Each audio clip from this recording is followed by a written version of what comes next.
just completely awful. And I think Dazed alluded to that as well. You could especially on that B bomb site where Twists and Sean was working together, you'd see so many weird decisions made in terms of how they would use utility, because they're playing passive, so you have to play reactively. And it was like they were hanging on a 2-second delay the entire time whenever they threw a Molotov or smoke down onto the bomb site. So a lot of questions for me regarding that Misfits team. Okay, a set of questions for this one. How about you give us some answers for what you see here? We're going to load up round 9. We're going to see a failed retake here from Counter Logic Gaming. Walk us through this one. Yeah, so this is going to be the big swing round, really, that gets Misfits back into the round. You can see Sean already making his way here on top of the rafters. And the reason why he's not spotted is because Nate got flashed by Relics the second Sean Garrett jumps up. So that's nicely timed by Misfits. Obviously, might be a bit of a coincidence in that sense, but in this scenario, you see that there's still plenty of utility left on CLG's side. They don't really utilize it all that much to actually close off any sort of angles that they might have to worry about or anything like that. They just kind of go in dry, and that doesn't really work out, especially with Sean getting into that advantageous position on Highway. That kind of seals it for Misfits, simply because Nate obviously figures, or Ethan obviously figures that that's cleared out. He's just been there, hasn't seen a single person, and that sets up a really nice crossfire for Misfits to abuse. Can't really ever go in dry. It's just not something you're supposed to do. It's not appreciated. Yeah, it's not appreciated. But what you can do is, if you're CLG, rock that double op setup over there on CT side. We did see that come out from Ricky, and we did see Kusta with AWP. Pretty effective. Yeah, and I was actually very surprised by how well Ricky was getting off to the start on B just before he even got his hands on an op as well. Like, he was doing really well for himself with the rifle towards B. They ended up changing positions quite a lot. Actually, I would say that CLG CT side was very proactive in that sense. They were moving a lot more, even though they kind of neglected mid for a better part of it. They were actually very active about changing up positions and doing different things, which is nice to see. So it seems like they've made some proper effort to actually getting Ricky into a comfortable spot on the team. Okay, we're going to go to a quick commercial break. When we come back, we're going to see if Sean Gares and the Misfits can overcome FNS and CLG on Inferno. We'll be right back after this.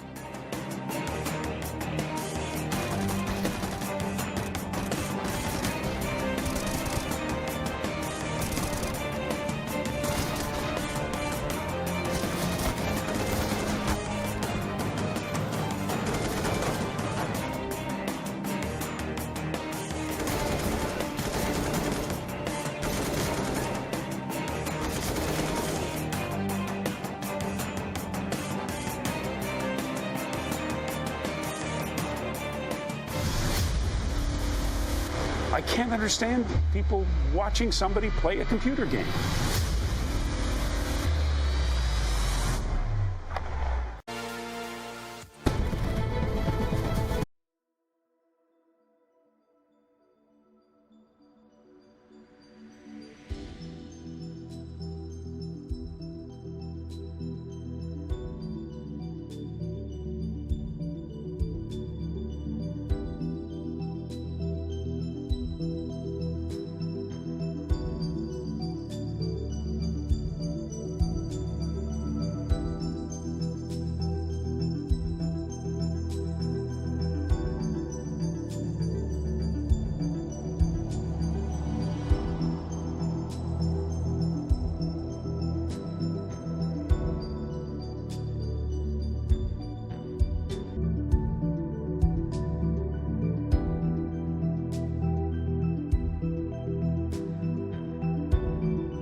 All right, everybody, we're back here at day 2, week 3 of ESL Pro League Season 5. We just saw Counterlogic Gaming and the Misfits over on Cash. Kind of went just a little bit closer to the wire, some unorthodox stuff going on around there.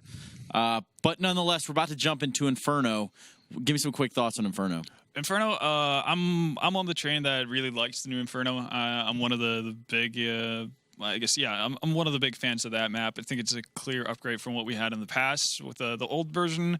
I'm excited to see how it's going to pan out. Obviously, with the restrictions to the skyboxes, I'm not really sure how much innovation we're going to see in that sense in terms of new smokes and flashes and whatnot, but I think it's going to allow for teams to have a bit more of a looser play style. Like, the choke points aren't as claustrophobic as they used to be, and I think that just oftentimes leads to better CS overall. So I'm really excited to see it back in the pool. Yeah, I mean, it's Inferno, but it's not Inferno at the same token. Yeah, well, it's Inferno. It's not old Inferno, but it's old Inferno in that sense, if you want to go way back. It's not Inferno, but it's Inferno, but it's not Inferno at the same time. Still Inferno. Yeah, it's still Inferno. It's safe to assume that the teams haven't played it all that much, but I think the one thing that is cool about this map is that even though there's the slight differences to the layout and how the map is or how wide it is at certain points, etc., it's still fairly similar.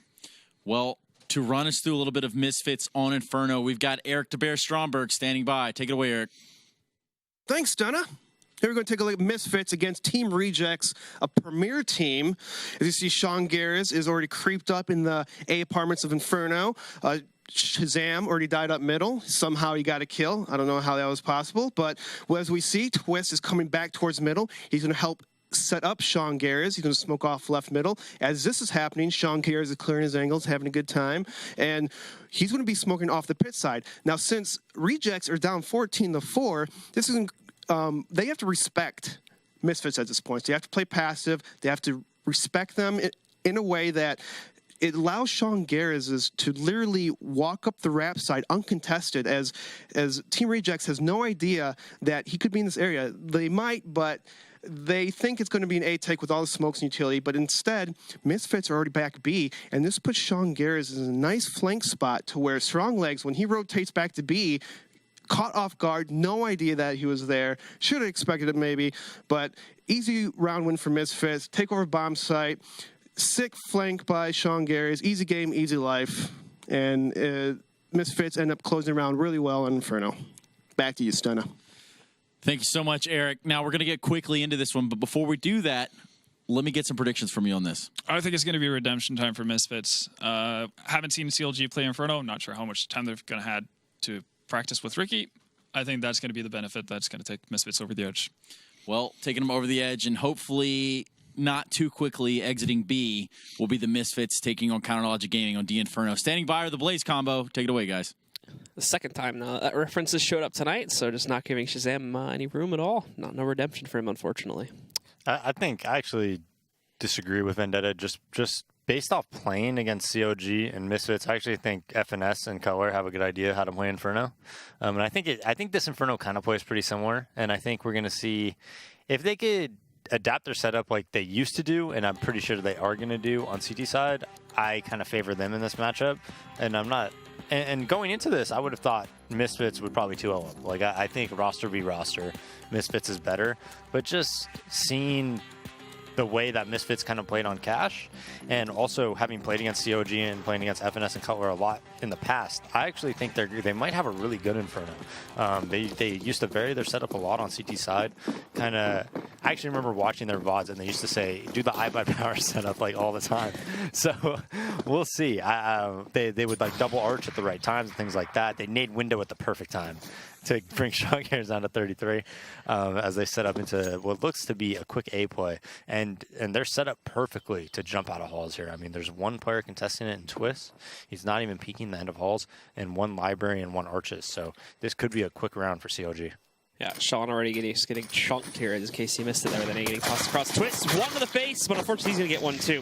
Kustig knocking him right back down, and also the rest of the team following suit to take fast control of A, but also the guys from Misfits are getting really quickly into a retake position. We can already see Shazam having picked up one frag there against Ricky, so we're almost even, I should say, down to a 4v3. FNS going to swing back out there. For some reason, nobody from Library was watching out for that, so Sean just completely taken out for free. Thankfully, Sick is in a position where he can trade that, so it goes down now to a 3v2 here. Misfits are closing the gap though, and down will go Cutler, so it's up to Kusta clutch 1v3, and unfortunately won't even get one. Shazam knocks out Kusta, and it is the Misfits indeed that will take control here at the beginning of Inferno.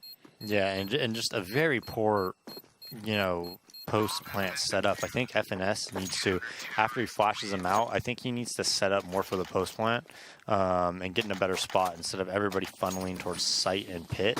It's a lot better if you have somebody like Deep Halls who can counter flank or something like that, or still in Boiler, or even down middle, right? Instead, everybody's pushed up. Shazam kind of just runs up, gets that early pick.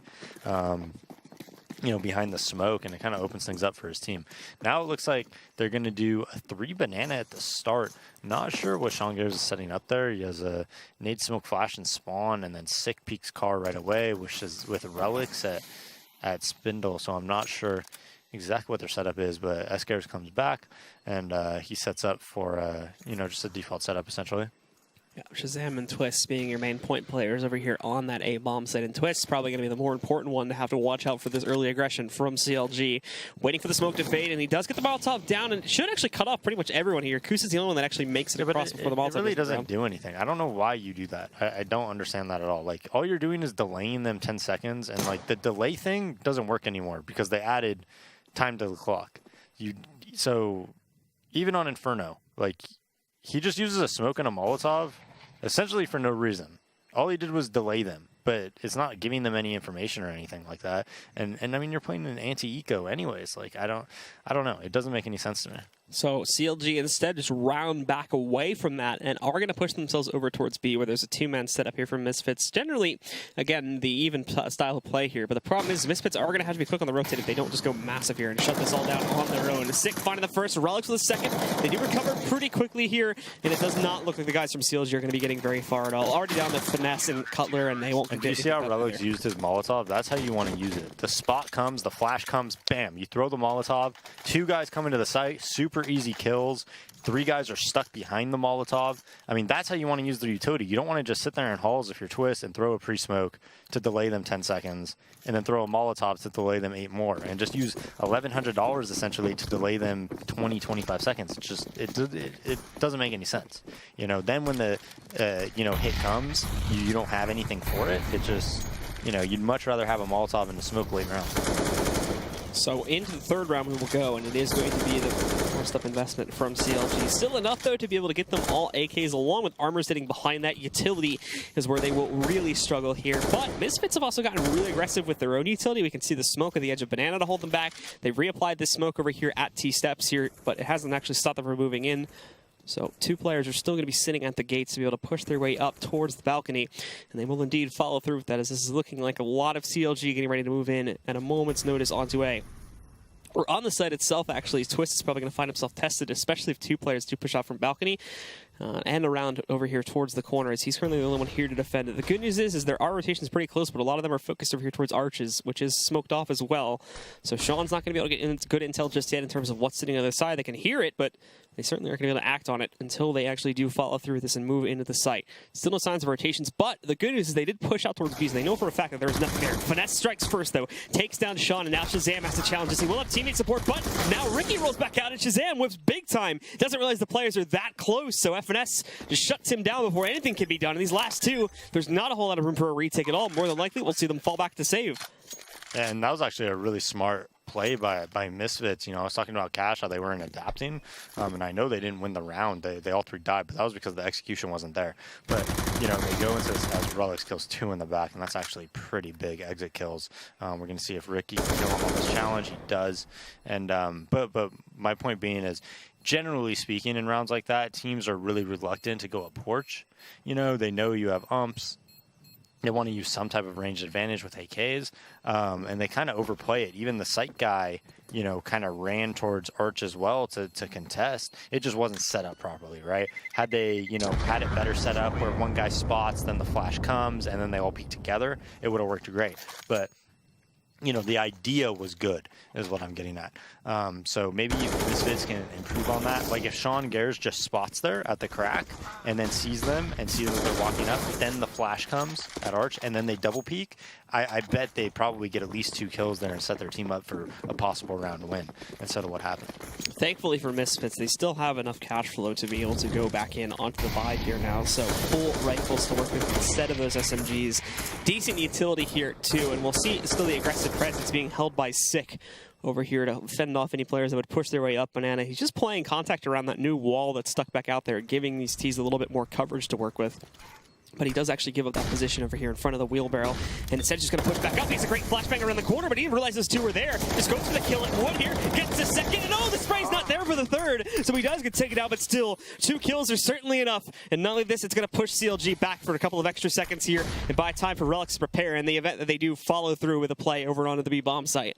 Yeah, and that's 2 kills and 70 damage to FNS. And that kind of reminded me of how Envious used to play Banana when Happy was, you know, playing behind the sandbags. Sick kind of hears them that they were coming, and a flash is coming from Coffins, you know, the new spot where Spindle used to be, and then that's when he peeks and gets those kills. Well, Cutler has himself actually really deep in enemy territory right now, all the way up to the A bomb set, essentially. He's really hoping to get someone like Shazam peeking out from the site, although he hasn't. I don't think he's spotted him just yet, although with how aggressively he's holding this single angle, he actually may have an idea that someone is positioned around here. And that could be what he's waiting for. Time's getting low, though, so he does need to get his other 2 teammates in position here to be able to execute, and they will start to move back up, move into this one. Twist will get the spot onto this one. The Molotov moving out, too, but that spot may actually get Shazam to move into the open. Not yet, though. Twist peeking back out, grabbing this 1 kill back over here. Cutler being able to trade it. Shazam, in the meantime, though, was able to actually successfully fall back around the library corner, but at the same time, he's going to get smoked back off, which means Misfits now on retake duty. Won't be the hardest task in the world. 3v2 to work with, but they spot that boost up there, and they'll trade 1 for 1 again. Now Cutler is aligned in a 1v2, essentially 0 utility. He has 1 flash, which he can use to buy himself a little bit more time, or throw off the guys from Misfits on the retake, but he swings back out. That smoke is fading. He does manage to spot the player in the backside there, but gets himself a duel with Relics to start back off, and the nade from the backside on Sean is going to finish things off. He'll take down Cutler with that, and then it will be a 3rd for the Misfits. Yeah, Sean is very lucky that he had that nade, because if that nade didn't kill him, he probably would have loses that round, because Cutler could play around that Pope area for a pretty long time. Unfortunately for CLG, losing that round, but now this is going to be the important round. Whichever team is able to win this round is going to force the other team into a save and could probably take early control of this map. A little bit of a better buy, in my opinion, on Misfits, because they do have the op. But, you know, CLG just going fast speed with 4 people, so they're going to try to isolate these guys, but there's 3 players here by Misfits, and all of a sudden the positional advantage is heavily in favor of Misfits. They go 1 for 1 at the start, though. Ricky being able to box out Relics over there, sitting behind the sandbags, and it gets reversed as we do take a look at Ricky getting knocked out there a moment later as well. But we still have CLG. They're sticking to their guns. They still have the presence up on top. That does not mean they're not going to kind of give this one back up and still try to play it over there towards A. But for right now, again, obviously, all this action happening with just the first couple of seconds of the round. They still have plenty of time to work with, and they're kind of going to hang out right here, see if Misfits try to do anything else, and then if not, work towards an execute here. They still have Cutler, I believe, sitting back over there watching out for the presence up mid, too. But he'll be regrouping with these guys. As you can see, they're even looking at the ground, as they may move up in a moment here to try and line up for some smokes and a setup into the site. The site itself, as you can see, is essentially empty, but it's Sean sitting back over here behind the coffin, waiting for them to push back in, and he is currently the only one here. They have Sick, but he's pretty detached on a cross, and we can almost guarantee that CLG would go for the smoke there, which they're going to do right now. Sean, though, finding his first mark, will take down Cutler, and the rest of the team pushing back in. They get good control, and Sean even yields more room, which means he's going to get smoked right back out, but okay, Sean has the Molotov on the ground, and they underestimate that, so Ethan burns to it, and now CLG are down to 2, and this, in theory, should be a very simple retake for Misfits to grab, especially with Sean finding that additional kill on Akusta there. It's all in Finesse's hands. We'll see what he can do here as he re-smokes things back over there towards the CT direction. Even gets some good damage over there onto one of these CT players. But overall, not much to be done in that scenario. So Misfits just walk right in. They'll grab this defuse. No one from CLG will be able to save. And they'll be in really good shape after the win there. Yeah, and I mean, the bomb wasn't even planted for him, so he really just had no chance of winning that round. And unfortunately for CLG, they don't even really get many kills. I mean, only 1 kill for that entire round, and Sean Gears has a huge 4K and one of the most important rounds in this half for sure.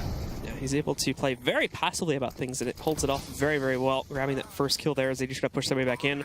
Molotov kill against Ethan is a little bit comical, but I think he also gets one more potentially through a smoke as some of the other members from CLG attempt to retreat back over there towards Banana. So this has put them on a save. Tech 9s galore, and along with P250s here, only 2 players invest into armor, and utility is rather scarce as well. So not expecting anything too complex from CLG this time around. We can already see just a big focus of players trying to push their way up towards the T steps as soon as that smoke fades away. Again, plenty of time, so not really going to be an issue here. The Molotov goes out. Twist knows there's presence coming, but it's a quick peek and a quick kill against Kusta. And as the Molotov was also tossed back out, it held the rest of the team back, so no one else is going to be able to follow through and try to finish the kill into Twist. Twist actually going to go back out. He spotted a player with a nade in hand, but thankfully Ethan was watching out for that one, so he's able to hold on there. But as the kills continue, it has left itself in a 2v1. Finesse as the last man standing here from CLG. He has found himself an M4, so he's not completely comatose here to try and clutch this one back out in the 1v2, but he's going to push back in, and Shazam really just playing with him there, having a good time, finds the angle with which to kill him and put Misfits up to 5. Yeah, but still a very good eco by CLG getting those 3 kills.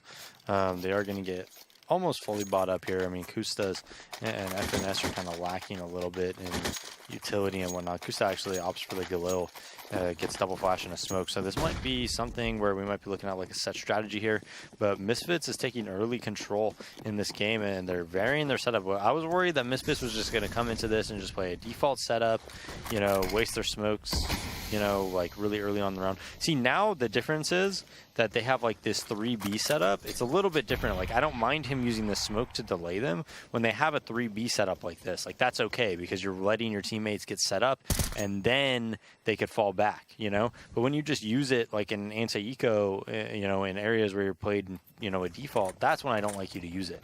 There has to be like reason behind using your utility, not just to delay anymore. That's, you know, you want to set up, or if your other teammates are on a different side of the map to make a play and you want to buy yourself time, that's one thing. But just to use it to delay people in 5v5 CS, I don't think is intelligent. Well, Cutler pushing himself in there is actually going to find the first kill in this round against Twist, leaving the A-bomb sit a little bit weaker, which will call for the rotation of Sick back over from B. In the meantime, Sean still sitting over here in the CT cubby to watch out for this, and Shazam as well, waiting for a porch push over in that direction, but because of the weak support leading over there towards the balcony too, he is going to have to be cautious of that. Sick had pushed himself into a position to watch out for this, but Shazam again missing his first shot. He does connect on the second. Sean is also going to find a mark here too. Now Kus is able to trade. Shazam with one more. He's still hiding behind this wall, but a big miss is going to lead to a big death against his favorite. Sean walking right out through the smoke will put him in a position against 2 players, and now it's a 2v1. Relics will have to try to clutch out with 0 utility. Does not have head armor, but they're both AKs, so that's not going to be mattering too much. He's pushed himself in. Oh, Molly works out beautifully for CLG's players as it ends up doing half the HP off of Relics, pushing him back big time. And again, like I said before, no utility for Relics to use. This has to be a completely dry retake and hope that he can catch these players over peaking. He did see Cutler, but he noticed him far too late. And again, he uses a quarter of his clip here too. Now up to the site though, behind the box, and there's going to be a player directly behind him. It's Kusta. Doesn't even notice that he's positioned there, so it's an easy closeout in the 2v1 for CLG. Yeah, and that was a much needed round. And you know what? If they didn't get those 3 kills on those anti-ecos, like Misfits has money to buy, and they're, you know, feeling fine right now. But instead, look what happens. They might buy, but it looks like, yeah, so they are going to save like I thought, and they're only saving because of those 3 kills that they got on that anti-eco. So those come back to bite you. You know, that haunts you if you're Misfits on a round that you should win pretty cleanly. Well, Cutler is going to push himself forward here, looking for anyone that would be around the corner here. It's really fast control this time around for CLG, as Misfits are just going to be on to an eco here. The molly that they had tossed out restricts them a little bit, but not too much. Ultimately, Ethan already grabbing the first kill there on the round, and Finesse waiting for a push to come out from these CTs here. He may have himself an easy chance to take down Sick, and there it is going to be. Knocking him back out and really just systematically dispatching of everyone on Misfits one by one by one.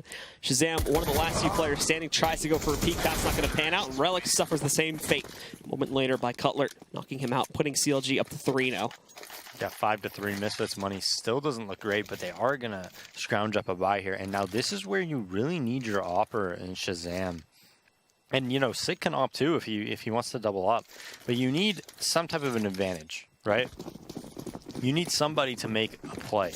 And in my opinion, it should always be the AWPer. Like in a scenario like this where your team's pretty low bot, you have a couple umps on the board and 2 M4s, like I think you should try to look to make it 4v5 if you're Shazam here. Or just, maybe not make it 4v5, but take position somewhere on the map. And I think even opping porch is okay. Something where you could have 3 towards B, and take like a calculated risk like this. And this is good. This is what I like to see. Utilizing what you have to try to leverage it into, some type of a round win. Now, CLG gives up B control. Twist playing on the balcony, per usual. Sean Garris pushes back B and then comes back towards the A site. So he's going to play now. And now it's kind of like a default setup, but they do have a close B control, and that can kind of change the look that CLG is going to throw at you, right? A lot of the time, they're not going to be able to send a 5-man ticket A. Maybe they have to worry about the flank so much, right? Mid control happening from CLG now, though. So we'll see if they want to go back to B or try to split B or just, do some sort of A take.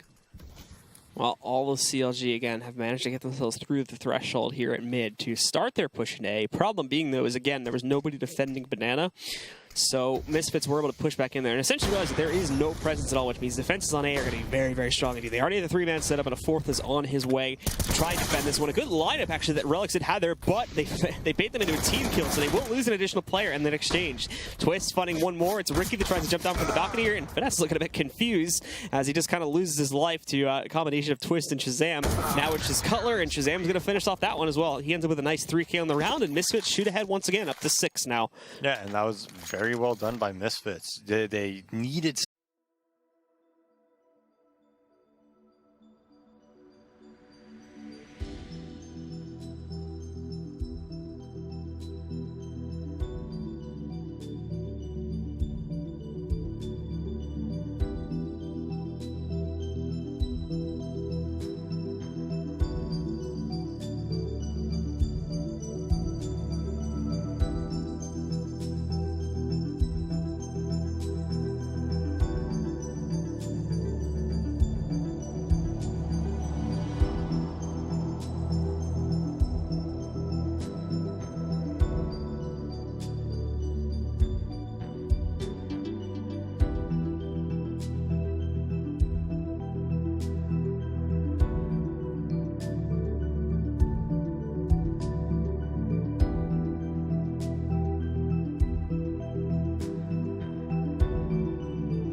advantage, right? So they push B and they end up into a 4A stack, right? They have the player at library. After Shazam gets that kill, he peeks.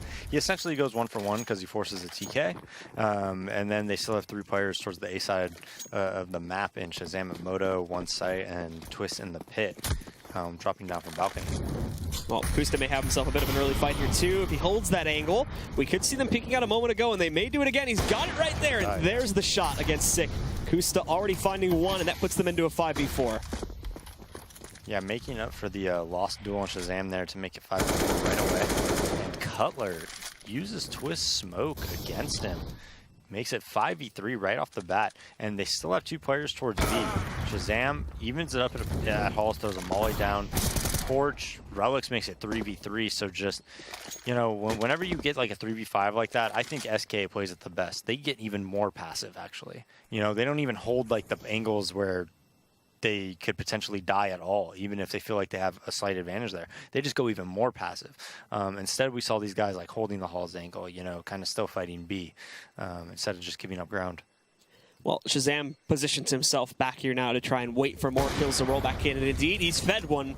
That's Ethan peeking out with no utility assistance at all there through the threshold at mid, taking him back down. Finesse along with Cutler, both of the last two that are, again, thankfully together here, trying to push their way over towards A, but there is no safe route into that site. They still have smokes and wanted to try and use here too. We can see them being deployed out now.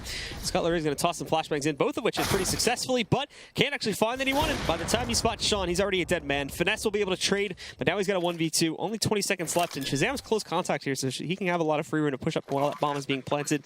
Doesn't realize it though, so he still holds in that corner. And the smoke will roll back in. Problem being, Finesse is not watching the other side, which means it'll be another easy closeout for Misfits as they push up to 7. Yeah, those are some cool flashbangs by Cutler, though. I actually didn't know that you could do that. It got him pretty good. I mean, it's tough to capitalize off those flashbangs yourself, but I think if you throw them for your teammates, they'd probably really be able to run out with it. Instead, though, you know, once you get out there, it's just too late. I think the guy gets unblind by the time Cutler can even get a shot off. So now they're put back onto a save. Head armor on Cutler and half armor onto FNS, though. So they still do have a chance of winning this round. Double op setup coming out from Misfits, though. Sick is going to utilize it. And their double opper, like, the secondary opper on this team gets done by committee, right? You're always going to have Shazam on the primary, but then Twist, Escares, or Sick, I think all of them can, you know, be pretty decent at opping. So they kind of just get that done by committee, just whoever's feeling it at the time. Well, not forcing, I should say, Shazam to take a shot early on here after tagging him a little bit down to 78 is going to give CLG the room they need to push through this mid choke point again.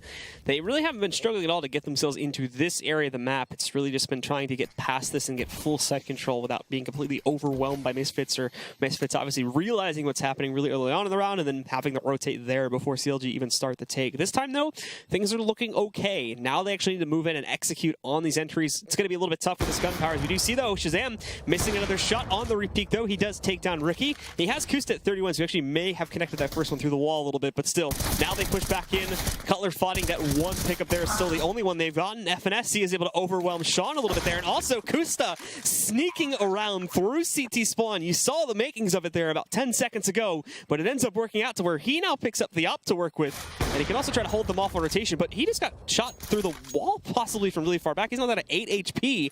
Relic sitting back over here too is going to try to push that against this. Kusta did give up his position. He's back over here in the graveyard right now. And as we take a look at Sick, he's also still pretty detached from all this, so Misfits don't really have good positioning to actually retake this anymore, and it's looking great for CLG. Relic's hoping that he can get FNS to peek back out. Sick, in the meantime, did find a shot in Akusta. Relic's finding a second. Cutler trades. They're in a 1v1, and Relic's just going to jump onto this bomb. He has it in the new emo corner on this site, shaking around to make himself a mystery. He can see it, but no! Misfits! They'll grab the defuse just as Relic's gets hit by a headshot from Cutler, and off of that, they'll pick up an 8th. Wow, that was like down to the very, very last millisecond. I have no idea how this guy got shot in library, though. That's what I was wondering, too. What happened? Where did that bullet come from?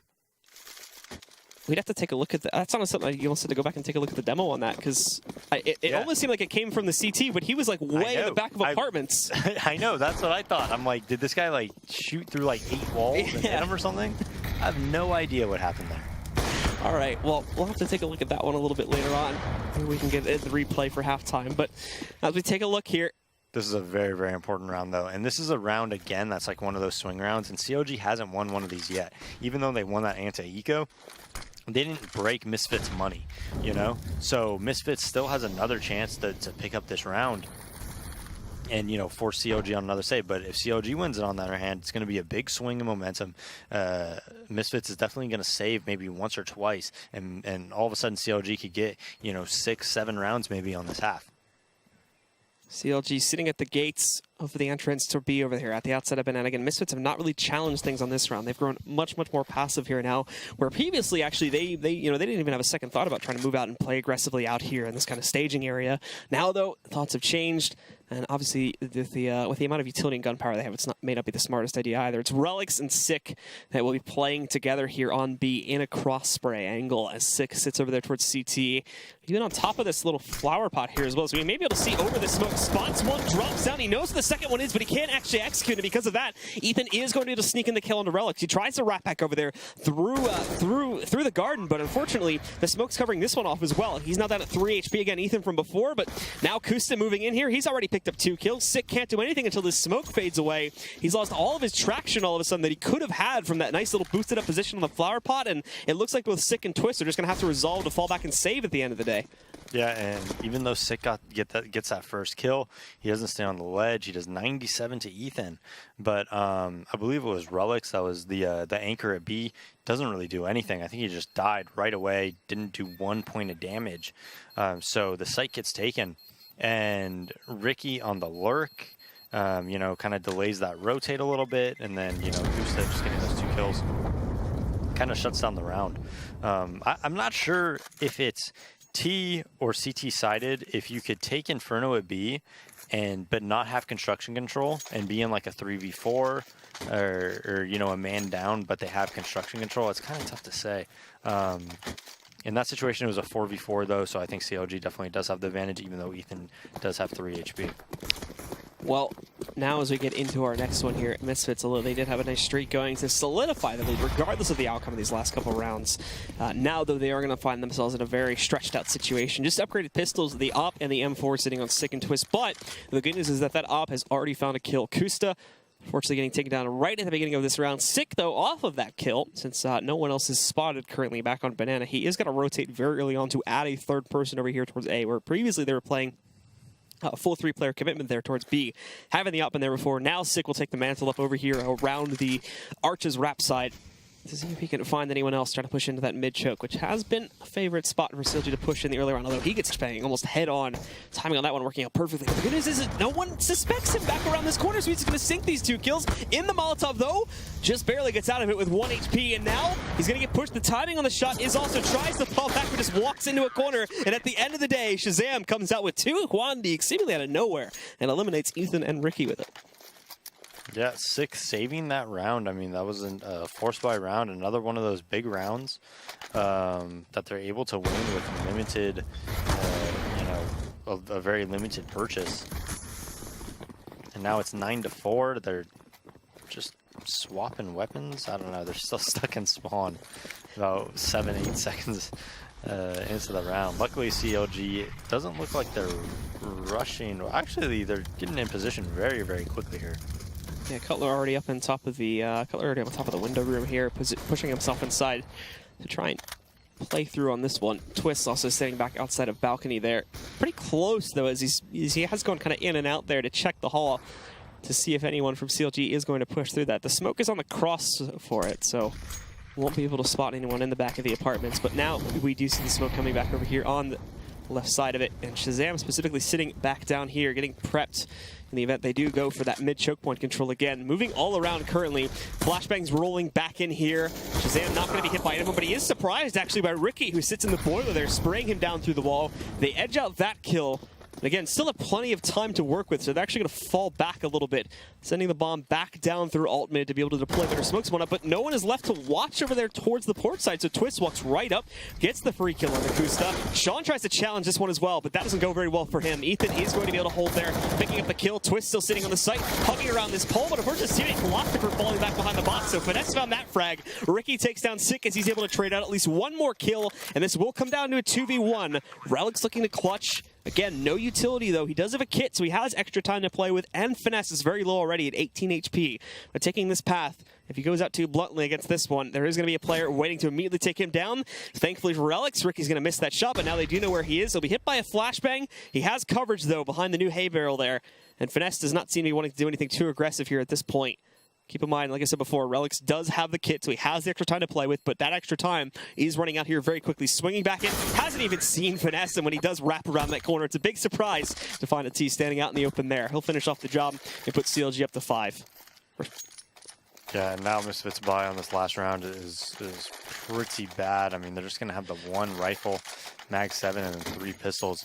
But Shazam does have a deagle, and he's been showing up this half. I mean, he's 14 and 7, sick, kind of secondary with 12 and 7 on him. CLG just kind of getting it done by committee. Cutler getting a lot of entries actually.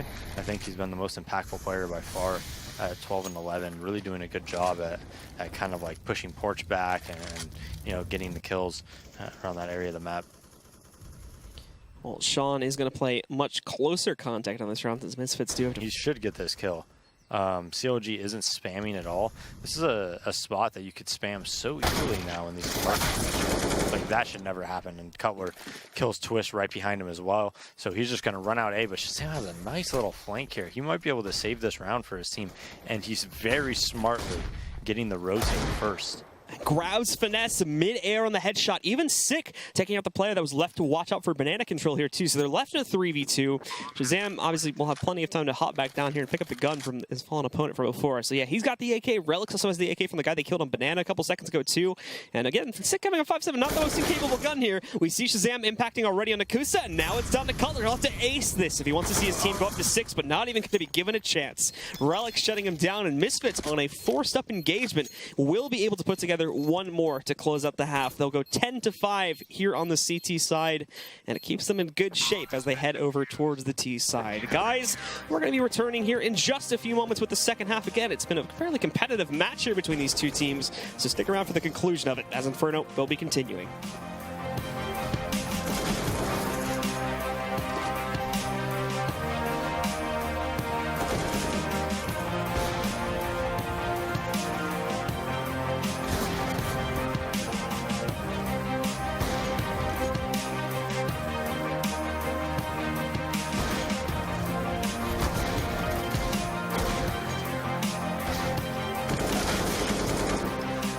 ESL Pro League is brought to you in part by Logitech G, Pay Safeguard, Mountain Dew League, and ESEA.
Well, welcome back again, ladies and gentlemen. It's Inferno here for our second map of the evening. The first time, if we recall correctly, that Inferno has been played since we switched it into the map pool starting in week number 2, just 2 weeks ago.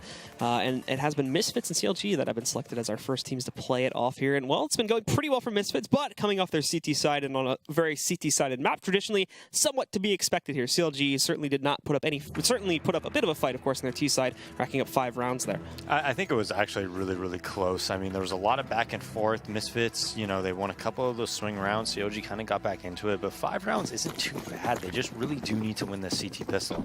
I think if they lose the CT pistol, they have a very rough road ahead of them. I think it's going to be really difficult to win out from that, but I do think this map is CT-sided, but I think you have to play it the right way.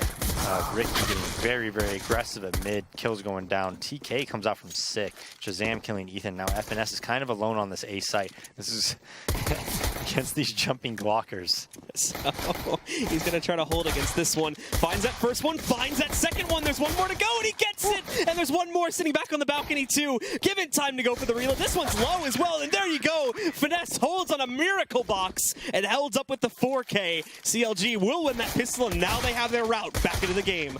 Yeah, I did not think that was going to occur. I thought, FNS, although he's a solid player, he's not known for those like flashy plays like this, where he just pulls out a 4K like that. But great job by him, and he's leading the way. You know, the two veterans on CLG, FNS and Cutler, I swear they've been on this team for a decade now, it feels like. Really leading the way for CLG. It's like the end of 2014, I think, when they originally signed under that name with that old roster. So it's been quite a while. Fortunately, FNS had some time off from the roster on what was Misfits at the time. It was. So interesting story note there as well for those of you who haven't been paying attention for the past year or so now. But for CLG in this round, of course, just taking it slowly across the map. Their usual spread of CTs 3-2. Again, no one really over-rotating or anything just yet and playing to fairly usual positions. Misfits have decided, since they did not get the plant there, to go for the force up into the second one here. Armor and upgraded pistols across the board with a little bit of utility, but they're not really making any moves either. Just kind of pushed their way up alt mid and took apartments control, but beyond that, nothing too much happening here as they run on the clock a little bit before they actually move in for any serious map control. Yeah, and CLG just kind of playing behind their smokes right now. I think they just re-smoked Banana as well. Good nade comes out. Nope, well, does 10 damage. I think it is really smart to nade behind that broken wall at times, or not broken wall, but wall at Banana at times. I think, you know, obviously people just funnel towards that positioning. But this Misfits could definitely win this round. I mean, 2 smokes, a Molotov, double flash. Looks like they're going to kind of come back towards A a little bit, though. B does have a quick rotate from spawn, so this is actually a really good decision. Yeah, as we can see, Kusta with all the nades and whatnot, you can see the smokes there on the big map that they were tossed back out over there to try and throw it as it was going to be a B-hit. Thing is, though, is they're walking back in with very little utility into this site, and Cutler just tearing them to shreds. And look at the time, too. 5 seconds remaining. They're not even going to be able to get that bomb onto the site, even if they got those kills. So Shazam holding it back off for now, but the time runs out, and Kusta grabs the final kill. I'm pretty sure they got that before the timer ran out, so Shazam should still get cash. Yeah, he'll still get the cash, but it's a very little consequences they're going to be saving here fully anyway. Yeah, and Cutler does a great job in pit, and I always thought, you know, on the old Inferno, he was very, very good at this position. He would play Pope, Sight, anywhere around there. Really played it well, uses utility very well as well. Didn't overpeak. A lot of the time, usually what gets you in trouble is when you fight these guys at porch, but you fight them too deep in the porch, and they're able to kind of aim battle you. Cutler does a good job of having, like, the restraint of just over peaking, and he makes you really commit, and that's usually how you want to hold that A site. Like, make them commit, because if you just get in these duels where they're kind of far back, that's usually when you end up dying and not holding. CLG holding off on Banana here very easily. Sick being able to trade out one with a Glock. Ultimately, though, Ricky actually pushed back. Oh, God. Relic sneaks in the knife there. Ricky not able to find that last bullet as he goes leaping through the air. So a little bit of a surprise there at the end in the favor of CLG, but ultimately the round still goes in the favor of the Renegades. Or excuse me, CLG. Yeah, and I think this first round will be very telling of what type of team we're going to see from CLG. If they're going to be actively, you know, trying to get an advantage somewhere across the map, and it looks like that's what we are going to see. They're triple pushing B right away. Counter volley comes out from Misfits, but Kusta does not care. Pushes out. Cares now, because he went down to about 35 HP. But they are trying to get control to make it easier for themselves later on in this round. Finesse trying to peek in there to see if anybody from Misfits pushed through that smoke. Relic sitting on the other side, but has not decided to test the waters on it just yet. Although that nade, let's see, no damage at all. Just brings FNS down to 99. So 1 damage that the nade does, as I think Kusta installed it there since he's behind the paneling. Yeah, and I'm curious what angle Ethan's going to go at, because... Excuse me, not Ethan. Who's the number 7 man? Kusta. There's a nice angle that you could play when the smoke dissipates. You could actually go on top of this wooden plank and get a really deep spot, and also it's a very nice off angle. He doesn't really have to do that because he's offing, but I mean they have a 4-man A stack. They're not pushing back B, so this could be very dangerous for Misfits. See, they're throwing very default smokes right here, and they're going to take mid control, and that smoke's not even good. So if they come towards ports, they're going to be fighting 4 people very quickly.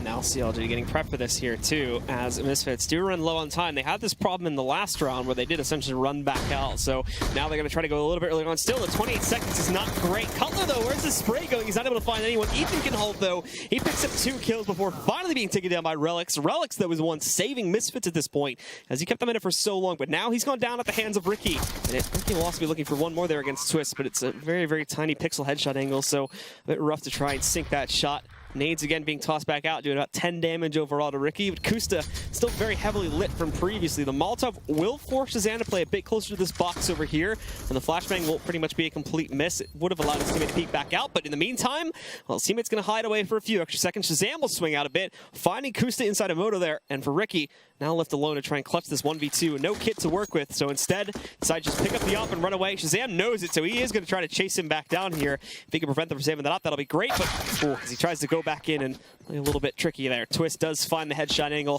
and take him back down. Yeah, and COG, again, I mean, they were set up very, very well. If Cutler doesn't miss those shots on that guy wrapping, they win that round so cleanly. I mean, they probably win that round with like 4 alive. But because Cutler was missing those shots on that guy wrapping, Sick was able to kill the guy's sight. And I'm not sure if Cutler got a kill or not, but he died immediately after, right? So sometimes it just comes down to hitting your shots. You're set up perfectly. And that's quite a few times, going back to Cash, that COG has been set up so well in the round and just set up so well for success. Like, they had them completely countered. They had 1B, 4A, they hit A, they have a quick sight rotate on the players, but just not able to hit the shots, not able to connect, and suffering because of it, and losing the round because of it. Well, CLG, again, spreading their wings across the map here. And actually pretty aggressively holding the edge of Banana here initially, although that's going to change now. Ricky's still holding it for the moment, but he could fall back at any moment, especially with FNS bailing out to go for the 4 stack there on 8. They have seemed to got some info that would tell the other direction there. And Ricky takes the shot. It does connect onto Relics, but it's through a wall, so it's not going to be full kill. Only knocking off about half the HP there. So they'll give up that quest and just work their way over here towards mid, whereas the smokes fade. They were going to push, but then another one just reapplied itself. CLG still has more than that, too. And Ethan still has himself a smoke to work with, and they have 2 Molotovs to try and fend this off. And Misfits go directly for this. This is going to be a little bit rough. The good news is that that quick rotator that came over from B a few months ago, Finesse has gone back to B. So it is still your just standard 3-man defense here. But now the Molotov has gone on the choke point. It's only the apartment players that can make progress. Nobody's looked towards Boiler or anything like that. So they'll move back in. Who's still getting hit with a flashbang, so he will be sent back around the corner. But Ethan, he's ready for this net. Smoke up over there on the balcony. He's not letting these guys from Misfits spot anything at all as they move into the site. Finally, there's a frag from Sean as he does push his way back in. And the guys in pit are isolated due to the smokes that were tossed out here a few moments ago. So they have to kind of wait it out cautiously. But this is a rough hold here for the Misfits guys. As in a moment, Ricky's also going to be coming in for the backside along with FNS. They have no room to work with. And speaking of which, there's FNS now. Shazam just found in the open. Ethan finding one more. It's down to Relics now, and he's surrounded from every which way. So CLG will pull it off and get themselves up to 9. Yeah, and this is what I was talking about with CLG. Like, they're playing positionally very, very sound. They're disjointing the attack. They're, positionally set up very, very well. Having said that, Misfits, a botched left mid-smoke, apartments coming out, a good 5 seconds before Porch could even have an impact in the round. What are you going to do? The guys come out halls, they die for free, essentially. The Porch guys are all smoked out. They don't have any opportunity to even see anybody. And they're coming way later than the apartment guys. So, just really outplayed there if you're Misfits. CLG again try to test their luck there over at Banana as Ricky picks up that first kill against Twist. More going to try to push their way in, but they have no flashes or anything to support it, and that's the bomb that just went down too. So they have no choice but to smoke this back out, but even there, look at it, it all gets destroyed, and it's so one-sided. Not a single point of damage is done against CLG.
now that CLG has all the utility that they want to work with, this is when it should, in theory, become even more difficult for Misfits. I assume they're going to buy here, and they're not going to have much utility to fight off and counter Molly if they want to push B. They're just going to kind of have to concede control, I'd assume.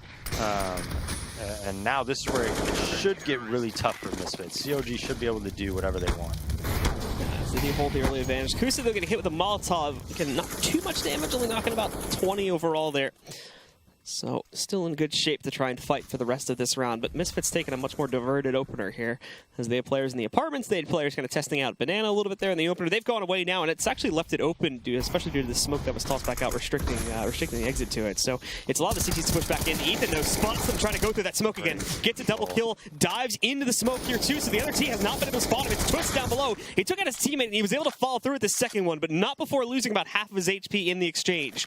At the end of this, it's left into a 3v3. Kusta's ready for this position here that Relix is taken up behind the pole, and he'll be dropped down to 19 HP. As Sean moves in, finding one more. The same fate bet by Ricky against Relix, though. Twist, with that pickup, leaves it all on Kusta. The clutch 1v2, but there hasn't been a plant yet. So Kusta essentially having infinite time to play with. They'll smoke that back up. They'll double smoke it, actually. But that could even prove more dangerous, especially if they're not paying attention to his exit point. So he's going to kind of sneak his way through, try to move in and basically not get spotted, but it doesn't really work out. Twist sees him, knocks him out, and Misfits do close out on their 12th. Yeah, and I got to say, I mean, I'm not sure exactly how the kills broke down from Misfits. I'm not sure how the Porch player died on the side of CLG, but Ethan played that so well. I mean, he goes inside the smokes, great control on both the players dropping towards pit, and that was really nice by Ethan. I mean, he even had a chance to get that third kill if he would have just kind of lurked the smoke a little bit more, maybe even gone into halls and kind of just stayed alive. That would have been awesome. But I thought the start of that was really nicely done by Ethan. Yeah, I think if he gets that third kill, they pretty much almost certainly win the round there, due to him holding control of the site overall and not even letting his teammate get access to it. So very, very close to a game-changing play there that would have allowed for CLG to tie this match back up at 11 rounds. But for now, it will be Misfits holding control of the situation. Their money is a little bit iffy, though, as we do see again. They're pretty much running on empty on 4 to 5, or 3 or 4 of their players here. Everybody's still getting rifles to work with, but Shazam has had to downgrade himself to a Galil. And again, utility's a little bit iffy beyond just smokes and flashbangs. They don't have any Molotovs. They don't have any HE grenades to try and utilize here. They have tried to push their way up Banana early on here. We can see them taking up positions to toss in those smokes now. So out they'll go. Maybe using a decoy here a little bit, but defenses on B are still pretty standard what you'd expect for this situation. Ricky was tagged earlier on, so he's now playing it back a bit more, but still, even after that smoke was deployed, there's no follow-up from Misfits. They're all kind of just sitting back at the edge of Banana here, waiting for their own opportunity to push back in. Now, though, the reapplication of that CT smoke is going to push his way back in, and Ricky waiting for it, but he was hit, so he has to fall back in. He's going to swing back out, though, but a miss, unfortunately, won't work out. Vanessa's up on the flower pot, but he, too, can only get one frag. Now the rotation's swinging back in, but there's really nothing to be spotted here from Kusta. Whiffs out the clip, not really doing any damage at all. Sick and Shazam, through the course of that exchange, did get themselves low, 14 and 35 HP respectively, but still 3 up and running for CLG. They are fast enough on the rotate here. They're already sitting in a position where they can call this to start it, but still, they'll have to move in very quickly. It's Ethan that strikes first. Back over there on the alternate angle, he'll be able to pick up Sick. Kusta finding another one, so maybe they do have a chance this after all. They've now got the man advantage, but they've got to watch out for first oranges here as Twist is waiting right there. Twist, Relix both strike. Ethan does burn out Relix afterwards, but Twist finishes the job, shuts down Cutler, and allows for Misfits to push up to 13. Yeah, it ends up in a 1v1. Cutler gets that kill. That would have been a huge swing round going CLG's way. Instead, Misfits able to win 2 in a row, so I'm assuming CLG is probably going to save at this point. Maybe it's a pause. Yes, it'll be a pause, probably tactical of nature from CLG there, as they need to take a moment to figure things out. As the worst part is looking at the money, I don't really think that they have enough to do anything beyond upgraded pistols heading into this round. Most are sitting right around like 2,500 if I'm looking at it correctly right now. Yeah, most around somewhere between like 2,400 and 3K. I think there's merit to buying here. Definitely, because if they buy here, they almost certainly tie the game up. Misfits would save and then maybe buy the next round. Or even double save, I'm not really sure. But they'd probably get, 13-12 at the very least. But, if they save 14-10 most likely, but they will have a lot more utility to work with in the next round. I think there is merit to buying here, so that's probably what they're talking over. Also a little bit more room to work with, of course, in terms of the scoreline. If they save here, they basically have to be flawless. Yeah, but CLG, I mean, they've had many chances to win this game, I think. And that's the story of this entire series between these two teams, is that CLG, I think, has outplayed them strategically speaking, like positionally, especially on the CT side. I think they're usually in great positions to succeed, but a lot of the time not able to capitalize. So for CLG here, the buy, obviously not going to be the greatest, but it does get them back into the game. 2 upgraded pistols with armor sitting behind it, a shotgun buy for Cutler there, and then 2 UMP pickups on Finesse and Ricky. Utility, again, is also, as you would generally expect, going to be pretty lax here as well. Just 3 smokes now, sparing flashbangs, and of course, you're not really going to be seeing anything else beyond that, but at least everybody has armor to work with, so they have that going for them.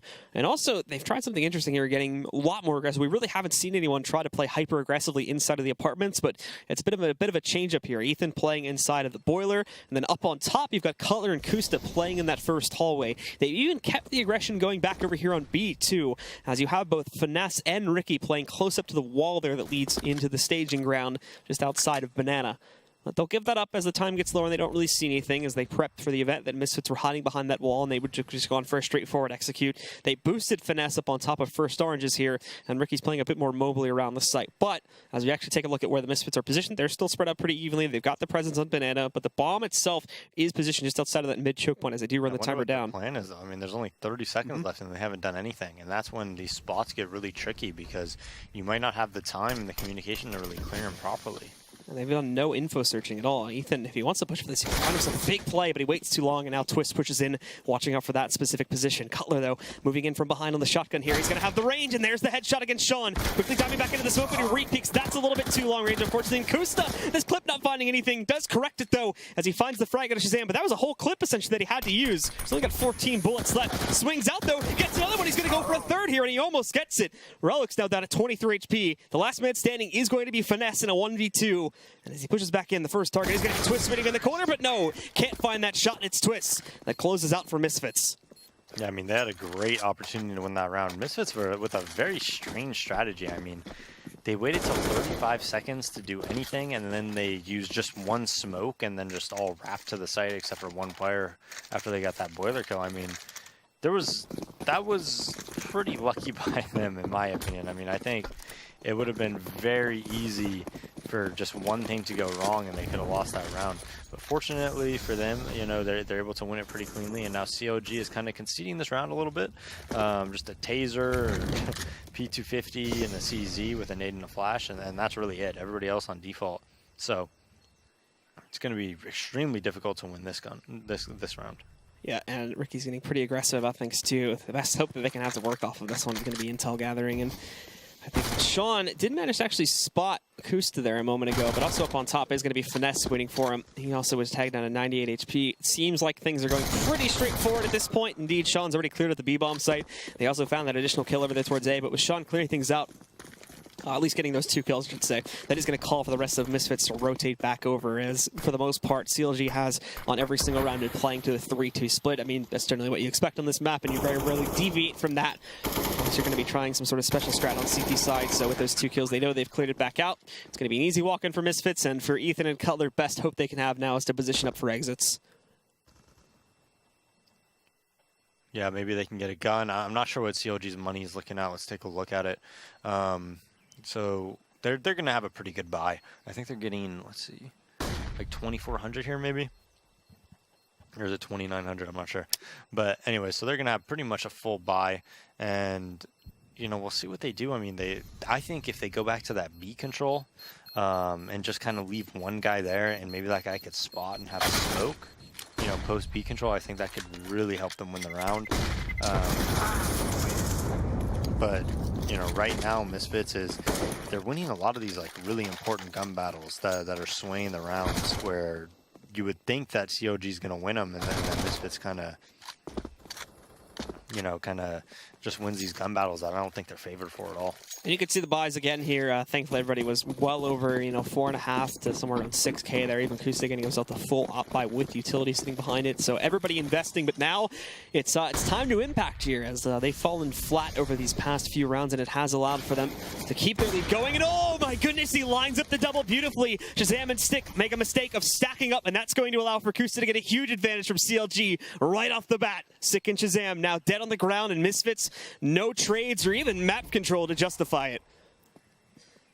Yeah, it looked like they were going to set up for just like a quick mid walk. I think a player is jumping out of halls. Twist also pushing his way back in as they had no defenses around the porch side, so he gets himself up to this site for free. Problem being, though, is it's very risky on the other side. He was watching out to see if there was any pit presence, but there's none of it. It was only that single player on the site with the other three playing back to library. The Twist, unfortunate timing on his pop flash, allows for Finesse to push back in and get this kill for free, and Kusta on the backside, adding a third to his kill counter, and a fourth as well. He goes off on this round, and it'll keep CLG alive for a little bit longer.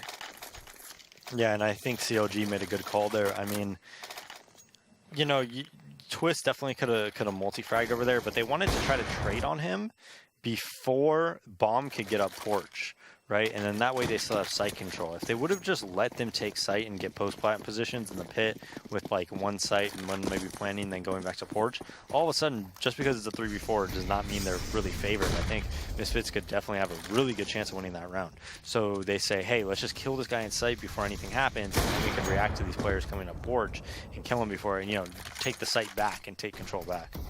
Well, Kusta feeling it now. He's even looking for the shot early on there. Another player hiding out in Mexico. Not going to be able to find it there. Cutler, though, is taking the Kobe shot with Ricky, I think, helping out on that one there. Taking the relics there, but Sick swinging out. He's going to be able to find 2 kills pretty quickly against both Ricky and Finesse. So trying to prevent CLG from really breaking Misfits, which would be the telling point to take us over here towards OT. Kusta, Ethan, and Cutler, the last 3 spread out all over the map right now, but they are going to double down on B, which is the smart decision as Cutler sneaks in another kill back from the CT approach, taking down Shazam.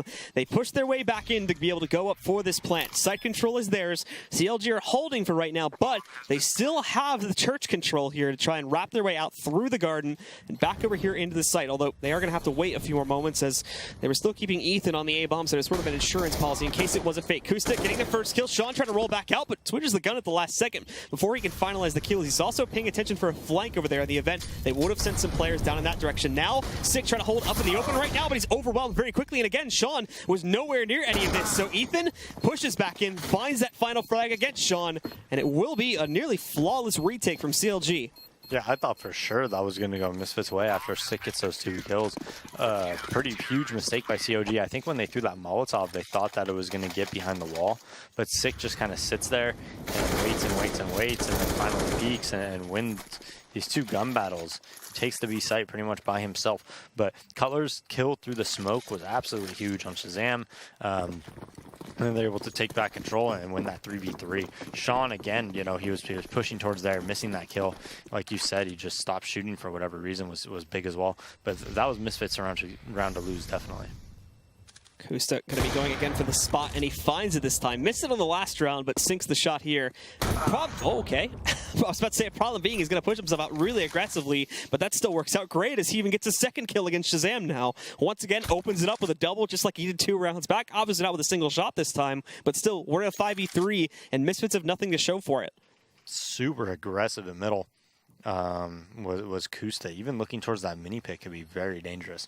But he seems to have the angle down, gets that kill, and now we have a double stack at B at the triple area. So we'll have to see how this works. I haven't seen this done yet on this map, but I also haven't seen anybody mollying triples on like B takes, so. Well, we have Misfits lining up with what utility they can utilize here. Smoke's going in, but mainly to cover off the backside here currently. The Molly is going to go back down, and it is impacting onto Ricky, but a T-Smoke covers it back off. So they do counter out this double stack here, but both Finesse and Ricky are going to be sticking around here for right now.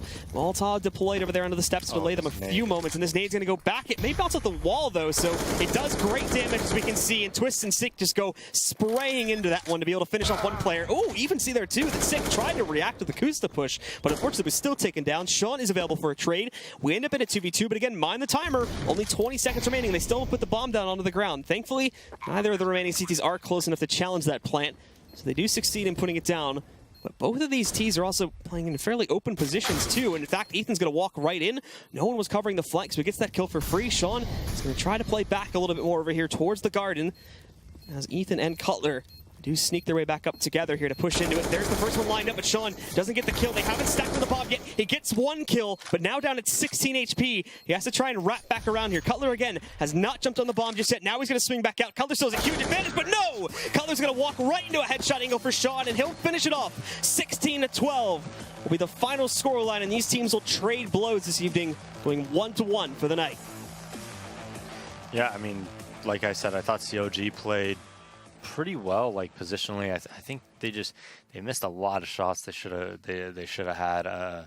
You know, Twist jumping out of the halls was able to get a lot of impact frags.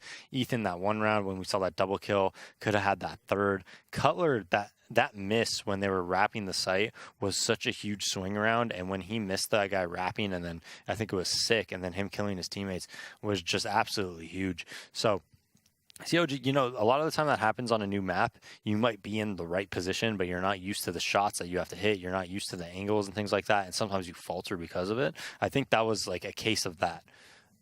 All right.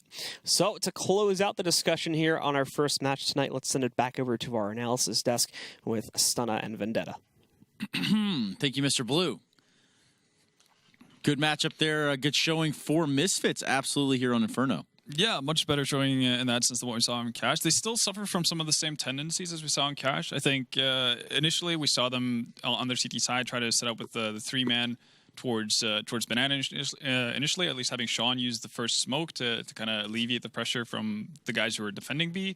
But as we went later into it, and as the more and more CLG got into the game, it was a lot off of the fact that Misfits were very content with just giving up ground, especially towards mid a lot of the time. No, absolutely. I mean, and more so here in the Misfits, we're going to bring up a replay now, round 11. Relix gets it's a pretty nuts defuse here. I mean, go ahead and walk us through this one, actually. Well, yeah, so this is one of the situations where you see Misfits being very content with giving up so much map control.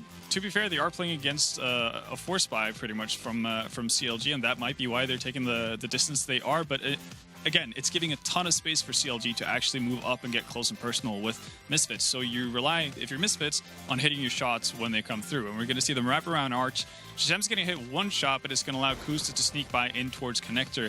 And the two guys remaining over towards that A bomb side, you can see the crossfire here, they're not really in a position where they actually can trade off of each other. And that basically leads to them losing the entire bomb site. So CLG, they do get a bomb plant down. Kusta actually finds that frag. It actually gets tagged from 31 to 8 HP here by Relix and CT Spawn. Gets kind of caught off by that and starts legging it. And eventually Relix will end up finding a 4K here. But this is like a very poorly played anti-eco, honestly, from Misfits. They could have played it so much better. And I think the fact that they set up so passively is part of the problem they have in a lot of the ways. And the fact that their crossfires doesn't really seem too well thought through. But in the end, it does end up giving them a round, and, you know, given how close the game was, that definitely could have been the swing that CLG needed to close this out, or at least have a shot at winning. And as we do see that diffuse come in there. Yeah. Cutler just not finding the right angle. It was close. It was, I think actually, bomb turned green, so you don't get any closer than that. We haven't seen a lot of Inferno so far. It's been in the active duty map pool for a few weeks now. And we obviously saw Misfits look a little bit more comfortable here in this map, and especially on their CT side. Is this something where we just saw comfortability come into play across the map? I think on some parts, yeah. I think it also might be a big case of CLG not necessarily being as comfortable as they would have been on Cash, right? So that comes into play as well. Because there's still a ton of room for improvement if you're a Misfits, even on the CT side. I think the way Twists played that apps apartment, or the apartment area, was not really too effective. Used a ton of utility early on. Didn't really stagger anything when eventual pushes came in, and didn't really do a whole lot. So there's still room for Misfits to improve a lot there. But I think their B holes, normally what we saw in Cash, their passive holes didn't really work out. That was much better, especially on the B bomb side of Inferno. Well, I'm just going to ask you straight up. Are you a fan of VODs? Fan of VODs? Absolutely. Who isn't? Well, that's what I'm saying. But do you know where you get the best VODs? I have an idea, but tell me. Okay. Well, I'll show you. How about that? Look at this. Boom. YouTube.com/ESLCS. Make sure you guys go there and you can pick up this masterpiece of work we just saw Sean Garris put across Inferno to come out over the top of CLG there. And, give me some closing thoughts for you, send it to a quick break. I mean, fun to see Inferno being played again. CLG looking better than what I expected them to be with having the recent changes they did. And as for Misfits, the fact that I still see a ton of errors and they're still able to win Inferno, I guess that's a good sign because they can still improve with the ease. It's easy to spot their errors, but they're still able to scrape out wins. Okay, talking about scraping out wins. When we come back from the break, we're going to see Selfless, Slimmy Crew take on Liquid and Stan across 2 maps in Cash and Cobble. We'll be right back after this break.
All right, we're back for the last map of the night here between Liquid and Selfless. And honestly, are you expecting that bar burner, or are we going to have a snoozer?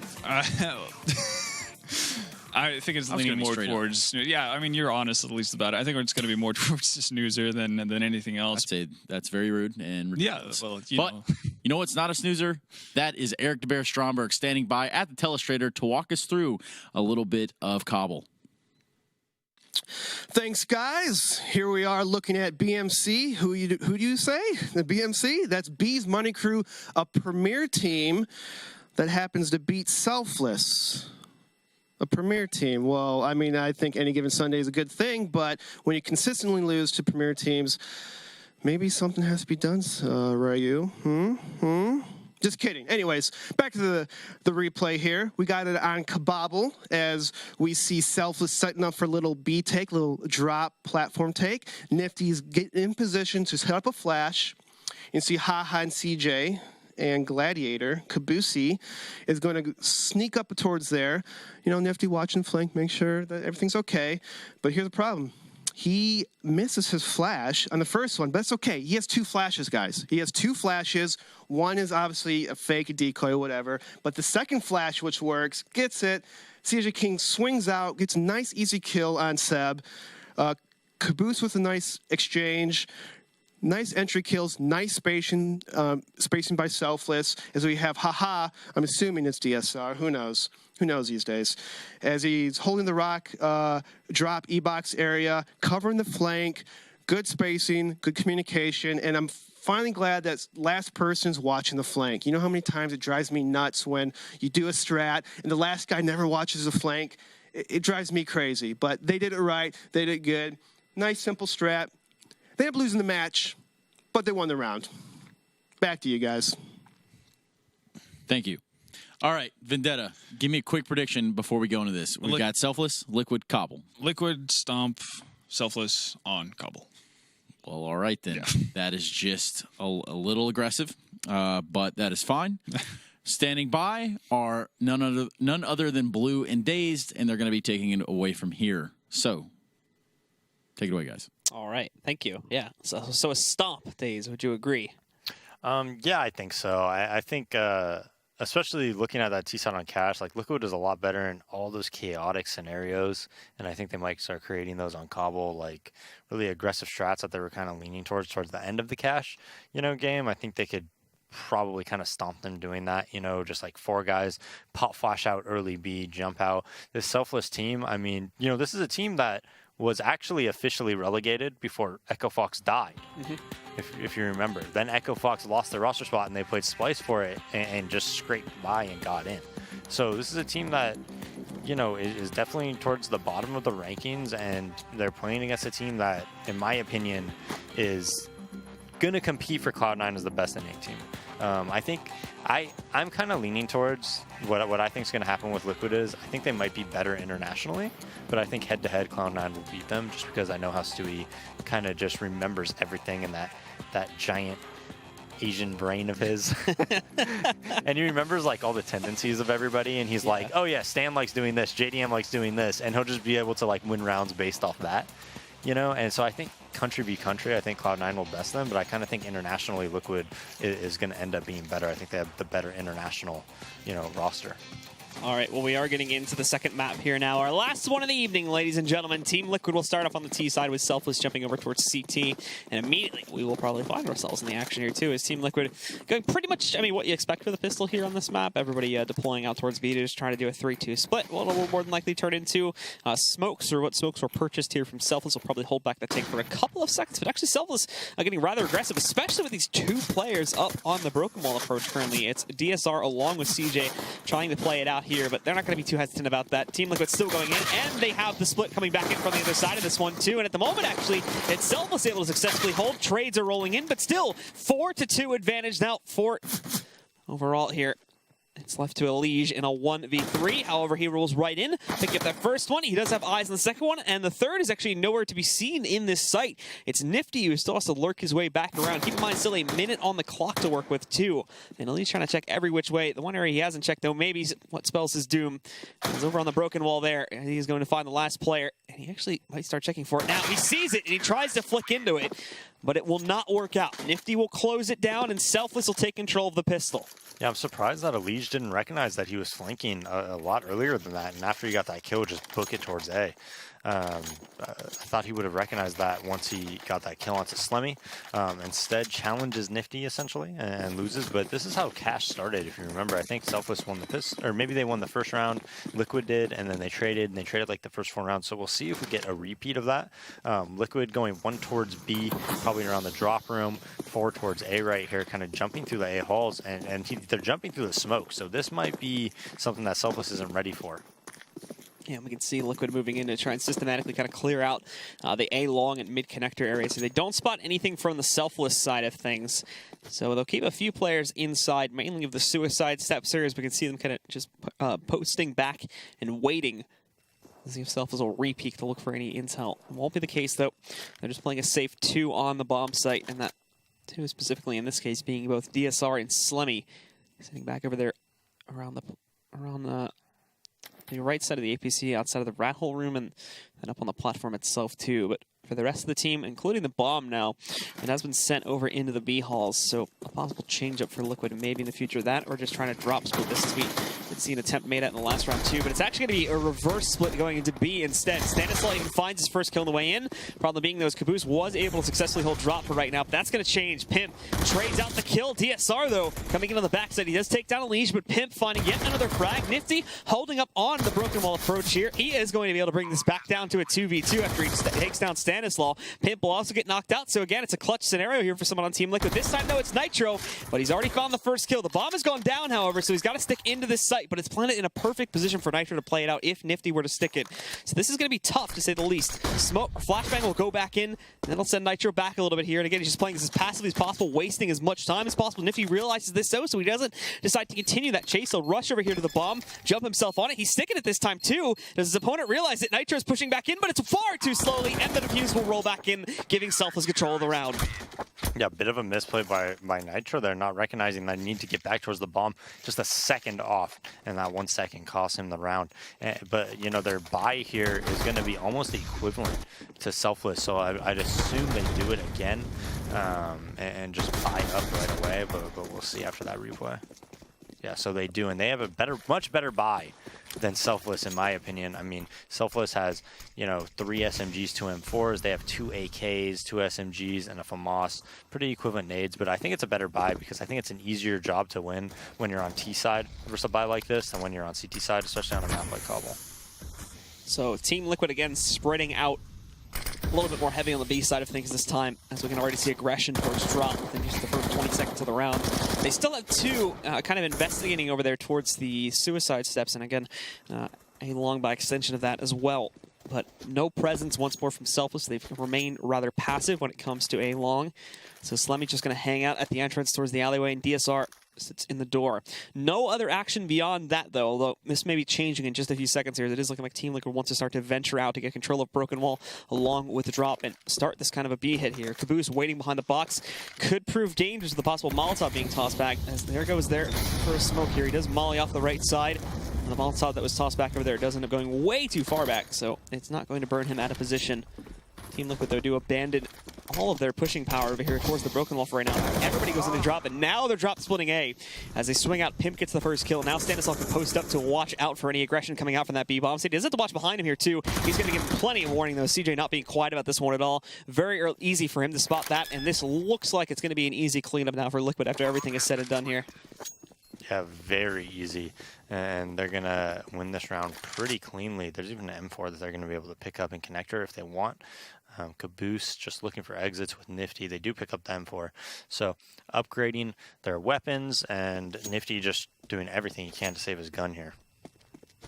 Yeah, Nifty pretty far detached from this, but actually almost getting caught with a trade out there, it looked like for a second, but it still remains alive. I think Elige probably saw him. I think he did too. He was looking right at him, or at least in Nifty's case, he was looking at his opponent, but maybe Elige was looking in a different direction. Regardless, they're both going to move back in. Caboose is able to hold for 1 so far up on top there. He's distracting a lot of them too. Nifty even picking one up too as he knocks down Pimp. He's going to wrap around the corner looking for Nitro. He's got the angle there to take him down. So great save. Yeah. Both save, and they not only save, but they also knock down a combination. I think it was 3 players from Liquid end up going down at the end of the round.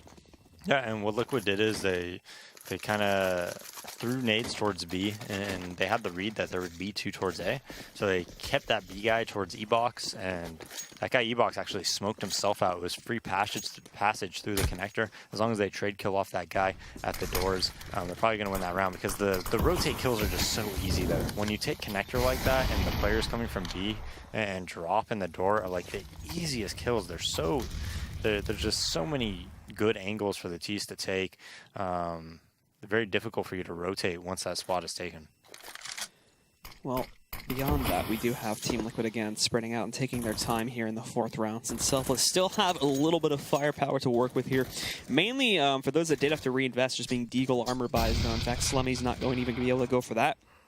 He just has a P250 pickup, but you still have those 2 players with saved guns, and that's going to be something that Liquid will have to worry about a little bit here. In fact, they've stopped a lot of their early aggression out towards A-Long, which was a key in the past round. In fact, Stan getting caught in a bit of an awkward situation there, but Slemmy not able to actually follow through with the kills. Stanislaw is given time to not only recover, but pull out his gun as well. DSR, though, goes off in the suicide steps, trades out 2 kills before being taken down himself by Stan.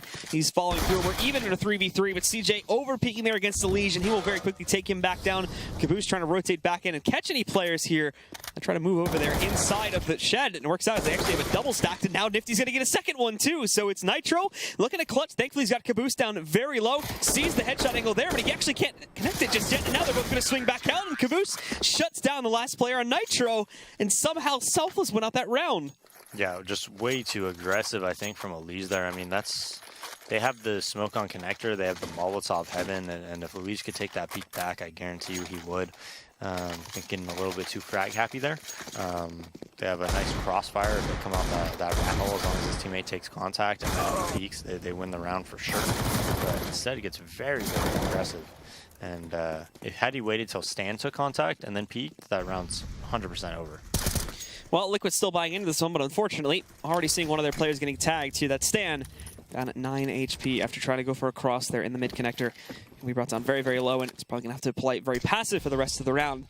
For everyone else on the team, though, they all group up at the outside of B and are probably just going to go for a very straightforward execute, countering out the Molotov that was tossed down here to burn out CJ, prevent him from doing anything. His smoke gets onto the ground there, so it burns it away. Nitro, though, is still going to try to utilize it to the best of his own ability as he looks to sneak through it here. CJ waits on the other end. As soon as he crawls out of it, CJ will more than likely be able to easily spot him, take him back down. There's a flash that works its way out here, and it works for Nitro. So he's going to be able to get 1 kill. Nifty rolling back in. He does trade onto Nitro, but Pimp still having a position up on top. Trades again, now in the favor of Liquid, putting this to a 4v3. Caboose having a nice lineup, but again, only 1 frag, and these are still favoring Liquid to a huge degree. After everything is said and done, we're left in a 3v1, and DSR is the one trying to clutch, but Elige just 1 taps from the other side of the site and destroys any chance of that happening. Yeah, now we'll see if Selfless wants to buy up here. Liquid, you know, they lost that last round, though, when they had him officially broke. Selfless, this is pretty much very similar to how Cash started. You know, it was just back and forth, back and forth, back and forth, until finally Selfless was just like, all right, I'm done. You know, it's kind of like when you play chicken. They're like, all right, done. I'm stopping the buying. You know what? Like, you could probably take this round. I just want to get some freaking M4s and smoke some Molotovs. So for the guys on Team Liquid heading into this round, they should expect a much easier time, although not necessarily a free time. That was for them. Cool molly. Bouncing up on top and then heading into the hay bales there. It's going to send DSR back. He did realize it early on, so it was unaffected by it. And Slummy is trying his best to assist his teammate retreating down those suicide steps, but all was unsuccessful. Nitro and Elige both picking up their initial kills here. Pimp even getting into drop there and sorting things out pretty quickly. 1 more to go in this respect. They find him, and as CJ tries to sneak out from A along, he too is handled. No kills at all against Team Liquid, and they get a very clean 3rd round to tie us back up again. Yeah, and they're going to buy here, but it's really not great. I mean, you know, 3,300 on 2 players, 4, you know, not even full mates on the other 3, but it's decent. It's good enough. You could really utilize Mag 7s, especially on this map, very, very well. There's multiple Mag 7 spots that you can make it work. It sucks on the rotate. Really bad on the rotate on this map, but besides that, you could definitely make it work very, very well. Now, this is going to come out very quick, this B hit, but they're making a lot of noise, so Selfless should be ready.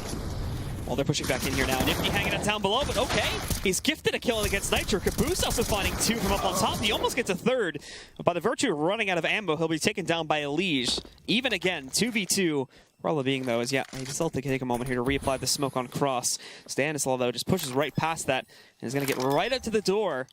Selfless have not tried to hold control of this door anywhere else on the site, for that matter, at all. And this is going to open up, assuming Elige can hold this doorway in front of him now, this is going to open up a wide flank potential that could just pretty much destroy these two. Elige, though, was not watching out for it, so he has let them into the site. But here comes Stanislaw on the backside. In fact, Elige has already handled the first kill, and there's that flank coming in beautifully to allow for essentially a zero-risk 2v2 victory from Team Liquid.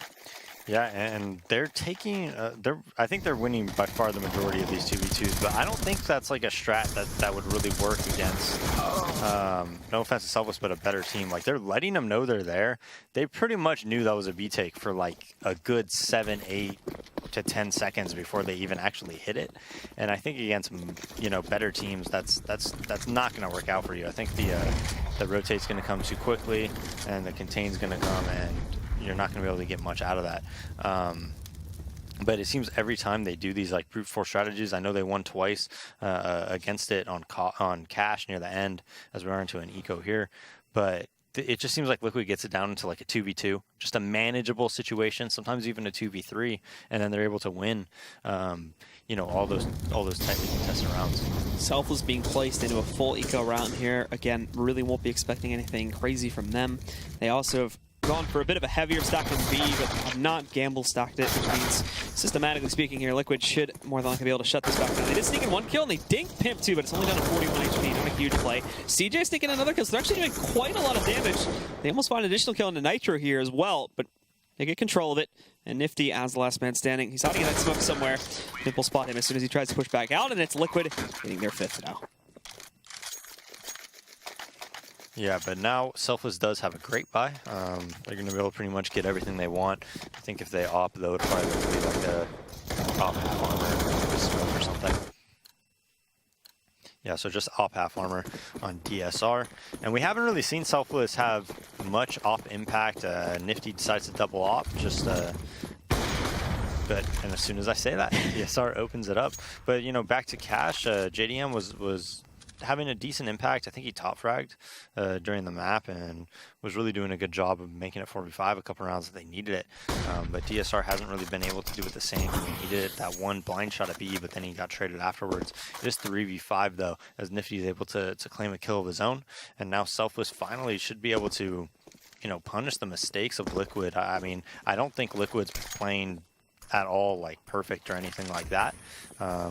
I definitely see some flaws that could be exploited, but Selfless up until now hasn't really been able to capitalize off those mistakes, off those like brute force type strategies.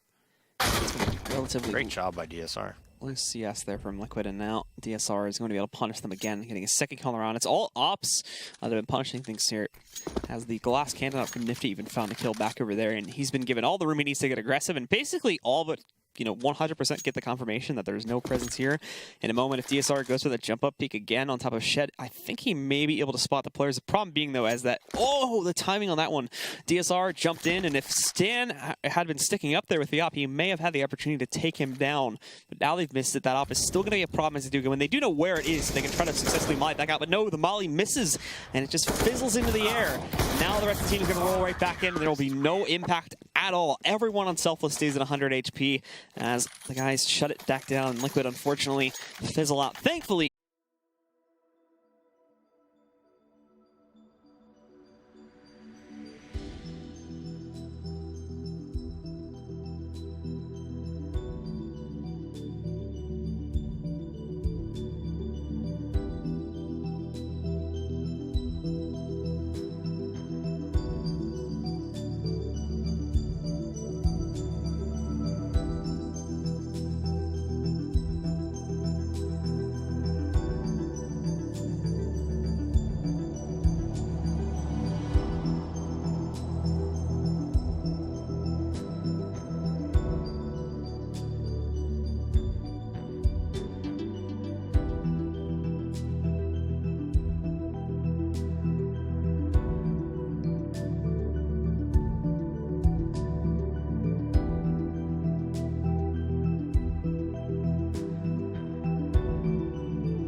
shitload of cash to work with, so buying back into this round is not really going to be an issue.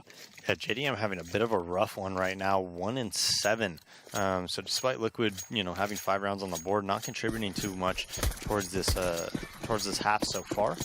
But having said that, that was whenever you're in a 2v5 like that and you're in a round where even if they win the round, you could break them the next round, as Nifty's getting an op boosted and drop, so he might be able to clean it up here and make it 4v4. Well, JDM, it was rough up to this point. All of a sudden, he's turned it back around with a nice little 2K here. Up to 3 overall in the game now after picking up those. And after those 2 kills, he is going to have to still hold on to site controls. He's kind of leading the charge by quite a few seconds here. Gets himself to the platform, though, and actually, I think that these 2 kills are enough. Look at the Selfless has no intention of retaking at all. They're going to completely get back up. The smoke in the door really seals the deal there. But they're just going to fall back and save as JDM goes from a bit of an issue to all of a sudden being the thing that pushes Liquid into his easy 6th round. Yeah, there's no chance for them to win this, and there's a T already in the tower. And Pimp should be able to hear him walking past downstairs too, so that could be easy punishment if he just goes over here to the window. Has the angle, there you go. Hook, line, and sinker, drops CJ to the ground. Meanwhile, over here, where the other 2 are holding in the castle, Caboose is having a much better time of trying to save their weaponry. They 2 dig down a Liege. Stan is going to be moving in a second to try and repunish that one. He's got a great angle, line at the headshot, and he follows through with the last one as well. So no saves for Selfless, and Liquid retake control, and also reset that losing bonus for Selfless, more important. Yeah, and that's big, but, because Selfless won that round with 5 alive, look at the money on their team. Nifty really the only one who's going to struggle weaponry-wise. Everybody else is going to be able to have AKs, and DSR, feeling it. Gets picked off by JDM, and great shot onto Slemmy. Just wins that round by himself. As soon as I called him out, I said, JDM, you're being a noob this game. What's going on? And they actually save, Selfless does, so I'm very surprised by that. I talked about this last night. When you're like the underdog, I think that conservative type of buying, I kind of stay against that. I think if you give the overdog multiple chances to win gun rounds in a row, it's just... you want to be pretty aggressive with your buys, I think, when you're the underdog, like Selfless is. Well, we do have Team Liquid trying to go forward for fast B control again, but they are going to have to look forward to a bit of a stack here. Again, the problem being is that they are going to be pushing out towards A too, so after losing Nitro here, I'm pretty sure Pimp is going to hightail it out here because he especially doesn't want to lose the bomb since his other 3 teammates are having no problems at all getting themselves into that A site. Selfless will realize this, but again, they'll realize it a little bit too late. They've already been smoked off the main doorway. Heaven's going to be very easily controllable here by the T's once they get up onto that platform. So there's not a lot of options for the remaining 4 Selfless players, and again, we'll have to back away and save in this 4v4. Even though it's even, they don't have any additional gunpowder beyond that AK sitting on Caboose, so it really is not going to be worth it. The good news is, though, is that because they still have so many players, they can try to post up and get a lot of exits here. Well, they could try maybe save it in this upcoming round, but they're going to have a really, really good buy here. But at the end of the day, it is going to be 4-7 Liquid. And again, I mean, it looks good for Selfless early, right? They're contesting very, very early on, something like Cash, and then all of a sudden Liquid kind of breaks through and puts together quite a few rounds. And all these attempts to find exits are not really working out very well at all. In fact, Liquid on the cusp of a team ace here in a moment. Unfortunately, I get the knock by JDM. He gets the kill, but no! DSR rolls in, and that is going to be the op on the ground and into the hands of DSR. No one even remotely close enough to be able to trade that frag back out. So DSR getting the op for free is a big up to try and save Selfless somebody heading into this one, and it will allow them to upgrade to a double op setup. Nice shot by Liege. We can see the replays again from the previous round here as JDM was just trying to hold off on it. He did fend himself off for 1 kill there, but was ultimately overwhelmed at the very end of the round. So, as mentioned previously, double op setup again coming into the hands of Nifty and DSR. Full bot for both of them with Arbor along with utility. The last time they did this, they did have to go glass cannon on Nifty, but everyone else also having the M4s and also full utility buys. So Selfless are in good shape here, but now they have to follow through with the actual round itself. As Team Liquid actually kind of moving all over the place currently, but it seems like they are going to solidify into just going towards B. Yeah, grouping up towards B, but Nifty is going to have an early spot. He's opping the platform, takes a peek, doesn't see anything. So this is something that's a lot more difficult to execute from if Nifty kind of figures out what's happening really early on. Push back in. Nifty looks to the timing shot, but is not going to be able to connect it. So instead, just mollies it off to prevent Liquid from going for a fast play. In the meantime, though, they still need to move in and specifically take drop controls. Pimp, don't think that flash bounced the way it wanted it to. So he's going to end up hitting himself with it. Still, no CTs actually hiding out inside of the drop room itself. And the CTs do toss in a Molotov there, so it's going to delay them even more. Problem being, Elige did sneak through, and he finds DSR through the door. One more will take up a position from Slemmy, but no, now Pimp leaps out, and he picks up an additional kill. They know CJ's right behind that door. They bring him down to 3. But CJ will be able to take down Elige. Although with those kills that they got close to the door here, they are going to push directly into A, get full control. CJ picked up a second kill, but he will finally meet his end at the hands of Pimp. Stanislaw taking in another player by the door, and there's really no hope for Nifty here. And oh, he didn't even see it through the corpse there. JDM was hiding up on the top side, so Nifty gives himself away, and it's Team Liquid with another round, up to 8 now. Yeah, and they just get down drops so freely. And once they get down, just immediately get these kills in connector. I mean, that's twice now they've just gone down drop, gone through connector, and gotten the kills towards A, and then just went up towards A. That was actually, I think, going to be a connector to B play, so they're going to jump out the window and go to B. But once they got that kill at A, and then they get another one, as soon as they got that first kill, the bomb was already rotating, and then they got the other one, and they were like, hey, let's just book it to A as fast as we can. And already you can see Elige is going back on the max. And they know this is going to be an eco. Already up to 2 frags. DSR, though, could cause some trouble. Waiting at the bottom of suicide steps. Oh, never mind. JDM is ready for that one. He spots it with the Tech 9 and takes him down. These last two, again, really far away from the action here, behind a smoke specifically. They have boosted Nifty up on top of it, where there's a little bit of an angle from the spot if Nitro wide peeks here. I think he's seen it, but maybe not. Yeah, there's the spot. But pretty quickly after that, Caboose just kills Nifty, apparently. And then Elige finishes the job by taking down Caboose. Yeah, the Selfless going to be able to buy again. But we really haven't seen much of them in like, just making it difficult on Liquid. Liquid's kind of just done whatever they wanted throughout this entire game. Haven't seen any, like, calculated pushes. They did B plat control 1 time, no, 2 times actually, but both times they didn't really like force the issue at all. So Liquid has kind of been able to just do whatever they want. They haven't had much trouble in like having to change their plan or anything like that. You know, it's just, hey, let's do this. Okay. Yeah. Like Liquid, you know, Selfless isn't doing anything else. Yeah, well, we do have Nifty trying to play down below. Both of them that are inside of the site on the T side of the smoke wall, though, just get utterly obliterated for the most part here. They got Nitro down kind of low, and Slemmy is going to be able to hold for 1, but now the goal is to really fall back here and save this rifle, as ultimately it's Liquid again that just pummel their way into the site, get control, and they really, you know, they don't have to even break a sweat in doing it here. They only lost Stanislaw, and that was after they already had site control and he was moving out to hunt down the remaining players. So Slemmy will look to see if he can save the rifle. Pimp's going to peek in a second now, and he was watching for a push from the A bomb site, so he doesn't even suspect that. Pimp gets the last kill, and again, no saves for Selfless going into that last round. They'll just have to force him with whatever cash they can afford to buy up. Yeah, and it's been a rough second part to this half. I mean, Liquid just giving up, I think, 1 round after it was, I think it was 3-1 for Selfless, or was it 3-2? I think 3-1. Yeah, 3-1, right? And ever since then, they've only won 1 round, and Liquid's just taking control. And it's almost like they're just dry running out here. And it's actually like the best feeling as like an in-game leader when you're Stanislaw and just everything you're calling is working. And just, you know, you're throwing nades to dictate the rotation, and then things are open, and you take advantage of them every single time. So, well, Liquid actually a bit more spread out this time, as we even have players sitting at the back of the fountain. Early Molotov is going into drop, though, and Caboose actually wants to stick inside of it. Behind the box here, we can see as we turn off the X-ray that he's not going to be able to see anyone just yet. They're both still hiding behind the threshold of where he would be able to spot them, and both actually do end up kind of bailing out temporarily. I think Nitro is going to redeploy a smoke over here to still make it look like they're going to try to go for it, but they counter boosted.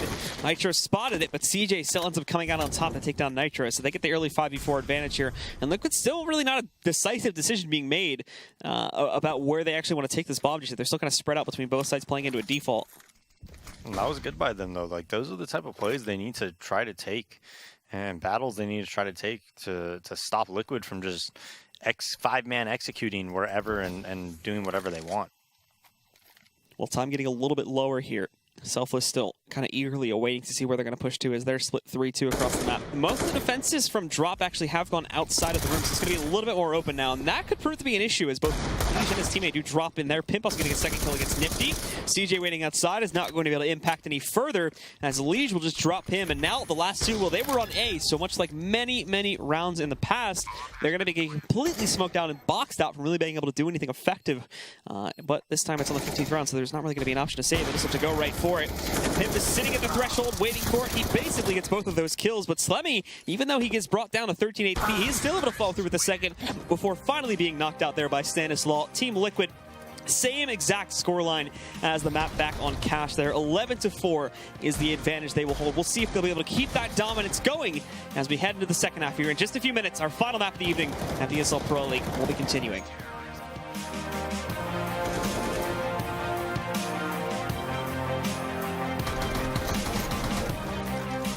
ESL Pro League is brought to you in part by Logitech G, Pay Safeguard, Mountain Dew League, and ESEA.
Well, welcome back again, ladies and gentlemen. Here, our final map of the evening. It's continuation due to start in just a moment here. Selfless still down, certainly not out yet though, but they have a lot of ground to make up. 4-11 on Cobblestone here, heading onto their T side now.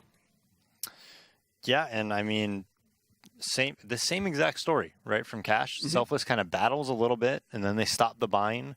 Liquid wins that round clean, and then they just roll and just put together so many rounds in a row. And Selfless, you know, finally gets back on the board, gets like one more round after that. But yeah, I mean, Liquid just looks like the much better team. Like I said, they're just kind of dry running throughout the map, doing whatever they want. Selfless not really showing them any wrinkles of anything different, you know. I think they did a little bit of B plat control. PSR tried opting like aggressive middle, but you know, when I'm talking about like getting the advantage, I'm not really talking about just going an op battle versus JDM. You know, it's something where you try to, you know, do something like a calculated risk and things like that, and that's not what we see from Selfless. Meanwhile, when we watch a Liquid and they play on different maps, you know, we consistently see Stan change his setup, change the look that he's giving the other team, try to take the advantage, take the battle somewhere else, and then leverage that into a round win. You know, we're not seeing any of that for Selfless. We're just seeing them, you know, just kind of play a default. Yeah, and just play it by ear, essentially, like that. Yeah, you know. and that's not going to work. That's just not going to work against a team like Liquid. And the other problem is, as a result of that, too, there was... I think there was about like 5 or 6 rounds in that half where Team Liquid were able to just push into the site, take control, smoke off out the site door, and then the last two. All right, well, we got to save because they had no other choice. Because there's no retaking that in the 2v4, or even like a 2v. There was, I think it was one where it was a 2v2. Cobble's really difficult to retake if your teammates die quickly. If your teammates die quickly, it's one of the hardest maps to retake because it's just so difficult to. What are you going to jump out of heaven? It's like there's 45 angles you have to look at, and they could be underneath you. It's crazy, right? And then at B, the stairs are just so difficult to push off. And now Stan just.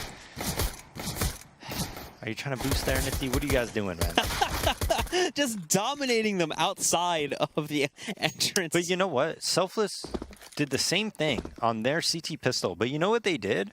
Instead of fighting like that and taking the battles, which are very CT-sided battles, they kind of just played around the smoke and like hid and whatnot. And it was very questionable. Liquid knows they have an advantage there. You know, USPs versus Glocks, very good headshot angles, right?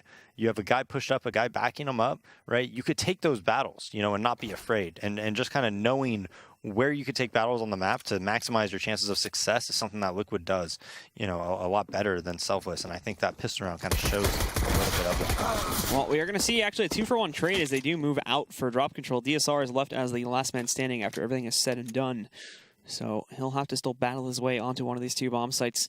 Stanislaw really trying to circumvent fighting this, however, as he does go back inside of the drop room, but I actually think DSR reads this. He's going to go hunting for Stan, and Stan is still looking the other way, so he's going to be able to get the instant headshot against Stan, and now he's been able to bring it down to 1v1. Still plenty of time and plenty of room, too, as Elige is really far off on the rotate to be able to get this ball onto the ground and get into whatever post-plan position he wants to play towards. He's chosen the sidewalk for right now. It will work out, assuming Elige does not check it, but he's hugging the wall right now, and he's going to go into the transition room. That'll let Elige swing back in, but ultimately, well, this is all going to be very, very close. Elige does not check the other room, so currently he's looking behind him here. DSR has a free angle, but he does not immediately execute him. He goes back behind it again, really just trying to waste time. Elige does not have a kit, so he needs to get aggressive and go hunting for this kill. Otherwise, time is going to run out here. Swings around to it, gets the damage in. DSR playing this perfectly right now. Elige getting up close and personal, but he can't execute, so they resolve to knife fight. Elige will win it, but it doesn't matter as time has run out, and Selfless are going to be taking control of the pistol. Yeah, not enough for him to buy an M4 though, 30-50, but you know, he can get, let's see what he opts to buy. I'm very curious because I'm assuming Liquid's probably going to buy here. 20 and 8 on Elige though. Whew. But good job by Selfless for winning that pistol. I thought it was over once they got those B kills, but the double jump out window, able to kind of get those kills and make it a manageable situation. And it's actually going to be essentially full buy or full save. Full save. No purchases at all except for Elige getting armor. No, but that's actually that's saved from the previous round. So nothing brought into the second round here. They are just going to be full saving and looking to the third round here, which begs the question is if they are going to just try and go for an all-out force in that round to try and surprise Selfless a little bit.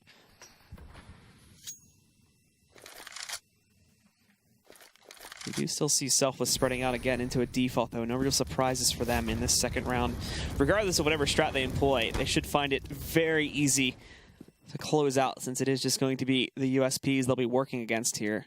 Yeah, and it's not even like they're going to run into a stack, and even if they were stacked, they're spread out enough to easily win the round. So this should be just very cut and dry, smooth sailing for Selfless. Probably let these SMGs kind of get in position where they could, you know, take the action to them and try to farm a bit. Nitro also being lit down here pretty heavily down to 7 HP, and it's just a slow but systematic process of knocking out Liquid one by one, and it's working out nicely for Selfless.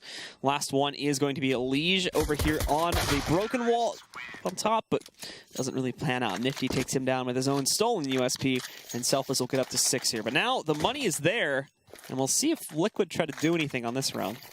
I mean, they actually could get like an op no armor if they really wanted to, but I don't see why they would. I think it's better to just play it more conservatively. I still think they should have done this buy the round before, though. Like I said, it doesn't make any sense because even if they win this round, they're not money breaking them. Someone's just going to buy the round after, so it doesn't make any sense. But anyways, Nifty pushing drop gets early kill on Nitro. That nade's going to do some damage too. Yeah, 60 onto Pimp. So yeah, JDM also losing a little under 10 of his HP. But Elige will still post up very close towards the broken wall here. JDM also finding the kill against Nifty there inside of the drop room. So Selfless won't be giving up fighting just yet. Slummy, in the meantime, has managed to infiltrate the A site currently, so he has himself a nice position between this APC and the wall leading over there into the shed. Failing to realize, though, that there is a player sitting up on top of the site shed. Stanislaw is going to be able to sneak in a kill there, but unfortunately he just walks into the open as these guys from A long are pushing back out. So he sneaks in the kill there. JDM trying to find impact with his MAC-10, but keep in mind he has no armor, so it's a little bit tough to play that out. However, back over on the site, Pimp has found another pickup there. So they're disadvantaged right now, 3v2. They still have the advantage when it comes to just overall gun power right now, but it could go in the other direction. With that happening, though, getting the kill on the Pimp and finally sneaking out the frag onto him, things may resume back to normal. Elige also struggling to pick up that player on the platform. Caboose takes down JDM, so it's all on Elige here to 1v2, and he has Caboose in the corner, but he has to just go right into his face where that SMG is going to have a much bigger advantage. Yeah, I'm not sure if he knew that the bomb was down. It kind of showed it on our screen, but I don't know if it was going to show it on his. But regardless, they get a lot of kills, 3 kills on the board, and now they're getting a full buy. JDM with off half armor. Stan double opping actually. So they're going to give him the double op look, and we'll see what they do. Like, we'll see if they just are content with just playing like a default setup, or if they put pressure on certain areas of the map. We do have Selfless, again, content to play into that default. And also having Stanislaw lit very early on, probably legging him there down to 14 HP. The rest of the team... I didn't even hear an op shot, but I guess he must have gotten late. Yeah. I mean, that's usually what 18 HP it means. The sound has been a little bit buggy recently, especially at long distances, to where like sometimes you just don't hear it for whatever reason. Might have something to do with the engine. Wow. Oh, all right. And they also spray in through DSR there to bring him down to 3 HP, so kind of returning the favor from before. So Stanislaw gets brought down to 14 after all of that. Stanislaw down to 14, excuse me, but then DSR also sitting at 3, so it's essentially evenly traded here. Neither team actually able to get a full kill just yet, though. And time getting a little bit lower. Selfless have yet to move in. This more than likely will end up being the drop split into A. That is definitely what it's going to turn itself into, as you guys are also pushing out long A instead of ramp, where they would normally do that to swing in here through the connector and try to punish players, but watching out for the drop split. Still, no traction really being made, though. And they start to pull away that second player from drop. Slemmy's going to regroup with the main pushing force back down below here, leading into A instead, so it leaves it all on Caboose to make his impact down there. DSR, though, finally being able to find a shot. It is on to Stanislaw, so really just finishing off the frag, which they almost got earlier to begin with. And now, as they swing right back up here. I don't think they're going to win this round. I mean, this is such a tough retake. Team Liquid have been boxed out of the site completely. The smoke covering the doorway here. There's not a whole lot of room for them to work with. The time getting low, and not only this too, but they also have Caboose working his way in from the backside. From it drop, he's already taken down a Liege. He's going to be a little bit cautious. He doesn't necessarily just want to send his life away, but again, Team Liquid have been outclassed here, and they are going to have to back away and give Selfless an 8th round.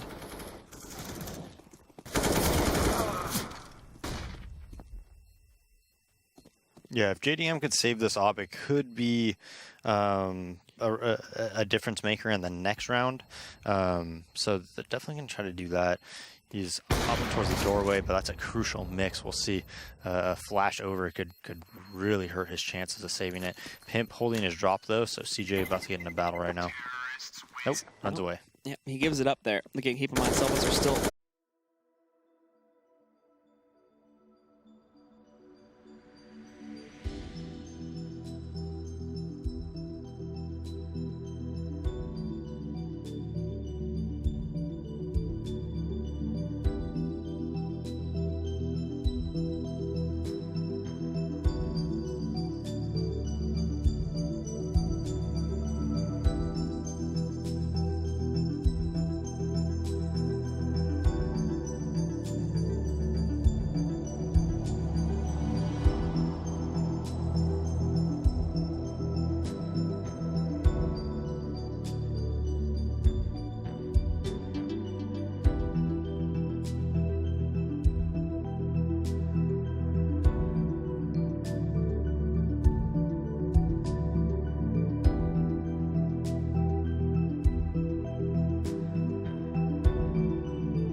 themselves on this half.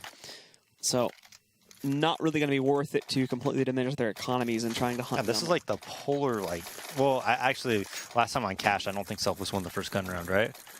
No, they didn't. But it was 4-11, and they won the pistol. So, but this time they won the pistol and the first gun round on the second half. So things are looking up for them. They're doing a little bit better than they are on Cash. And again, they won the round, and they have a pretty good economy. They're gonna have to lose 2 in a row before they have to save. Well, so. If I recall correctly, by the time that Selfless was up at, by the time that Selfless got up to like 7 or 8 rounds, I think Liquid had already gotten to 15 by that point. So Really? Yeah. No, because it was 4-11, and then they won pistol. No. Yeah. I could have sworn Liquid already got up to, it was like 15-7 and then they rounded. It was like 15-7, I know that for sure, so. Yeah, I think it was, yeah, I don't know. So I think they won the first 3 to get up to 7, and then Liquid like just dominated from that point to get us 15, and then they won. Then Selfless won 3 more, and then Liquid won the last one to get 16. That's how it happened. Gotcha. Anyway, Team Liquid do resolve to force into this one here. JDM, we can see, already getting aggressive up in front, but in the meantime, Stanislaw got taken down over on the T-ramp leading up to the A-bomb site, and JDM still having to deal with his pressure. He fails to realize, oh, the swing around kill action, and he gets a no-scope as well on a Caboose. There's one more down below, and he's going to sink in as well against DSR on the site. Nitro has also picked up a kill against CJ. Slemmy is already down to just the last man standing, and it's Pimp from the backside to finish off the round. Oh my goodness, JDM just pulled out a miracle. But I don't understand why DSR peeked that with the op. Like, he saw him there. It's obvious that he's going to be doing it, and JDM's posted, and it's just like 3 HP, man. Your teammate's already up A after they got that kill. I don't know. All right. Well, after that, Liquid finally kicking it into gear. That's their first round of the half here. Up at the 6th, or after up the 5th one. This is a very pivotal round for Selfless. I mean, Liquid can like afford to lose this round, but Selfless cannot afford to lose this round if you're Selfless. Nice pop flash comes out from the A halls. CJ spots it though, so Stan's gonna fall back, and they're gonna kind of give up that control. 4 towards B, excuse me, for Selfless. So they could line up for a B hit whenever they want. We'll see what they opt for. I think they're just gonna do like a full B exec here. Would be my guess though. Yeah, the rest of Selfless is just sitting essentially lined up in your basic default and broken wall approach there. Molotov is going to send Caboose back while knocking off a quarter of his HP as well. So holding them back for a few moments here. But again, Selfless not really showing any initiation in the early round here. They're not really trying to force Liquid back at all. They're kind of letting them hold up front. And specifically, we can see this with JDM, since he's changed up his position, and he's going to be playing to counter out this aggression working its way out here. Lines it up. He almost has a double there, too, as I think he does hit CJ partially. I think he loses another 25 HP in the process, but he is the one that takes down JDM. And now as they do push the radius, able to hold for 1, looking for the second. It's actually going to be Elige that gets that as they do take down Pimp, but Elige follows his own frag up with the second one against Slemmy. It's CJ looking to clutch 1v2 here now, but before he even gets one of them, Elige will put a stop to it. He'll end up with a 3K on the round, and Liquid will surge up to 13 overall. Yeah, very well played by Pimp. And that's why a lot of people, they don't go through the smoke with that flash. They kind of rely on their teammates in upper to flash for them towards the rocks that they could get out of E-box. He threw the flash for himself, banked it off the top, and Pimp just, he dodges it along with Elige, and they're able to just multi-frag really easily while they're coming out of that E-box smoke. So a pause coming in, presumably from Selfless, as the advantage has swung itself right back into the favor of Team Liquid. A 5-round deficit they are now up against here, and Liquid just 1 or 2 gun rounds away from being able to close out this set and go 2-0. Even one of these maps would be an absolutely tremendous victory for Selfless and raise their chances of now staying in the Pro League as we get towards the end of the season dramatically. So they certainly want to look for it, as they've had 2 maps with very close scorelines now, and if they can still round this comeback and get up to 13-13, then they'll certainly have a good chance to follow through and close out on the map overall. Yeah, and it's so odd for the ESL Pro League right now, because the bottom 5 teams have a combined 2 maps. Well, the bottom 5 teams are a combined 2 map wins, right? Yeah. And 29 or 30 losses. I think if Selfless loses this, 30 losses. The bottom 5 teams are that's crazy. It's not good. That is crazy. Lopsided. That probably just means we're going to have really skewed rankings at the end of the season, where there's going to be a huge drop off at a certain point in terms of a rating. Yeah, I mean, that's brutal, man. Yeah. Well, Team Liquid, again, having actually a pretty good advantage to shut down this round. Selfless are just on Tech 9 buys. Utility's okay, so like we can see here, they have enough to set up for like a usual execute to try and cover up the statue crossover here, so they can get up a little bit cleaner. But actually, one rolls, I think, a little bit further back than they would have liked. It covers a Jinkoop. JDM just gets overwhelmed, unfortunately. He isn't able to pick up anything with his rifle. Now Caboose is going to swing back in, too. It's Slemmy and DSR that have picked up quite a few frags. It does seem like Liquid's trying to get back control of this one, but it's left even at the end of the day. That frag on Nitro should solidify things, though, as they already know where Nifty is, and he's at like 5 HP. So there you go. Nitro solidifies his last 2 kills, and Liquid do get up to 14. Not bad damage, though, overall. Yeah, knocking up 3 terrifying players. Tech 9. Yes. was curious as to what happened there with JDM, as it seems like he just wasn't ready for that one. He had his pistol out for some reason. Yeah, I'm still just amazed. 2 and 32. That's like that's the record for those bottom 5 teams. That's rough. So what is that? How many? Rough. What's that as an average loss per team? It's like it's like 6. That's like 6 losses per team. Yeah, it is. So Selfless actually taking another pause here. I believe still technical nature, but it is going to be a rather short pause. So we'll get back into it pretty much immediately. The countdown timer has already resumed. See the stats again here. And beyond, like we see there on the Selfless roster, beyond Nifty, nobody over 70 ADR. My glance at that was correct. So really nobody showing up to the table beyond Nifty himself and fragging. And we really can't even account for any crazy individual performances there. CJ having himself a couple good rounds, but that's essentially about it. Yeah, now just a Deagle on Nifty. He's had some success with it on Cash, but hasn't been able to really translate that success to Cobble right now. DSR just sacrifices for the team. He drops an AK, just has a Tech 9. Nifty did the same. So they did a double AK drop, one with a Tech 9, one with a Deagle. So they are really reliant on CJ and Caboose right now to win this round. Well, we do see that Selfless are just going for that slow push up A long. Team Liquid did actually not put really JDM or anyone else in there to defend it this time around, however, so the defenses leading up towards A are very, very weak. But the counter is true as we take a look. Elise already has a flank coming in, and what's even worse is Nitro is completely shutting down this entire push up through A. DSR got 1 frag on Nitro, but that is it. And it was after Nitro already got 3 kills that he went down to that one. So certainly earning his weight before going down and getting knocked out there. Team Liquid now up at 15 rounds, and they are 1 away from closing out. And what's even worse is, again, look at this buy from Selfless. They're essentially just going to be back up on Tech 9s, UMPs. I was waiting to see if we'd see a rifle in the mix there, but no, Caboose is just going to go with a Mac 10 instead. So a scrapped together buy that could tell the end and could tell the tale of a 2-0 tonight for Team Liquid, as they are going to spread out and mainly focus on a defense over here towards B, and it's well warranted too with the opening stack from Selfless. JDM, he's already found himself a kill. Deep nade, looked like it was going to hit a player, but we don't see this go nade, so apparently 1 damage on a Nifty is all it's going to do. They continue to get aggressive here, really to just hold back and ruin any of the plans from Selfless, since they did get kind of overwhelmed in the last round when they went for a buy like this. So if they can kind of scramble them a little bit, that'll be certainly great, as it'll make the round even easier for Liquid to shut down and take control of the map. Pin playing right underneath the drop, so they need a good flash. He bails out there with the very last second. And it looks like it's going to be just 4 drop. Jumps out. Stan getting 1 and dying, but he has all the info, so they know all 3 are in connector, and Nitro has a really good position.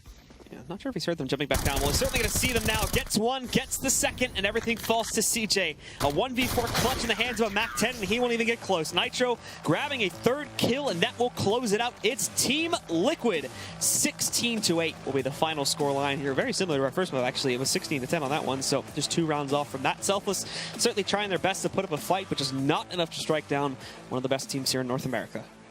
Yeah, and I mean, just such a lopsided league right now, man. Like, the top teams just do not lose, and the bottom teams just cannot contest with anybody, like, even in the middle of the pack, really. So there's, like, it's crazy. I'm sure as we get further into the season, we still have many more weeks to go, we'll see some of those cross matchups between those lower teams. Yeah, I mean, eventually they have to beat each other, so I don't know who made the schedule, but it was just brutal for all these teams near the bottom. We're getting the predictable matches out of the way first, so we can see the close ones towards the end of it. But the amazing close ones like Selfless versus Winter Fox. To discuss the season rankings and, of course, the last map here, we're going to send it back over to our analysis desk to close out the night, guys. Go ahead, take it away. Close out the night, put me to sleep, and you go talking about Winter Fox. Good Lord. All right, so anyway, look, right there, Liquid, obviously the powerhouse we thought they were going to be coming into this. Yeah, definitely so. And it was very telling what kind of issues Selfless would run into playing Cobble. Just not an easy gig versus Liquid in any case, no matter how good of a team you are. And you can see that Selfless never really were able to make Liquid uncomfortable in that first half. And obviously, if you're Liquid, and this is something Dace has said throughout the day, if you allow good enough teams to basically do whatever they want, it's literally like dry running strats for them in practice, and they're going to take advantage of that at any given opportunity. You know, this is just a true example all right, of Liquid just having all the freedom of movement they could possibly have across, the board here. We're gonna load up round 15. Liquid pretty much bulldozed Selfless in this one. Walk us through this one, Vendetta. Yeah, so pretty much Liquid had the free control over Dropper in the entire game, and this is one of the 2 times that Selfless actually try to be proactive about it. So they're going to do a boost and drop, and they're actually going to get a kill. CJ finds that first frag, but while that's happening, Stanislav is making some noise towards A, which holds off an A rotation, and again, with time passing, Selfless give up control over drop room, and immediately Liquid just pounce on that, and defense gets spread out, and you end up in those situations that, again, they refer to that retakes on this Cobble map is nearly impossible if your teammates die too quickly, because rotations are not going to be in time, and regardless if you're going towards the A or the B bomb site as a T, it's extremely hard for a CT. Both sides are so difficult to actually retake on. I mean, 100% you're right. Selfless's drop room CT side play, it literally just plagued them the entire time. Definitely. And all that does is divide the map up. I mean, you're giving that freedom of movement yet again. For them to just do whatever they want. Exactly, and you could tell that CJ didn't really find a good solution to how he wanted to deal with drop room. A lot of the times you see him go back into E-box room and kind of smoke off that area, which again leaves a ton of room for Liquid to either just drop down, sit and wait out the smoke, and then get flashes for each other, or potentially split for A. It's a rough one out there. Yeah, it is. Rest in peace. But we're going to look over today's matchups. I mean, we did have some pretty good ones, and, not so much of a close one there. We did see Misfits and CLG go at it early on into an overtime matchup, and then obviously we went into Inferno after that. Misfits was able to walk away with that W, so they traded maps, and then, as the story unfolds, Selfless unable to garner 16 rounds first here over Liquid. What's your takeaway from this? I mean, again, a tiny bit disappointed by what we saw from Misfits and on Cash, but then again, positively surprised by CLG, really, how well they were able to play with a new addition into that team. So I know they're both negatives and positives in that first matchup, and the second matchup kind of played out the way we expected it. But I would still recommend people who want to rewatch that to actually check out that Cash game between Liquid and Selfless. I could tell you where you get that, but we'll get into that in a minute. Let's take a look right now at the standings across the board, and let's start with the North American region, as we do see Liquid Cloud9 battling it out over them. Round differential at the very top, kind of as we did suspect, and then, a close following behind them would be SK, Misfits creeping up there as well. We did see Optic there. So obviously at this point, that pack is still starting to separate. Yeah. Daze was just talking about it. There are some teams that, eventually they're going to have to play each other, and one of them going to have to get a W. That's just how it works. Yeah, the way the table looks like, and you can tell it by the round difference that from 10 and down, it's not looking too great.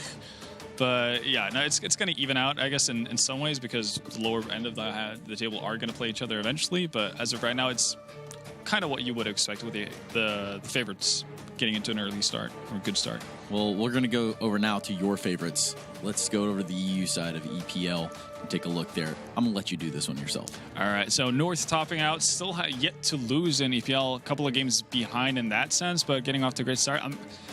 Mousesports somehow losing 2 maps played that they had from yesterday, somehow. But it's a weird world out there. Yeah, it is. I mean, time lapses and whatnot, or time is a fickle thing. But G2, obviously, the announced super team from France, still having a bit of a struggle, 1-6 so far. That's the biggest surprise to me so far. Astral is sitting at 2-4, even though they were 4-2 yesterday. Somehow, not too worried about them. They played with Zonic instead of Device yesterday, so they haven't been at full force in that sense. So I would expect things to normalize as the season progresses. No, 100%. I mean, across the board, we're not even close to that halfway mark. Exactly. For the entirety of the season. Yeah. So some of these teams could still potentially be your dark horse, but they might want to actually get on that horse now and start riding. Yeah. You kind of need to warm up and get in the be in the race. Yeah, exactly. You want to kind of be in the race before everything starts going. So before the race leaves you behind. Exactly. And you don't want to be left behind when we're talking about going to the big land at the end of the road here. We're talking about going to Dallas. We're talking about some serious Counter-Strike. Get your tickets right now, proleague.com/Dallas. I could call you a square if you don't get them. I've said that one numerous times, but how about you just do it or else? How about that?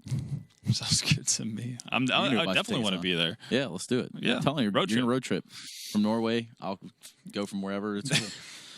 We'll meet in the middle. But let's take a look at tomorrow's matchups, as we do have that in the last day of this week. We're going to bring you the Brazilians in SK and Luminosity, and then Optic and Energy on the other side of that. Which one are you more excited to see? I'm curious to see how Optic are going to do, especially because we talked about dark horses. Energy might be one of those dark horses for the NA Pro League. So if they could grab a win versus Optic, that would be a massive get for them. SK obviously going up against domestic matchups, always fun to see. And them coming off of a bit of a disappointing Katowice tournament, they should be looking to get right back on the horse. Well, let's talk about when you get off that horse and you need to actually reflect on all that success you had or didn't have. Where are you going to do that at?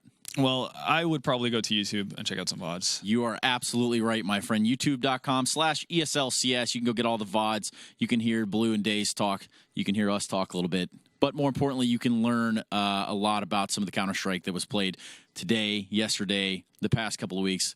We are only in the third week, but it's all there for the taking as is. And you know what? You've been here 2 days. Which matchup did you enjoy the most? Probably. I actually really liked that Selfless Liquid game, simply because we got to see some innovation coming out of Liquid, which always warms my heart. So I think Gets that a little tingly. Yeah, exactly. Yeah, it gets me going. So I think that might have to be the one. At least that's the one that pops into my head immediately. I think you're absolutely right. But come back tomorrow, and there's a chance you might catch a little bit more of that. We'll be back tomorrow for more ESL Pro League Season 5 here on Week 3. See you guys.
All right, we're back here. We're about to jump into our third map of the night. We've got Selfless and we've got Liquid. Let's quickly take a look now at the rosters. We're going to start off, I believe, with the Selfless roster. Slimmy, Caboose, CJ, Nifty, and DSR. Who sticks out most to you here? Oh, Slimmy as the veteran sticks out, but also CJ, the new kid on the block, really. The rank S king, if you want to put it that way. It's going to be interesting to see how he fares in a pro team, and how he's going to be, how he's going to deal with actually just having a guy control him. Be CJ, the rank S king. The rank A, exactly. I see what you did there. It's not bad. Let's take a look now at the Liquid lineup. No strangers here. Nitro, Elige, Stanislaw, JDM, and Pimp. And when these guys are firing on all cylinders, this should be a breeze of a matchup for them. Yeah, it really should be. And now they've got Pimp back in the lineup as well. He's coming back from Europe, so full fire lineup. They've had a couple of weeks to practice with Stanislaw if we've gotten the correct info. So expecting big things out of Liquid. Okay, we're going to see two maps tonight, two best of ones. We've got Cash, we've got Cobble. We're going to kick it off with Cash. Give me a quick thought here on Cash. Cash, good map for Liquid. I think they're just way better than Selfless, so I'm giving that to Liquid.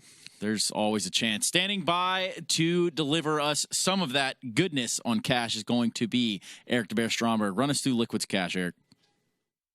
Thanks, guys. Here we're going to take a look on Team Liquid versus Complexity on Cash.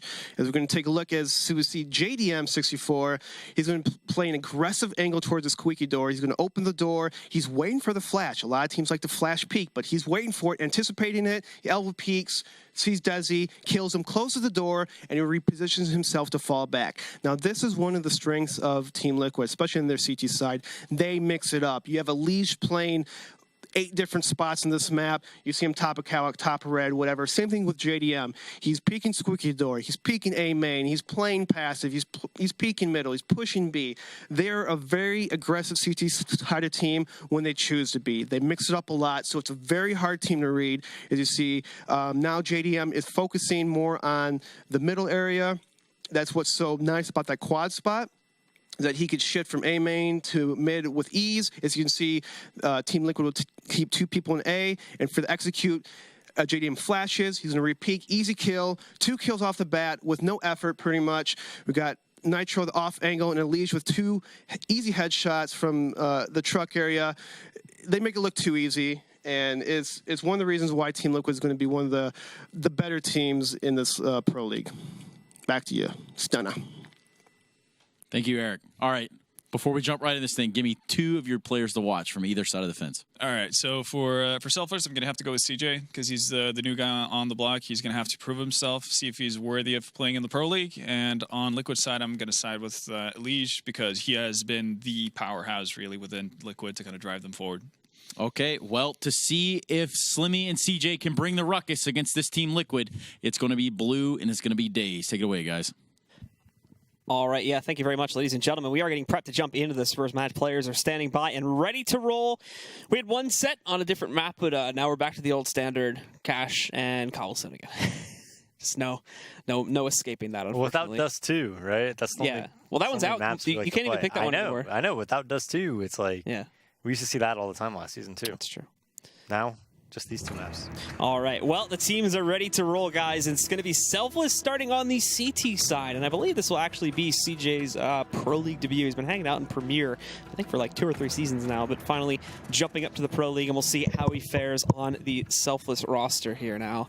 Looking at how things are going to fare off in the pistol round. We actually have Team Liquid pretty much just lining up into the default here. But look at the aggression from Selfless. Nifty pushing himself forward. They're already going to try for a counter boost on pistol round. Waiting.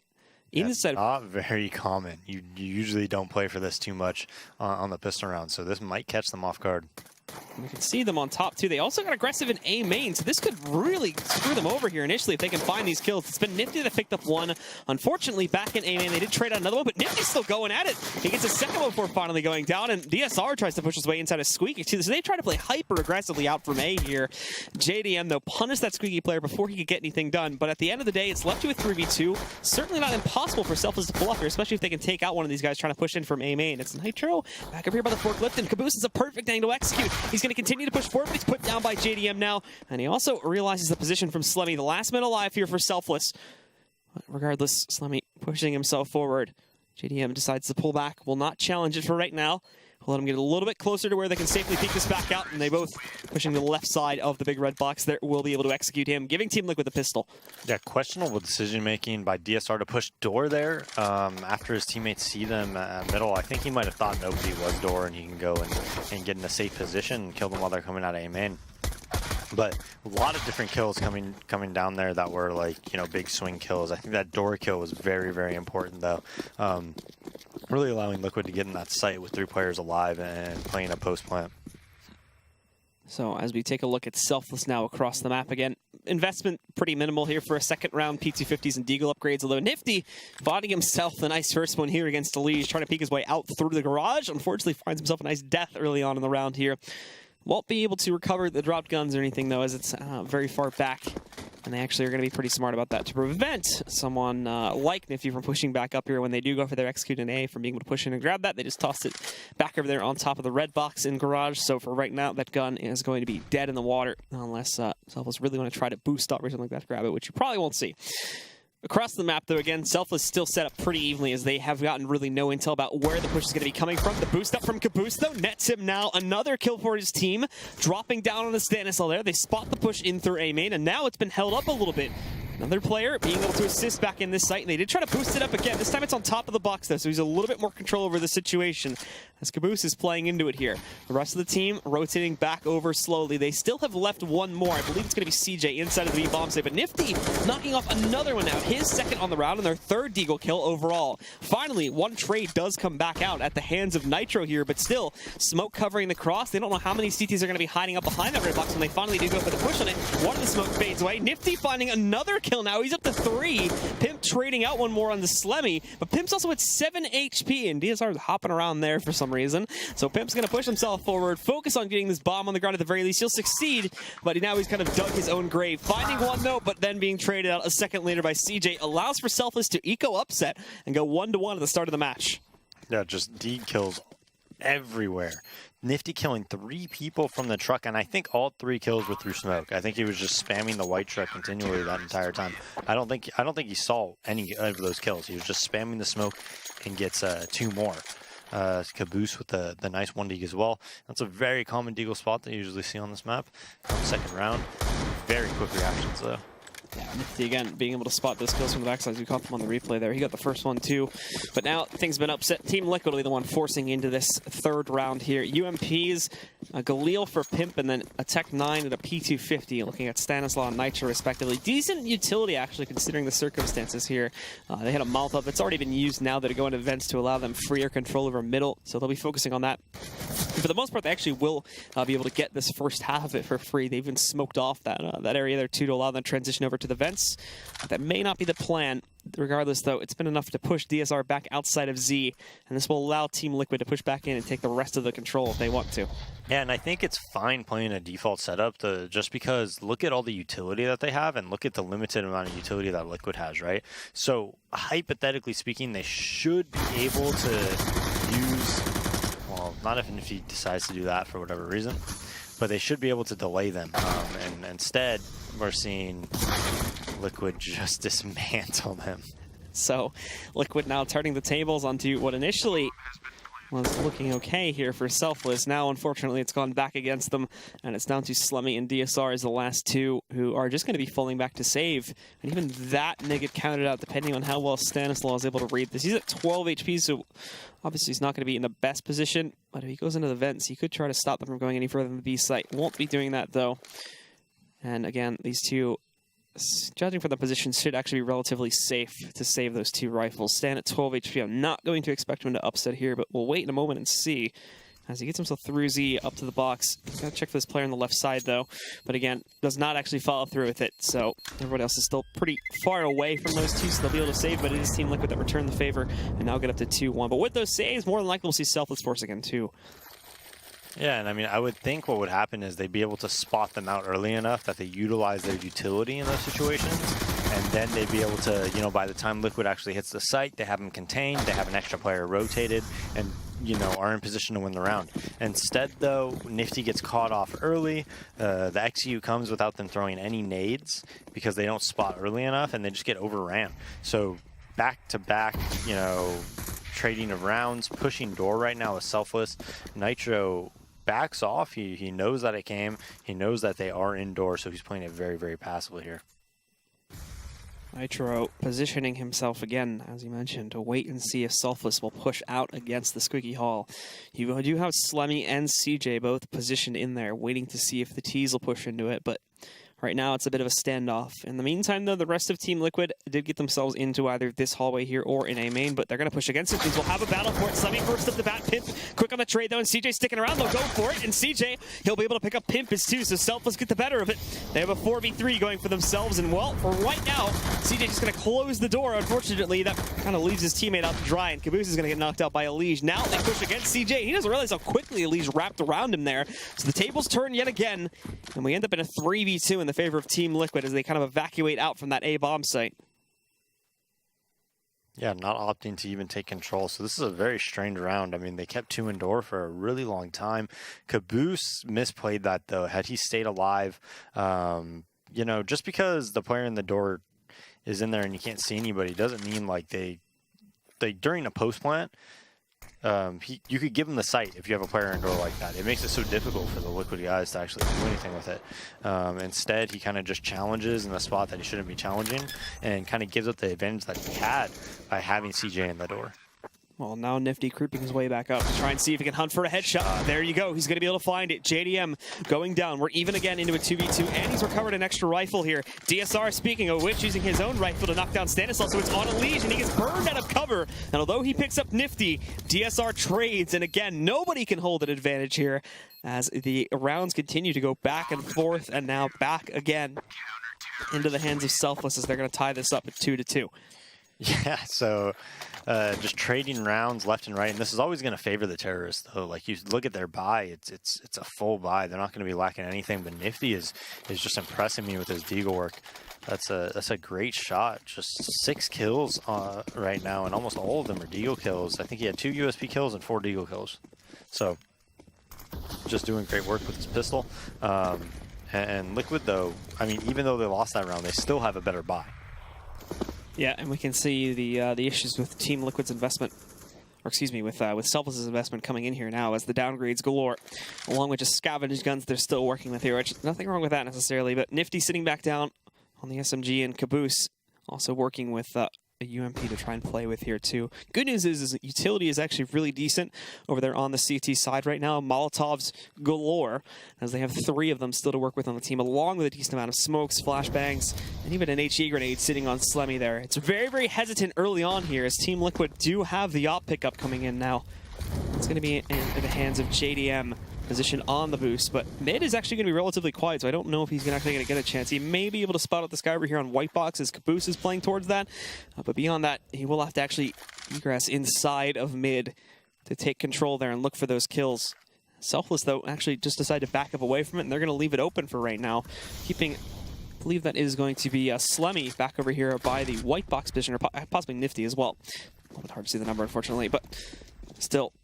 No progress being made by Liquid yet, and they're down to 30 seconds, so you have to wonder what the plan is. They're just in a default setup. JDM, though, finally taking a kill against Caboose, but again, still no follow-up, as finally it seems the plan has been found. They're going to head into the B-halls and try to make a push here, but Molotovs from the CT side is going to block that off. They have to wait even longer here now. They're going to have no time to think or strategize here at all. They just have to rush into the site and hope they can work it out. CJ gets one, Elige trades it back out. Nifty is hit by a flashbang, and they are trying to focus on this plan, but Nifty, you got to find that player there. Pimp and Nitro finds some kills. Slemmy picks one up as well, but now Slemmy pushing back in. It's Liquid that wins it, and again the trades continue. Wow.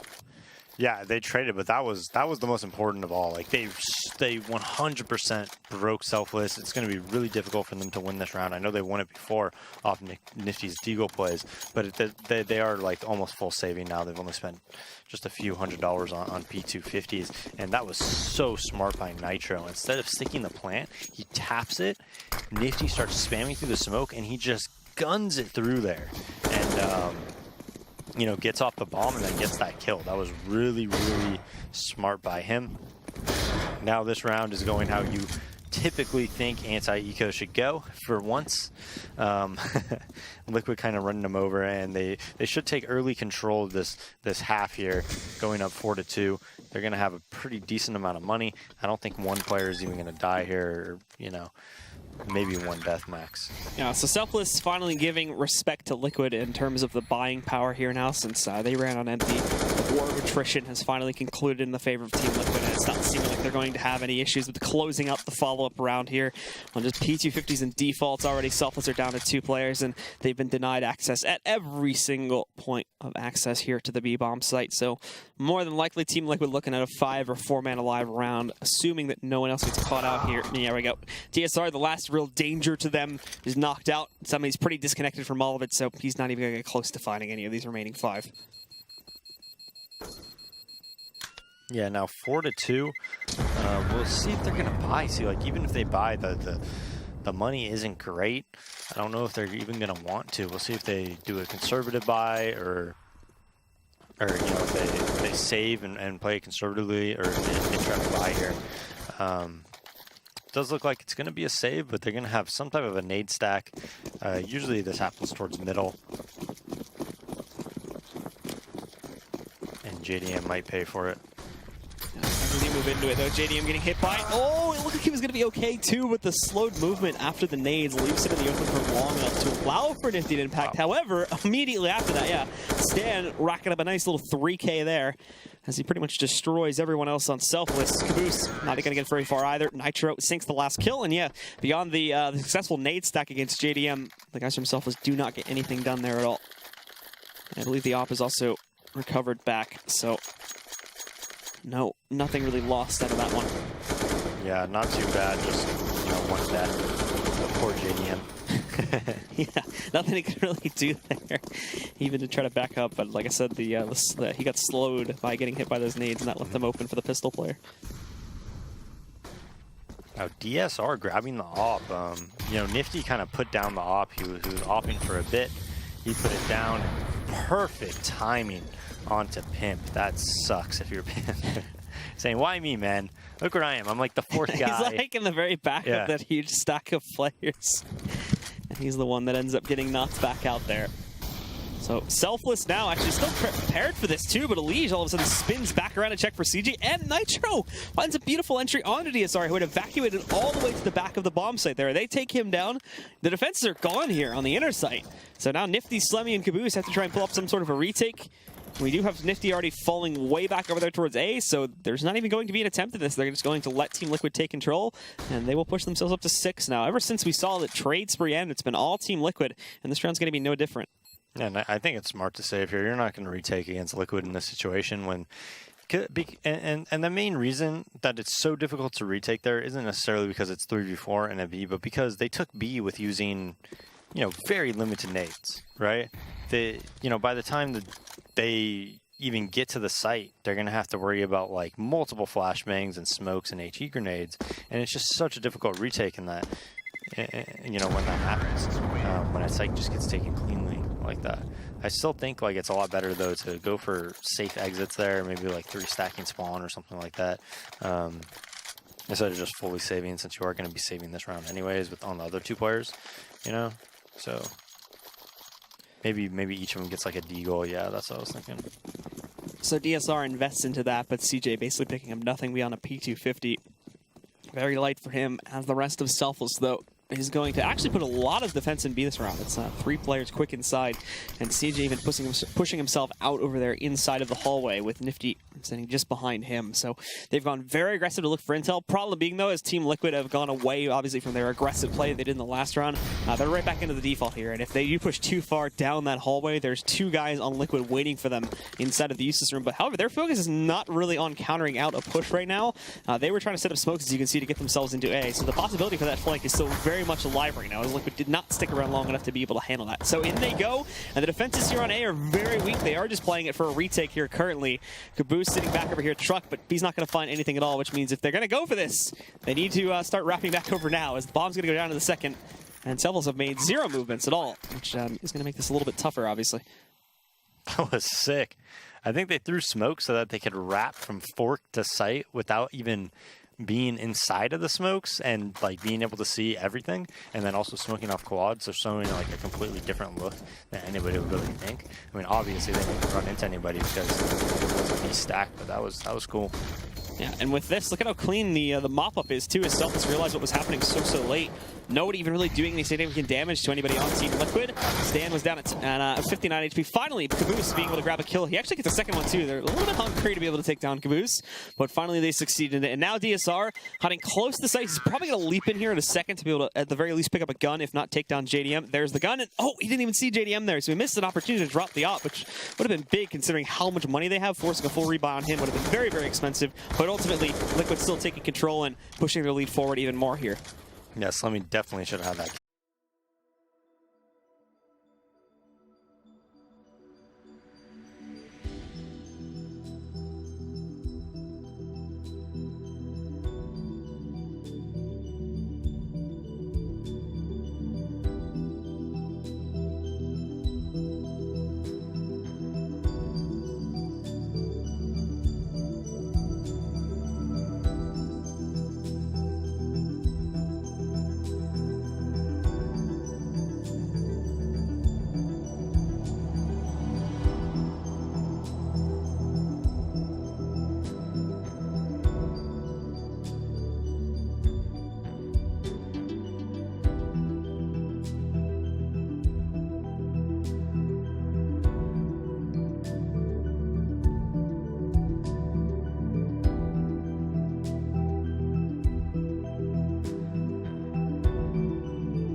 Jump on him.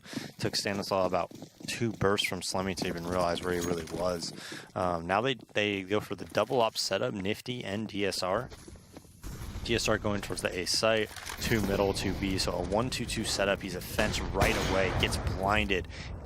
Looked like it was going to be on him, and now the Molotovs right now. One of the weird occurrences where it looks like he hits the shot, but he moved a second before or something like that, so the shot unfortunately not going to sink. However, damage done to DSR early on, and Nitro finishing the job as well. Down he will go. We go into a 5v4 very quickly. Smokes again covering off their route into the site if Team Liquid want to follow through with this, but they do seem a bit hesitant on it. Still in that default pattern right now, along with the fact that there is a minute and 10 seconds left on the clock here, so no reason to rush anything just yet. The only problem they're going to be facing is the fact they did use a majority of their smokes, but look at Caboose getting up close here. If he pushes much further, he's going to flashbang on a pimp there. Gets that kill, but Nitro sitting on the other edge of the box is available for the trade, so Liquid still hold a one-man advantage here. Yeah, and Liquid wasn't even committed to that. They were just looking for any battles that they could take at A. They were just in a 3-1-1. They still had somebody holding B. They still had somebody holding mid. So they had fallback options. They had lurk options. They had map control. They were really just looking for opportunistic gun battles. And DSR, unfortunately, gets blind, misses the shot, gets stuck fence, and kind of gives it to him, right? So that was a nice little strat by Liquid, just able to, you know, make something happen at the start of the round while still not giving up anything across the map. Well, now they will push forward here. Stan, though, laser action time there against CG to be able to take him down when he tries to swing out and get aggressive against these guys. Slemmy even pushing back from the truck position to watch out for this highway push. It does work out for him, actually, as he picks up the first kill. Unfortunately, won't be able to survive for much longer than that, as this goes down to a 1v3 with Nifty being that last one alive. He does push up towards the truck, but I think he's just going to be spotting to see if he can get a kill, and if not, he'll pretty quickly fall back to save that up. Picking up for it, just giving himself the flashbang to help out a little bit.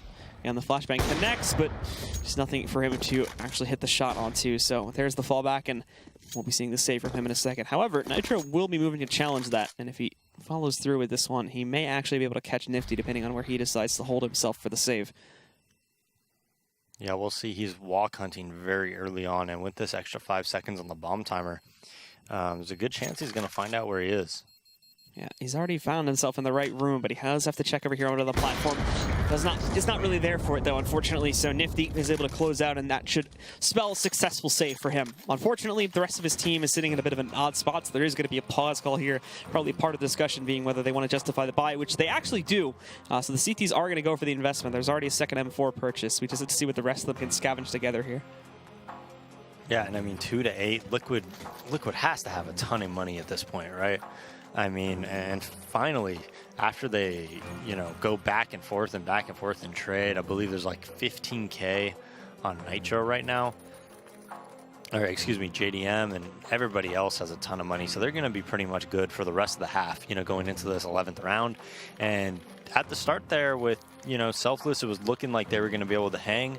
All of a sudden, Liquid just makes a huge, like, just surge. You know, winning 6 rounds in a row now. And having a huge bank built up, and frankly, most of these rounds haven't even been close after those first 4. Yeah, it's just been a slaughter. It's been all Liquid. I mean, obviously Liquid had to take the time to stabilize things as those rounds are getting traded back and forth, but as you mentioned, ever since then, it's been all Liquid. This time, though, they're going to kind of test their luck, pushing through that Molotov very early on.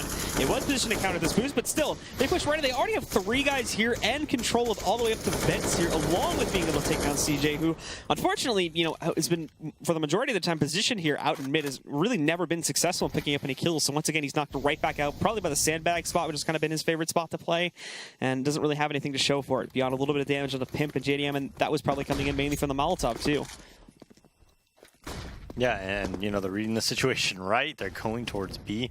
There's just DSR here with a FAMAS, so it's going to be a very tough round for him to win, and he needs to wide peek, excuse me, Slemmy with the FAMAS. He needs to wide peek after that heavy flash comes. They don't even bother to soak spawn. They just get that kill, and Slemmy is under such pressure. The flashbangs are actually pretty good against the T's right now, so Slemmy has a lot of room, but he's really hesitant to peek back out. Up to 2 kills now, though, but he's the last man standing, and ultimately the trades that Liquid got out on the open there in the site from everybody else themselves that was trying to rotate did allow for them to set up for that final 2v1. Oh, Slemmy had multiple opportunities to win that round. There was flashes coming over heaven multiple times that the CTs were completely blind and just not able to peek wide enough, just playing far too passive. I understand you want to stay alive, but if you could get a kill and then stay alive, and then a new flash comes, get a kill and stay alive, and work off your teammates a little bit better, you probably win that round. Now Selfless is a bit desperate. They decide to buy here instead of letting Liquid get to 10 and maybe doing a pistol half armor or, you know, a small contest like that. They just full buy right now.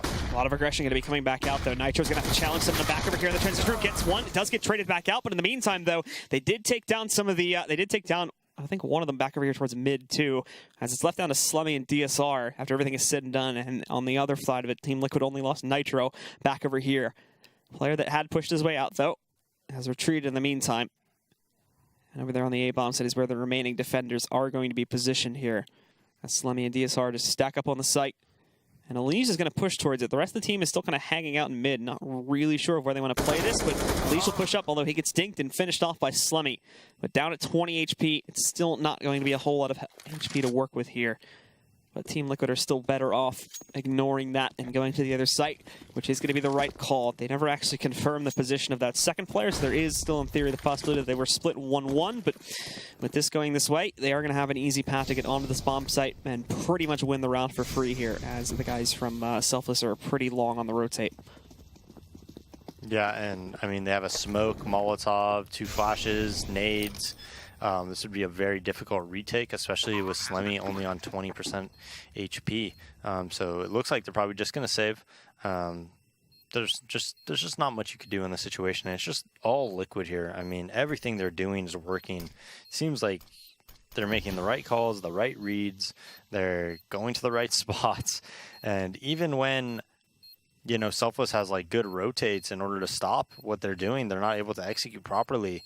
You know, like for instance, when Slemmy was in the site and the flashes are running in, you know, to peek off of it and really play off those positioning. Similar to what we saw CLG, right? A lot of times they were in really good positions, but not able to execute the little things, you know, like hitting the shots and things like that.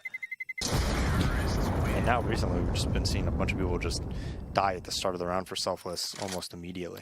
And it's just been easy entries for the most part from Team Liquid. I mean, Liquid not even having to be the ones to make the move now. As we look to the past like 2 or 3 rounds, it's been Selfless trying to change the game up and get aggressive, but even that, when they try to do it... You know, a lot of the time what happens is when you're getting kind of smashed like this, one round somebody's like, hey, I'm just going to take a peek here because they can't seem to get a clean gun battle, and then they die. You know, and then the next round somebody else does it. They're like, hey, I'm just going to try to push here. I can't get anything going, you know. I'm just playing rotate strike or whatever. I'm getting Molotov'd, and then they just die at the start of the round. And it just ends up making it like easier and easier for Liquid when it happens. Well, finally the aggression pays off as CJ and Nifty double team outside of the B bomb site, and they get the bomb too, more importantly. There's a smoke covering off the cross. CJ is going to have to move in a moment here, but he gets aggressive, pushing forward. They also hit the T's, but oh no, CJ running out of ammo there is not actually able to fully execute against JDM. With that smoke gone away, they should be able to retrieve it, but look at that from Nitro, fully blind. Still lines up the headshot against Nifty. Unfortunately, Pimp, he tries to rotate back in to help, but he goes down, but JDM is there for the counter trade, taking out Slemmy. Here comes Caboose in the flank, missing these shots though, is going to give JDM room to respond, and now again, Selfless had every advantage at the beginning of this round, but it's been brought down to a disadvantage scenario against their favor. DSR having to clutch 1v2, and he's stuck in this tiny little position, nowhere else he can run. He's been put in a cage, and in the meantime, Team Liquid grabbed the bomb, and they're running over here to the A bomb site. Yeah, and they're going to beat them there so fast. And I mean, like again, I mean, they just keep flashing a B and trying to peek, but anybody at Sunroom, and they're not going to be able to get the kills. They're not peeking from Checker's entrance either. They're just peeking from the main entrance every time. And I mean, they get the kill on Pimp, and they're in such good position to win the round. And look what happens. Every time they're in position to win the round, they don't have the teamwork. You know, they just don't have the teamwork and the communication to really pull it together and having everybody really know what they're responsible for and what they're supposed to do, you know, and people over peeking and things like that. So they throw away an opportunity there, and DSR does not even decide to try and chase the 1v2. He's sitting back safely inside of Sunroom to wait out the timer here and save the rifle for the next round as the money is still in. They're still going to have enough to buy, so at the very least, just boost his own economy a little bit there. It's not really going to allow for them to buy it, where previously they would have had to save it. Drop like it to Nifty because he only has 3.9, so he'll probably do that, yeah. But, I mean, you know, when we talk about, like, over-peaking, most people think about over-peaking is, oh, just, you know, there's a guy posted with an off and then you peek him like a dummy, right? And you die to him. But a lot of over-peaking comes from, like, discipline in these really chaotic situations where you don't want to peek in those situations because just your presence of staying alive is, like, a huge advantage, or you know, you staying alive even though you're probably going to die, but you're going to give your teammates, you know, a chance to counter frag really easily and things like that. Those are like examples of over peaking that really lose you rounds at like a high level, because everybody knows not to peek ops in certain areas and things like that at a high level. But what they don't have, and what we're not seeing from Selfless, is a lot of time like the discipline to not peek, to not get pop flashed, right? To utilize your advantage to the fullest, or to peek more in Slemmy's case when he was, you know, B site. Well, we do have a Team Liquid that's actually going to go very directly out onto this site here. Nifty picking up 2 frags before trading out. And not only this too, but he got great damage over on the Nitro. He's down at 7 HP after everything is said and done, but DSR did not remain aggressive. He's allowed for JDM and the other members of Team Liquid to shuffle out from A main. Slemmy getting hit by this flashbang too is going to open up a room for Stanislaw to take him back down. Again, a great advantage. They were 5v3 at the start of this round when we saw Nifty go off, but now it's turned against them and they're 3v2. Although Caboose is going to look to change that. Gets himself a nice headshot there against Nitro to take him back down. Even again, his teammate are double teaming this right now. They have both reached the site. JDM is sitting back in quad. They know that he's going to be positioned there somewhere. He misses his shot too. Now it's falling to Stanislaw, and there's a smoke in front of him, so he's not going to be able to spot them. It's a stuck defuse from CJ, and he may not even realize this, so this is probably just going to end up getting ninja'd here. Stanislaw got the kill, but it doesn't matter as Selfless finally have picked up another round after, I believe that was like 8 or 9 straight for Liquid there. And it was just like a quick door boost or burst and perfect positioning to stop that. I'm not sure who was there for those initial kills. Thanks to the confirmation on the count, guys. Stop the 9 win streak. Yeah. 9 round win streak, yeah. So for Team Liquid here now, they will just actually, well, they're going to get super aggressive here. Rolling out, they find the first kill, but they don't account for Slemmy on their side. He goes big along with Caboose, and they get 3 kills together. again, an advantage for them. But the real question is, are they going to be able to keep hold on this? This has happened. Yeah, but CJ is kind of winning the round for them right now. He's doing a really good job of containing them, of getting information. And with 2 players at A in a 2v2, they should be able to take this. We'll find out in a moment here. They are prepped for it, getting ready. They've not put any utility yet. JDM with a big wide peek finds a shot on the Caboose. Unfortunately, he's heavily lit, and DSR is going to be able to move back in there to catch the trade. A 1v1 on the site. That flank is still a ways off here, but I think DSR has the appropriate read on the situation, and he'll indeed walk up the face of Stanislaw to close it out. Selfless, unfortunately, still have a lot of ground to make up, but they show us some signs of life at the end of the half. Let's see if they can bring it back anymore, as they're going to be jumping onto the other side of the table here in just a few moments, as our first map and our second set of the night continues in just a few seconds.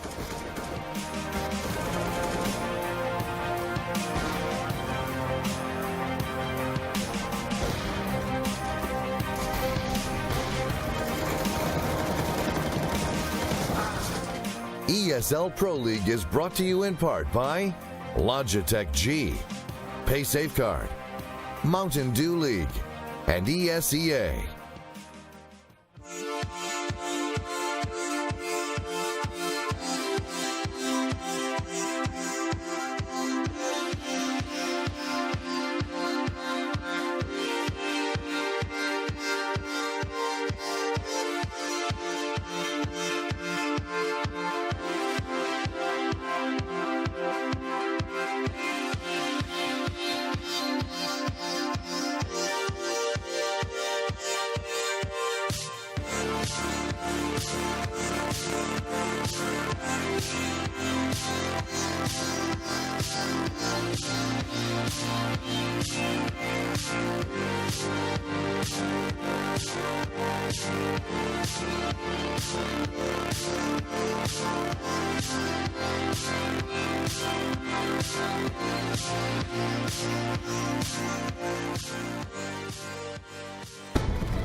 So welcome back, ladies and gentlemen. As we stated, Selfless falling behind Team Liquid here after trading the first 5 rounds without a single team winning 2 straight. It was Team Liquid that took control, taking 9 straight after that.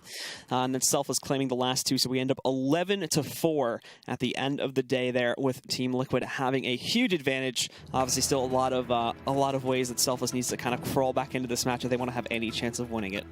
Yeah, and I think Liquid kind of just near the end of that half was just like, yeah, let's just do like these, 5-man Bs and things like that, and kind of, didn't push the advantage like I think they could have. But their CT cache is really good every time we have watched them on this map. I think people need to start kind of vetoing it against them. But at least pushing bottom mid, this is a common play that we've been seeing quite a lot lately. And we'll see if he tries to push the advantage even more. B main smoke from CJ, or no, maybe Slemmy, I think it was. And now they're doing stuff towards B, and they have 3-4 people there with mid lurker. Pimp is also waiting up on the platform here too. The good news is with that position there, yeah, Elige is really, really close to being able to immediately jump into the vents. Pimp spotting the play initially here, but he's going to be challenged still. Holding off though. There was 2 instant headshots against these players. CJ finally trading onto him, but now more rotating in from heaven here, and they've done massive damage to Caboose sending back. Didn't realize that Slemmy was sitting over here by the headlock position, so it's left to stand, and he unfortunately can't find that impact on the Caboose quickly enough. So it's Selfless that follow through, and they'll pick up the second half pistol. Yeah, a couple missed shots from Liquid in a round that I really thought they were going to win, especially after Pimp gets these 2 kills. I think they thought it was an A retake at that point. They started running back, or DSR did. Nifty going down. Caboose with a nice lurk at middle. I think he killed Elige there probably, and that had a big impact on that round as well. But the rotate was coming so fast, I thought Liquid was going to win it. But Slemmy has really good pistols. That's the one thing about Slemmy.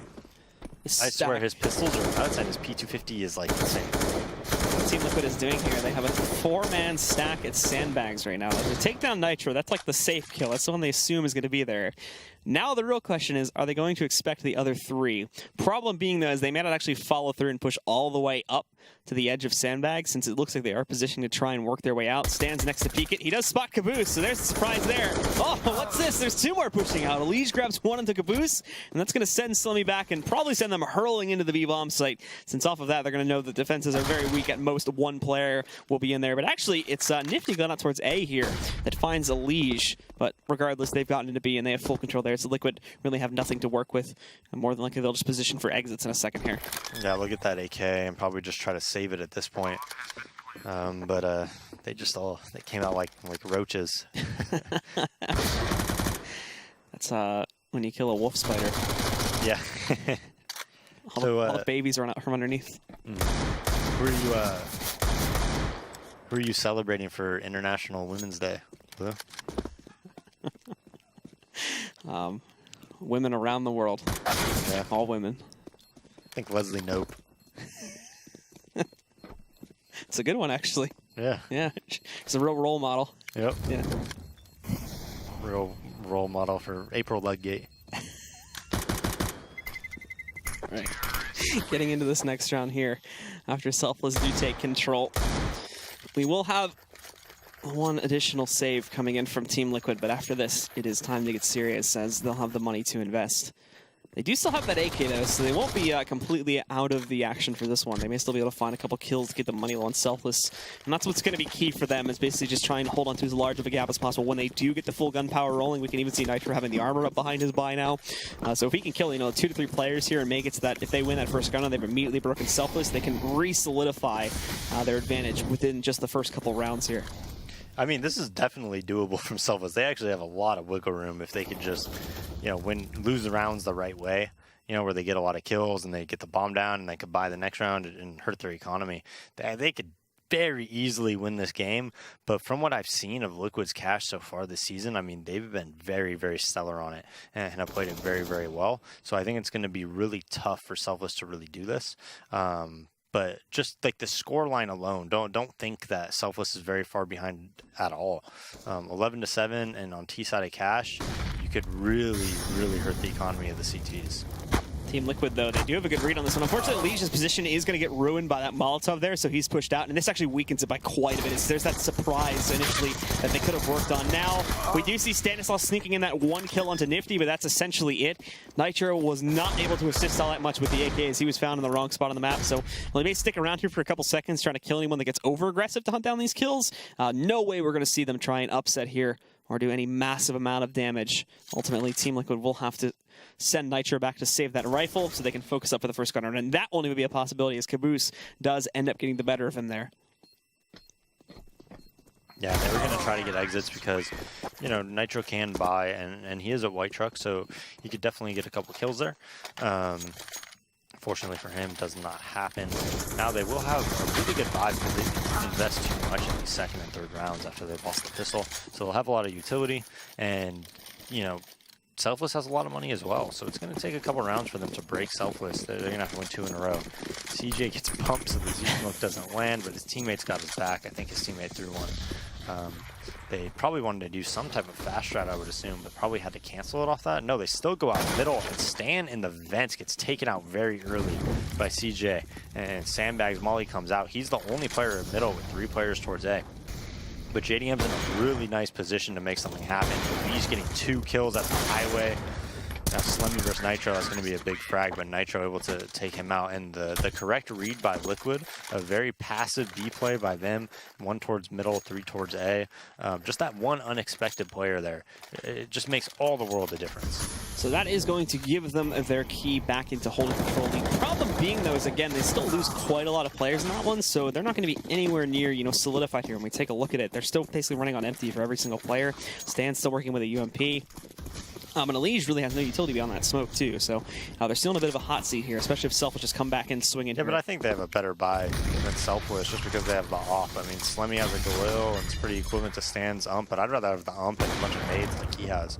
But the AWP is just such a powerful weapon, so I'd favor the Liquid buy even, But having said that, JDM, this is why you favor it. When you have an opera like JDM who's able to make it 4v5 in scenarios like this, that's why it's so powerful. And Selfless not playing really methodically, not playing slow, just opens up with 2 very fast gun rounds in a gun round versus gun round fashion. And gets punished for it early on both times. They do manage to force JDM back temporarily there, but he just focuses up on the A bomb site. But mid is not necessarily secure just yet either.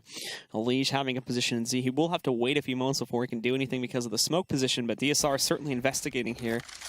I'm waiting to see if he'll be able to spot anything else for his teammates to utilize. However, after everything is said and done with the smoke fading, he backs up to that cubby below the boost up position. And Nifty, I think, actually spotted Stanislaw there in front of the pipes. There's a little bit of a freak out there. So CT's just ended up mollying him, boxing him in, but no, they actually thought he retreated for some reason. So Stan is going to walk in looking the wrong direction, and Nifty's going to be able to capitalize on that one. So now we go down to a 4v4. In the meantime, Caboose was moving in. He did commit himself to that spray, so using a lot of ammo there. Still 19 though. Plenty that he can do. And in the meantime, back over on B, they also took down a Lige here. So they are trying to rotate back up, but they also have to worry about Caboose. Pimp is holding right back over there. And unfortunately, he's only going to be able to hold for 1 kill. And that will allow Selfless to get back in and take control of that site. With 8 seconds on the clock, Selfless find the plant. Team Liquid will be able to rotate over here after the dispatch of that A guy relatively quickly, but still, they don't have any utility to get back in. But neither really do the Selfless guys have any to try and hold this back up. They got that one Molotov sitting on DSR, but that's going to be it. And JDM is already crouching his way in through tree room. Both of them actually playing this together. If they do push back in, the platform is what they really have to watch out for, along with CJ sitting outside. JDM grabs the first one, and now it's just going to be CJ. They are looking towards it right now, but he catches him on an off angle. Thankfully, Nitro, he's able to recover, and JDM is already on his way to the defuse. So Team Liquid are going to be able to push forward and get themselves up to 13. Yeah, and the important thing to note is that I don't think the Liquid members, JDM was making noise, but I think Nitro was silent that entire time. So because Nitro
all of a sudden, I believe it's CJ over there. That was the last man alive for DSR. But that last player alive has to worry about vents. He has to worry about big point. And he can't capitalize off the site player fighting in spawn. If they would have heard Nitro and heard that 2 were spawned, it probably would have been a pretty easy round for Selfless. But those are the type of little things that Liquid does right that a lot of these lesser teams in the Pro League don't do. Well, we do have Selfless on the Tech9 investment, just going pretty straightforward here into the B halls. The only other player that they have away from this is going to be CJ, who's now playing over there inside of Squeaky to cut off any rotations from A. As Team Liquid are still fairly spread out. The problem being, they've already sort of started a pseudo rotation into this now. This rotation, though. I mean, who's the number 7 there? I think that's CJ. He's just all out on his own, and there's 5 players towards B. Caboose has been able to pick up 1 against the Lige, but again, they have every other position with which they can re-enter into this has been smoked off, and now Caboose is going to fall back to make sure none of the CTs were countering against them in mid. They have to go for a haphazard change-up over here to try and take it over towards A instead. Now, this actually could work, but they just took down DSR, so they may realize this in a moment. That and Nitro back over here by the trunk angle. Thankfully, Caboose bails out not only his teammate, but he keeps himself alive to take him down there. So now they do get onto a site, they do find a plant, and with that going here, Team Liquid are all of a sudden in a disadvantaged position. But not anymore. JDM is going to get up there and basically find Caboose for free. Catches him up on top of the shed. And now they have the 3v2, and they're already sitting at the gates to retake this as well. Utility still actually something that they have a decent amount of. As you take a look, Team Liquid still has another Molotov to try and toss back out. And with all these nades working their way out from A main, we see the peek from Slemmy, but he wasn't able to get anyone. It seemed like he had almost free reign to try and take down the player back over by Truck Angle. Now it's down on CJ. Missed op shot from the CTC. Does edge out one headshot here, and then both the remaining two are lined back up. In fact, he gets one of them. It's JDM that is just barely able to close out on that one, but indeed, he does close out and pushes Team Liquid up to 14, now redoubling the scoreline against Selfless. CJ had some nut shots, man. I play with him in rank S all the time, and he has really, really good aim. Selfless makes a really good decision to not execute on that B site. I mean, that was one of the most aggressive rotates I've ever seen. They didn't have anybody even flank or anything like that. Everyone just flooded. And Selfless punished them for it. I mean, they got back to A in a 3v3. Bomb was planted for A main. Caboose, for some reason, jumps up on the E-box, though, and kind of just gives away his life for free. And, you know, Liquid is one of the best retake teams in North America, that's for sure. Let's go Selfless now as they do push themselves out onto A, but again, it's not leading to a whole lot. Nitro and Elige already picking up 2 players here. There is a good position from Nifty to be able to respond onto one. Stanislaw now also trying to creep back around over here to see if he can find that trade on the Nifty. He is ready for it, though, although he does get dinked, and now it's a 3v2 with a combined HP of, well, what is now 17. It was like 36 a second ago before CJ walked through that Molotov. So he's going to be very easy pickings for anybody that pushes through. I think Liquid are going to wait a second here for the smoke to fade away. And indeed, there's reasoning to that. As the second it does, they spot CJ in the opening. He mistimes it. And even though he gets behind the box, JDM is still able to read his position and take him out through it. Nifty will have to clutch 1v3 at 10 HP. They'll check inside of A main, and he won't get anything done. Nitro immediately puts a stop to it. And Team Liquid will now go up to map point. Yeah, 15-7. And this T side by Selfless, I mean, I'm just not seeing much, you know, not seeing anything really well thought out. I mean, it's just kind of a lot of grouping up and fighting and Liquid over rotating. So we'll take a look at the stats. Nifty, the standout performer from Selfless with 100 ADR, 19 and 20, but not one of them is positive on the scoreboard.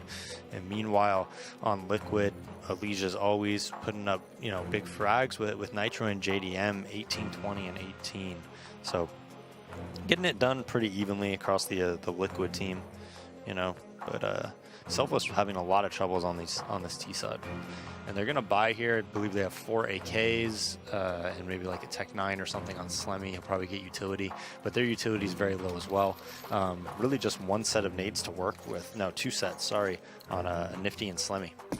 Yeah, so 3 smokes overall, one of which was already just tossed out there from CJ over. I'm imagining just, yeah, it looks like it just landed over there at Z, so to cover that one off. But the problem being, they can't really capitalize on this just yet. The good news is that pop flash against the wall there is going to send him reeling back into the B-bomb site, and the entry in mid has worked out. They found JDM there, so not everything's going bad at the start of this one. Selfless may have the aptitude to keep themselves in this game, but there's still a lot more to go. And again, keep in mind, that second smoke I used, they only have 1 more to enter and hold in the post plan here. Vent control being theirs too, so we have to kind of wait to determine if Selfless are going to follow through with this on a B hit. There's CT presence in A-main, so they know they have nothing there, which means all the remaining members of Liquid have rotated in. Pimp getting 1, but underestimating the amount of players that actually pushed back in. And Stan was trying to fall back, but unfortunately, the timing just did not really work out for him. Not only this, but Nifty waiting in that mini pit now after taking down a player on the site just a moment ago. Also dispatches of one that tried to quick rotate from heaven. So Nitro, there's not really a whole lot he can do. Liquid's money is really the question here, because if they have enough for a rebound, then he can stick around and try to just kill as many of them as possible, but money's not really a liberty that they have currently going for them. So Nitro's going to have to hang on here, picking up 1 additional kill against DSR. There's a lot more to go, though. He still has a 1v3, and he's about to be flanked out from Garage in a moment, too. The smoke will go back in, allowing him to transition into checkers. So he pushes himself into there at the very least. Slemmy's actually going to challenge him there, too. But Nitro actually may go through this smoke. He fortunately reacts to that one a little bit too slowly, and Slemmy pushes himself in checkers and finishes off Nitro before he can do any additional damage. And all of a sudden, they really broke Liquid's economy. I mean, they're probably going to save here, I would assume. No real reason to buy, you know, because they do only need 1 more round. Pimp does get a scout, though. Okay, so they are buying. Or no, 3 of them were kind of buying to the level of their other teammates, essentially. And Selfless, though, we'll see. They should be able to pick up this round. But right there, Liquid getting very aggressive on the round before it beat. Now we see Liquid making it an early 3v5. Yeah, Selfless pretty aggressively go for boost control there. Problem being is they did not suspect for there to be like 3 players from Team Liquid sitting in mid. So Liege gets brought down kind of low, losing 2/3 of his health pool, but Stan doesn't get hit at all. And off of that, they get themselves a pretty big advantage. The good news is I think both guns got knocked back, so at least you're not going to see Liquid getting any upgrades there, but that's not what matters. It's the 5v3 at this point. Selfless are going to be on recovery for the rest of this round. Yeah, but it is 3v5, and that means all the Liquid players can just try to play in like one and done spots and probably win this round. They have 3 towards B though, and only 2 towards A. So we'll see how they decide to handle this. Looks like they're going to stick together and go through Z. So this is a very unorthodox way of winning this round, and this could really catch the Liquid members off guard. Yeah, CJ is going to be shifting over here through True Room. They do actually have players moving up, but they're walking right out. This is going to be a quick double kill for CJ. Easy frags for him. Pimp and Nitro both go down, and now we're even again. JDM caught on the backside of all of this over here. He'll be pushing himself out to the mid garage currently, but that may have just actually saved Selfless in this round, allowed them to take it. Indeed, CJ following through with yet another frag against JDM, taking him out in these last 2 at A. Well, now they're in a bad position and they won't really be able to do much else. So Selfless, although things start off pretty bad for them, they do recover really nicely with that flank through Z and in through Tree Room. And off of that, they should be cool to set up a 9th round. Yeah, and like I said, I mean, people are not going to expect that Z walkout in a 3v5 especially. So a very unorthodox way of winning the round, you know, works for Selfless. They're able to 3v5 and not even lose a member from their team. And in the meantime, obviously, Liege, you can see him sitting on the other side of the map there. He was able to fall back, go to the bottom of that boost up position where previously Selfless lost 2 of their players. He found an AK, so he gets that one for free, giving him a little bit of a bonus upgrade here. And yeah, we can see the big play on the round again as CJ. Like we said, the flank there through Z really caught them off guard. This AK from Liege, though, is really all they are going to have heading into this round. Beyond that, most of them just half buy again, down to around the 2K mark, which for all 4 of them is just going to be an upgraded pistol. 2 Deagles, 2 5.7s, evenly split across the board there. And Liege has got to be the big man on the field here, and he's also playing in mid, so he may get his chance early on, as it looks like Selfless may want to aggress out here and try to take some control to allow for either vents or highway control again.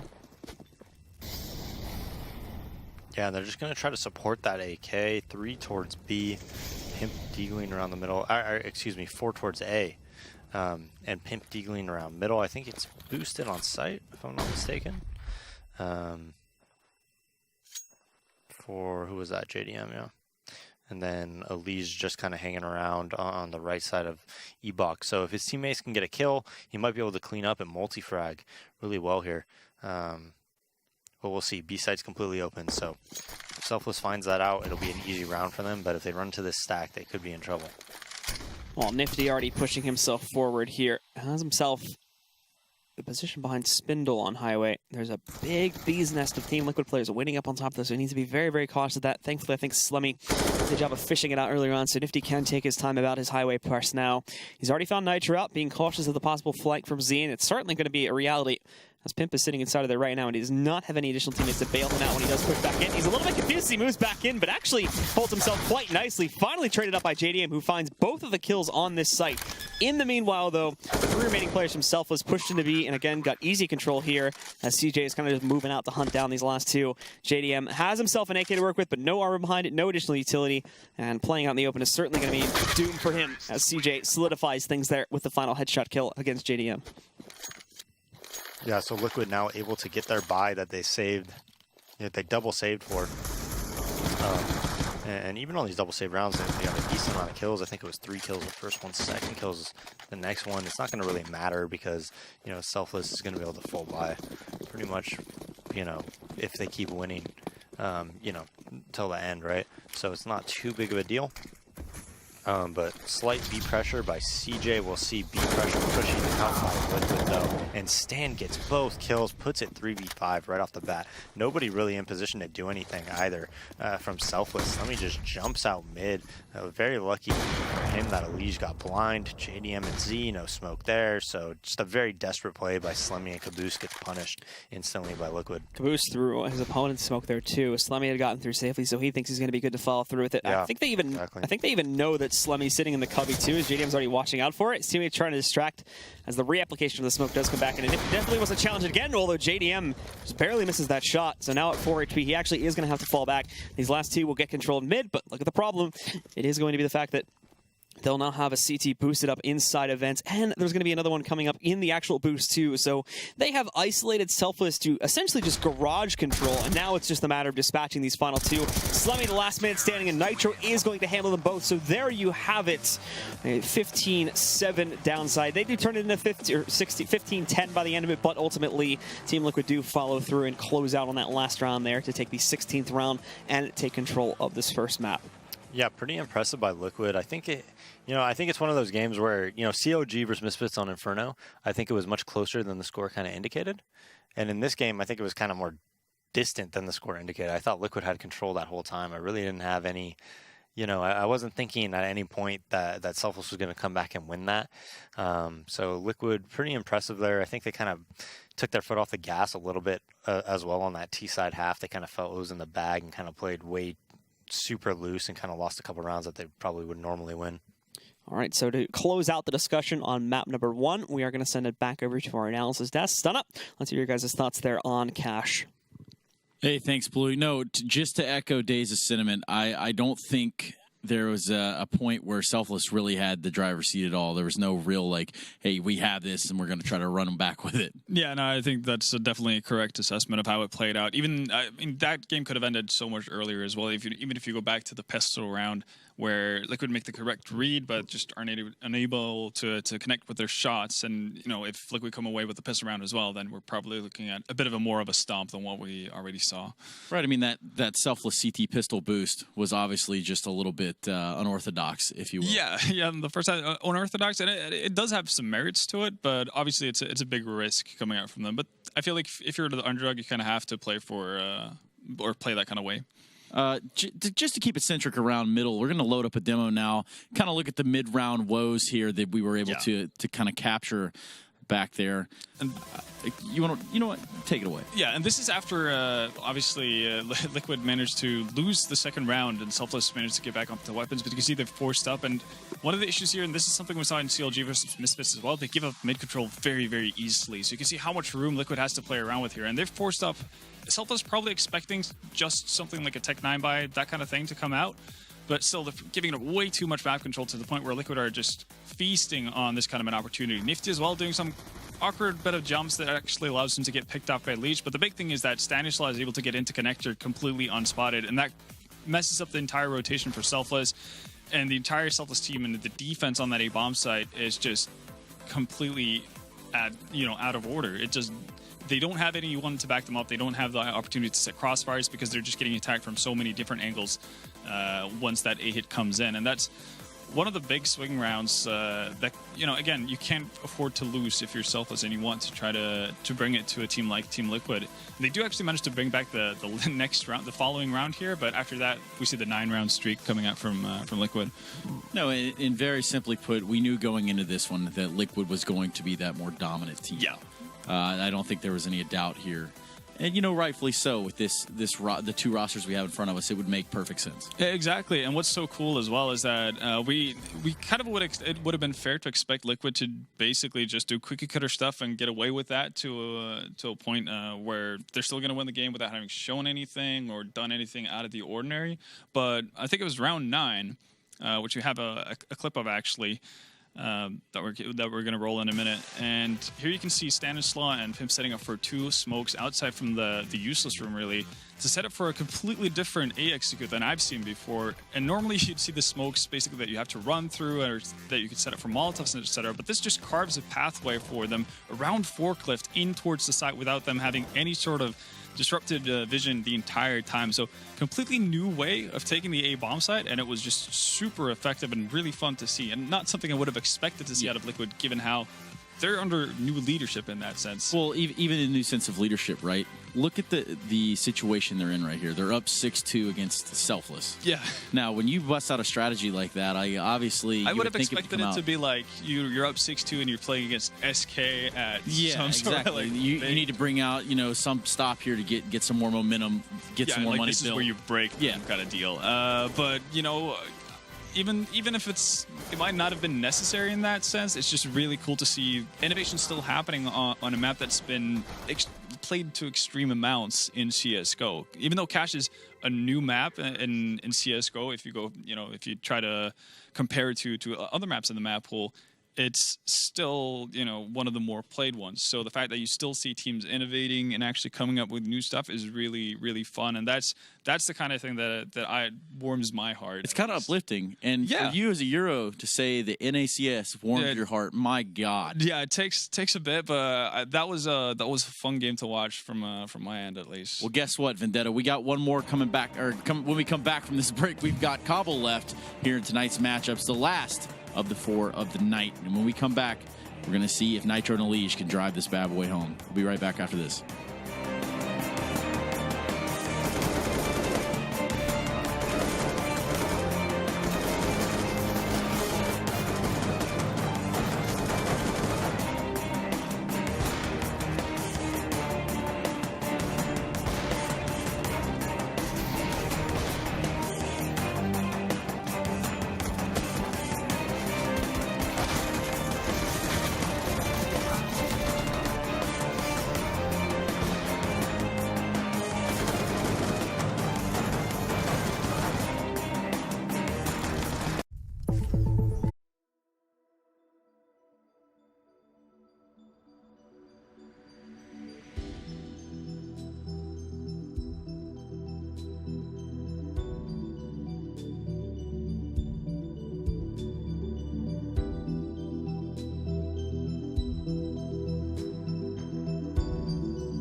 Welcome to ESL Pro League. Tonight we're going to have a lot of intense action. Some of the best players in the world are going to be playing here in a couple matches. We've got some of the best players historically. We've got Get Right and Force. We've got Nico. We've got Scream. And to join me and to talk you all through it, it is Henry G, it is Sponge, and we were going to go with, it was either the Boys in Blue or the Blues Brothers, but I think we're going to go with the Boys in Blue. Yeah, considering Envy are playing tonight, I think it has to be Boys in Blue. Yeah, and Belushi has made that kind of sacred territory, hasn't he? Yeah, it's nice. How are we doing, Chad? Chad's a bit too casual for me. Well, we've got all 3 different iterations of getting dressed up. You have just the button up. Yeah. I've gone for the casual t-shirt underneath with the shirt open, and Jason's gone for the school teacher look. Yeah, well, someone's got to alpha all these betas on the desk. All right. Fair enough. Yeah. Well, let's get to it. Shall we go on? Yeah, shall we move along? This is the 3rd week of matches here in ESL Pro League, so let's check out the standings over in North America, see what happened last night. That one has been pretty much dominated by who you'd expect over in that region as we had the past. Oh, this is going to be Europe first up. So, yeah, this is these standings have been just kind of going. They've changed so much depending on who's going to win each one. They seem so close. There's some teams at the bottom you'd expect to be at the top. It's been all over the place. Yeah. It certainly has. And your favourite team, NIP, not performing too well yet. That's my favourite team. Is that how it is? I think it's Henry's favourite team. Henry always wearing the NIP Fun fact, gear. yeah, NIP has behind the scenes predicted NIP to win each of the last 6 events. Do you mean Henry has behind the scenes? Yeah. Okay, you said NIP has predicted themselves to win. Oh, did I? Yeah. You probably have as well. I would say that. At least they're confident, you know? Yeah, there is confidence. But yeah, the European standings are all over the place. We just saw Virtus.pro jump from or not Virtus.pro, who was he yesterday, jump from 7th to 2nd? Yeah. Astralis. That was it, with just 2 wins. So. And we have, like you said, we have Nico tonight playing for FaZe. He basically helped Mouse Sports get to the top of the ladder, and he's like, see ya, I'm out. Peace out. Enjoy. I'm coming for you. Yeah, let's hope. I mean, it's good that he's on FaZe. That hernia that device has, he might have pulled one of those with all the carrying he was doing. All right, NA standing. Let's bring it up. We'll see exactly what's been going over on the other side of the pond. Can we do that? No, that's not going to. Hernia is a serious business, Jason. Yeah. I have one in my groin from too much heavy lifting. Not joking matter? No, definitely not. All right. I'm sorry. I apologize, guys. Take it back. Yeah. Do you want to see the NA standings, Jason? I have them here for you. No, they're going to come up pretty quickly here. Okay, well, Cloud9 are at the top. Okay, are they? Yeah, tied with Liquid. Nice. Followed by SK. Okay. SK's undefeated, though. Yes. Doesn't matter who's undefeated. Well, I mean, it does matter who's winless, and we still have, I think, both your Australian teams are 0-12 combined. And Rush. So, you know, we have 3 teams who are really underperforming so far this season. I would certainly say so. The Scrappers at the bottom. Yeah, and then Selfless is going to be 11th and everything like that. I mean, that's kind of what you'd expect in that top-heavy group. Optic is sitting 6th. They've had some of those roster struggles, the in-game leader departing for Team Liquid, so that's a little bit unfortunate. Do we expect anyone to rise up from where they are down below, or is it pretty much kind of logical of where everyone is at? Well, you've got to think about complexity as well. Got some British guys in there. They're probably going to rise up from the ashes as usual. That's what I'm thinking. Yeah. On a serious note, Immortals are likely to rise up there into that top 6. You know, they're at 4-4 at the moment. I'm going to see them get a few more wins, I think, by the end of the season. Immortals, yeah. They have who was it on that team? I believe it was Henny that said that FNX is what they were missing, experience and skill. Steel was that. Yeah. Who said FNX is that piece that was missing in that squad? Because remember, they brought in Zeus to try and get a little bit of experience behind that team. Didn't work out. Now apparently, yeah, they looked too caged when they had him. He tried to bring too much structure, I think, and they've got a lot of flair, a lot of aggressive players. I think once you let them go loose and have that kind of more default play style, I think that's when they look their best. When Zeus came in, they looked a little bit too caged up, and I didn't like it that much. Yeah, well, that's where we're at before today's games, and to hear a little bit about yesterday's games, we have Mitch waiting for us. We'll check back in with the desk as we start to get into our games for tonight. But briefly, I'm going to take you aside and just talk about some things that have been happening in the scene lately. With Zonic replacing Device on Astralis last night, we got to see some play from the team's coach, who's also a 1.6 veteran. The real question here, however, is what will happen in the future as Astralis might be forced to bench Device for further matches due to health issues. And while Zonic's play might have been a little bit rusty, he is known for some incredible plays throughout the course of his professional career in 1.6. But we'll keep you updated as this story develops. One place you can go to get such updates is on our social media platforms at facebook.com/ESLCS and at ESLCS on Twitter.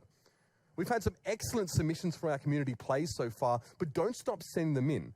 The details are on the Pro League website for submission, but let's have a look at what you've sent us this week.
Really enjoyed that last clip from Schofield. Some very strong frags. Did you guys have a particular favorite of that compilation? The lower B Glock montage is pretty nice. That was pretty Burst fire all the way, actually working in CSGO. Yeah. It's pretty good. Well, look, lads, we're coming in on Sunday into the office. We're going to load up the ESCA, and I'm going to get myself on that Play of the Week.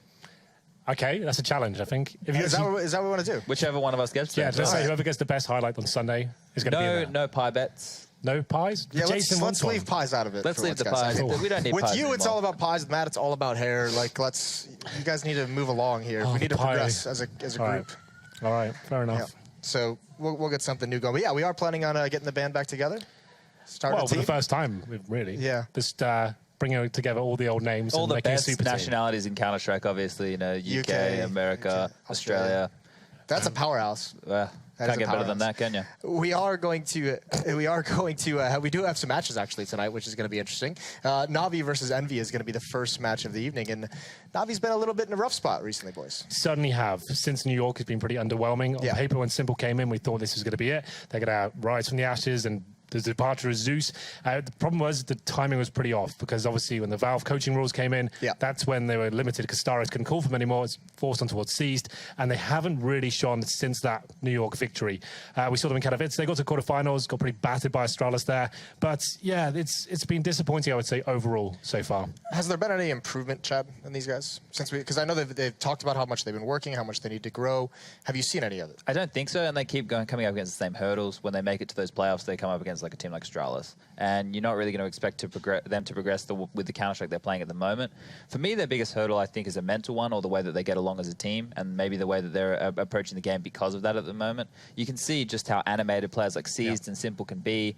I was standing watching them play in the group stage in Poland, and just like losing around, and when everyone just like slumps back into their chair or face palms or does something like that, it's not the best for the team morale. Yeah, and that's actually pretty interesting because we've seen players like Guardian and Simple who have taken terms as perhaps some of the most skilled players in the world, and they both seem to be a little underperformed. Guardian has picked it up recently, but overall, you'd expect more from these two guys. He's picked it up, but he hasn't reached like godlike status. And you can see on his tweet right now, he's happy to take the criticism. He knows he's not at his best right now, and come at me, I'll take the hits. He has a little bit. He's really alphaing the community. Yeah, that's fair enough, though. Like, at least he's aware of it. He's not just denying it and saying, oh, it's just a bad slump. He knows he's got some work to do. Some tweets from C's coming in as well. Got what we deserved. 0 practice for his tournament.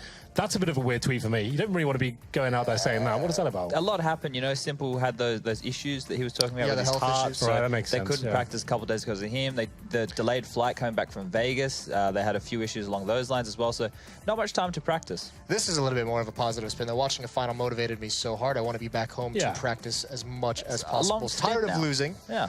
Everyone gets tired of losing. This is the thing, though, and we have this discussion about a lot of teams who are still in the top 10, and we're like, oh, wow, are they underperforming? What's wrong with them? How can they fix it? They're still a top 10 team in the world right now, and we're probably seeing some of the closest Counter-Strike ever across all different games, all different years, and it's insane. Obviously, we look there and we go, there's issues, and we want them all to be classy Counter-Strike like the Astralis versus VP, but not everyone can be at that level, and that's what they want to strive to get to. So hopefully, Na'Vi can fix the issues they have. The group stage of the major was fantastic for them, and that's the type of Counter-Strike that I think they want to play.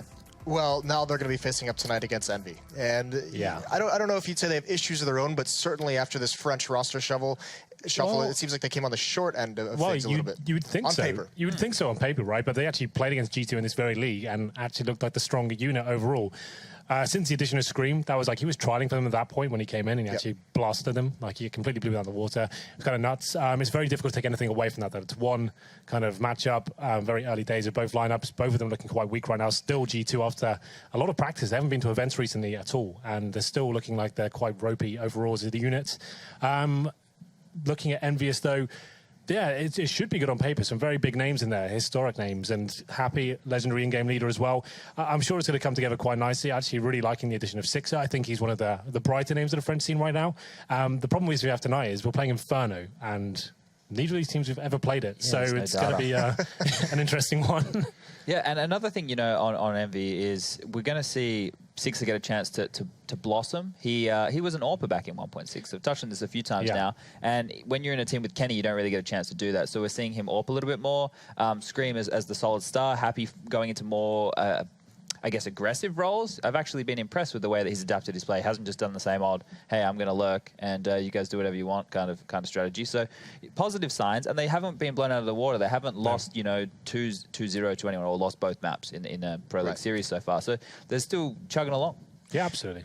Yeah, and this is now, I mean, you just brought it up, so we'll just get right into it, Henry. Neither of these teams really have played Inferno at all since it's come back into the pool. Both of these teams as well.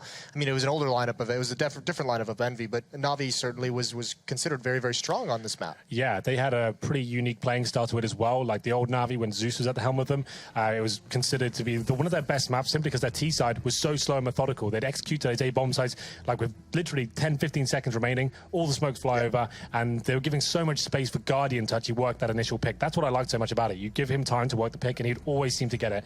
Very, very good on this map originally, but like we said, we haven't seen the roster at all play this map. They've been vetoing it quite a lot at the big tournament so far, but I'm sure they've been practicing it, and it's a map they're familiar with, so hopefully they can bring something exciting to the table. And I mean, for Envy as well, they used to, the French lineup in general just used to be good on Inferno. This was teams that really used those force buys and really abused the fact that CTs sometimes had low and damaged economies. Are we going to see something similar out of this squad? I would assume so. It's not so easy to have the lurk on this because you have to take banana territory and the boiler and halls territory. So happy, can late round lurk, but they need to play more as a unit and have more executes to get territory. Yeah, classically envious on Inferno. This is where they really kind of established that 4 players on one side of the map, happy on this side.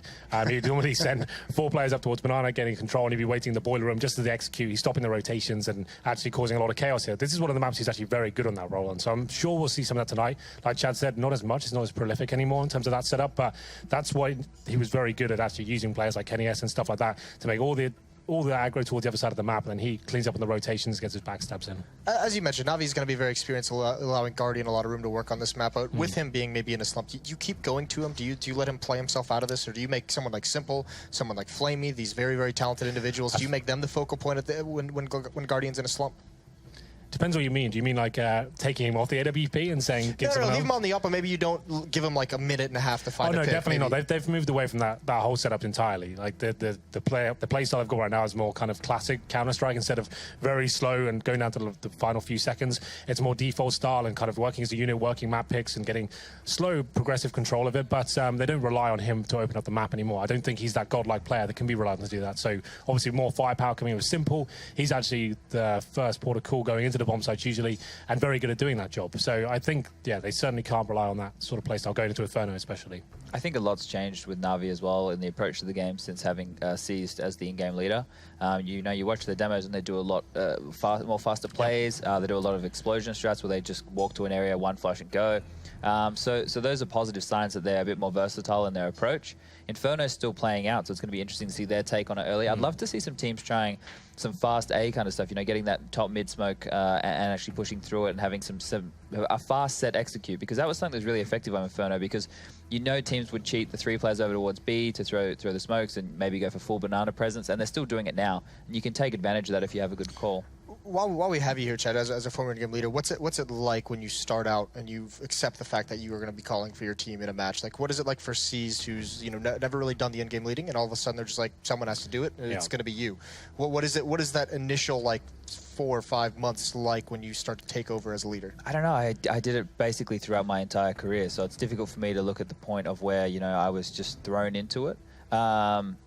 I think, the adjustment is you have to think about everybody else, and you start to micromanage everybody else as opposed to just worrying about your crosshair and being told what to do. And when the in-game leader calls the strategy, knowing your part. When you're the in-game leader, you want to call the whole strategy so everybody knows what they're doing. And then if you want to make an adjustment on top of that, you have to remember what everybody in the team's doing and tell them how to adjust to that specific play that you need to pull off. So there's a lot more thinking, and it's a lot less of a selfish position, because there's so many moving parts.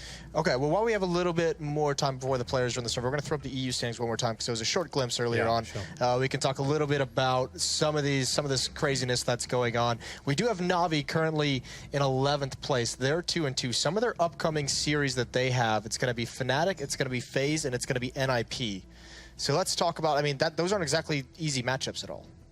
No, definitely not. Do we expect them to rise? Are they going to be able to start coming up and trying to get into that top 6? Yes, I would definitely say so. It's just, it's always the slog, right? And we say this about all the teams. This is a very generic way of putting it. But we have these matches in the early and the middle parts of the season where teams, maybe dropping maps that they don't necessarily, or they shouldn't necessarily do. And then it gets to the end of the season, and that's where your matchups are really more important. So you're going to see that if they have an easy end of the season, they might find themselves just quickly jumping to the top. If they, have some tougher matchups towards the end, that's when we get the struggle. That's when we see teams missing the playoffs, like we saw last season with Na'Vi, not making it and that kind of stuff. And they had that great run at the start as well. So we're only week 3, remember, as well. It's a long way to go yet. So teams right at the bottom there, like the Astralis, you feel like they're going to bounce back. I don't think that was actually fully up to date. I think that was before yesterday's matches. Right, okay. Well, Astralis now number 2, right? So obviously that shows you each week they're jumping up like 10 places, right? So they're still very early days. Well, I mean, we saw that as well with I think it was North, who was like 10th place with 2-0, and then they won 2 maps over G2, and then they jumped all the way up as well. So I mean, craziness over in the European division with just what one win can mean for you. Yeah, absolutely. The thing is about EU Counter-Strike as well, like anyone, even within the top 30 right now, can beat each other. Like it's not really that consistent. The teams are like a lot of roster changes going on, and everyone kind of establishing themselves, a new map chucked into the pool as well. It makes things very difficult overall to kind of make these predictions, right? So going into this one is a classic example. Like it's a map neither of these 2 teams have played before,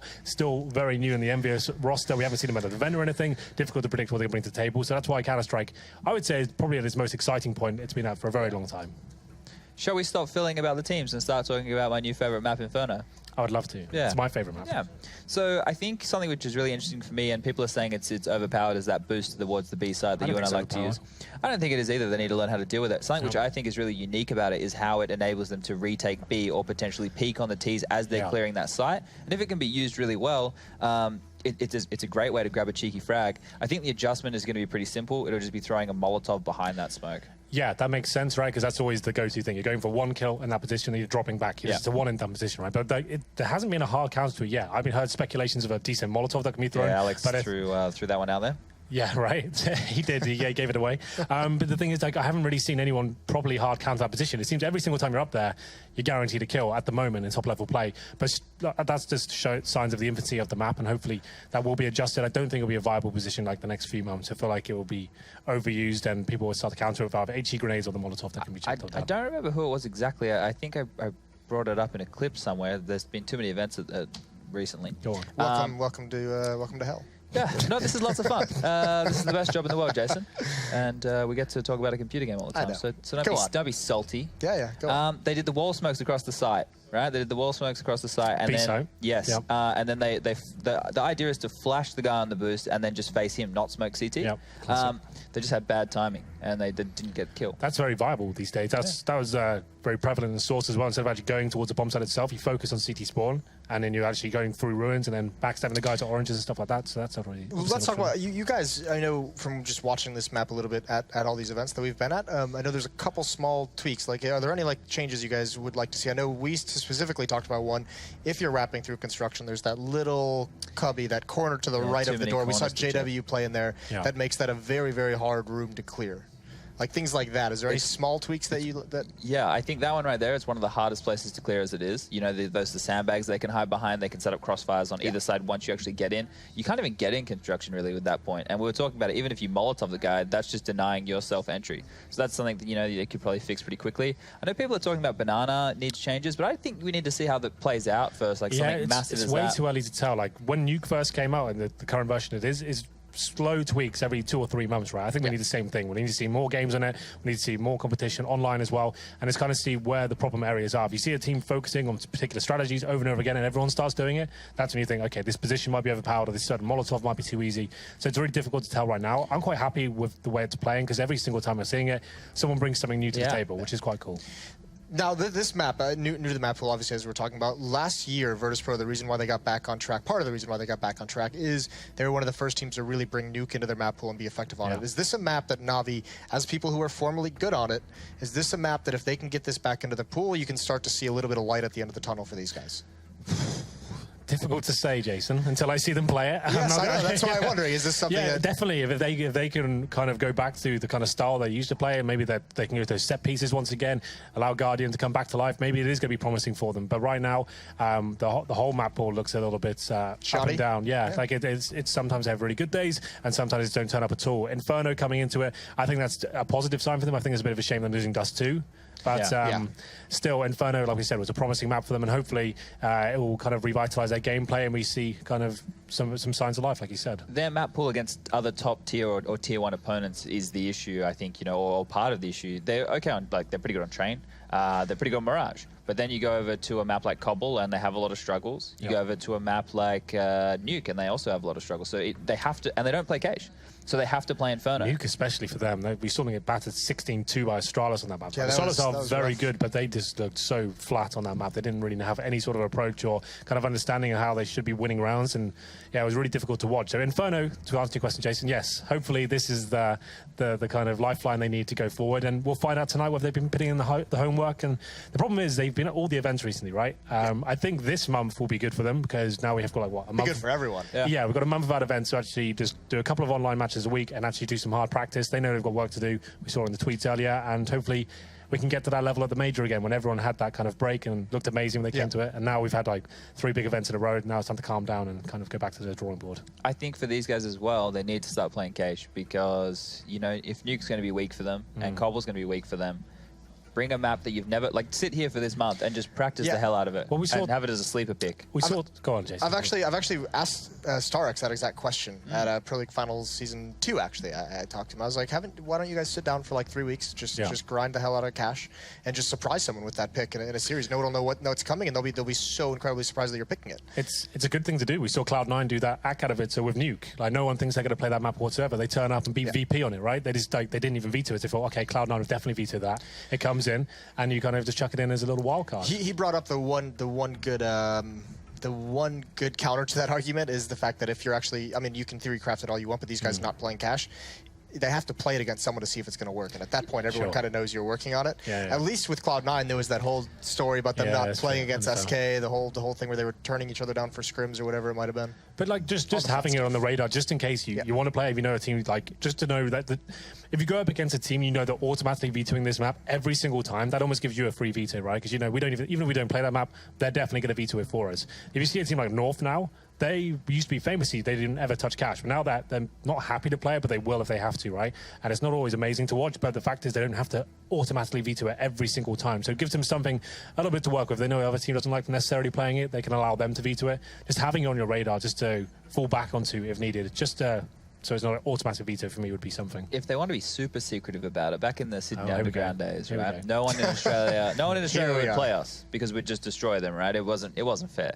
So what we did was we made 5 other Steam accounts, and we. How would you get games against top teams? It wasn't against top teams. It was just against anyone. We literally couldn't practice anyone. Okay. So we didn't care who we played. Very specific problem here. We just played against anyone. So they can practice against any noob team on it. You know, get a good feel for it, and then pull it out. Well, there you go. That's the solution. We've worked it out. This is why this desk has come together to work us out. Actually reminds me of a little story from back in my day. If we're gonna go back to some stories. I only went back 8 years. We're probably going about what, like 13, I think. I want to say. Okay, go on. Let's hear it. Yeah.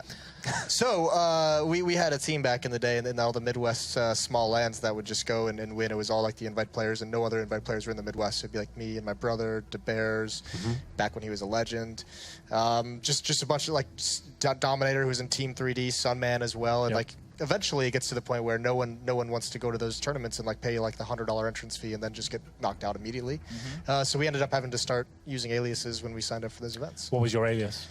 I bet it was Jesus. Good question. Let's go. We were actually, we called ourselves the team was the Macho Men, and I think someone was like Chuck Norris, someone was like James Bond. Yeah. So you didn't even try and make it believable. No, we didn't at all. Well, that's a terrible story. It worked. Henry, do you have any stories? I'm trying to think of a story that's relatable to those two. I've got lots of stories. Something that's maybe not appropriate for this broadcast in terms of fake nicking and turning up to tournaments. No, I don't think I have one of those. I can. Come on, Henry, tell us about the last time you catfished. What about that time you beat Fifth Lorraine? What about that time you beat Fiffy?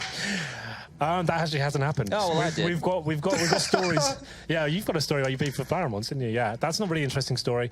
Maybe we should try and do something else, right? Yeah. Well, here's what we're gonna do. There's a little bit of a technical issue, obviously.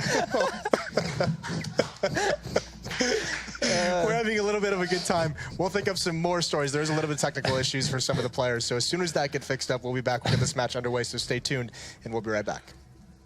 ESL Pro League is brought to you in part by Logitech G, Pay Safeguard, Mountain Dew League, and ESEA.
And welcome back, ladies and gentlemen. Finally, we are pretty much ready to get this game started. I don't want to jump the gun, but it is going to be 11th place versus 5th place, Na'Vi versus Envious. The boys in blue with actually a decent showing so far this season. Yeah, to the surprise of many, it's more about do they stabilize now? Can they keep stringing it together? It's a bit of a one-off performance. I think a bit of a grudge to be fought out in their previous G2 game. match, you mean? Yeah, exactly. Sure. But they have picked up other wins outside of that as well, so they're doing perfectly fine for themselves, and this is a great display. This is very exciting to watch for me. I love Inferno anyway. two teams who've been playing it a couple of times in practice. Na'Vi's picked it up. They've been working through it. No officials yet. That's the thing. So they have been working on it, but we'll have to see how much they've really brought through. So exciting for both sides. And the coach of Envious, Malik, has said that it's been an incredibly good atmosphere in the team. Everyone's in very high spirits. He actually believes that Scream was just the play they needed to bring them together and actually really raise the mood, which is interesting because the deal doesn't really say too much publicly. But these guys seem happy. But let's go. Straight down mid. Love it. All right, Na'Vi. Beautiful, beautiful stuff. Problem is that Envy are actually in second mid, so they can kind of get pinched on. We'll see if that actually happens. Simple's in a great spot, though, playing through apps. You can at least kind of isolate a couple back and gets overwhelmed. Jeez. Scream is off to a start. And I guess we all thought maybe it was a bit of a one-off performance where we saw him really going at it against G2, but he seems to be really just keeping this performance up. But how many times have we seen top pedigree CS from Scream? Very true, That's just very it. true. Guardian's going to have to receive. The flash doesn't fully affect him, but RPK's in his face before he can even respond. And Edward in quad, Scream yet again, striking once more. And now Edward probably would have rather another of the Envy players to go head-to-head with, but he does prevail. 1v3, challenged immediately by XMS as he comes out, and that numbers advantage that Envy's managed to get early on. The 2 kills from Scream, it almost like he didn't even intend to kill Simple in that window. The player further down in second med distracted him enough, and Scream just swooped in for the kill. Yeah, just nice individual play. Na'Vi kind of, I guess, offsetting how the round plays out by going that aggressive, kind of pulls it into that sort of atmosphere, and Shotguns dangerous. on CT, and, on and Inferno. look at it, Scream right on the rifle as well. That's a nice addition for him. The others on the SMGs, UMPs are damn good though. No worries about that. We've got the boomstick with Guardian. We saw that coming out yesterday as well. So again, we saw the player actually taking over towards Banana, playing by that broken wall area or the new edition wall. This time Guardian's playing it over in apps, just as viable. It's where Flamey currently is. So you know, we've seen Pistols doing a lot of work on this. You actually get a little bit of play on it. Happy going for the counter boost or the boost back over, and it does give you the angle. It might play in Flamey here, but I can imagine they might molly it, check it. Hopefully they do. Happy, they'll call off guard, and RPK will fall. But at the end of the day, it's a 1 for 2-ish, so they're fine. Envy is still in a good position. Happy's doing a lot of work over by B. They haven't committed the bomb either, but if they go towards apps, that's where the problems begin. But it doesn't seem as though that's the case when they've got so much step here. But is Simple boosted up, or is he just below? I think he's below, so yeah, not on the boost. A lot of play still to be seen. Does have armor, so if he recovers, ideally, this weapon, nice stuff. Not to be happening just yet. Happy checking over onto the boost. Might just walk through CT if he feels like it. A bit brazen, a bit brave, a little bit deadly. Look at the damage coming in. That plays in Simple so well. He did recover the rifle that he'd won, but it gets ripped away from his hands momentarily. This could be a bit messy, or Edward trying to get more work done with the Deagle, not quite able to get the job done. It will be Guardian, who's back around CT now. In a Nova, in this situation, probably not the ideal piece of weaponry. And Guardian might even be thinking, perhaps I can make some use of this next round, even if like I have some early play in towards apartments and try and catch someone out.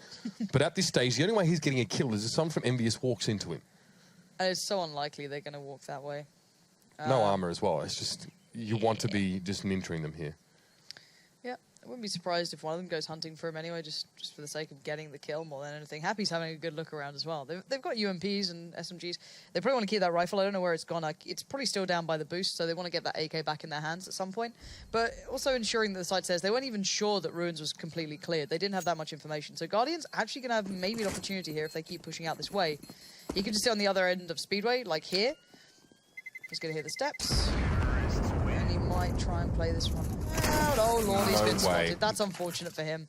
Does die, but still, you'd have taken a Nova in with you to the next round. Sure, it'd have been something additional, but you're just hoping that they run at you. Look, either way, this round 3 coming through, you're not expecting too much there on Na'Vi. I mean, 20 paces with a Nova, probably wishful thinking for Guardian, but again, he wasn't going to be surrounded out. And I did see Happy take some random damage inside construction there, so I don't know if it was a nade thrown or something like that. Who knows? Point is, it's 2-0 now for Envious, and it's a Deagle in the hands of XMS.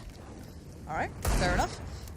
There's also a Deagle in Simple's hands, and 2 nades and a flash. It's a big stack. Now, a lot of teams we saw Astralis doing it, especially on their pistol rounds, and a couple of others are picking it up, doing that kind of B-ish stack early. One peeks out on a mid, just kind of peeking down. 2 players go aggressive on Banana, and they basically play out the other 2 as stacking on the site. They'll kind of try and feed people in. So it's not that surprising seeing people being very active at this, like Flamey, Edward, Guardian. They can all go for this. It's perfectly fine to do it. They have nothing else to work with, and RPK a little tilted as the old Go TV bug comes back in and he goes down. As any dinks do cause that to happen on occasion, but you can't actually spam through that with the rifle. But Scream just showing us what he can do. Now Flamey's the last one standing, but this is a good bit of damage done. A nice touch for Na'Vi, means that maybe a little bit more money in their pockets. It won't be much, but Flamey, now that's a good touch. Scream's low, and so is Sixers. They're making a bit of a meal of this, but Scream that accuracy does certainly come in useful sometimes, doesn't it? Yeah, every now and then a good aim does seem to step people in decent stead in this game. So it's 3-0 now, of course, up to those first few rounds going through. XMS, obviously, it was a very slight investment from the previous round. So 3 AKs at the very least here. It does appear that XMS and Happy will keep those Mac 10s going forward. It's going to be full rifles up for Na'Vi. And plenty of smokes as well, just if they want to start stalling out Banana, especially is that where Envious wants to put, at least 2 players quite far down early in the round. Trying to watch where XMS and Happy are going. I guess you could just burst through mid, like that Fnatic style, smoke up mid, flash through it. This is something that I think Chad was talking about, that fast play towards mid, good flashes. The second flash catches out Guardian, peeking into the first. He's forced back, super low now, 12 HP. And now the wrap begins. Simple still on the side. You've got Edward in pit. It's not over yet. Envy still needs to get past this man, and they do. It's the Mac 10 coming out for XMS. That molly goes out, but it doesn't matter. They've got the site under wraps. Beautiful play from Envy. This is them putting in work and a really nice quick hit towards A. And look at this. It's a 3-gun save because it has to be. It's just so damn far to get over towards his A side. We're kind of harping on this a little bit, but as play on Inferno develops, you're actually going to see teams forced to be more conservative in situations where the T side has good, fast rushes and executes on towards either of the 2 sites that they can lock down quickly. The trade of damage between Envious and Guardian, who was holding that corner as they pushed him, was very good. A flash Guardian barely got any damage done. He was down to 12, had to back away towards CT, and all of a sudden the map's open for Envious. They have all the control. They can block rotations with smokes and the Molotov we saw thrown earlier on, and Bob's your uncle. This could be Envy really putting this in their roster, because Na'Vi have been to a lot of the events, and you saw the tweets going out that we haven't had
much working So like coming no up to practice before Katowice. like Vegas obviously with a huge problem with the flights coming back. They've been really strung out, so they might be practicing this. Sure, that's definitely been coming through in the kind of like non-official games, but it's Envy who haven't been to many of these events at all. You know, it's what are they up to? No one really knows at this point if this is going to be something that they've really worked on. So far, it looks like they've got a nice little bit of play here. They've got a good kind of approach to it so far. Very early though, so you're going to see the buy-up coming out from Na'Vi. We'll see if this string of, I guess, a well-rounded piece of play from Envy's coming through. Happy going to be going for the wallbang, 3 towards Apps, 6 are there. Is that who played in towards Banana? That's a bit keen. The French sides are picking up. We saw Apex with that really nice molly that Chad actually put on his YouTube channel very quickly. The molly's out that nice little boost towards quad. Good to see a bit of aggro going down Banana, deep smokes, good stuff. Why not? At least get some map control because you don't have anything elsewhere, but it's going to force Envy to make the move towards apartments. And also means that Na'Vi can have that third player at A and not really worry about it now. So that means a heck of a lot to Na'Vi, and they can probably even send a fourth. But Edward dicing with death a little bit there. Envy's playing quite far back. There's a minute gone in this round before they've actually really made contact at all. Now they're going to try and set something up. This will be that contact push over towards A, I dare say. There's 4 Na'Vi players here lying in wait. Yeah, and that smoke's not good. Guardian able to get a glimpse on it. Kind of messed that one up, I can imagine. So he's really, really happy with that. And as said, 4 here. But the problem is that if Flamey goes down quickly and can't back away or buy a bit of time, the site's completely theirs. Now, Flamey plays this well. He's going to back away, but there's no utility to slow them down. Simple's en route, and he has 1 flash. He can just chuck that out down towards Paul, try and hinder them, and he has. Sixer completely blind, buying more time. 34 seconds now left on the board. Flash. And this is such nice work from Na'Vi, hindering their approach. Now they're in the right place again. Envy going to have to just go and dry to this, and Na'Vi are waiting, and they are so aware. And Flamey now as well, a little bit of a smoke and an obscure screen, but it's not long before he's taken down. Now we have all the angles covered. Slow play from Envious doesn't give them an in towards either of these sites. And again, banana control for CTs gives Na'Vi so much peace of mind they can send an extra player to A, hold the push, and then Flamey, I believe it was, or was seized, backing away on B, giving himself and his team enough time to get there. 2 flashes consecutively, blinded all 3 pushing players on Envious. That's a huge amount of time bought for Na'Vi. Yeah, 1 player lost to a bit of a dodgy smoke towards CT Arch, and the whole plan was read and aborted and it changed. You know, it's the small things, small margins that define this game. Let's have a look, see what we've got here. Deep smoke down towards Banana. That could indicate, again, Na'Vi just want to at least make it hard work for Envy to get any early information, kind of corral them towards the other side. And it gives them info. They can leave C's down here or Flame if they want to. Back the other one over towards, you know, double stacking out CT Arch, you know, supporting Guardian. And it also gives them a great plan as to what's going on. Envy aren't being subtle on this. Certainly not. But will they commit? That's the next big thing. They've got complete apps control to a degree. Simple's watching the boiler push. And that's the spam. This is something that Rain was doing a fair bit. You can molly it out. We've seen that happening not too long ago. And it's not much damage. It's about 20 damage that goes through it. But it's enough to, you know, be a nuisance. You don't want to be sitting up there just getting absolutely peppered with it. But we have seen Na'Vi now pull 4 players across towards A. Now, Envy might go for this hit. Again, this is quite a quick hit. So eyes towards Simple, eyes towards Guardian. This is a little bit of an adjustment. But the problem is he can't actually see these players. They're just still in that smoke. They're going to back away. He's going to catch a glimpse of that Scripps one with the bomb. And Simple stands tall. Yeah, I'm in a bit of a spray. A bit messy. XMS actually jumped into it. Did he jump? Okay, Simple. Not really sure. Now going to go with the USP. Perhaps attempting to switch weapons. I'm not even quite sure, but C's gets double. It's fine. Na'Vi can hold solid. It's at the bike. It fell down the other side of the bike, I think, so he couldn't pick it up. Has he got it back in this? I think you might be able to see it at the end of this one if it comes back on the replay. But basically, he went to switch out for the AK, I think, because he ran out of bullets. So he went to switch up for another gun because he ran out of bullets on the rifle in case anyone else came through, so he could back away to sight with it. And it just fell behind it, so he wasn't able to pick it up. That's a bit of a nuisance there, because he was just stuck there with the USPS. Now, thankfully for him, I think it was Seized on the side who was just said, all right, don't worry, I've got this. Yeah, I mean, there were dropped AKs from Envious around anyway, but... Yeah, I don't think he actually got out with a rifle that round. He's either been dropped one or he's got one on the floor, so he's fine. They've got money anyway, but yeah, a bit of a shame because it fell right down the back of the yellow bike. That's kind of a. I think people are starting to call it like I don't know. It's just basically like Diggity, you know. Yeah, around that area. It's between Quad and Diggity Right. along the wall. So, okay, interesting. I wouldn't mind seeing Na'Vi actually go for a little bit of presence in Banana early on in the round and maybe prevent those deep smokes from happening and also prevent Na'Vi from getting free information that gives them a chance to make an informed decision about where to allocate their resources. Nice, you say this, and now look at it. They've got the 3-man stack. They've got the AWP coming over. That's the molly that actually denies them that early control, so they can now get towards the wood stack if they want to. It keeps, I guess, Na'Vi a little more humble, but they don't care. They're going to go walking into this anyway. Just going to expend flashes to do so, so it's going to make them a little lighter, but they've done it. So Na'Vi, again, get the information. I mean, and this would have been a good time for Envy to pounce on A if they knew, with 3 players from Na'Vi committed to Banana. Look at the switch here. They're leaving Guardian to solo out on B, I think. Flame is going to just cheat himself over towards A. And I like this. It's a nice adjustment. I don't know if it's going to work out. That's completely different. But I like this being the frame of mind, leaving the AWPer just to lock it down. Guardian, incredibly capable as well. Simple. Not scared of a fight. There's a nice angle that Scream could grab there in towards that Nuke. Well, not Nuke, but, you know, the room upstairs in towards Apps. But I'm wondering if we can see that quick hit again. They're going to have to check the spot that Simple was on before. Scream flashed in, checks it. Nothing really around there yet. A couple of mollies go down. They've got about 50 seconds. A lot of mollies left on towards the Envy side, so they can frame this however they want. Looks like it's going to be another hard contact play on A for Envious, but Simple beats him to the punch, gets the first kill. It's traded out. And now the 4v4. Still 3 players for here for Na'Vi. Guardian. Oh god, it's all about timing. He's actually pushing down here. This is a he's got to be careful. I think because Edward decided to push up in Apps. Yeah, he started to get the info. No one's here, or maybe he'll spot Happy. Maybe something. This is the kind of traditional Envious. You've got Happy over by Boiler. The rest are now pressuring over towards B. He's on one side, they're on the other, and Guardian is on Banana. This is big. He's already tagged up one. He can't get the follow-up, though. That could have been so much more. He actually did. He got Scream as well. And there's the rotate coming through from Flamey. So well played in the end. Very poised by Guardian. Even under so much pressure, that could have been so much worse. He could have really been overrun, but he held it together. And again, I'm not sure about this. We saw the first couple of rounds from Envious that had a bit of pace to them, a bit of aggression. They managed to catch Na'Vi mid-step. And the last couple of rounds, they've given them a lot of time to swing back and forth across the map and allocate the resources as they would like. And Envious are spending a lot of time in second mid, in apartments, not actually making the contact play. Even though I think it was Simple who challenged our early last round, it didn't amount to much, and we didn't see Envious try and capitalize on it. So we'll have to see. Deagles for a couple of these Envious players now as they work into Apps. Again, grouping up. I'm wondering what Happy's going to do to set this up. This could be he smoked CT Arch. They kind of split out Boiler, and I'm wondering. He's going to set up the play. Yes, he's going to smoke towards CT Arch, I can imagine. That allows them out from Boiler. He's got a flash to follow as well, if they want to. It's going to be all pouring out through Apps anyway. But there are a lot of players here for Na'Vi. 2 players specifically watching this, Edward and Seized, and Edward won't be moved. No, 3 for Edward there, comfortably. It was Envious forced to go down to pistols and a bit more of a rush play, but the pace aspect of that might be well applied to their gun rounds here. Giving a little bit too much breathing room to Na'Vi, and Na'Vi like to play slow. They like to play that kind of game. You really are letting them into their comfort zone. AKs and a Khalil board up for Envious here. Do we see more pace? Do we see challenges in Banana? Na'Vi will commit 3 players initially to B, so we'll probably see them try and stand and face, get an overmatch and trade out positively here. And it's not terrible that Envious aren't committing players to try and challenge this out, right? Na'Vi probably have any sort of overmatch, but what we want to see from them is over the rest of the map, over towards A, is that they hit it hard and fast. Right now, A is vulnerable with 2 players for Na'Vi. Here we go. This might be that quick hit. These could be, or they could be the deeper smokes towards CT, one towards CT Arch, one towards Library. I think it is. That's the deep CT smoke.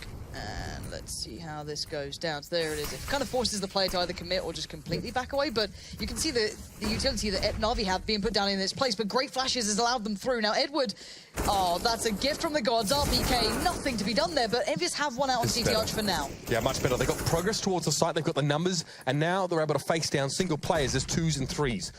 Edward's flashed via mid. Not much he can do out of commission for the moment, but Flame is wrapped around. Now needs to deal with Graveyard at 6, standing and delivering.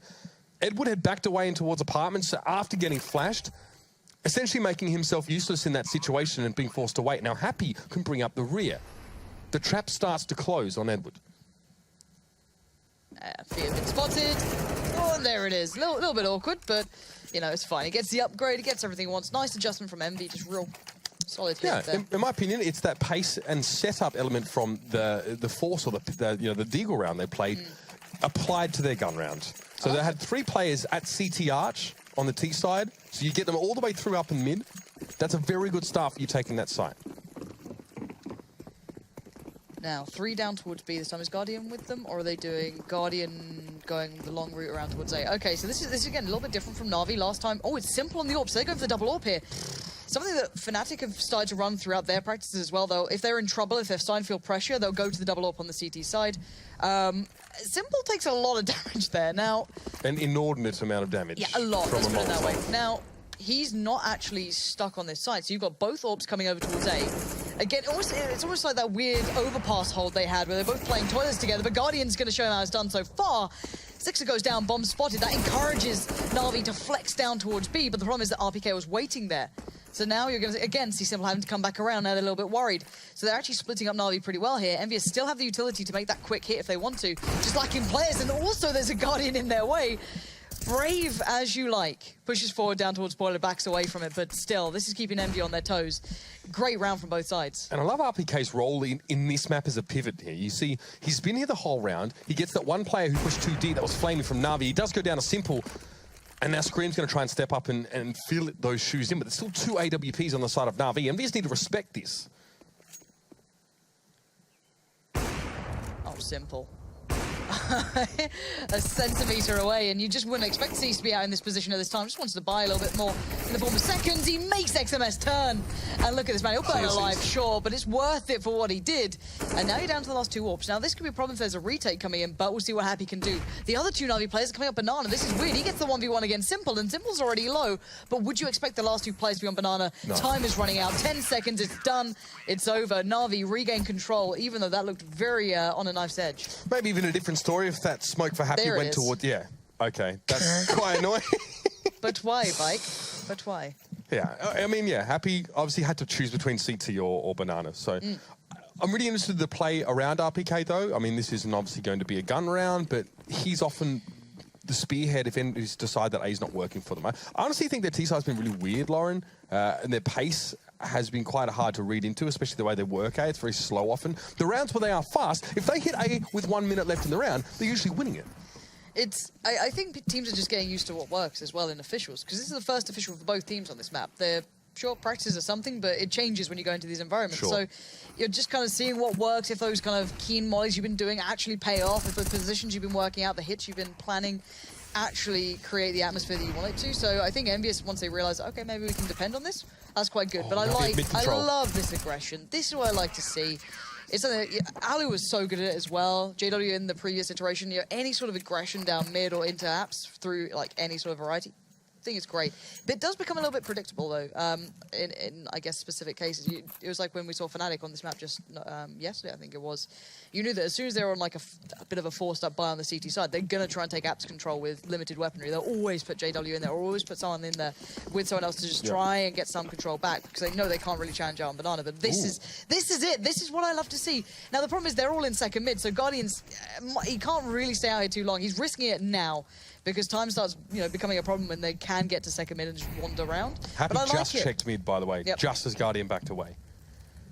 I mean, and look, Na'Vi and Guardian should know specifically that there is going to be a pivot player left back mid, because RPK is always on the other side of the Banana smoke. So should know that. This could be that fast hit, Mitch. But look at Guardian's position. This could be a problem, because he's so close by, and it's kind of hard to pull back, but they're not. They're delaying it a little bit here as well. Okay, there's the flashes. Guardian, why are you staying here? That molly is phenomenal, though, seized. Getting 2 for free almost there. They just run through. Surely not, so. Guardian. Oh, it's falling apart. Oh, Envy. Sixer on 4 HP in a 1v4. And it's done. It's done. Good Sixer stuff, ain't no fixer, Lauren. Not when it's 1v4, that's for sure. Oh, that was bad. I didn't intend that last part. Okay, so interesting push down mid there from Guardian. Like I said, he knows there's going to be a player there. When you put one player just a little bit further down, you have extreme control of the map. And he knew what was happening in second mid. All of Na'Vi did. Envious taking their sweet time, and that has been their problem. I mean, to be fair, a lot of teams want a threshold of information, a critical mass of knowledge before they make a decisive push like that. But if you have confidence in your contact play, then you should be able to make a very fast push to a side and catch the enemy off guard if you use your flashes correctly. Yeah, and I think Na'Vi, again, a really nice read on how MV likes to play these out. You're going to hear these steps. I think Guardian's already heard them, and you can see Edward already playing in Graveyard rather than playing on Balcony. He doesn't want to be overwhelmed by any of the, whether it was Tech Knights with armor or whatever they're going to bring, and C's has done this. Now, Scream's actually considered it, and he connects, dirty shots like that, but Flamey's found him through smoke, so he kind of nullifies the threat. But there's still a gun loose, so that can fall into their hands, but they have no armor to play with it. But already Na'Vi have a good idea as to what's coming their way. Guardian waiting in apartments to receive. Happy now. Six is down mid, so he should have access to that radar. He's picked that rifle up now. For all the good that it'll do, because Guardian is whittling away at Envious one by one. It's Sixer and it's XMS in the bomb, with the bomb in second mid, should I say. But Flamey's set to receive this. 2 flashes from Sixer. They can turn this around, but he's caught before he lets it go. Forced to try and take down Flamey and at least secure the trade. Now, Oh dear, it's a sad story. Oh, he gets it through even the corpse, if I'm not mistaken, shooting down mid. Yeah. Okay, Six, they're not bad. 1v2. It actually becomes pretty possible here if he finds angles on them, right? And he's got room to work with, but time isn't on his side. Now, they're each on individual sites, and they're going to make this uncomfortable. Edward's going towards App, so he can play kind of retake through balcony if he wants to, or he can sit towards Boiler, kind of lurk out between it. But Sixer needs to find a safe plant here, just kind of hedge his bets in the best way possible. So here we go. Yeah, Flash goes out. Edward known for playing on the balcony, so he's going to be considering that straight away, but there's very few safe plants. He's chosen one, but Edward's going to come in close, and there should be Edward winning this out, but Sixer's buying time here. This is good. He gets the shot as well. He's down to the P250, gets it out, chases him down, and now it's a 1v1. It's going to be simple with the AWP, not the ideal weapon for this scenario.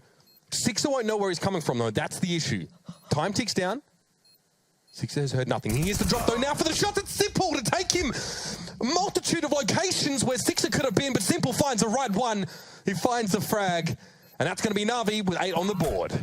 Of course, Simple walks through apps with the North on the retake. Of course, it drops down, and no cares given, shot straight into the corner. Yeah, so well played, though, from Sixer to be able to create that situation. He brought it really, really far back. Yeah, credit to him for being able to do that, with no armor as well. So he always had to be the kind of dominant element in all of the 1v1s he was playing. But yeah, well played to him for that. But it didn't get the round on the board anyway, and it does mean that Na'Vi's money's still fine. They were already on a nice, kind of robust amount. I actually wonder if it was almost better for Edward to play retake, full retake there once he hears the bomb planted. But hindsight's 2020, definitely. But yeah, probably should have done that. Guardian, oh, they're feeling confident. This is a problem. Guardian, run away now. You know there's wall bangs these days. Get the hell back. And he was going to reply to one. If Happy was still in that spot, I wouldn't even be surprised if he got something going.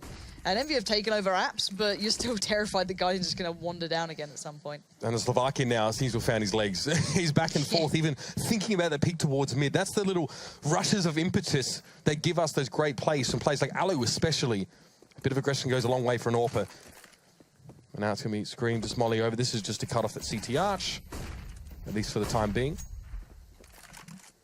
Guardian is intent on staying to the front lines, but that shot came through from Seized off towards the side. Flamey was there as well. Doesn't get anything in the trade, not quite yet for Guardian. He secures it with the P250. One left, it's RPK. And again, still tilted. Oh, he is tilted, isn't he? Yeah, if you get dinked at some point, I can't remember how long it stays for. It's super annoying. So I look at it going, am I okay? Like, I'm just like tilting my head. It doesn't wonder if I do watch the game with the tilted head. I'd hate to see what I look like while I'm watching CS like this. I can't see. Don't say that, because production will just cut back at one point. I'd be really upset if they did that. Yeah. Now you've encouraged them. That's the issue. But Envy have hit a bit of a brick wall, and it's a little bit of a yellow and black brick wall at this point. Na'Vi, once they've got a double out to play, we've seen how dominant it's been, how potent it's been. And Guardian just doesn't care. I love it. Guardian, that's what it's all about. Happy just gets slapped. And the rest of Envy, well, he knows where they are. He saw no one crossing towards Banana early. Simple's already got the angle. They can bring over Seized. They have complete control on this. The cojones on the guy to see the smoke and then step forward of it. Now there might be a little bit of trouble. He's going to be faced by multiple players. Can't even get the one kill. It's going to be RPK to receive. Seized had 2 players. It's more than he can handle at that time. And it's going to be Edward on his own at the site. Flash over, doesn't affect him much. He ducks it. A little bit of damage, but he deals with Sixer. And now Scream has to deliver. He gets it done, but with 1 point of health. And Simple, again, full health with the AWP. We've been here before. He loves the old apps play. Simple. It's the least ideal weapon to play the situation with. I guess, but he makes it work. Why not? Of course he does. All right. If you're Envy, you're frustrated, you're annoyed, but you've given us a good show so far. 5 rounds on the T side isn't that bad either. They look decent on it, and we've seen that the disparity from T to CT has been quite drastic, so I wouldn't say this is over yet at all. So far, though, I want to see what Na'Vi bring on that T side. That's what I'm excited for, because they seem ready for this. If that's what their CT side looks like, I look forward to see what pace they bring on the T side. We're going to see it for ourselves right after the break.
It's 10-5 at the half as Na'Vi show just how skewed this map can be at times, at least in the early stages. A 10-round CT side was pretty indomitable. I can't wait, like we said, Lauren, to see what their T side would look like. They seem to understand the map pretty well at this stage. I'm so happy to see Inferno back. It's been too long. It's been too long since I've seen this beautiful map played at these sort of levels between these teams. First time we're getting a glimpse back at these two as well. Two teams in their various iterations, let's put it that way, who had this in their belt, in their kind of repertoire of maps, and they were certainly good at it. Happy, known for this. It became part of his intrinsic to his style almost, and Guardian certainly had his heyday on it. Yeah, exactly. There's a lot to be seen on these sort of maps with these sort of players between these sort of teams. 10-5 though.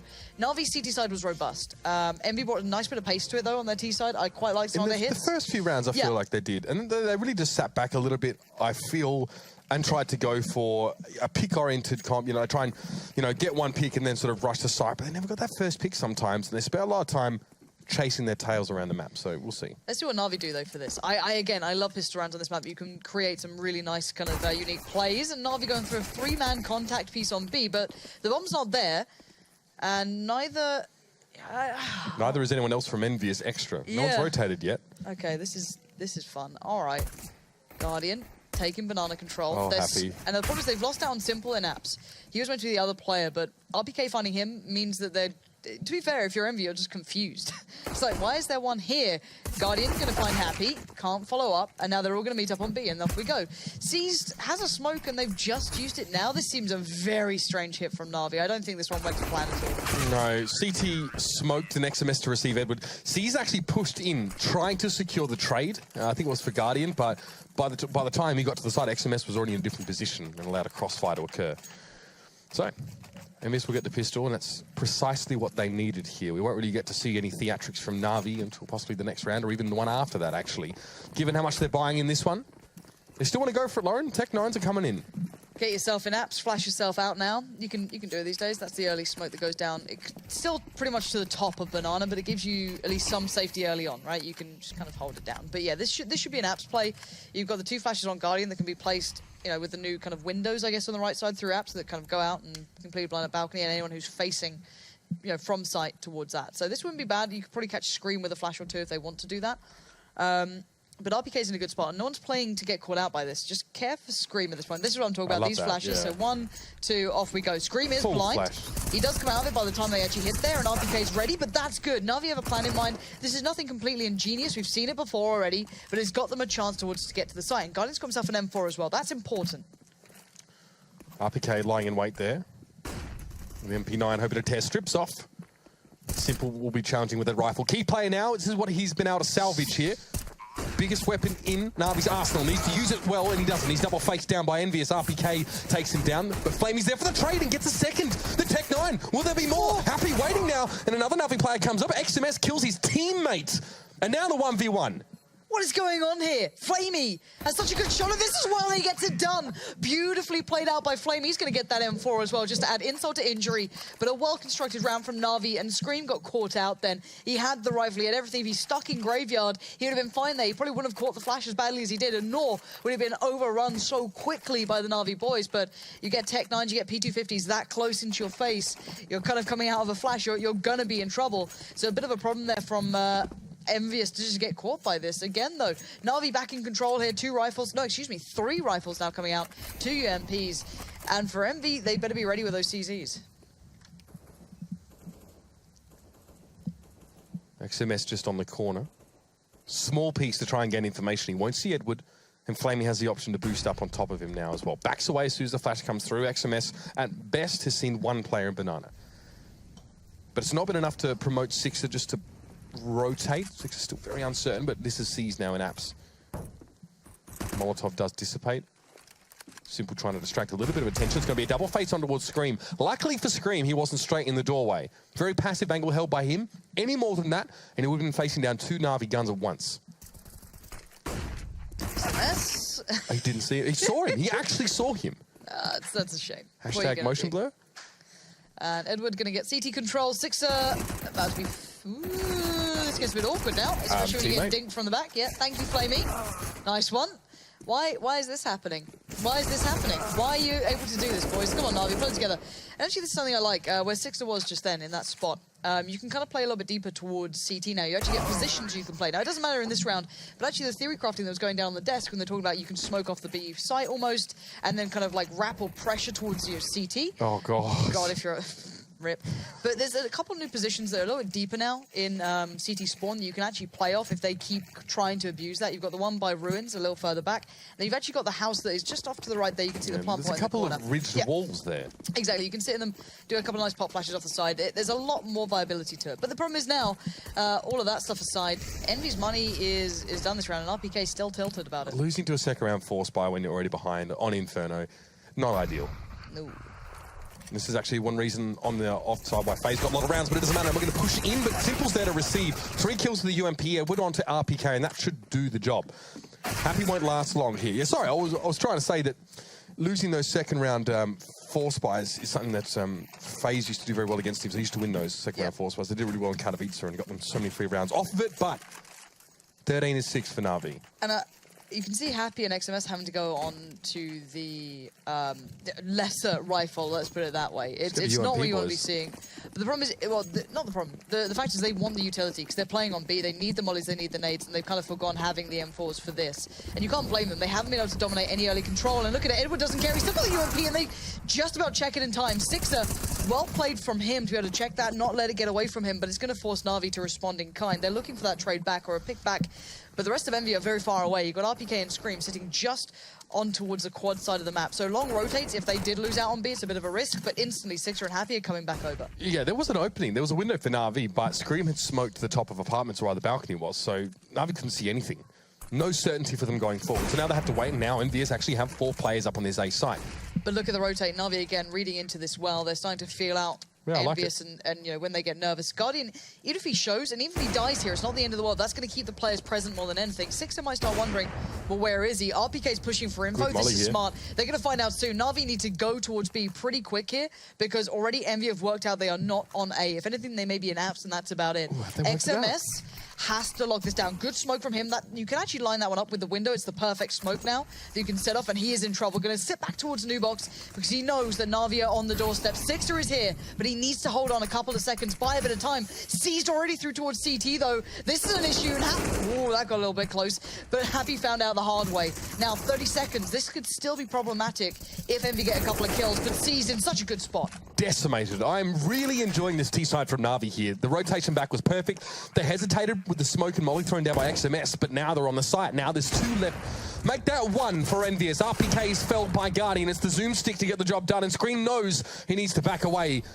1 taps are much harder when you don't have a rifle. He's off ski, yeah. Time to keep hold of that. Look into the next round, see what he can do with it. But yeah, Na'Vi showing some real power on those hits, and that's something with that firepower they have, I guess, in their pocket, right? Even if I guess if you look back at Na'Vi when they classically played this map, they'd still play it very late. So they're not particularly under pressure, even if they're run down to the last like 20, 30 seconds, 10 seconds. You know, God knows how late they play this one. And especially when they have robust hits, and now you add in the addition of Simple, because last time, obviously, he wasn't in the roster when this team was playing on this map. So you add him in there, you've got a lot of kind of punch to that final hit that you make towards the site. So it must be a lovely addition for them going, all right, we can just bang into the sides nice and late, trust in it. Na'Vi so far looking like they've actually done a little bit of homework on this. It looks like this could be another map to add to the repertoire that will work for them. And they need that. They need that little bit of, maybe a bit of buoyancy at the moment. So tactical pause coming in, probably from Envious. And the problem is, the hard factor is, should I say, that Na'Vi's money. Yeah, exactly. Na'Vi have great money, and they have so little to work with. They've got Scream on an M4. That's it. Yeah, I mean, that prior round, excuse me, a really good indicator of Na'Vi's feeling for the cadence and tempo of this map, especially. Yep. XMS was that one player at B, and he's the vulnerable one, right? But he had a Molotov, he had a smoke. Throws a molly down first, the smoke comes after. Na'Vi has to make a decision. We're running out of time. If we wait 5-10 more seconds, the rotators will be here from the CTs.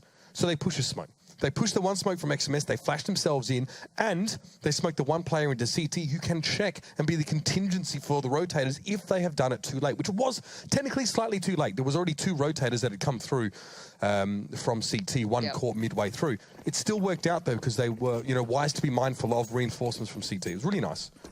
All right. Buy time coming in. Sixter dropping out the early smoke towards top of Banana. He can now back off. He can go join them over by A. And so far, I've got to say it, we haven't seen much really from Envy in the form of an impressive start on their CT side. It's been a little lackluster. Molly's been very, very scarce for them. 6-star, have we seen him on an AWP yet? I'm not even sure. I don't think we have, if I'm honest. On this half? Yeah. No. On the first half, I don't even think so either. No, I don't mind it not being on the T side. It doesn't really bother me. Scream.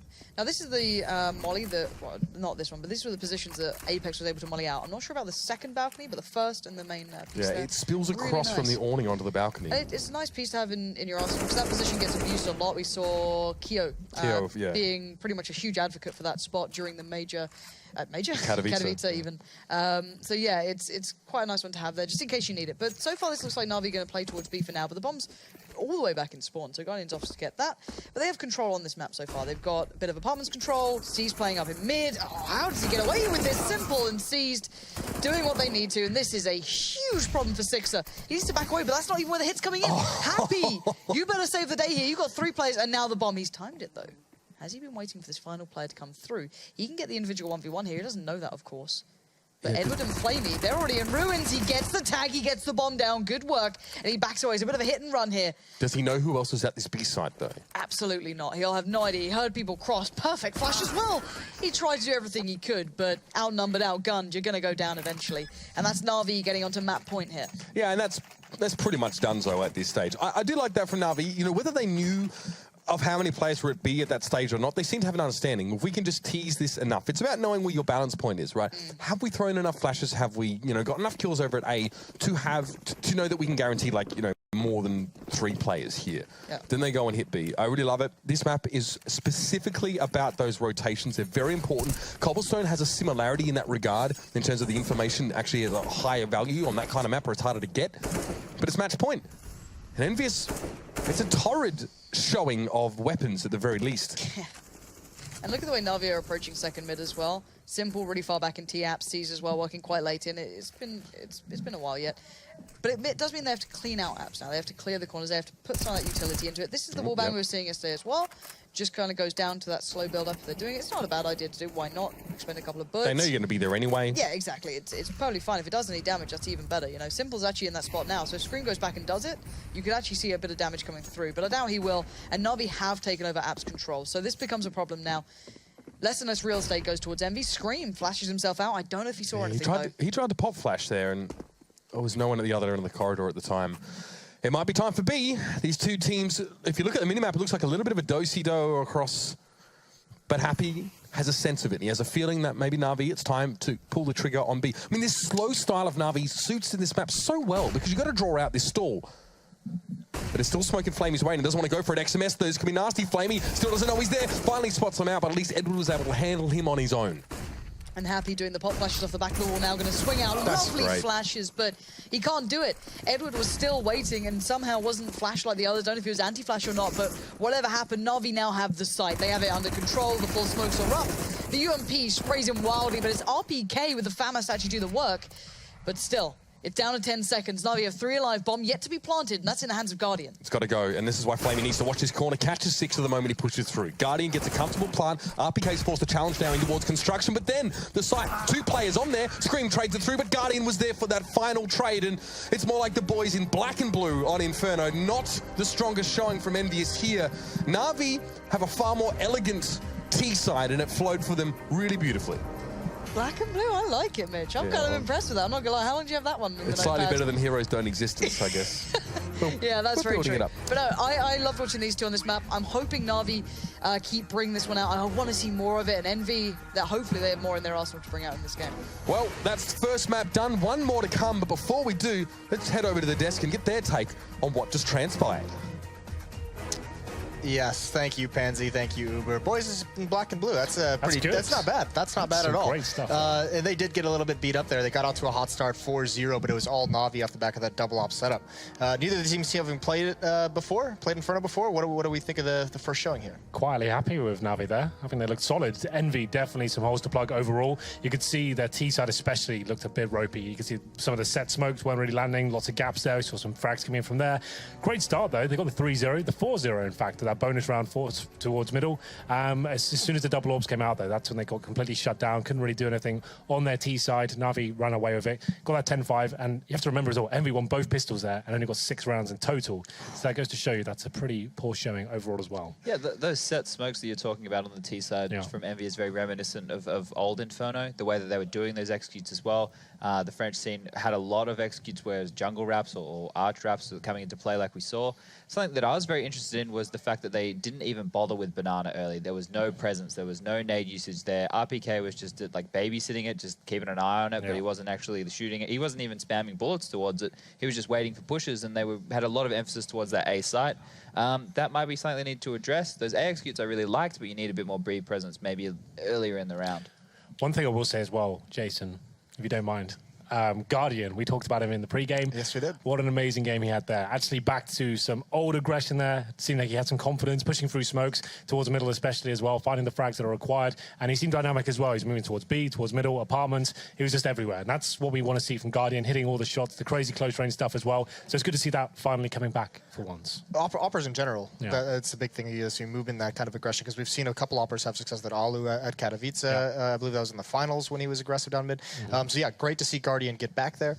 Is that the main thing that kind of throws Envy off? Because we saw kind of the slow tactics that they had on the T side were a little bit dicey. The times when they went a little bit quicker, the single pop flash up mid on that 4th round, that was very, very effective. Do they need to be do they need to stay with that faster pace, or is it just a matter of picking and choosing when you can do it? You need to get both parts of the map right. You need to get Banana and Boiler/Halls. They were only grabbing one part.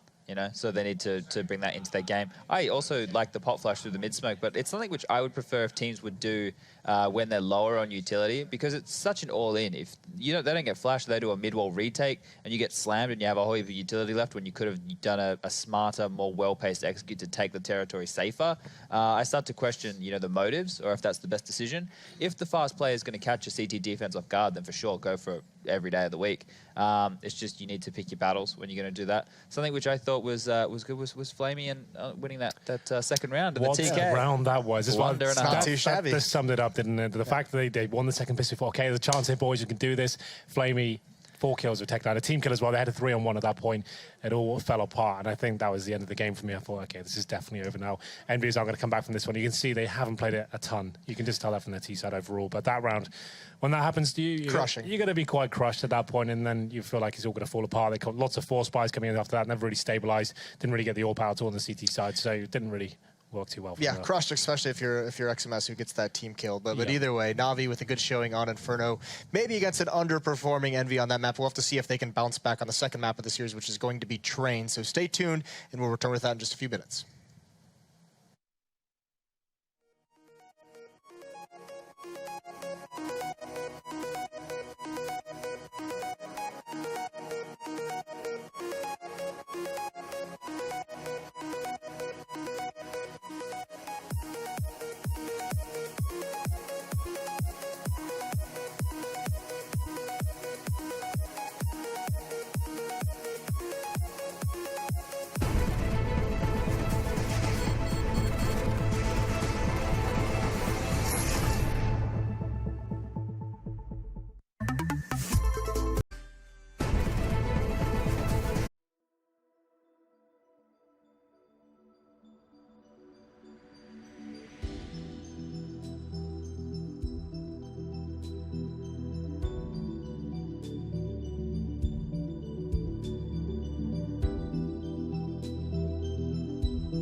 things are about to get a little bit worse for Envy. First map was 16-6 gonna get worse for than Na'Vi. that? Yeah, it could be. It's going to be on Train. Okay. And we talked about Train being one of the better maps for Na'Vi.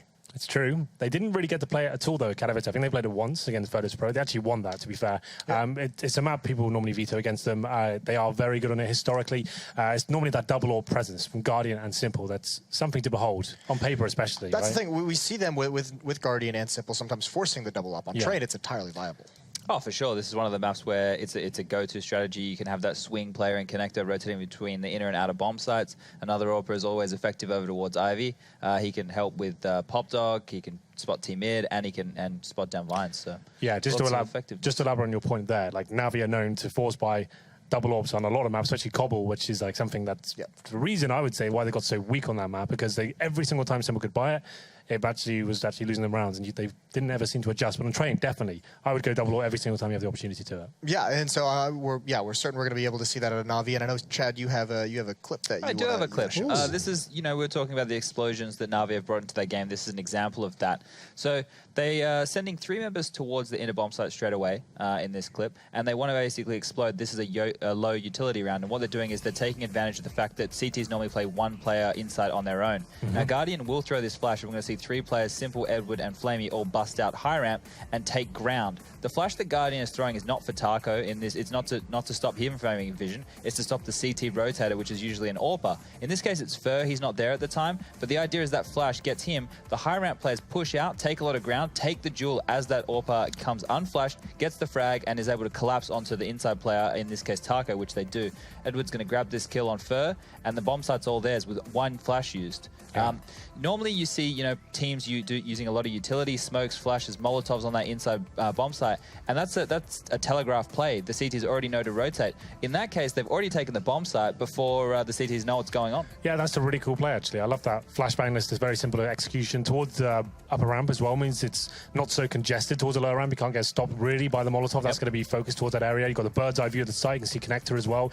You're not just a straight line shot for the CT. So that's actually quite an interesting little execution there. Yeah, and also, the smoke's outside to even keep for outside rotating, cheating that way before even it comes back towards inner. So, yeah, that just highlights. That's against SK as well. That's one of the better teams in the world, especially a team who is one of the better teams in the world specifically on this map. So that's no slouches that Na'Vi is able to execute that perfectly on. So, yeah, this is why I say this could get much, much worse for Na'Vi.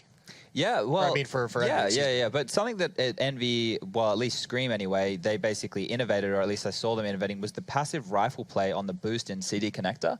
He's so good at that spot. Yeah. They let them execute. They let him get out in the E-box or the back of the 5 train, and he just starts to hammer headshots from that point in. He's so effective at that, and it means the rest of the team can play quite a passive setup, playing the old bomb/heaven area in the cutout. They can be very reserved in the way that they address their CT hold.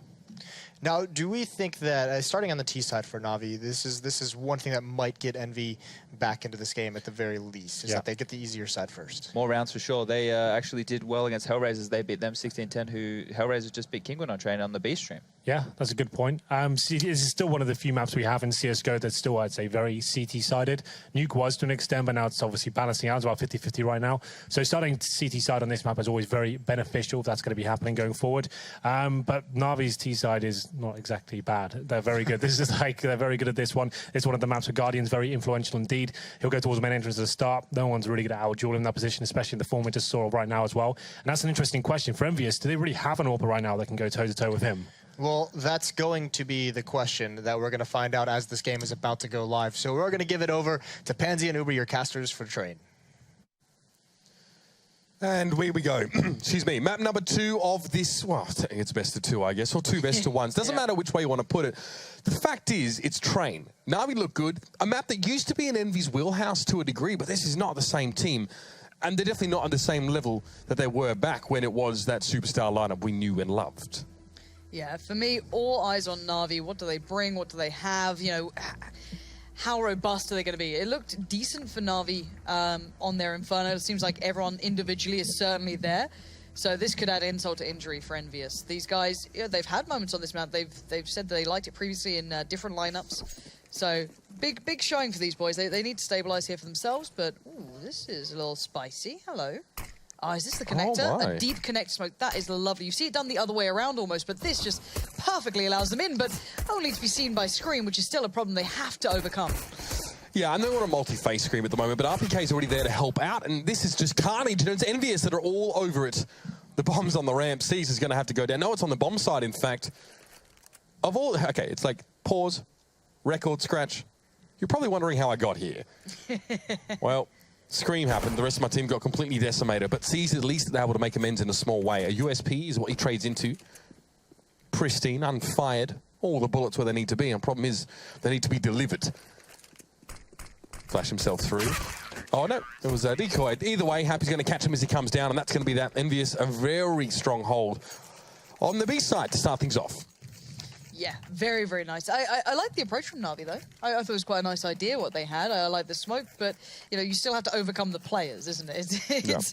It's all good and well to have the perfectly theory-crafted piece, but you still got to land the shots at the end of the day and try and get past players like Scream and such and so on. So, let's see what Na'Vi have now for us next. It's certainly not over yet, so, you know, let's not get too worried. These guys have such depth on this map. They can certainly go to it. And look at this, another set little piece coming out here.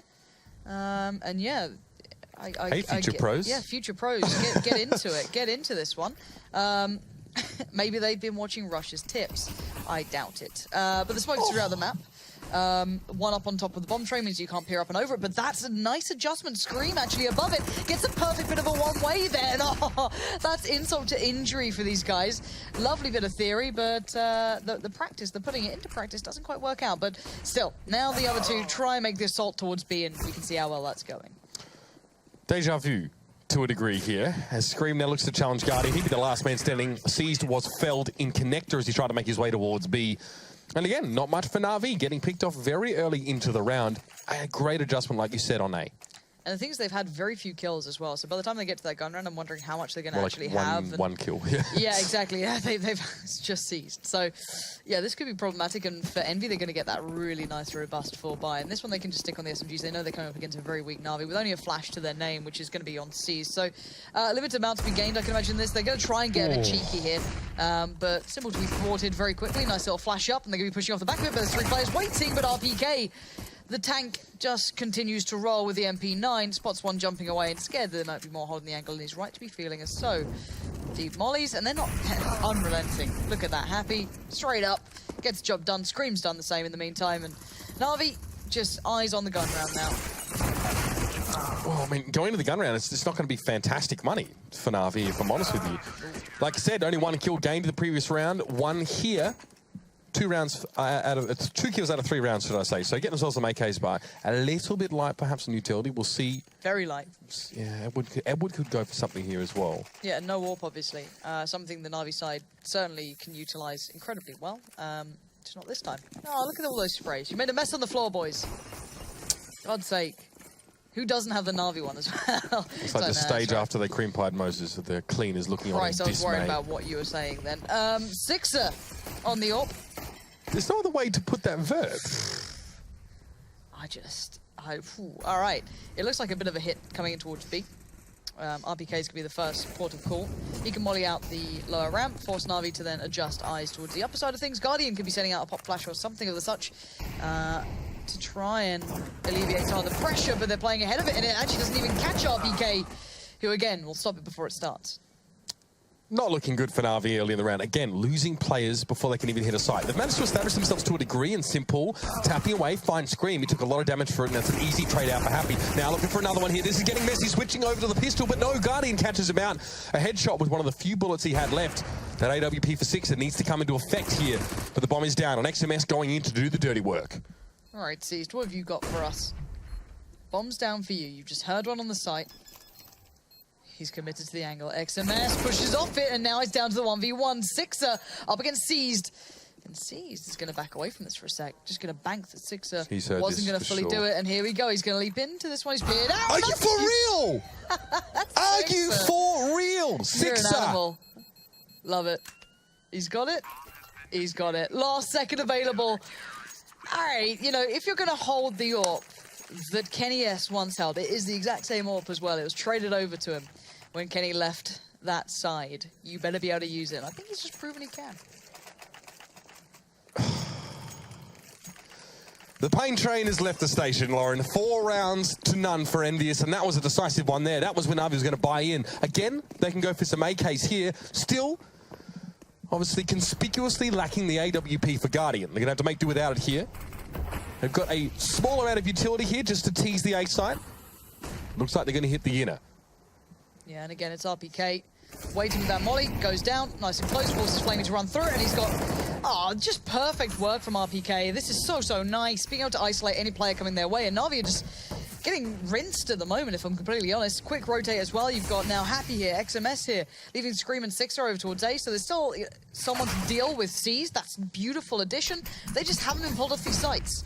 Na'Vi might as well be wiping their butts with the money they're spending on these weapons, because it's actually going to do them more good at this stage. Again, struggling to access these sites.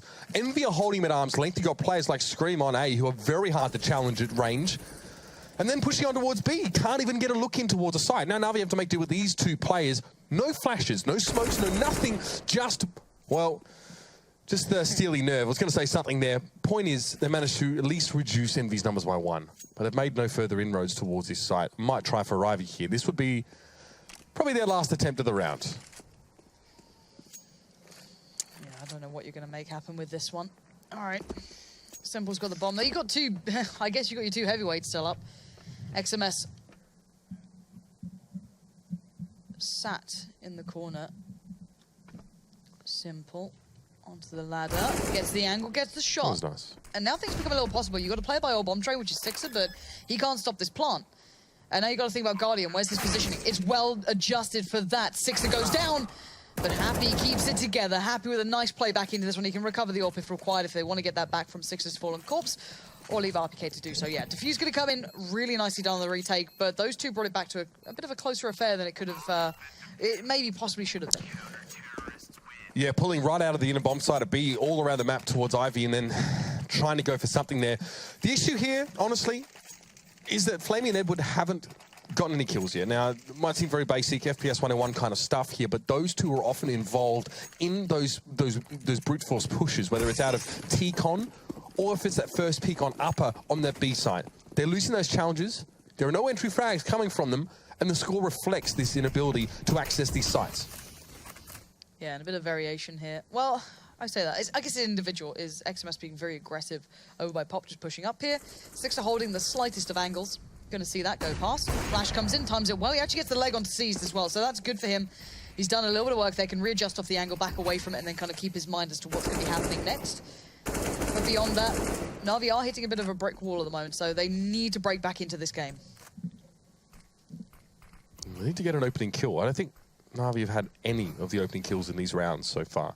And that makes a big difference. If you look at the statistics for rounds 1 after opening kills, they're quite damning sometimes. That's a trade, at least. Simple drops. Edward, though, does manage to find RPK in the process. Oh, that's big. Guardian swinging out here means a massive difference, but the aggression still was there. It was XMS before he was pushed up. He's already gone, but Scream was over by Pop as well. So still keeping tabs on this, and the bomb is in C's hands. So you've still got Happy over by B. You've got Sixer by the old bomb train, but Scream being removed. Now this gets interesting. Where do you put that bomb now? Where do you put these guys? Do you dare go towards B? There's still threats there. Would you prefer your chance against Sixer, possibly? Nice adjustment towards Flamey, and now he's got a good eye set towards that bomb coming out of... No, actually, the bomb's already crossed. It's on Electric. It's on the bomb site now, so Happy needs to come in. Yeah, timing is a bit of a bitch at that point, but what can you do? 2v2 retake time, and Seized has the angle. Okay, that's nice. Edward and Seized both have really good moments this round. You know, Edward on towards Screams. He went towards B, just a quick headshot with the AK.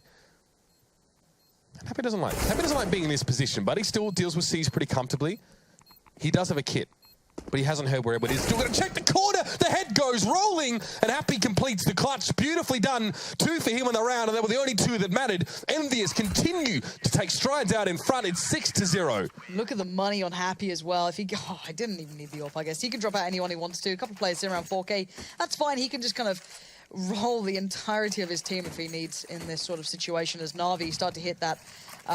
Bit of an annoying round. We haven't seen much from the AWPs from them. We haven't seen Guardian or Simple really starting to shine on this, and Flamey yet to get a kill. Normally the Rock as well for Na'Vi, you know, the player who's always Mr. Consistent. Had a very good last map. Yeah, exactly. If anything, he just seems to excel, but he never seems to have a bad game. But this is a strange one for him, not really making much impact, not having the chance to yet, maybe. No.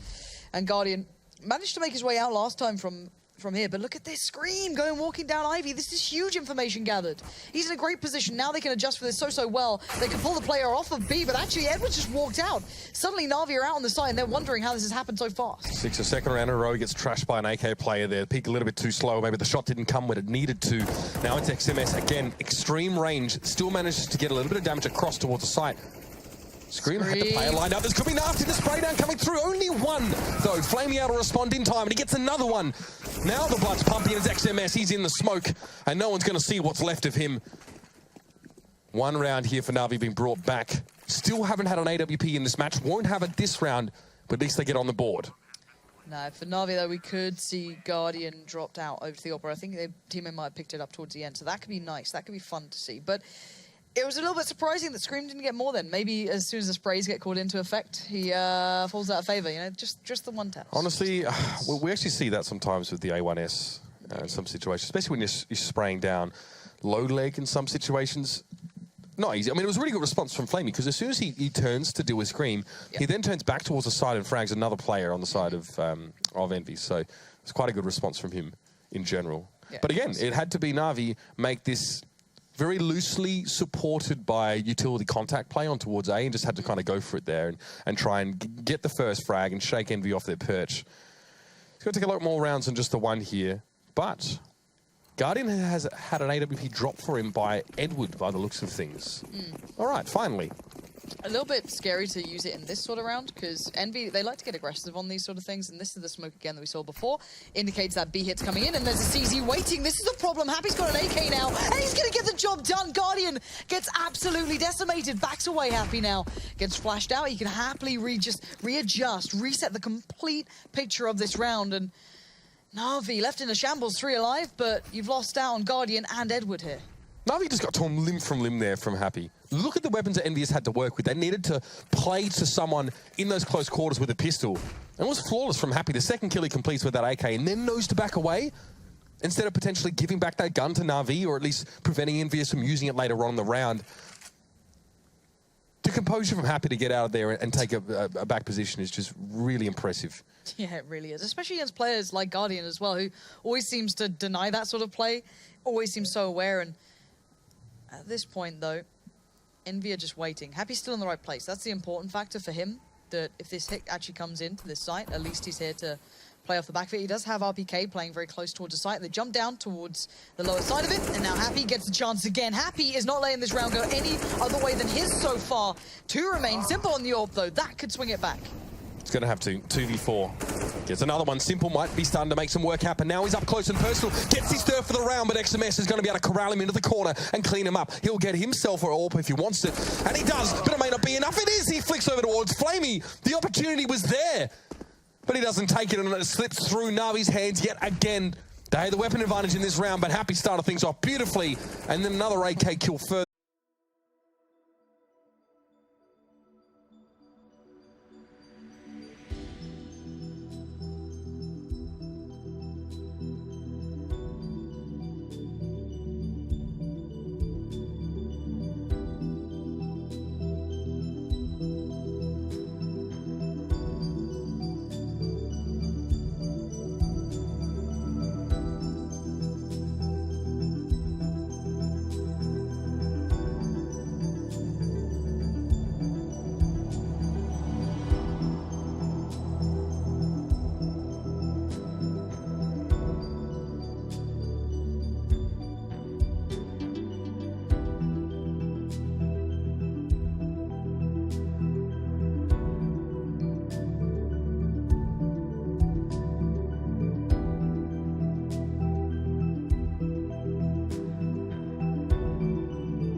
Simple wasn't able to bring it back, and now Na'Vi, Economy back in the dumpster.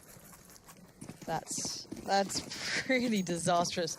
I'm smiling about it, but I can assure you, Na'Vi are not. That's a round you don't lose in that fashion. You don't let them get away with it. Even if you look at Edward, I think he was sitting anti-flash, returned to try and avoid the flash, but it didn't matter. No one was playing off the back of it now. They just have to deal with being on these deagles. And to be fair, I've written Na'Vi out of these rounds before. I've said they're down on deagles, but we've all seen what they can do on occasion. And I love this sort of spell. Look, if you're anti-flash without a player watching you, you've just turned your back on the enemy for no reason. So that's no real big deal. But Flamey recovers himself in M4. Even the smoke now, so allow him. Don't doubt it, Mitch. They can group up with this, I believe. It's one of those where you just don't doubt it. Flamey fights. He's my fantasy team. Come on. And now if you're in, you're like, all right, guys, all right, let's play this seriously, please. They've got deagles. We know what they can do. You've got Simple. You've got Guardian. It becomes treacherous, dangerous. Every corner contains someone with a hand cannon that seems to turn into an AWP at some point. Sixer, though, playing. Oh, my God, what is that? Misses the shot. That's a problem. That plays in Guardian. So now position noted. What can they do to do more? The bomb's still coming out of Pop just about now. So that's going to get to site. Flamey's found happy. Sixer is about as useful as a chocolate teapot at this point, but RPK at least going to find one. But of course, this is the round that Na'Vi win. Of course they win it. Sixer had been kept busy for so long by Edward, I think it was early on with that AWP, while the rest of his team were cut down. Just shoulder peeks, not even actually peeking properly, but just making enough sound. Now the bomb is down. Sixer knows he has to get out. He's almost punished for that when he comes back for the peek. Gets Simple actually through the woodwork. But look at Seized. Oh, but you know, almost only counts in hand grenades and horseshoes, Lauren. I love it. Absolutely love it. Do you know what, Na'Vi? Just play deagles. Just play on deagles. Don't buy up. It's fine.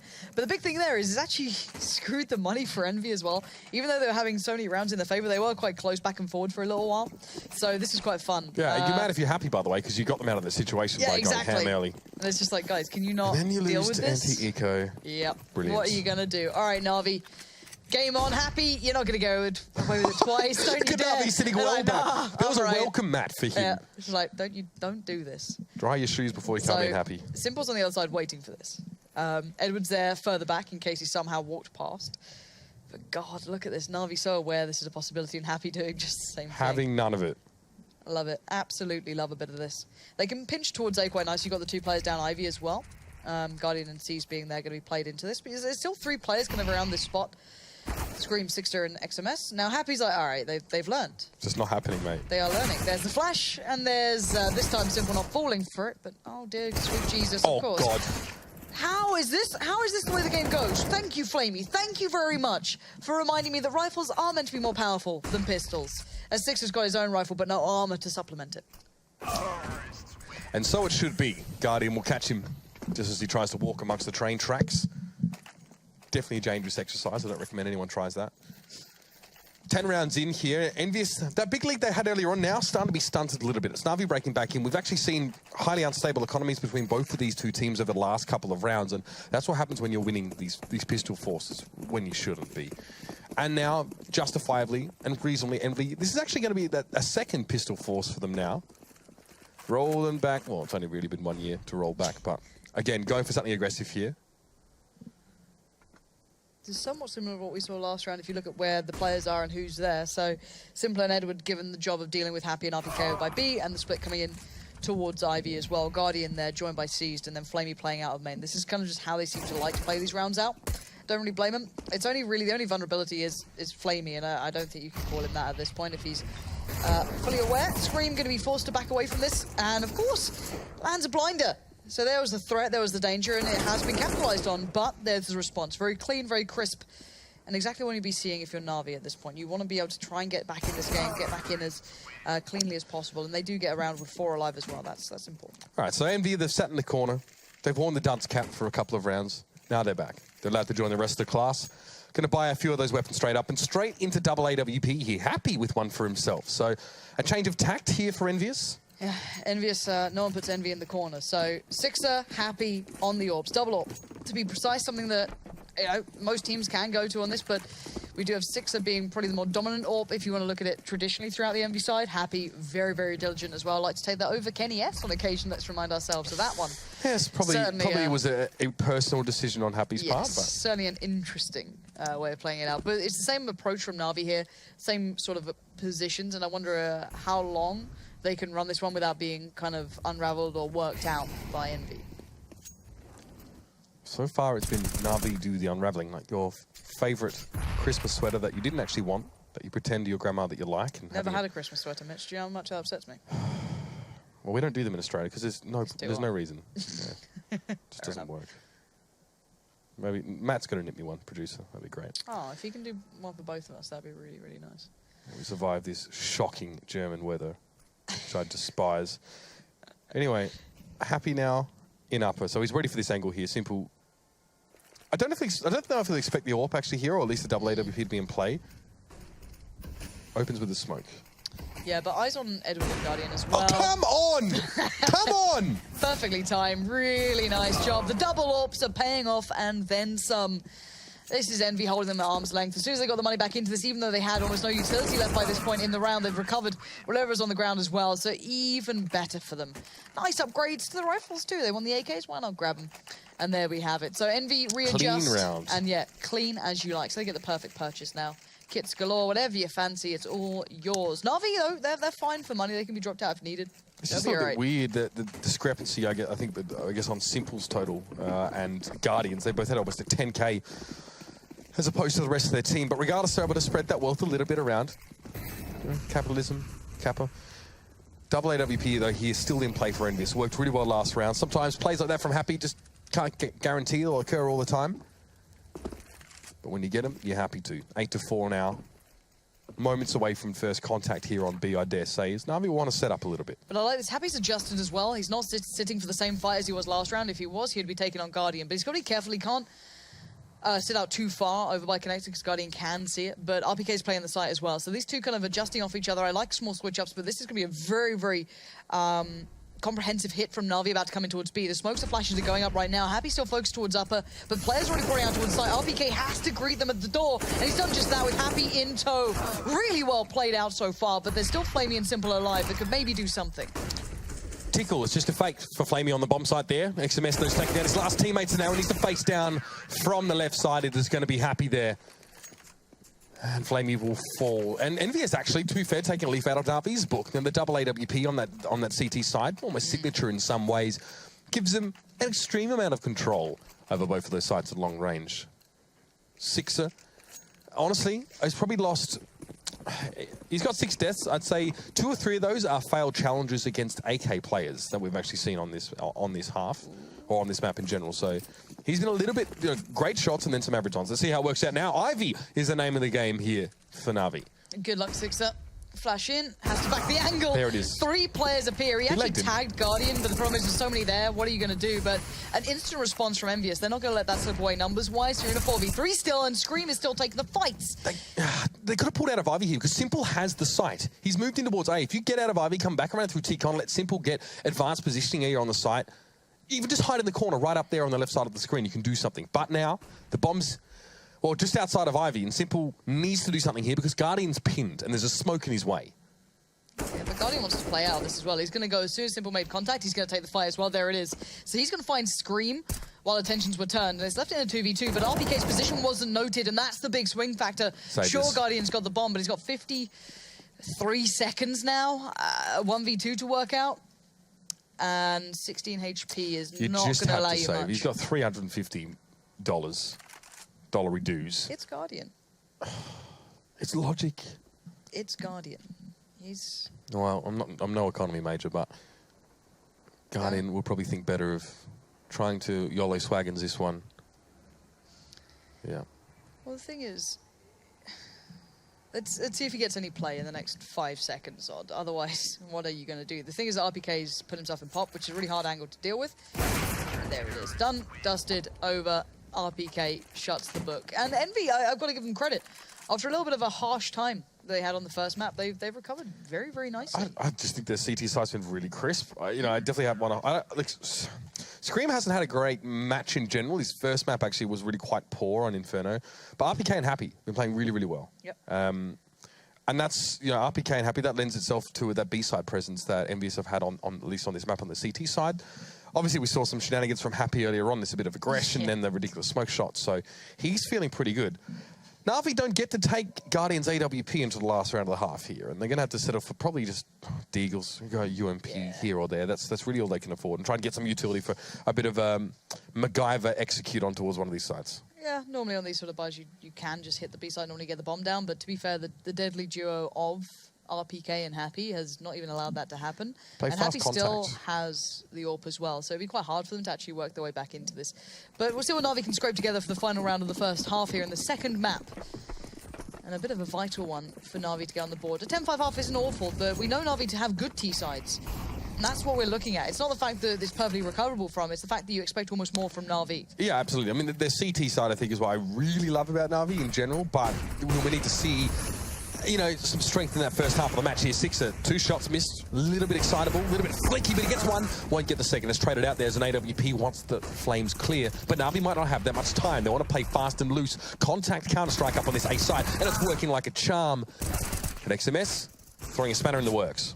Yeah, a bit of an unsung hero at times. This guy has came into this roster and he wasn't going to be a headliner at all, nor a big conversation piece. But at the moment, he's certainly pulling his own weight. And there it is, an 11-4 half. Envy, very robust. The double AWPs working out very nicely for them, at least on the happy end of things. And yeah, complete lockdown. Na'Vi, you've got to bring a better game on the second half. I agree with you. I think Envy have been looking robust, Lauren. Na'Vi been looking rotund. Not ideal, but let's see what the second half has for us here as Train will come to a conclusion.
Well, Lauren, suffice to say that Team Envious are looking a little bit more comfortable on this particular map. Train's been good to them so far, and they've managed to amass themselves 11 CT side rounds coming into the half. If you're Na'Vi, the pistol round now becomes paramount. They have to get that to get back in the game, to build up. Otherwise, you've got to feel that Envy can just run away with it at this sort of scoreline. It tilts so heavily in their favor. However, Na'Vi's CT side's nothing to be sneered at. You've got to feel as though we saw what they can do on Inferno just not too long ago. So, and this shot, let's just remember that little count to 3 and hit mouse 1. It worked out Just the timing was beautiful. No flick needed to be out. He held that angle. The things that I get excited about, Lauren. Doesn't take much, to be fair. Apparently not, but best part is, people like Guardian kind of made that a thing. I remember, he'd always tell you count to 3 and then you take the shot and generally you'd hit it. Or was at least very vocal about it. But yeah, this starts at the first round for Na'Vi. They need to open that window of opportunity very, very quickly. And it comes down to a good pistol round. They had so many nice theory-crafted ideas for their T side. You saw those kind of smokes in towards Deep Connector playing off the back of it towards B, but it just didn't come through for them, which was the real problem. And then, of course, the double orbs then came out to play for Envy after having such a clean run in the first couple of rounds. They really strung them together and made it hurt. So, this time, you've got to look at Na'Vi and hope that they can do the same thing. Pistol round, obviously, for those maybe not too familiar with CS, very important here. Na'Vi lose a pistol round here. They're going to be staring down the barrel of match point before they can even get decent weapons into their hands. In fact, they're going to be forced to try and buy up before that. So all eyes, we're going to start there, and then we can start to expand a little bit upon what we'd expect to see in the later parts of this half if we even get there. But a couple smokes here, and Happy had one, Sixer had one. Flashes also to be used. It looks like it's going to be a push out of Pop Dog here on the walls of sight. Fast to lose play again from Envy. I like it. I like it a lot. But RPK having some problems. Can't connect, nor could Edward eventually until the first one comes through. Now it's a 2v2 in terms of those kills. 3 up for Na'Vi still, and now Envy is being shot from all angles. Yeah, it's just super scrappy at the moment. Envy depending on the mayhem, and, well, it's just come back around. Happy. What is that shot on Edward? And now it's a 1v1 against Seas. Seas at least has an angle to work with here. He knows the Happy's over here somewhere. He knows the bomb's down, and Seas is going to take matters into his own hands, and he deals with it. Thank Christ for that. I thought we were heading down another one of those ridiculous rounds here. I mean, beautiful second shot for Happy there. I mean, the P250, the headshots of that are devastating as well. It's a very, very powerful pistol. So if you do have good aim, it can really send you a good step. Very close there, but Na'Vi get themselves that round, and they're straight into UMPs. No prisoners out there. Don't want to give Envy a look in. They've seen what Envy what Envy can do on his anti-eco rounds. They can cause big problems, and Na'Vi need to be steadfast now. Eyes on how Envy approach this for me as well. You've already got C's looking for B information. You've got to be careful, because XMS is on the other side of that too. He can back away from it at any point. A little bit of a couple of exchanges, and XMS comes out the victor of that. So now Flamey's very isolated at B. That might force Simple to play through Connector, but it also might encourage Envy then to try and, turn the screws towards A, keep them guessing, keep them on their toes. They get a UMP out of it, and that's why Flamey was actually posturing a little bit closer to Brown Halls, just in case. The XMS, I think, got ahead of themselves and tried to grab that weapon. See, RPK has now picked it up. So it's, a piecemeal approach for Envy is now 1 kill, get the gun, start to establish presence, then refresh your information. Re-establish your understanding of the positioning of Na'Vi, and then make an informed decision. So far, straight through the showers and in towards upper halls here. Edward is in a good position to throw the spanner in the works, but he might need to be a little bit quicker than this. I think Envious are poised and ready to make the hit. 40 seconds at around, normally the hot spot in terms of time. We'll see what they can bring. Yeah, they already rotated Simple very early, and there's further additions.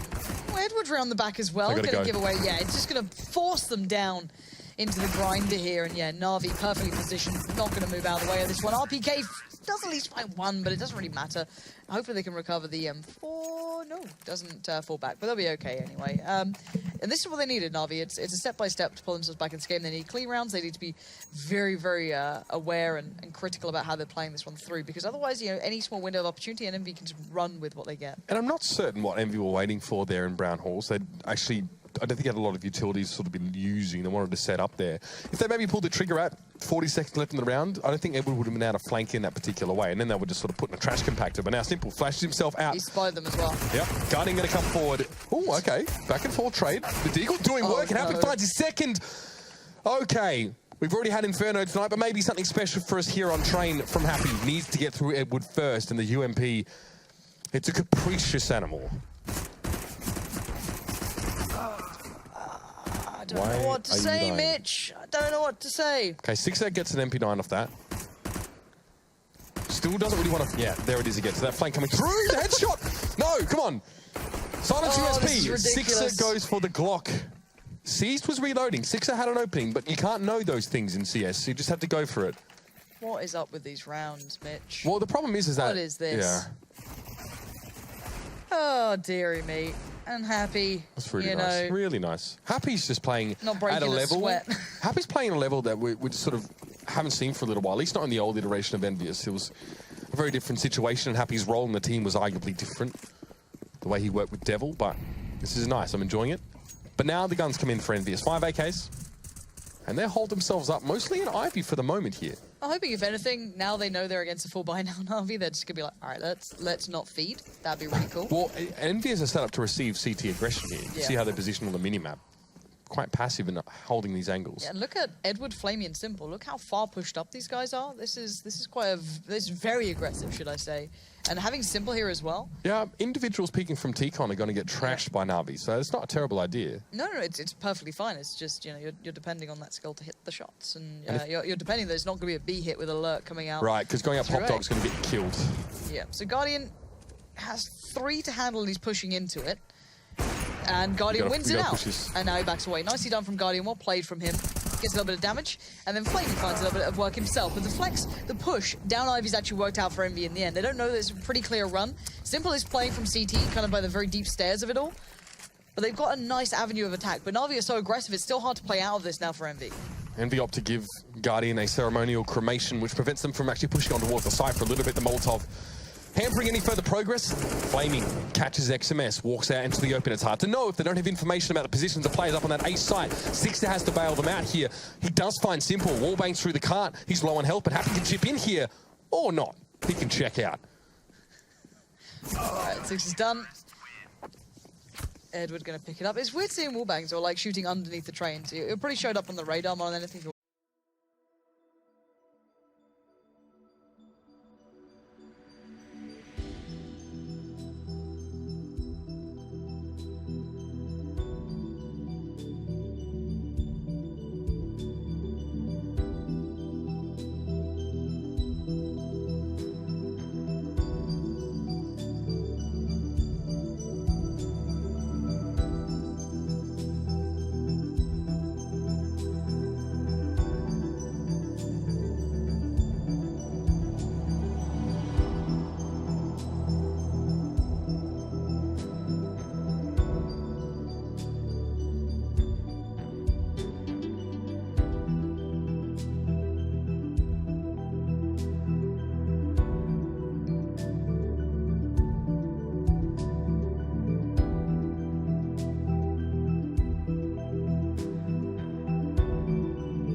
The player model would show. It's a little bit obscured to us trying to see it. It is, because we have the delay of X-ray, of course, which is a huge help, but very, very occasionally a small hindrance. It can be a hindrance when you're trying to fathom why a player takes a particular shot, based on the information he has. But this is good from Na'Vi. The point being that Envy have had very little play in this yet, and this looks just like a straight up just get B, try and get a plant. Screams with the bomb, so 4th in. Gonna have to try and get past Seized, Flamey, and now Edward's rotating. Good shot from Scream, but it doesn't matter. Na'Vi holding this down, and it's Flamey next in line, and they're just not getting to the bomb site. There's the bomb plant, completely out the window. Happy not going to get a bit of play at all. So they took down Seized, sure, but no bomb plant. That's probably what they're eyeing up here. More than likely to get it on the B site as well, and Na'Vi are almost level pegging now. We're at 9 to 11, so they brought this one back. But it's buy time for Envy. So, again, their second shot at it. This is like OG NIP with Fiflaren when he didn't even want to AWP, you know, like 5 rifle style. Envious don't opt to buy an op. They could have. Scream and Sixer could both have had one. They could have dropped it. They could do whatever they wanted for it, but it doesn't really lend itself to their style at the moment. Double AWP for Na'Vi, though. Seized and Guardian going for it. Not simple. Huh. And Seized is soloing out on B. He's going to peek. I'm not sure if he's going to peek into it, but he's going to have to adjust soon because Envy are making a massive hit towards that A bomb site. They're just throwing bodies really in. Nice. And it's worked out so well. Now, Edwards, not all that alone. He's still got Guardian there, but Guardian can't be that useful. He's just smoked off completely. He could go around to a bomb train, but there could be a player there already. Seized, working back in through connector, but Envy have the site under wraps for now. Envious got out onto the A side without taking any casualties. They got out, they spread, and they were a face as a multiple and not as single players. Huge difference to how the last few rounds have gone as they filtered in and been picked off one by one. Now, Guardian needs to get around this corner to find Scream. He's got to stop. He was committed to that one, had no other choice, but XMS is going to be able to shut him down. Sees there's a Molotov here. XMS has no idea. He's just in head. Surely tries to make the flick down. No. XMS managed to outfox him almost literally in terms of positioning, and that's not an easy shot to make. Envious, bring it back. And now they have themselves that AWP as well. Yeah, this could be a nice bit of a change now. Six is having a very quiet game, though, in comparison to everyone else. He was just I hate to say it, but a bit average on the CT side, really. If you looked at Happy, he was excelling. You know, Six would sit in the average category, but this is a good chance for him. 6 and 6, I think, ironically enough. Yeah, so we'll see what he can maybe pull together into this one. Na'Vi putting a lot of bodies on the top of those trains. Some deep nades going in towards Con. And Seized is going to hear this. Like, you got to be wondering what's going on. RPK's actually backed away from it as well. They're kind of worried about that smoke, and they're right to be so. There's a man waiting just on the other side of it. Seized isn't going to see anything. Envious pull out down Pop Dog, one down Brown Hole stairs, or down the stairs. So they pull completely out of that area. So this Ivy play is integral. It is central to this round. Now, should be a double face here, at least a triple. Guardian backs away, flash in. This will give him a peek or an escape. Looked like he hit the wall there, but was able to get into the smoke and back away. So now, Envious need to go for something else unless they want to push through this smoke, which may well be the case. It might even be, you know, Scream stands anti-flash, gets flashed through and they push it, or they just wait. Because RPK and Six aren't exactly cooking up anything diabolical on that part of the map either. The thing is, the Seized in this spot, they're so aware of the fact that Envy aren't even looking towards B yet. There's so many bodies still heading over this way. He can just kind of chill out at this spot until he gets any sort of information or sound or any cue. He's fine, and it doesn't mean that Na'Vi get 4 players ready and waiting with Simple missing a bit of a blinder. That's a problem. And now the rest of Envy can just really apply the pressure. Flamey's still in a good spot though, in between the 2 trains. He's going to make the most of that, and Edward shows him how it's done. And it's just down to Happy in a 1v2. You've got Seized finally making over from B towards Pop. Flamey on top of the green train. I don't think he's seen him. No, indeed. The call might come out eventually, but by this point, Na'Vi have the idea of what's going on, and Happy can't find the individual 1v1, and we are getting very close to a 12-12 scoreline. That's fantastic recovery by Flamey. Faces out, 2 players down up on that side after, you know, Simple was flashed, partially flashed, and his shots went to the chest of his opponent. He's got an M4A1S. Fair enough, right? But they were down that 1 player, and that's go time. You trade 1 for 0 as that T side going forward, and Flamey had to go for something big there, and he did. I love it. I love it. Envy as well, you've got to be hitting a bit. Oh, this could be different though. It's only Seized here early on, so they actually might be able to get onto the bomb site and get the bomb down. Not the case so far, and now the support's arrived. All right.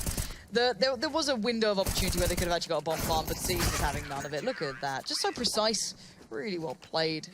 Only a bit of a Nico bash, but they deny the bomb plant more than anything. It's keeping Envy's economy incredibly humble, you know, rather than like coming back around with a nice little bit of an addition. Six is still good, so he can get a nice AWP coming up here. They're going to get the good buy in this round, but they've never had that kind of additional money. They're not get away with any of those cheeky rounds they normally do. Only 1 round on this half so far. It's a bit of a disaster, to be fair. And Na'Vi was seeing why they're so good at this map on occasion. That CT side is very robust. I've just surpassed Henry Greer in fantasy team standings, Lauren, and I want Na'Vi to go big. Henry Greer, who made a spreadsheet for his fantasy team, real keen. Rub it in. Real keen. Don't need to rub it in. Went all in on G2 and it failed. Anyway, Guardian takes a bit of damage trying to challenge this out on Ivy. That angle from Happy, somehow the flick finds him though. Happy looked like he had the better of Guardian there. But the flick of the wrist gets the job done. Yeah, XMS. Seeing if anyone's close by they could maybe pick up, but not to be. Molly goes out. They're still trying to sell that this is going to be somewhat of a B hit. You've still got Sixer and XMS here. That's forced Guardian to respect this. And look at Flamey and Simple as well, peeling off the angle. They're going to fall back from Aegis a touch. Now, RPK and Scream can do something. They have the bomb. They've left that in spawn. What are you up to? There you go. Okay, RPK's picked it back up. I'm kind of wondering what they're doing. They're falling back to somewhat of, I guess, a default-ish hit. RPK. There's only 1 smoke left on Na'Vi here, so, you know, things like Ivy, things like Pop Dog, I've only got 1 smoke to really use at this stage to stall. 50 seconds left in the round. And yeah, Na'Vi haven't fallen for this. If you've got Flamey playing by Electric, you've got Edward watching the back of Ivy. No one's there, but he can swing around and really help out quite quickly. And Simple still as well in such a nice spot here for this. This becomes a problem. Flamey, if you get caught out, all right, it's game on. But 30 seconds, Flamey can just do all the damage in the world here. Yeah, and there needs to be a T-Con double face here between Pop Dog and T-Con just to deal with Flamey. Bomb, seen it. Envious are still setting up there. They get caught out. Flamey eventually does go down, as he well should. But it's a 3v4, and Envious, the cat's well and truly out of the bag. And Edward and Simple chime in to get one apiece. Now it will be XMS to fall. It's even Stevens. It's 12-12, and Na'Vi have brought it back on their CT side. Yeah, this is such nice play from a CT side of Na'Vi. Envy seem to just run out of steam, run out of ideas, and then it's just a book being read by the Na'Vi boys. You know, every single player is doing what they need to. You've seen Edward being a big linchpin towards that A site. Seems so consistent at stopping anything really falling apart, and the rest of them, it's very even. Like, no one's excelling beyond the others. Guardian's having a good game, sure, but it's every single player. As you look at Envy, you've got two players standing out that you don't normally see. Whereas Scream is like 14 kills at the moment. It's a bit of a weird one where you're having your big heavy hitters not being that. It's a bit different in that aspect. So for Na'Vi, you're happy though, because you're just being a well-rounded team. You've got a bit of money now building back up into this. You know, you've got 5K here on a couple of players, so they're fine. They're good. But overall, everything's fine in the Na'Vi camp. It's Envy. What do you do? What is your answer to this? Because they're having limited success on everything. They're failing to make Na'Vi over-rotate. They're not pulling them off the site. It's hard for them to find any sort of route into this one, where they're all, you know, even at I guess an even. It's not an advantage. They can't get an advantage throughout the map at all. Yes, but this happened in Inferno as well. Yeah, on Envious's T side. Yeah, you're right. They would lose a player early in the round, have to face a man disadvantage, and then be stood for another minute before they decide to hit the site, and then they crumble and they do it. So, yeah, you know, the thing is, right, with a newer team, when you push forward and get aggressive as well, sometimes you don't always have like a protocol instilled into your players, like a natural reaction. A good example actually is the 1v3 FaZe versus Dupree, right? Where it was on Nuke, lower levels, two FaZe players come out of ramps. Nico was up behind Dupree, and they go one at a time, right? They're just trying to win the round and force the game to continue and to keep themselves in it. But if there's a protocol already installed amongst those players, they sort of have this prior understanding of what they need to be doing in that situation, then you're going to have more options, and then it's going to be a little bit more easy to play fluid. So, yeah, I think it's Envy are being stunted by losing one or two players early in the round. They go, oh, this changes everything now. And it might take them a long time to access that plan B in the mental lexicon of CSGO strats to, decide how to make their next move. No, exactly. And Train's a punishing map for that, right? Train in all aspects, especially on the T side, hitting on these sites and just, controlling the lines of sight, getting those full pieces of executes. It's very hard, and we don't really know Envious's map pool yet. No. The fact they're on this map says something, right? You can ban out whatever you want to in theory, and then you kind of end up on whatever's left over. But the point is, they left it in, so you've got to be making an assumption that this is something they're looking at in the future, maybe. But we don't know what their core points are yet. There's still a relatively new roster to this. We haven't seen masses from them, but they've had time to practice. They've had time to work on this. They haven't been at Katowice. They haven't been around the events recently. So, if anything, this is their chance to really show us something that they've been working on. But right now, they're down to pistols. So, again, it's the money game that's been pretty much hitting them incredibly hard at this point. Flash comes in, Guardian off the angle, but still, you're working uphill at this point. You've still got Simple to get past here down by the bottom of Ivy. And yeah, Guardian's just going to be making light work of that. It's a nice tag team there as well. Sometimes some teams, Ivy setups to actually allow for that to occur, for there to be that tag team really comfortably installed. But still, RPK found Flamey. That grenade definitely lands home. Happy very low, and then Simple able to get the job done. I love that little adjustment. That was super nice. But yeah, there you go. Sees shuts it out, losing one player. Fine. Again, Navi's money just grows and grows and grows. Gets more and more stable. Up to almost 8K on players now. Edward sitting very comfortably. He's had a good game as well. He's been off the last man alive, just controlling anything that before it spiraled out. And finally, a decent buy, but again, no AWP coming out. Nothing for Happy to sit on, or Sixer, or anyone else for that matter. Whoever else feels like picking it up. But for me, I want to see more from these individuals. I want to see Scream let off that leash and just go wild. But it's very hard. This map doesn't really allow for it as much anyway. But back we go. This is a very important round, and they need to get this one back. Otherwise, Na'Vi are in such a controlling position. And looking at this one, Simple boosting up towards the box. Over by Ivy, and C's doing this again. Incredible map control and information early on. He just gets to see everything. No one's here. All right, I can just solo this out. Smoke is really nice for that. Yeah, exactly. And he can solo this now. He can sit up by that box if he wants to, back away. It depends how he wants to play it. And look how aggressive the rest of Na'Vi are. You've got Flamey and Edward again, being such close contact points. We could probably go do the run boost over the top here, just to deny, I guess, anyone and the pick. They forced Envious now to play the Ivy game, the same game that they always play. Look at this angle as well. The thing is that even with all these flashes, mollies, smokes, whatever they put down here, Simple will always come out on top and he can back away safely. This is the problem. No one checks this. It's not an angle you check all the time. bit of a team flash actually hindered XMS there. Completely didn't blind Simple.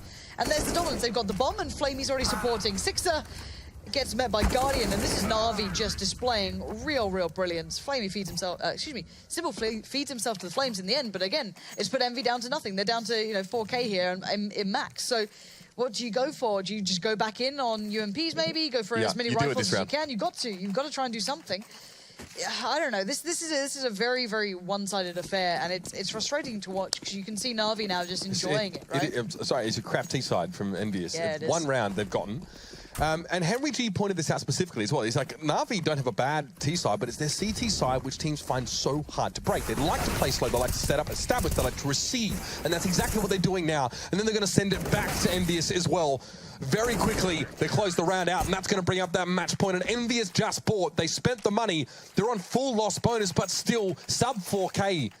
Very little to work with here to keep themselves afloat in this match. Yeah. This is interesting for Envy. T-side's not quite there yet. I like that. That's the word Henry uses when he wants to say something else. Interesting. I guess, yeah. I've already sworn enough this week, you know what I mean? Oh, man.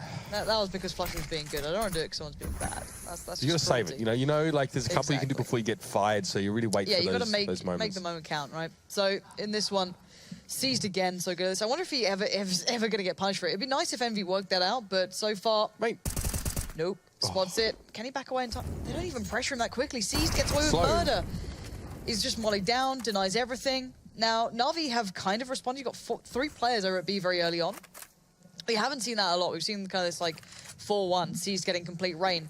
It's the first time we've really seen Envy even get control of this B side, or even just the Brown Halls. It's been such an uphill struggle. And they've been given control of Brown Halls. Yeah.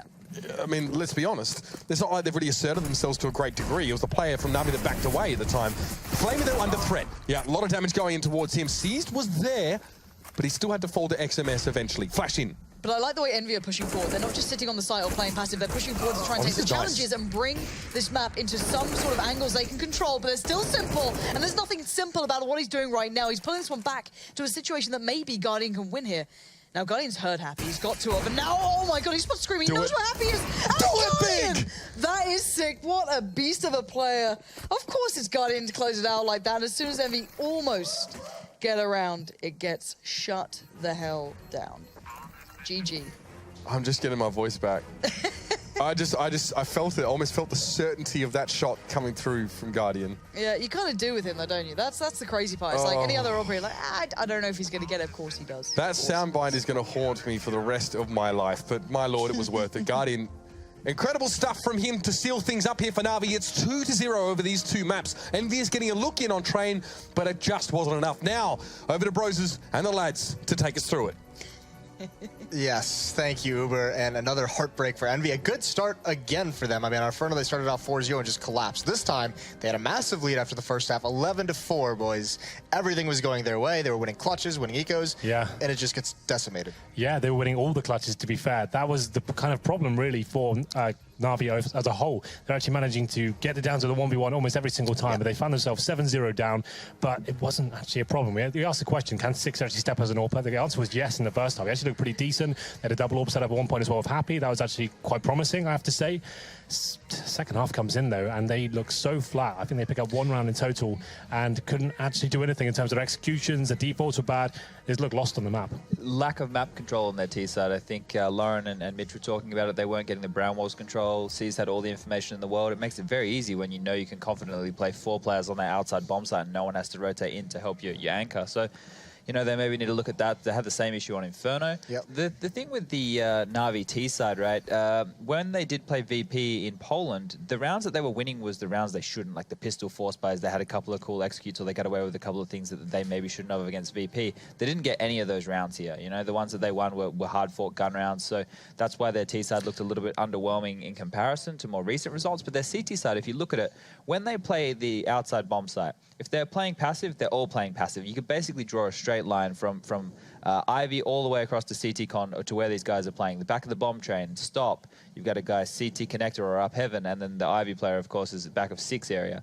And then when they play aggressive, they all go together. They had a round where they had 3 players up near Pop Dog. They had another round where they had 2 near Pop Dog, Guardian on top of a train peeking into Team Mid. When they do the yard aggression, they have all the information. They're not just picking one. They're going, well, we'll take it all. And it's very nice to see that they play that as such a unit, because other teams can be very disjointed. And I think that's what we're going to take away from this Envious team from both these maps we've seen is, you know, we talked about it, Henry, when we were watching the game. The round Edward pushes through Ivy. That's based off information gain, and that's based off the map control you don't have. Yeah, that was actually perfect. That was a round where they had pistols. It was Envious, but they went towards inside. They didn't have any map control anywhere, no spatial awareness at all. Edward comes around to T-spawn. You saw the rotation coming to CT at that point. Everyone goes stacked towards inside. A round they should be winning. They picked up a rifle. They had utility left over as well, but it's got completely shut down because they're not aware of their surroundings at that point. That was actually quite a key taking, I think, overall for Envious. And they managed to actually win 3 pistols tonight and had that huge start. Yeah. And this, the second half just wasn't doing it for me at all. I couldn't see anything promising from that whatsoever.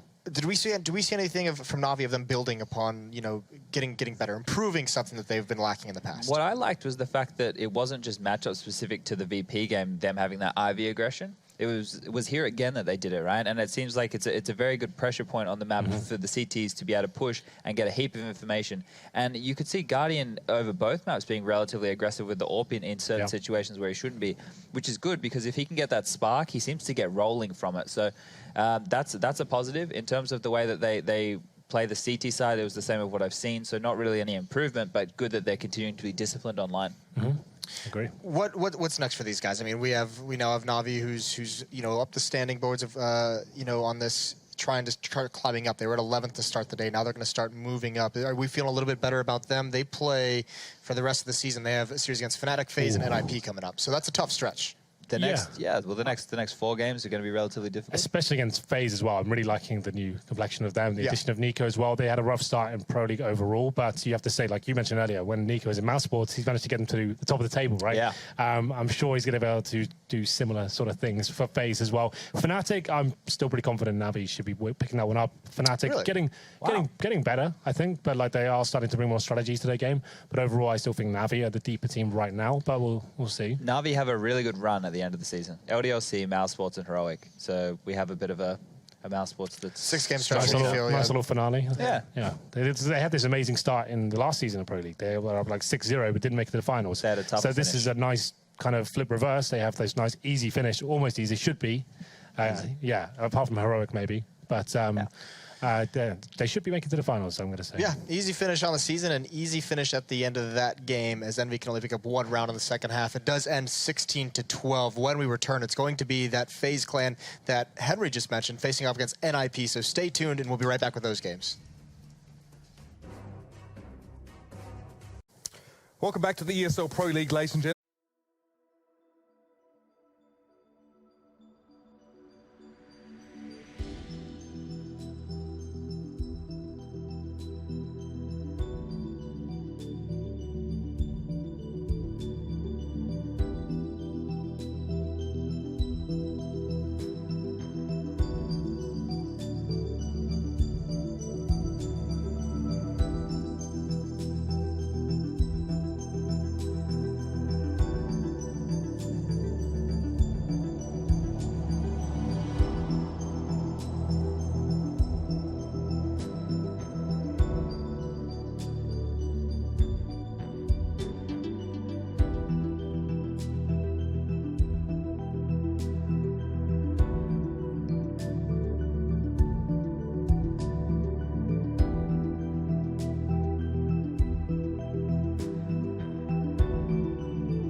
Back to the ESL Pro League, ladies and gentlemen. I hope you all recovered from that last match. I'm still working on that one. But while you were watching it, there was a match going on off-air on our other stream. It was Kingwin versus Hellraisers, and Hellraisers won Inferno 16-9, and then Kingwin turned it around, should I say, 16-6. The next series coming up, of course, is North versus Mousesports. That's on the other stream. You can find it on the same channel as this one, but you definitely want to hang around for our next match here. We'll just wait, I guess, and see who's going to go furthest, of course, tonight. And speaking of which, the Mountain Dew League is giving amateur players a direct path into the CSGO Pro League. You can find out all the details about that at esea.net/MDL. And in the meantime, future pros, Rush has prepared a new flash for Overpass for you to enjoy.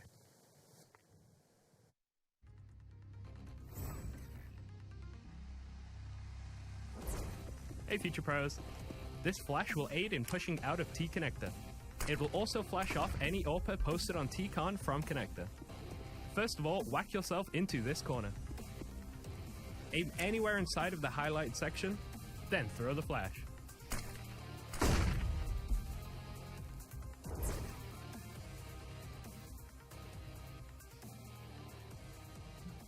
Thank you, Mitch, and thanks for that beautiful pro tip, Rush. We're coming up with the second series of the day. It is going to be NIP, it is going to be FaZe, and we have another great player. We saw Simple earlier, now we have Nico. I thought you were going to talk about me. Yeah, did you? Did you really? No, I didn't. I didn't know. Nico, probably one of the top, 5 players in the world? Yeah, I would say. We get to see a bit more of his potential on this team now. He was kind of shackled to Mousesports for a while there, but now he's been set free. Yanko's been partying ever since. Yeah, he has. It's just been a nonstop party over there. And also, I mean, the big thing was we just saw him at IEM on his new team, and he seemed very happy. He was having a very good tournament. There's lots of comparison photos of him on Mouse and him on FaZe with the smiles. So he's happier, that's for sure. Much more effective also. He was just a monster. I mean, this is a guy that at a certain point last year was considered the best player in the world. Yeah, well, he's always been like effective to some extent. I think what happened was, especially while he was under Gob B, he was utilized better, and then when he had to become the in-game leader and stuff, it's very difficult because you feel as the in-game leader you need to give up more roles or positions and try and integrate your teammates more, and you saw his performance drop off because of that. And now that he is getting told what to do again, or maybe not getting told what to do, or having to tell anyone what to do, he's performing some fantastic Counter-Strike. Yeah, and I mean a little bit upset, obviously, but not too much. I don't think you'd be too mad. I mean, that was an insane ace from Dupree. He's talking about the Deagle. No, that's the Nuke ace, actually. Yeah, that was nuts. The 1v3. Yeah, with 2 bullets left. That was beautiful. You can't be too upset about that when you see it back. But Glaive giving some props to his fellow in-game leader, giving props over to Kerrigan and how he's built this team. It's true. Kerrigan has put a lot of pieces together. Bringing Kiyoshima off the bench seems to be a very, very smart decision. Yeah, everything seems to have changed since Kerrigan's joined, and they've actually looked like a unit that is going to be deadly going forward. Yeah, and I mean, that's the big thing. The pieces are all coming together, and this team, it just seems is going to stay at the top. It doesn't seem like this will be the last time we see them in a final. You can see them exiting the stage after their loss there. Obviously going to be crushing, but I think they can be very happy with what they've accomplished in such a short time with Nico in this lineup. Yeah, to build on what you were saying, it's like a puzzle, right? And all the pieces were clicking, especially on that Inferno map. You know, you saw what Aloe could do with the AWP relatively aggressively. In other maps like Overpass, he showed he can be passive with it as well. Keo getting clutches and multi-frags like he needs to. Rain being very effective. Everyone on that team was doing their job, and it's something for them to build on and work on, and they're only going to get better, in my opinion. Yeah, the crazy thing is there's a world where Dupree doesn't get that Deagle ace on Overpass, and then all of a sudden maybe FaZe even just wins that, and then all of a sudden it's 2-0 for them. So that was there are a couple rounds in both of these maps where Dupree was Exhibnix all tournament, and then Dupree really bailed out Astralis in that grand final. That's the thing. Like in the past, Device and Dupree have both been criticized for not having particularly good performances in quarters or semifinals. Now they're playing in finals. We still yet to see Device like shine through and be a superstar, but he's consistent as usual. But then Dupree to get those massive influential rounds to turn the game is something that he should be very happy about. Yeah, absolutely. I mean, this FaZe team on Nuke even. I mean, that's going to be the first map in the series between FaZe and NIP. This is going to be a big challenge for them because NIP, they aren't slouches on this map by any means. This is a map where, despite some of the struggles they've had, I mean, still they've maintained form from previous iterations of CSGO where NIP was very good on Nuke. Their CT rotations are very, very crisp, much like we see from teams like Virtus.pro on it. Yeah, these guys were early adapters of the map, and just after they were actually knocked out of the group stage, I was walking down the hallway and I saw Freiburg, and I said, "Oh, unlucky man," and he said to me, you know, they were much happier with their performance, even though they didn't make it into the playoffs. They felt they played a better brand of Counter-Strike, and that's something, you know, that they can definitely hold their head high over. They did play a better brand of Counter-Strike. A lot of their games were close. I think they were only blown out once, and that was two FaZe on Cage 16-6. So if we can see the team, you know, coming in with a bit more confidence than they may have had before, this game would be closer than what we're expecting on paper. Well, what their losses were, what, like a 14-16 to Fnatic. They had to come back in, and then I think it was a double or triple overtime. 28-24 to Astralis on Overpass. So more than triple overtime. Yeah. I mean, this is a big thing, though, because also if you look at it in this league as well, they're at the bottom of the standings. They're last place. Not where you want to be. So, I mean, even if you're playing a better brand of Counter-Strike, at some point that's got to translate into wins. It's got to translate when you're at tournaments of getting out of group stage. Yeah, and I think they've had some losses to teams that they probably should beat. Yeah. I can't remember right now. I think I actually have that written down. Came prepared today, Chad. Lovely, you took some notes. They lost to Heroic and Mousesports. So Okay, Heroic so- you could kind of understand at the moment, yeah. The Mousesports one, I think, was with Nico. So Nico gets 2 chances to beat Nip. To beat NIP, why not? He'd be happy with that. They've got to be a little upset that they have to play him twice. Yeah. That's a guy no one likes playing against. Yeah, well, I think, you know, with Nuke specifically, this is what... Well, here's this clip that I prepared with Rush earlier. So basically, this is the FaZe outside wall smokes. I think G2 also do these ones. These are a little bit deeper. They're a little bit more unique. You're going to see them land here. It actually requires 3 smokes deep, and they walk close to the smokes. And they're going to basically try and get map territory from this. They actually hit a really nice shot there on device, which is the opening. The cool thing about this is the way that they get secret. Nico stays outside patrolling that. You've got Kiyoshima and Karrigan in lobby holding down those positions, and then they just wait. They know that Astralis have to push, and here's Kirby on cue. Kiyoshima is going to take him down, and then they're going to find themselves in a 3-on-5 situation with yet another man advantage. What happens next is the guys from Secret come back out, they link up with Nico, and they're going to make their way to the top site and collapse on that bomb site. Nico grabs a nice little kill, and they just swarm on the site and grab it with ease. So that's just a really good way that they use a unique, unorthodox set of smokes to grab map territory. Once they have it, they just hold, wait, and then they collapse together because they know the CTs have to take risks. It's cool as well, because those 3 smokes also would keep the defense pretty honest in the sense that, you know, I mean, you can be a little bit riskier with those smokes. You can pop flash through it and go into warehouse. Yep. You can pop flash through it and go into mini and split into the upper bomb site. So a lot of variety in what you can do with those smokes, especially if you get some success. But yeah, all the players are ready to go. They're all in the server. So we're going to send it over to your casters for FaZe in NIP. It is going to be Sadakist and Henry G. Thank you very much. Yes, I've been patiently waiting to get into this. It's NIP, Henry, your favorite team. My favorite team in the entire world. Not doing too well right now. Looking pretty poor. The events have been bad. Pro League's been bad. But I still have hope. When there's life, there's got to be hope. So, when there's life, there has to be hope. What are you thinking? I don't know if that's always true, but I think, yeah, there's got to be something on the up soon. I predicted they won't. I think Chad and I both did last night. Will not make the playoffs in Dallas, Texas in June. But FaZe certainly may do so with Nico coming back into them, or back into them, to them, I should say. Sure. But back to play NIP, as they mentioned. Yeah, they're lifted. They looked great. They looked fantastic in Katowice. Absolutely, the best we've ever seen from FaZe. Probably the first ever grand final. I was speaking to Rain after. I think he said that's his first ever grand final, and he's obviously very happy to be there with 3 days practice as well. Imagine what they can do over a couple of months. Hopefully it's not just a honeymoon period, and we can see these guys get better and better. I'm sure they will. Karrigan, he is no dummy. He'll be managing to kind of get these guys stronger and stronger, get the map pool deeper, and go into Nuke as well. Historically, a fantastic map for an IP, but to be fair, not really anything's been working for them so far. They've had a lot of time to practice in terms of they didn't go to the major and all that sort of stuff. We thought they'd be revitalized from that, but it seemed to be the opposite. Had a couple of good results in Katowice, but didn't make it out of the group. That was disappointing for them. And Nuke to kick things off. FaZe, they had that great grand final against Astralis map. They actually looked really good on this map overall. So this is going to be a rough day in the office for NIP. I do think FaZe are going to pick it up, but hopefully it's a nice close game. I hope it's like a 16-14. Yeah, I mean, Nuke lends itself to that still. I'm not... The way that FaZe plays with the individuals go, with Rain and Nico going off, I'm not convinced anyone on Nip right now, aside from Forrest, if he's up to scruff, can really combat it. I don't think Chris Getright has been up to the challenge as of late. I think he's got to get focused again, but I'm sure that'll happen over time. I don't think it's going to happen with the flip of a switch. Yeah, it's the AWP situation for me for NIP. It's the main Yes. problem, to be honest. T-side's not too bad. Forrest can hold his own. Pit on the CT side, I'm not really feeling it. But here we go then. It's going to be round number 1, 3 sets of armor. They have got some lobby control right now. It looks like to be the upper execute. It's going to be the upper execute. It's going to be fast in. Nico sitting back in behind the Second vent. Hardly had to move. When he does, makes good work of it, but then goes down immediately after. Get right pit. Forced now as well on a pistol, making things work. But Kerrigan just decides, no, I'm going to go. I'm going to jump down. Charges in from the air, gets one. Finds Forrest up close, but can't hit the shot. It now goes 1-0 for NIP. The late upper execute works out for an IP there. A couple of smokes used towards main entrance and the bomb site itself. Flashings go in. Kerrigan does make something of it, but unfortunately shut down as the bomb makes its way towards lower. NIP now 1-0 on the T side. It's a great start. Of course, there's a force buy in response, though, from FaZe. And Kerrigan, he's got the scout. He's actually very good with that weapon. And to be fair, Nico with a deagle, that's quite a scary prospect in itself. No fast play from NIP. We're seeing a lot of terrorist sides on there. Anti-force by anti-ecos rushing towards upper. We've discussed they can't actually get above the squeaky door of the CT, so that's certainly an idea. But for now, standard smokes towards outside. 3 of them, to be fair. Got a lot of commitment, and Nico's going to have a chance at this one dig, and he doesn't nail it. Thank God for that. Exist takes him down with the help with Pit as well, and Kerrigan now trying to do what he can with this scout.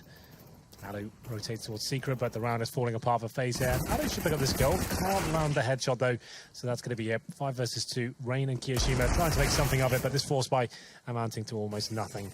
Just Kiyo remaining now, and he'll be positioned towards the outside garage. So this is good news for NIP. Next round will be a full eco for the CDs, not a single kill picked up, and it does mean as well AWP might be a bit of a problem for Allo. And we always discuss this now. This team, they refuse to allow him to full eco, and sometimes it actually falls apart for them. Yep, I would agree with that. I think that teams need to constantly be focusing on trying to get AWPs out, especially on maps. Nuke. T-side Inferno, maybe not. Someone like Allo as well. Nuke, definitely. I think you still should. Good with the weapon. You just want to make sure that going into the gun rounds, let's look down outside.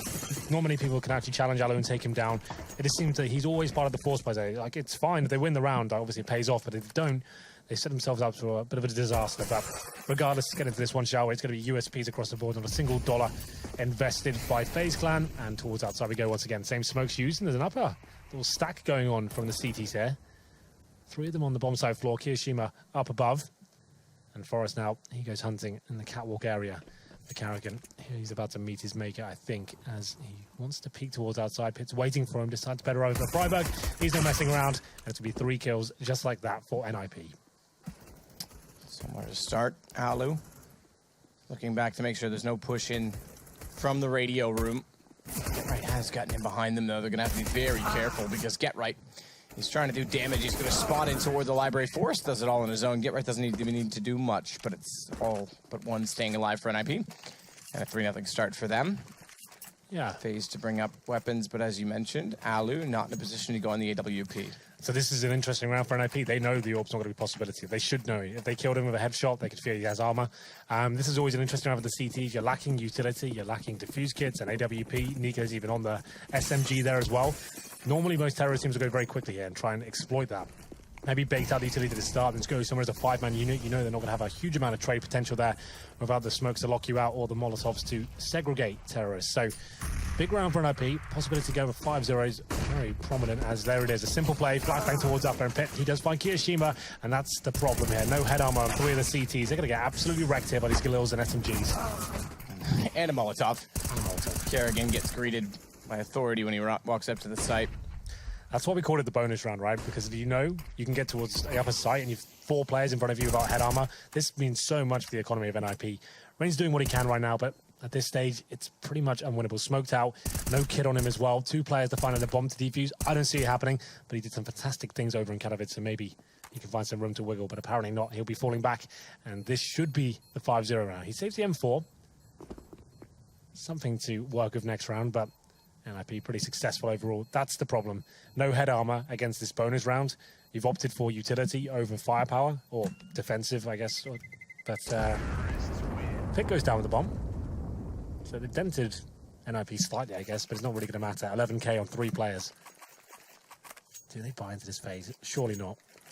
Oh, they're doing it. Well, all right then. I was going to say I would not.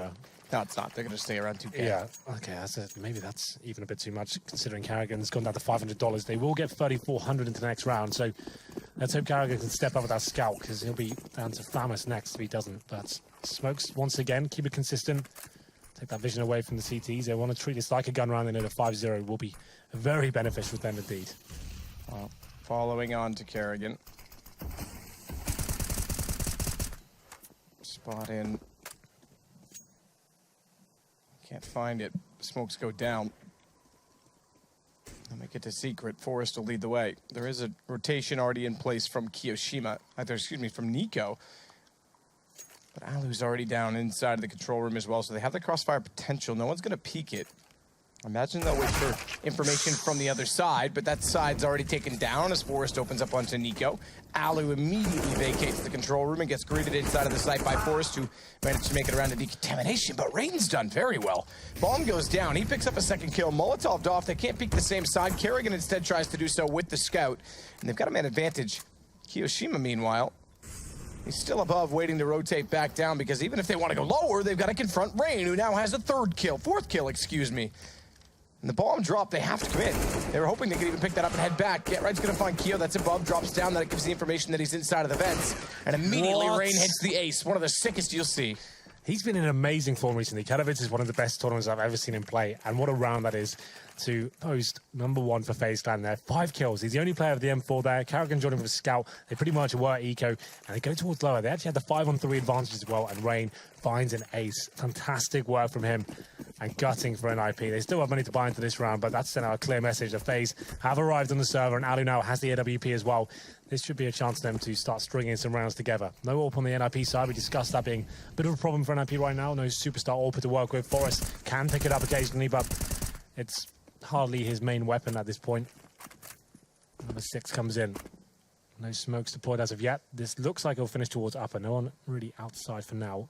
And Molotov sent towards the site. Forest the one to throw that. Flashes as well. The rafters they land on. Positions at play. Nico waiting to watch onto the hut. Kerrigan's already rotated off of the ramp position because he's peculiar. Or rather, he's thinking it's peculiar that they don't have any information toward outside, as Exist will make his way into secret. But better still, Freiburg. He's going to work his way up onto the catwalk. Get in behind him, Nico. Not ready for it at all. Spots up Kiyoshima inside of the side as well. Good hit. Freiburg's low. Needs to fight inside the flames. Does what he can and gets the information. That's good enough for Get Right. They may have won the last round on the back of Rain's ace, but they're still facing an economic situation that's detrimental to them because it's Kerrigan that has to clutch this back. 1 versus 2 again. He jumps down aggressively, trying to change the angle before Exist can set for it, but they both go the same way. What is Get Right doing? He just walks in. There's no need for that. They had like 40 seconds remaining. Why are they panicking? They know exactly where he is. Go together, and he runs knife out down the vent with the bomb on his back as well, and almost ruins around for his teammate as well. He has to face at that point that it's all gone in the bin, but Get Right, that's such a misplay by him. They know exactly where he is. They know he's watching that angle as well. Why would he take the risk? He's pre-firing the angle. Your teammates just faced it. Of course he's looking there. That doesn't make any sense. Yeah, that's someone just out slow to it down. lunch. You had time on the board. Slow it down. Go back towards lobby. Start making him second guessing. Have you gone towards lower? Are you coming back towards upper? Then just refrag him. Just go out together somewhere. Not knife out down the vent. I'm sure Kerrigan's equally as confused as to why Get Right goes by. Yeah, so tons of smokes thrown. FaZe get an ace and a gift to make it 4-2. Spraying come in. Forest. He'll get Rain down, but he does take a bit of damage. In fact, he was dinked, but thankfully it was through the edge of the box. And as such, he's left on 55. Off angle at secret. Nico finds one, goes aggressive, gets the other bomb down. AK grabbed. And that is a decent situation. That'll secure the round. Alu getting forced. I was going to say, it's not quite there yet, but that certainly is. This is the turning point, man. This is where it starts to fall apart for NIP. That great start. 4-0 up, lose to an ace clutch from Rain. And then that blunder as well. I feel like this is where NIP start falling apart. It's Get Right, though, in a 3 versus 1. Looking for some redemption here. 19 HP to work with, giving his position away. Alu, simple kill. There it is, headshot as well, just to make sure. Oh, I'm still a bit mad about that previous one. I can understand, Henry. I'll calm down. Anyway, 3 in a row for FaZe Clan. A couple of big clutches there from Rain and Kerrigan. Like he said, Kerrigan probably can't believe his luck that happened. 3 in a row, and it will be a partial buy from NIP. Not so much, but it's going to be upgraded pistols at least. 2 sets of body armor and a few smokes to work with. And Alu still towards that floor. And he goes towards ramp at the start there. I thought he was going to commit at the start of the round, but he actually goes back towards that side. He drops his smoke to enable his teammates to have a bit more longevity towards that area. As he takes a passive position toward that side. He knows the money's not going to be great for NIP. Don't give anything away. Don't even give them a chance to pick up that up, even if they do take him down. Door open, Nico waits. That sticks through the smoke. That just is immediate assassination up close onto Freiberg. That was sick. 2 bullets as well because it's an M4, and even if it's inside someone's eye socket, it's not enough to kill them. It's going to exist, and Nico finds a hat trick. He's so good. That's unbelievable. Like, yes, it's against just pistols there, but you see how crisp that shot was as he comes out, and he snaps towards main entrance, take a second one down as well. Beautiful.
Four rounds in a row now for FaZe. Money comes back into favor for NIP. Still not all for them. 5 AKs. I'm sure they'll get back to base at this point. They've shown a lot of presence towards outside of those smokes. They do have options that they don't necessarily have to send 4 players down towards Secret for this stuff. They do the same smokes. Send 1 player like Exist down towards that area. Go towards Ram, do a lower split. There are options when you're consistently throwing the same smokes, but that's clumsy again from Get Right, Matt. He runs towards Squeaky Door. This is a very common position for Alu to play. Main entrance, watches Squeaky Door. Get Right just opens it without a flashbang, without a smoke in front of him. Gets taken down. That's a really poor decision from him, I have to say. Rain's going to take Exist. Henry, you're getting tilted. I'm not. Yeah, a bit. A little bit. I don't know. You pointed out, though, Get Right has been in a bit of a slump recently. And this decision-making in these games, like, it's not even missing shots. It's just a bad play. And Rain, that is a nice shot, to be fair. He takes down Forest towards Silo. And I feel like they could run away with this one now. NIP just seem like they're falling apart at the seams. But hits with a kill. Something to work with here. If he gets the double, not meant to be. Could have been a chance there. And Alu now, he'll fall back from the situation. They know exactly where Freiberg is. He can't win this round unless they gift it to him. Bomb down. 50 seconds of work, but he's hoping one of these CTs rotates into his crosshair. Not going to happen, I'm afraid, Freiberg. There's no reason to. So they'll allow him to pick up the bomb. Have a player down lower. Freiberg knows he's out of this one. He's just trying to make something out of a bad situation.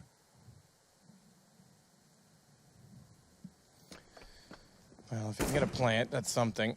Instantly assumes that there'll be someone in behind the silo at lower. He's right to do so. Could get a plant in. Nah. Not with that positioning from Rain. He gets inside of the vents and immediately fires in. Yeah. It's 5 in a row from FaZe Clan.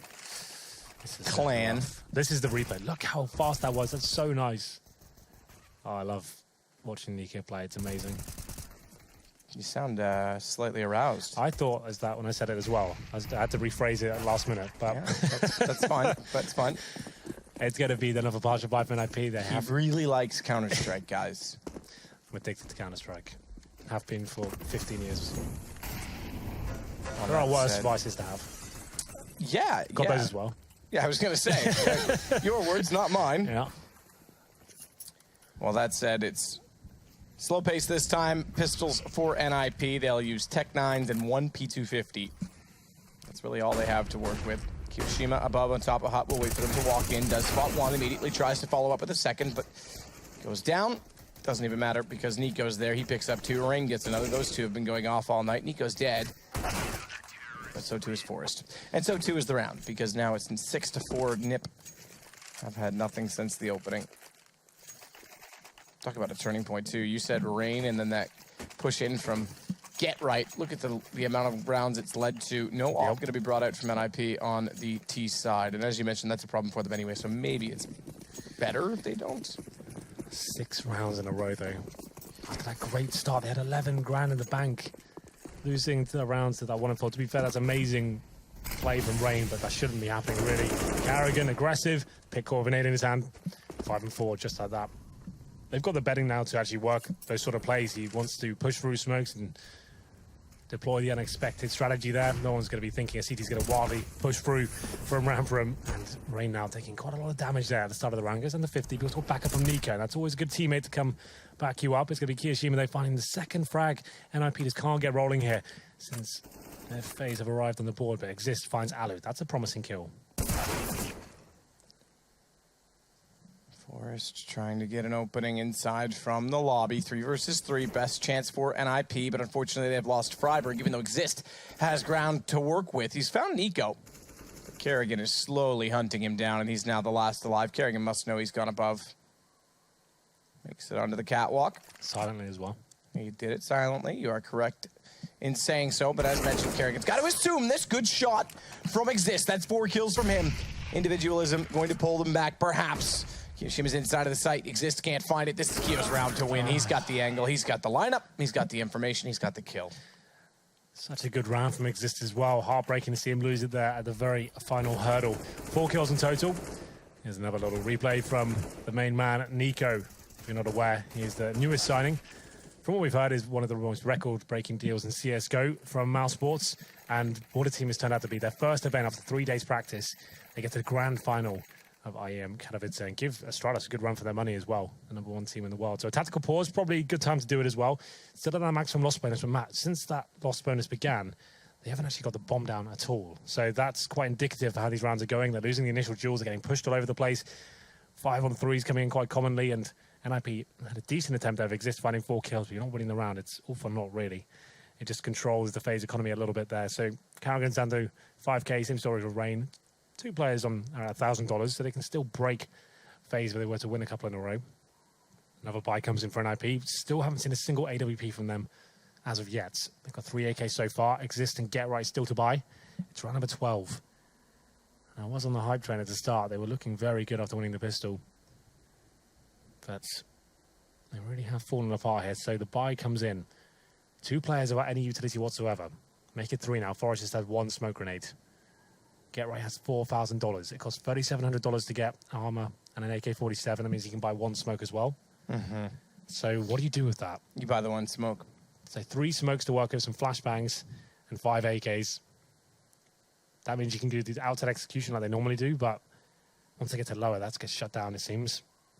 They haven't tried. They have got some really cool tactics on this map, actually. They've got one where they dive a player down towards vent. One player opens the door, Freiburg bounces a smoke off the squeaky door room, flashbang comes in at the same time, he throws that, and they dive down the vent with the bomb. It's quite successful at getting that bomb down, but haven't seen any of that play as of yet. I'd like to see them deploy that potentially. We saw them appear at Katowice without their coach threat, and he was actually at Vegas as well. They're trying to work out, is he the linchpin right now? I know he's on the server at this point.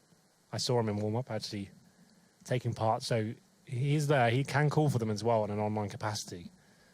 So a bit of a crutch for NIP, but so far, nothing really working out for them. So they get 2 smokes, 3, I should say, 1 Molotov and a few flashbangs. It's not ideal. Certainly possible.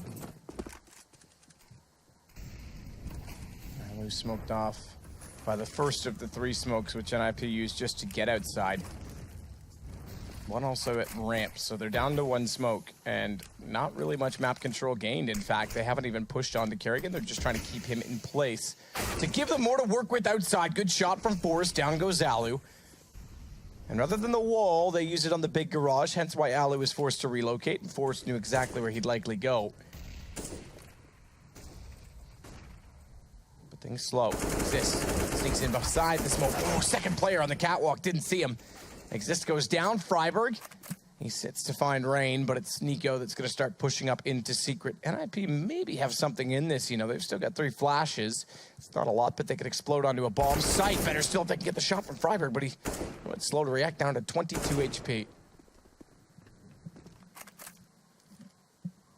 And Nico starts to push through ramp instead. Does he commit to leaving lower? Because Kio's got upper, but they could quickly get down vent. He's going to have to make sure that he's relatively close by, so I don't think he'll leave the ramp room at the most. Surely he's got to be in now. After losing 7 rounds in a row, 4 on 2, 30 seconds at the bomb not planted. It's in the hands of Pit. He's in the lobby. They're going towards upper, and Kiyoshima, he'll be waiting for them as well, could still cause an absolute nightmare for them. They have to win this round. Nico, though, he's towards lower. And it's Forest causing a bit of distraction here, and he gets the final kill as well. So Forest showing a bit of presence towards that lower bomb side, is trying to pull a single rotation, which actually works out for them there, leaving Kiyoshima in a horrible situation. 3 players coming towards him. He gets 1, that gets his position away, and NIP finally post around after giving so much away to FaZe Clan here. Still early days, 7-5. They can still win the half. So after some really troubling rounds, they can still actually end up winning it. And you can see the money, as we said, exists, that big 4K about winning the round. It did damage FaZe Clan. So 2 UMPs going into this one. Ali still has the orb. Makes this once again towards outside. They won't be sending the majority of their manpower out there just yet. They deploy the smokes just to keep consistency. Rain will be limited in terms of what he can actually get from that garage position. Ali towards city spawn for now.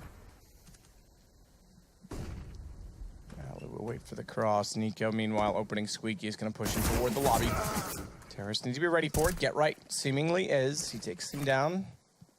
No, oh, throw further nades in, though. Exist gets taken down by Keo in the back of the peak after the nade. 3 versus 3. Keo goes back in the site. Pith's going to start to push on to Alu. That goes no further. Rain's got Forest. Why would you have a nade out? Get right, 1 versus 3. It's a very common position for a CD to play in ramp room. Runs with the nade out. Tell him, Henry. I'm sorry. It's just a bit nuts. Like, that's crazy. Okay, anyway. 3 on 1. Get right. What to play for here. After winning 1 round, this is a harsh reset for the Terrorists. They have about $1,000 per player if they drop this round. He's got 30 seconds remaining and 3 CTs to find.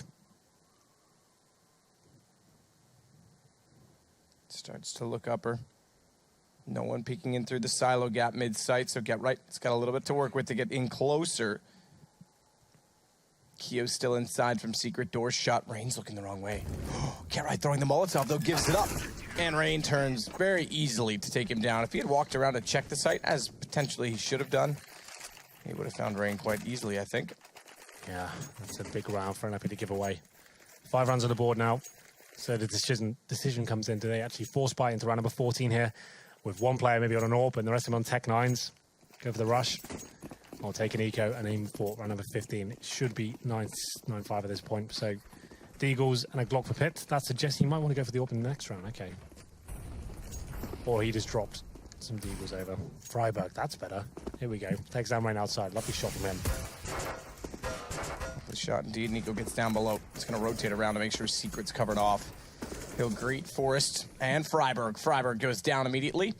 Nico's able to fall back, get in toward the stairwell at control room, but Get Right. It's nifty.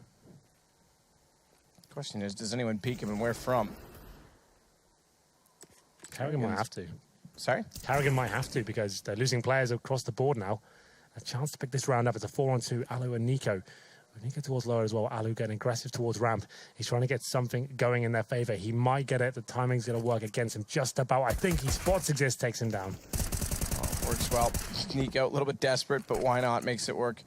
To fall down the vent, come back up. Flash goes out. That is just sick from Nico. And now he's got to shake this back into a 1-on-1 with Get Right. Days gone by, you'd expect Get Right to win this, but it's Nico. And it's 2017. He's got 3 kills in the round. He has the M4, but he's electing to stay on the pistol. Get Right. Oh, he might walk right into this. He might walk right into this indeed. Nico gets the headshot, and it's FaZe with 9. A 4-on-2, and Nico goes wild. What a round that was from him as well. Did you see how confident he is in his play? Opens the squeaky door, jumps through the window. Get Right has to get the bomb. He's assuming he's in that lobby position, allowing him to have a bit of control there. Sticks to the USP, doesn't want to reload and make a sound. Takes his head off. Beautiful from Nico. We're going to round number 15 here. Tech 9 for Pit. So I think he dropped Deagles in the previous round. 4 AKs to work with as well, but what a monster Nico is. My God. No warp available for FaZe though, so still a very possible round for an IP here. We're 4-0 up. Haven't really got anything rolling since then. Flash. Ooh, Rain, nice shot. Better shot, Alu. Freiburg, though, inside of the smoke box. So push on to Kerrigan. Pitt's the one to hit it on the Tech 9 instead. And that'll do. For now, at least. They've only got a one-man deficit to pull back, which they've done against Nico, but Kiyoshima's there to trade back and forth. It's down to Pitt. He's picked up an M4 bomb planted, trying to hold it off, but can't do much because he's caught inside of the site before setting up for a post plant. Well, there it is, Matthew. It will be 10-5 in favor of FaZe. They continue their good form we saw in Katowice. NIP seems to be more the same. They got the 4-0 start, but then fell apart after Rain got that big ace in the 5th round. We'll see whether they can pull it back, though. Still early days as we take a quick break. Come back for Nuke.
Well, it's back to 4 and on to 2, excuse me, for NIP over FaZe.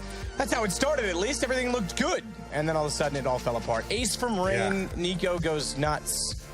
Get Right walks into a Kerrigan with the bomb in his hands and a knife out, I believe it was at the time, heading down the vents. Nothing really goes the way of NIP at all. Yeah, the next round, he just runs that squeaky door and just into the warm embrace of Alu. It was quite hard to watch at times as well. That was an amazing clutch by Nico. So sick.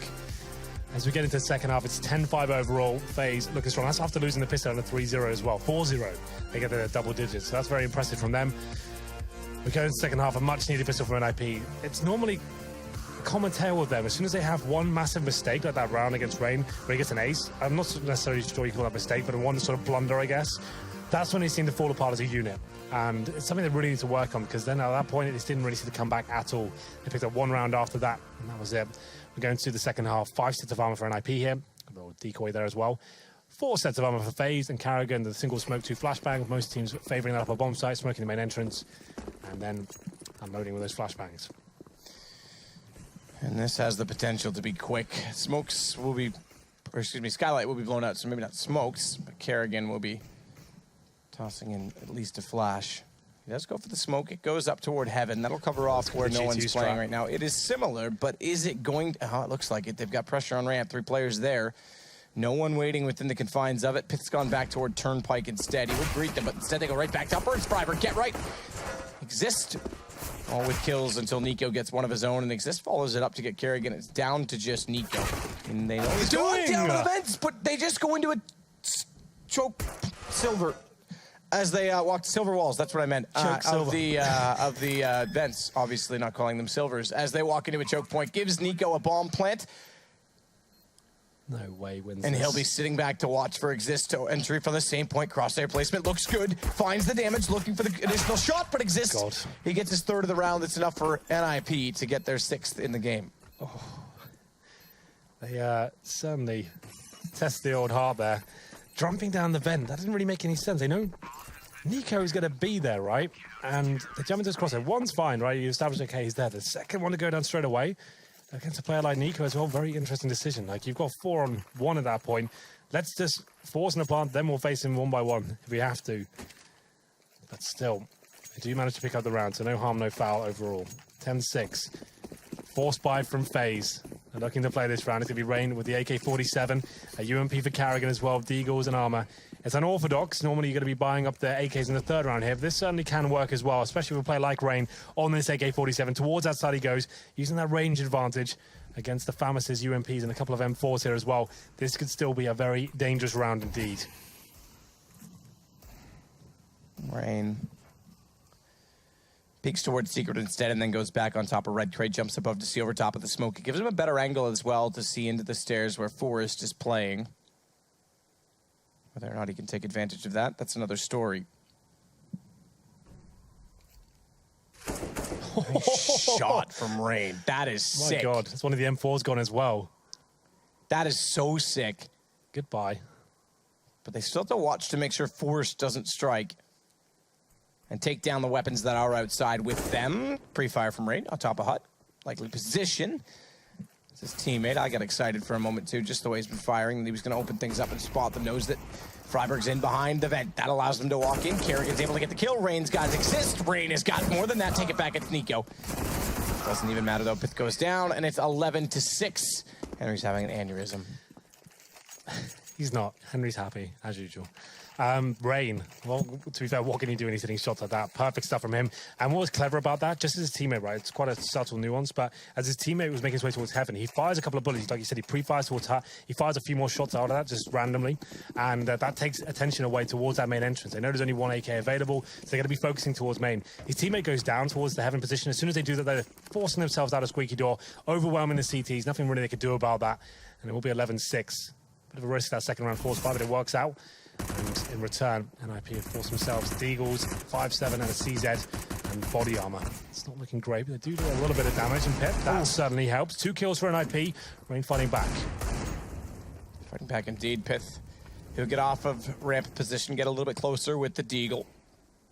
Knows he's got them on the run slightly based on the early damage. Doesn't stick around for another headshot. Rain will get it instead on the AK, opening up ramp as well. No rotation toward Turnpike. They should be able to take advantage of this. Get Right tries to do what he can to get in position, but all he can do is hold heaven at this point and allow them to rotate into the lower bomb site. It was looking promising with those initial 2 Deagle kills, but Freiburg, he needs to hit another Wanderer's shot here, but it doesn't look like it's going to happen. That was the chance, and it's shut down by Karrigan. 3-on-2 now, NIP with no nades and no defuse kit. The range on that CZ can do damage, but it's very difficult to control, as the bomb should be planted there. Get Right just trying to hold them at bay, but it's going to be Exist finding that first frag of the 5-7 and upgrades to an AK as well. This has potential now. 1v1, Get Right with 5 HP against Karrigan, who's going to safely plant the bomb behind the silo here. How does he win this? How does he? Get Right has 5 HP and a UMP from range, has armor. Karrigan, 52 HP. Makes his way through the doorway at control, which Get Right realizes has been opened. Yeah, but he has no idea that Karrigan can make this position. You've got to do a 10-second defuse here. He has to touch the bomb, hope he phases. That's the only way he's going to win this round. Tap it, look to decon, hope the best. Yep, gun thrown and dead. In 3, ooh, all right. 2, door open. See ya. Karrigan, doesn't matter, round over. Pops in just to get the kill, make sure it's secure. But the bomb going to explode, and Karrigan going to, ooh, save the AK. Just about. Saved by the bell. Yep. Good TV show, that. AC Slater, what up? Zach Morris. Don't know who that is. That's the main character, blonde hair. Yeah, don't care. No? You look a bit like AC Slater.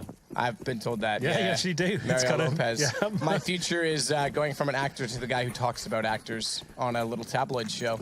Yeah, there's in hotels all the time. Which means that instead of being a caster, I'll be the guy that talks about... I'll be Monte Cristo. Yes, okay, nice. Go for an IP here.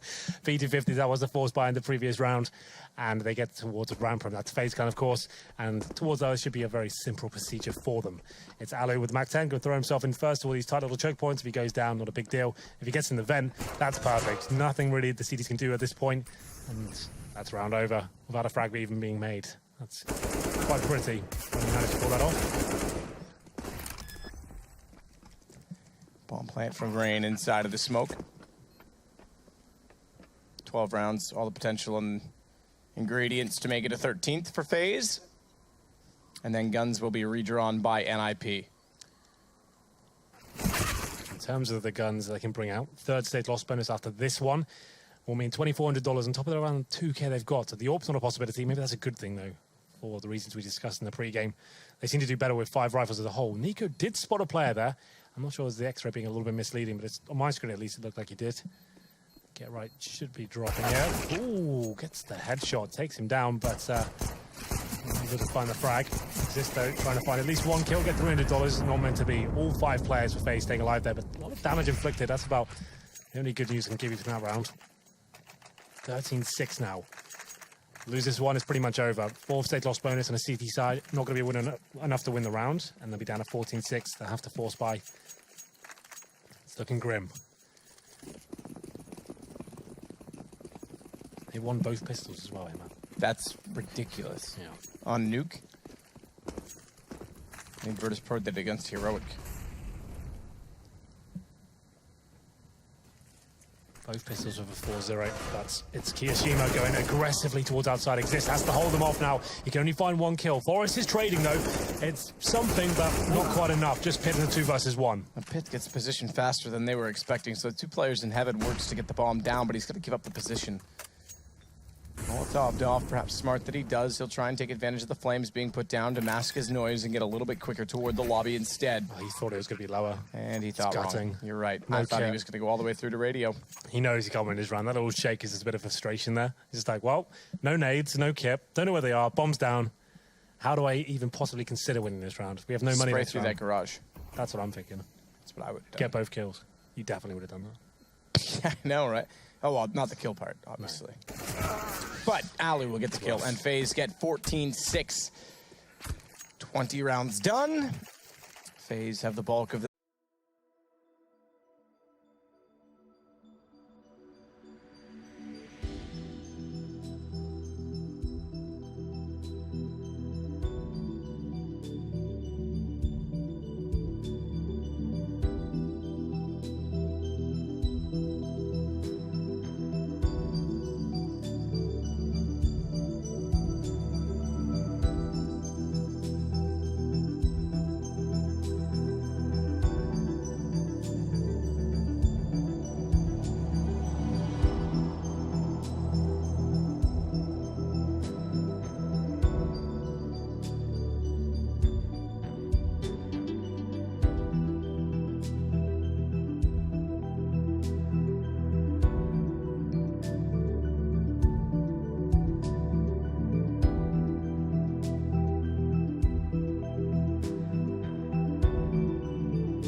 So they have to force buy here. We said 4th stage loss bonus isn't enough for a CT buy, and you can see that reflected right now. Let's take a pause. Threat, what have you got to tell the boys? How can you kind of rile them up, get them ready for this round?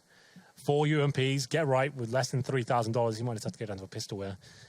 Tactical pause. What's the tactic you bring to the table here, Matt? Do you stack towards upper? Because the reason FaZe go towards upper round is because they know that NIP no money at all. They won't have incendiaries, probably won't have a plethora of smokes there. The stack's not necessarily going to be on that side of the map. Go towards upper, simple flash out, will overwhelm them. If we trade, we're going to win the round. It's not going to be enough left for the CT to retake the site, which was very true indeed. Pit had nothing left in that 2 versus 1. If he had nades, maybe that was possible. If he had a kit, even more so, but it was just not meant to be. So the match has been paused. 4 UMPs and a few smokes, a couple of incendiaries. I'm not really believing at this point. NIP with 5 UMPs now, and FaZe looking to get match points here on Nuke.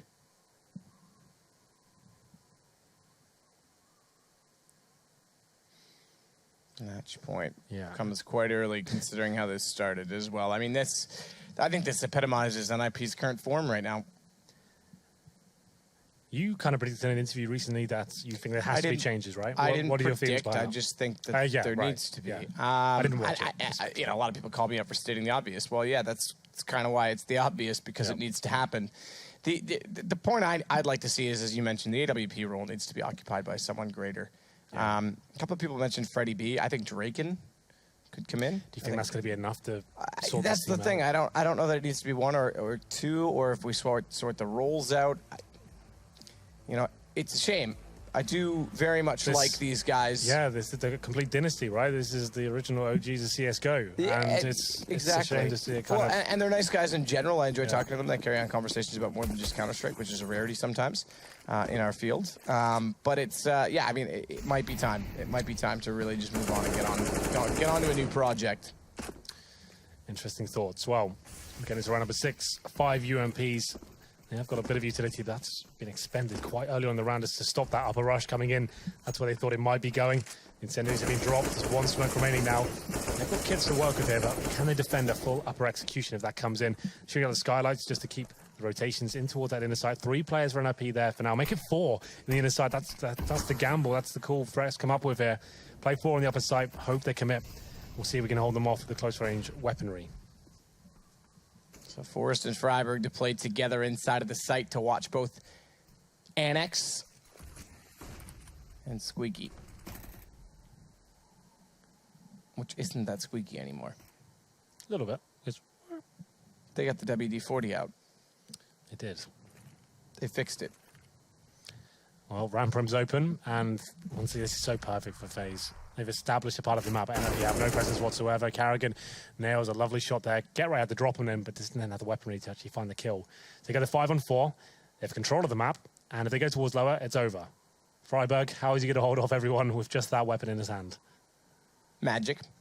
Bit of magic is required at this point. They're just going to plant the bomb straight up. They're clearing every single little angle here. Smoke towards Decon. That's where Freiberg is. He can't actually deny the farm now. 1 player watching the vents. It's done. It's going to be 15-6. I'm sorry, NIP, to inform you that you're going to have to save your weapons. And even that may be slightly challenging. How to get out of that smoked up as well, just to rub salt into the wound. Everyone's going to have to go up ladders. Oh, the ladder in the vent, they're already being found. Keo, 2 kills. You head out towards Secret. You're covered off by Keo. There it is. Everyone goes down. 15-6 for FaZe Clan over NIP, who would go, I believe, what would 0-7 tonight? 0-5. 0-5. That's right. I'm sorry. I'm getting ahead of myself. Perhaps I'm foreshadowing. Nico's left the server. He thinks it's over, but there's still 1 more round to go, my friend. 15-6. He's actually just... Yeah, he's just like, yeah, you guys can finish this one off. You'll be all right. Well, he said 4th stage loss bonus wasn't enough to buy. Quite a similar case for the 5th round loss bonus. That's $3,400. Famas, UMP, Scout. Freiberg's got an M4, but that's all he got. No nades to work with here.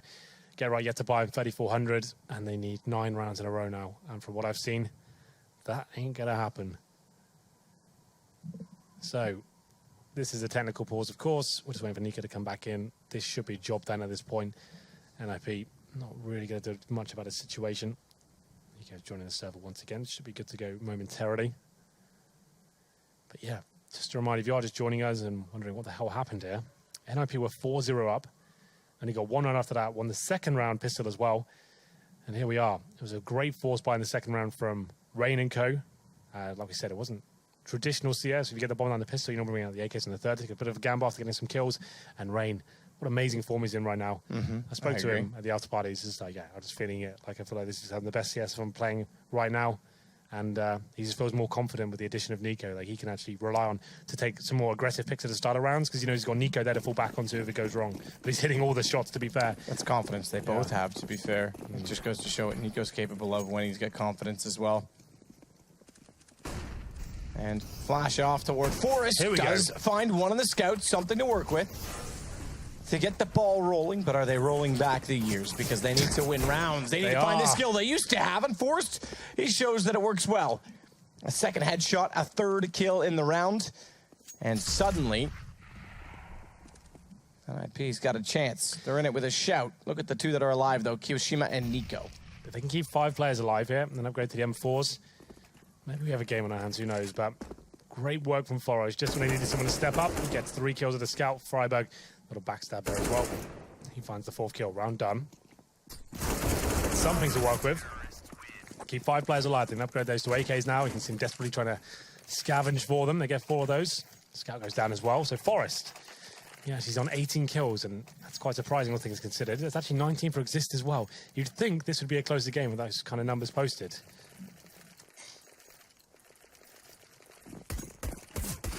Well, they get the M4s out. The AK, I get the M4 out, I should say, and the AK's carried over. AWP for Alu, he goes aggressive, already toward outer. Nades are gonna land on him, he may go, oh, 6 HP. 6 HP, enough to get right. So close, yet so far. And that is a problem because they go down 2, they bring it back though. As Exist will get Nico. Pith, he finds Rain, and Pith goes back immediately over toward Ramp, where he'll spot Kerrigan, but Kerrigan gets the kill. Yeah, they're having a bit of fun in this round phase, aren't they? It's going to be Get Right going down first, but Pit and Exist trying to keep the dream alive here. It's a 3-on-2, a match point. Exist gets towards lobby. That's a good position considering Kiyoshima will be rotating there momentarily. Does he have the patience, though, to find this frag? I'm not sure he does. Oh, God, it's going to be real close. They actually miss out on each other there. As we get into the 3-on-2 with 1 minute remaining as well. Exist, though, decent positioning to find a frag here. There it is. Gone.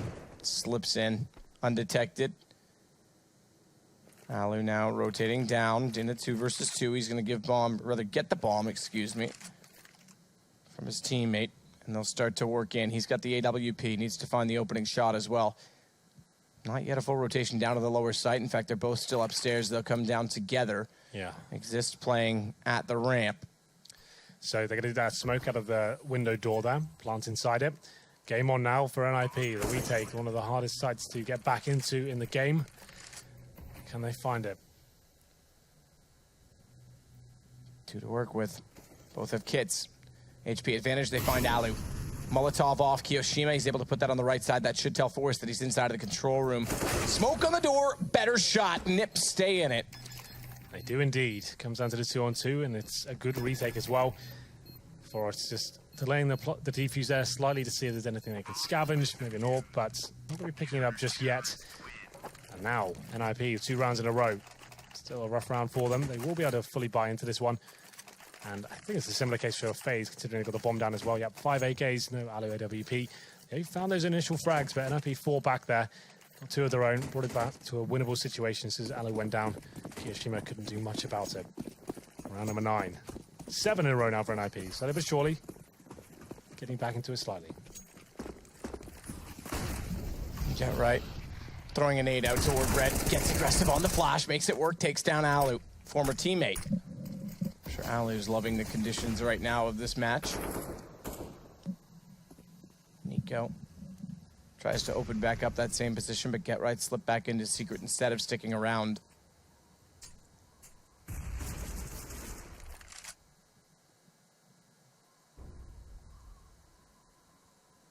And things slow a lot. Molotov goes down the stairs. That's actually pretty good sign for Get Right. Oh, does he peek this? I would have thought he waits to let them walk in, but goes and misses it. And that's a problem. A big one at that. It was actually pretty intelligent, right? Because that Molotov is indicative of the terrorists got to just say, okay, that area is safe now. We have some room to move with. It's actually always the correct decision to face at that point. They had no idea it was coming, but 2 targets on his screen. He shoots in between both of them, and he gets wrecked. So 4-on-4. That was a big kill for FaZe to pick up. Now they have plenty of time to work with here. Pit's wary that lower could be a possibility. You can see him watching towards window room. They don't really have much intel to work with here. Karrigan shoots out the skylights. Kiyashima up towards ramp, like we said. No one really waiting for them in that position. So we need to start operating a little quicker now. Smoke towards heaven. This is what we call a G2. They wanted to go beneath ladder and go up it. That takes the vision away for the bomb site. It looks like they will be opting to a lower. Karrigan's watching the rotations there. Event. This is a big kill from Pit though. Needs to get more than one. Once he manages to pull off, looking for 3. Not going to happen just yet, but 2-on-1 for Karrigan. But I don't think this round is possible as the bomb was already down with 10 seconds remaining. So good work from NIP. That should break the money now for FaZe. They shouldn't really force into this. They're going for it anyway. Why not? It's FaZe clan, yo. I would say this is Force unnecessary up, force. FaZe up. Yeah. Pit did well as well in the third one, just slow Nico down enough to let Forrest get on the flank. Yeah, I don't agree with this forced buy simply because you've got this huge bed of rounds. You're a match point. Just wait to get the full buyout, just finish it off properly. Money's not really an issue now of NIP. They lose around, that's it. But Nico on the UMP, 4 AKs. Whenever I make this point anyway, it seems like that's the round that ends it. So they'll probably be fine. Yep, they like to make you eat your words just like that. Flash through. Aloe and Rain find kills. Get right only manages one in return, and Rain gets Forrest. I'm sorry, Henry. Yep, that's the shake again. You're wrong. Pith with the shake. Shaky, shake, shake, make one. Wake and bake, shake, bake. I don't know where I'm going with that, Henry. Please help me. But it's Karrigan that gets found. Smoke toward the hut. I think Moses likes that one. That's going to drop in. Karrigan did this a lot on his T-sided retakes and rotations in Pit. He's going to try and open this up. Gets to the bomb. Immediate peek. Flash comes through. Rain hits the kill. And FaZe pick up the map. Yeah, if we were talking about a big tournament right now, we're saying, okay, at least NIP came back towards the latter stages there, got some rounds together, but it doesn't really matter here. This is a separate best of one. They do play again, but FaZe dominant there. First half, especially after going down 4-0, they just look stellar throughout, and NIP, that's what we always talk about. And as soon as they have those big blunders, that's when they really fall apart as a team. And I have to say, it's more of the same so far in Pro League. They go 0-5. 0-5. The scoreline that I'm familiar with. Moses, I don't know if you are or not, but you're with Chad, and I like him. Likes one of us. Always brilliant is that Sadicist. Yeah, tough match for NIP there. Good win from FaZe. We see some of the danger of these guys coming out. Yeah, Henry there saying, you know, what are they doing? Why aren't they going for a full gun round? This is FaZe. They're the exception to the rule, I think. It's even more so than the G2 or Envious days, you know, when those guys were doing the force buys. The players on FaZe seem so unreal in these situations with whatever weapon. They're not relying on the run and gun of Tech 9s and that kind of stuff. They're just so good at aiming with the Deagles, the AKs, that on the T side, you're going to back them in with whatever weaponry they have.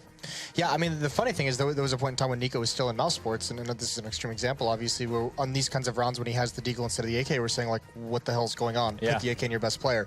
Well, now they have so much talent and so much, you know, players that can have an impact with the AK-47, entirely reasonable to keep Nico on the Deagle, because we've seen what he can do with it. So the thing I like to see out of this phase is there were a couple rounds, and actually they ended the match on this kind of that split upper execute, where you see FaZe. Before Karrigan came in, we always talked about how they just look confused and indecisive.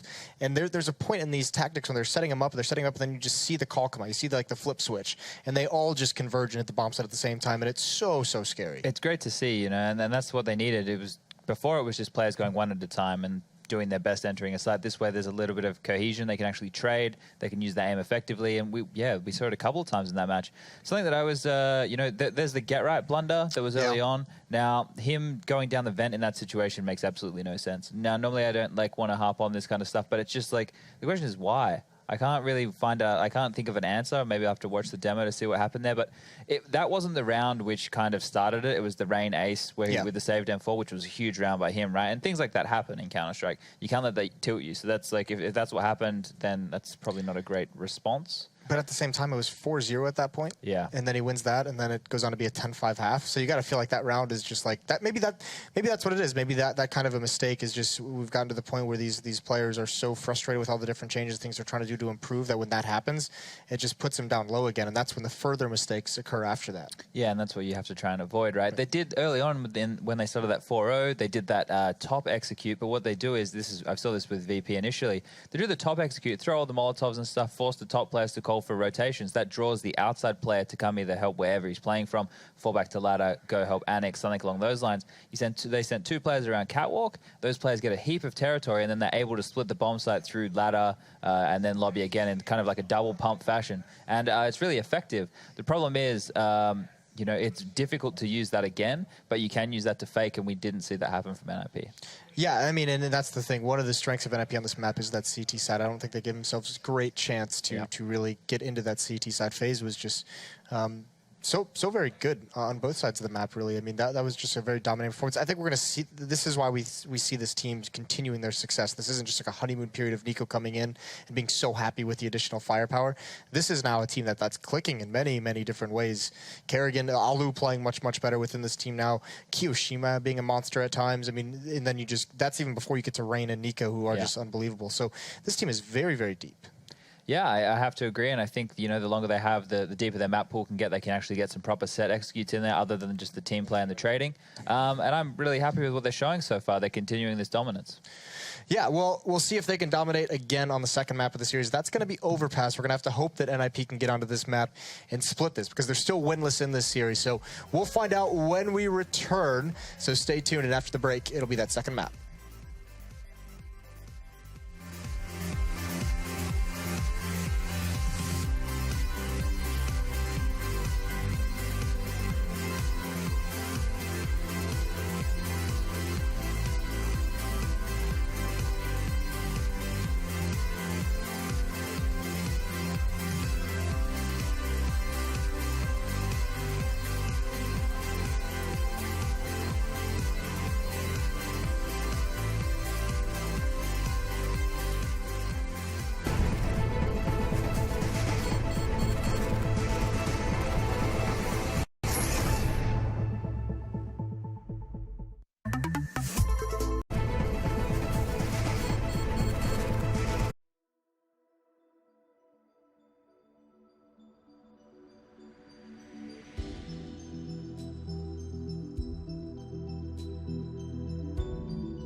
Welcome back for the last match of ESL Pro League here over in Europe. We have NIP facing off against FaZe. Still, the first map was 16-9 in the favor of FaZe. It was not that competitive, but on Overpass, we've seen some pretty good games from both of these teams, but still, you got to feel like NIP is going to be in a very uncomfortable spot. Yeah, definitely so. The firepower on FaZe is a lot to handle right now, but we did see NIP go up against Astralis in Katowice, and it was on this map, and it was 28-24 in favor of Astralis. And I actually have a clip. I was going to say, fancy that. What made this interesting? The T side of NIP was quite unorthodox. So if we get it rolling, I can show you what I'm talking about. Alrighty, so the usual default that you see coming out from teams is they send 3 people towards the playground area to take over party and toilets. The thing that NIP are doing in this instance is sending 3 players without utility through connector. Now, the reason that this is unorthodox is because it's a very risky position to go to. They take it without using any flashes, any molotovs, any smokes, but the positive that they get out of this is full rotations. They can go between sewer to B or up to parties/toilets to A without any hassle. Forrest is in this area on his own, which is very risky. He does the toilet smoke, which blocks off vision, and then he throws a Molotov and a flash, which allow the players... He whiffed that flash. That's embarrassing. He throws this Molotov, and that allows his players to come out of the connector area and take over the party area. Now, from here, like I was talking about, they can execute back through connector, take over sewer whenever they want. They can walk through toilet to long. They have a lot of options right now. It's just a riskier way of doing it, and it's going to be interesting to see if, you know, FaZe have cottoned onto that and they want to contest connect to control at the start of the rounds. Yeah, I mean, that always be interesting because that bathroom control that we always see is so important just to push back that defense. So that's going to be huge. And I mean, here's the thing. Here's one of the criticisms that we've seen of NIP specifically on this map, is how important an AWPer can be, and they don't really have one of those. They have Forrest, who's competent with it, and they have Pitt, who's also competent with it, but they don't have someone who can be this ultra-effective, dominating AWPer in a game. Yeah, if they want to just use the AWP in a passive sense, I think leave it with Forrest. Don't worry about giving it to Pitt. I don't think that he makes the right decisions after missing a shot or maybe taking a shot and he doesn't fall back correctly or he gets himself called out from time to time. The AWP aggressively can be very effective on this map, and it kind of sucks that they can't rely on that. But there are ways that you can do just as effective things with rifles. You know, you can do the smoke in the sewer and taking over that area of the map from sandbag, or doing late monster pushes with some good time flashes. You don't always need to rely on that AWP to be the spearhead of your CT side attack. Yeah, the scary thing as well for FaZe now, if we switch over and talk about them on Overpass, is equally they have everything. They have everything, but they also just played a phenomenal game in the grand finals of Katowice again on this map against Astralis, a game which, if Dupree doesn't get a 5-man Deagle Ace, they likely win that game. So, I mean, no, this is a team that is going to be very, very dangerous. It seems like just Danish in-game leaders in general have a very, very good feel for Overpass. In this matchup specifically, I was talking to Carrigan while they were prepping for that grand final, and he was saying that him and Keo had prepared quite a few little things on the little moves on the B side of the map to attack whatever Astralis were doing. So if they haven't done their homework to the same extent against NIP, they're not going to be able to exploit that NIP default to the same level. Right. But it is good to see that they have a lot of versatility and they're willing to play to their opponent's, I guess, weaknesses or strengths, trying to counter them. But in this kind of matchup, they're probably just going to stick with a default playstyle with throwing in some aggression. All the players on this team are really good at decision-making. And Nico seems to be a guy who gets to play the rotator roles. You get to see on Nuke, he is the guy who drops down the vent and he has to worry about Secret in the lower bomb site. Well, that's what you want. You want a strong player doing that, especially one who can hit crazy shots and make smart decisions, because if you're doing that, it takes the load off. You normally have weak players doing that, like I was doing that. You have C's doing that from Na'Vi. And if that happens, you're getting caught out of position, your aim isn't as good to recover for you getting caught out. Oh, yeah, and not to mention having your superstar being able to be mobile all across the map, no matter where the point of contact, if he can get involved, that's always huge. So, yeah, I mean, that's just one of the big benefits that FaZe have, and obviously what we just saw in Nuke was the fact that no matter what round it is, no matter what buy they're bringing out, FaZe always has a chance of winning that. So it is going to be a tall task for NIP, still winless on the season, 0-5, looking for their first. I'm sorry to say that, Henry, but we will send over to Henry and Sadicus for this map. Thank you very much. Yes, NIP desperate at this point, I think, is the only way of putting it. And hopefully they can get something rolling soon. I'm sure they've got lots of people around the world hoping that they could. Perhaps none more so than you, Henry G. Yeah, it's true. I would like them to return to form at this point, but after seeing Nuke, I don't think this will be the map to do it. To be fair, they are very good on Overpass. We saw, like we said, going to a quarter overtime against Astralis and unable to pick up the victory, but still it was promising. As we get into the second map for them this evening, after pretty poor showing overall from Nuke, I'm not really sure what they can do to counter FaZe. Other guys said on the desk, whatever weapons they've got in their hand, they seem to be actually running away with every single round and winning all the clutches here and going up against Aloe as well. It's put up to the job position, that CT side. I'm not so sure. Wow, that's... I mean, Overpass for NIP has had decent results in the past, but to say that they could do this right now against FaZe, who have been absolutely phenomenal, they've got so much individual skill, that's a whole other story, and I'm not sure that I'm going to give them the reliance of doing so.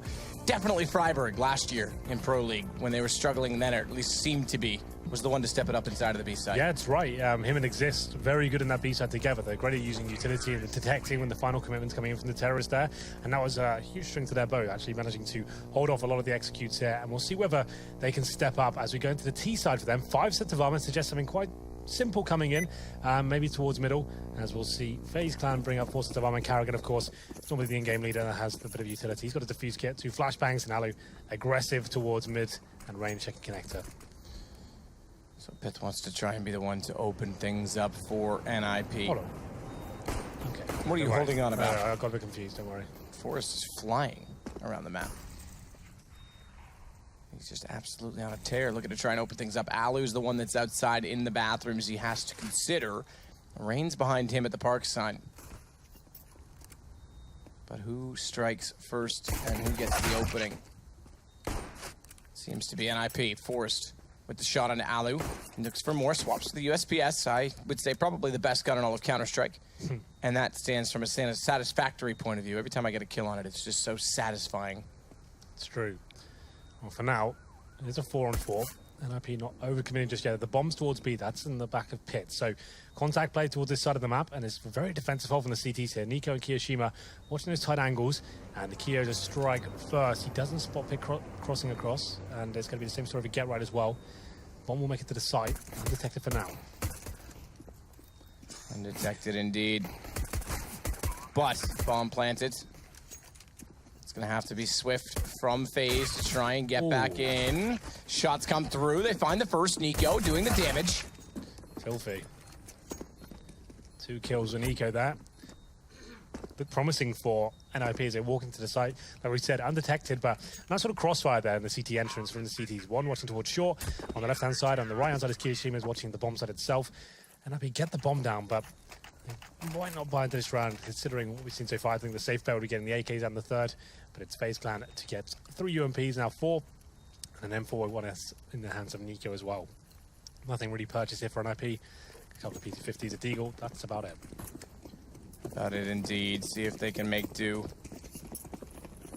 Get Right. Gonna head out with the gut knife. Been a while since I've seen a gut knife. About the only knife I ever owned in this game, Henry.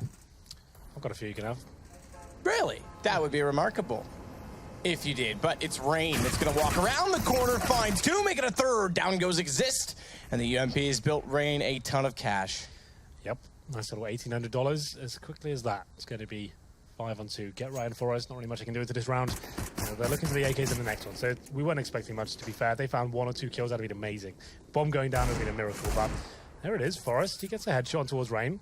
Now, maybe could get a couple more. Like, he just wants to cause damage to the economy of the CTs, force some reinvestment there. And when they bring the AKs out, maybe go up against a slightly weakened CT side. But I would say that's unlikely now. He is completely locked in. Gives his position away now. Yep. Tries for it. And Forrest falls to Alu, but Rain is going to be laughing with the situation. 5950, 5600 for Alu, by the way. AWP player. Remember last time you said they weren't going to let him eco to try and bring out the op early? Oh, here it is. He's got the op on round 3. And a good spawn towards long as well. So that area can be locked down. There's no chance NIP can have an AWP against him, so he can be a little bit more aggressive than usual, take some wider peeks if he wants to. You can see the bike himself for NIP, but they only have 1 smoke and a few flashbangs to work with here. So not ideal. Straight towards B we go. Maybe just a contact play here. Smoked out for now. Carrigan gets himself a nice little position. This will be the explosion play. They're going to be hugging. Oh my God, Carrigan! That was so good. You were genuinely excited by that, I have to say, as Kiyoshima. Inside of the site's going to try and swing back the other direction. Manages to find the first opening kill, but Forrest is there to respond. That leaves it at 2 versus 2, and rotations both going toward the window. At least it looked it for a moment. Rain's thought better of it. Well, then Carrigan opens things up in an exciting manner there. Running through the smoke blindly, holding mouse 1, hugging all the terrorists, and he only gets 2. I was getting excited. I thought he was going to mow all of them down there. It looked like they're going to line up for him. but now still a winnable situation for an IP. 2-on-2, but Alu in a great position. And we said the smokes were limited, and apparently not a problem. Alu misses a rare shot there, and the bomb will be planted, and Exist makes it a 2-on-1. Starts it well. Alu has it all to do. Bomb not yet planted. It's going to go down in behind the plywood now. The wide peek from Forest gives gives NIP. Get Right included in that NIP team, obviously. Yeah. Their first round, 2-1. The reinvestment from the AWP from Alu now starts to be costly because they built up so much money, but it's going to be thrown over to him this time.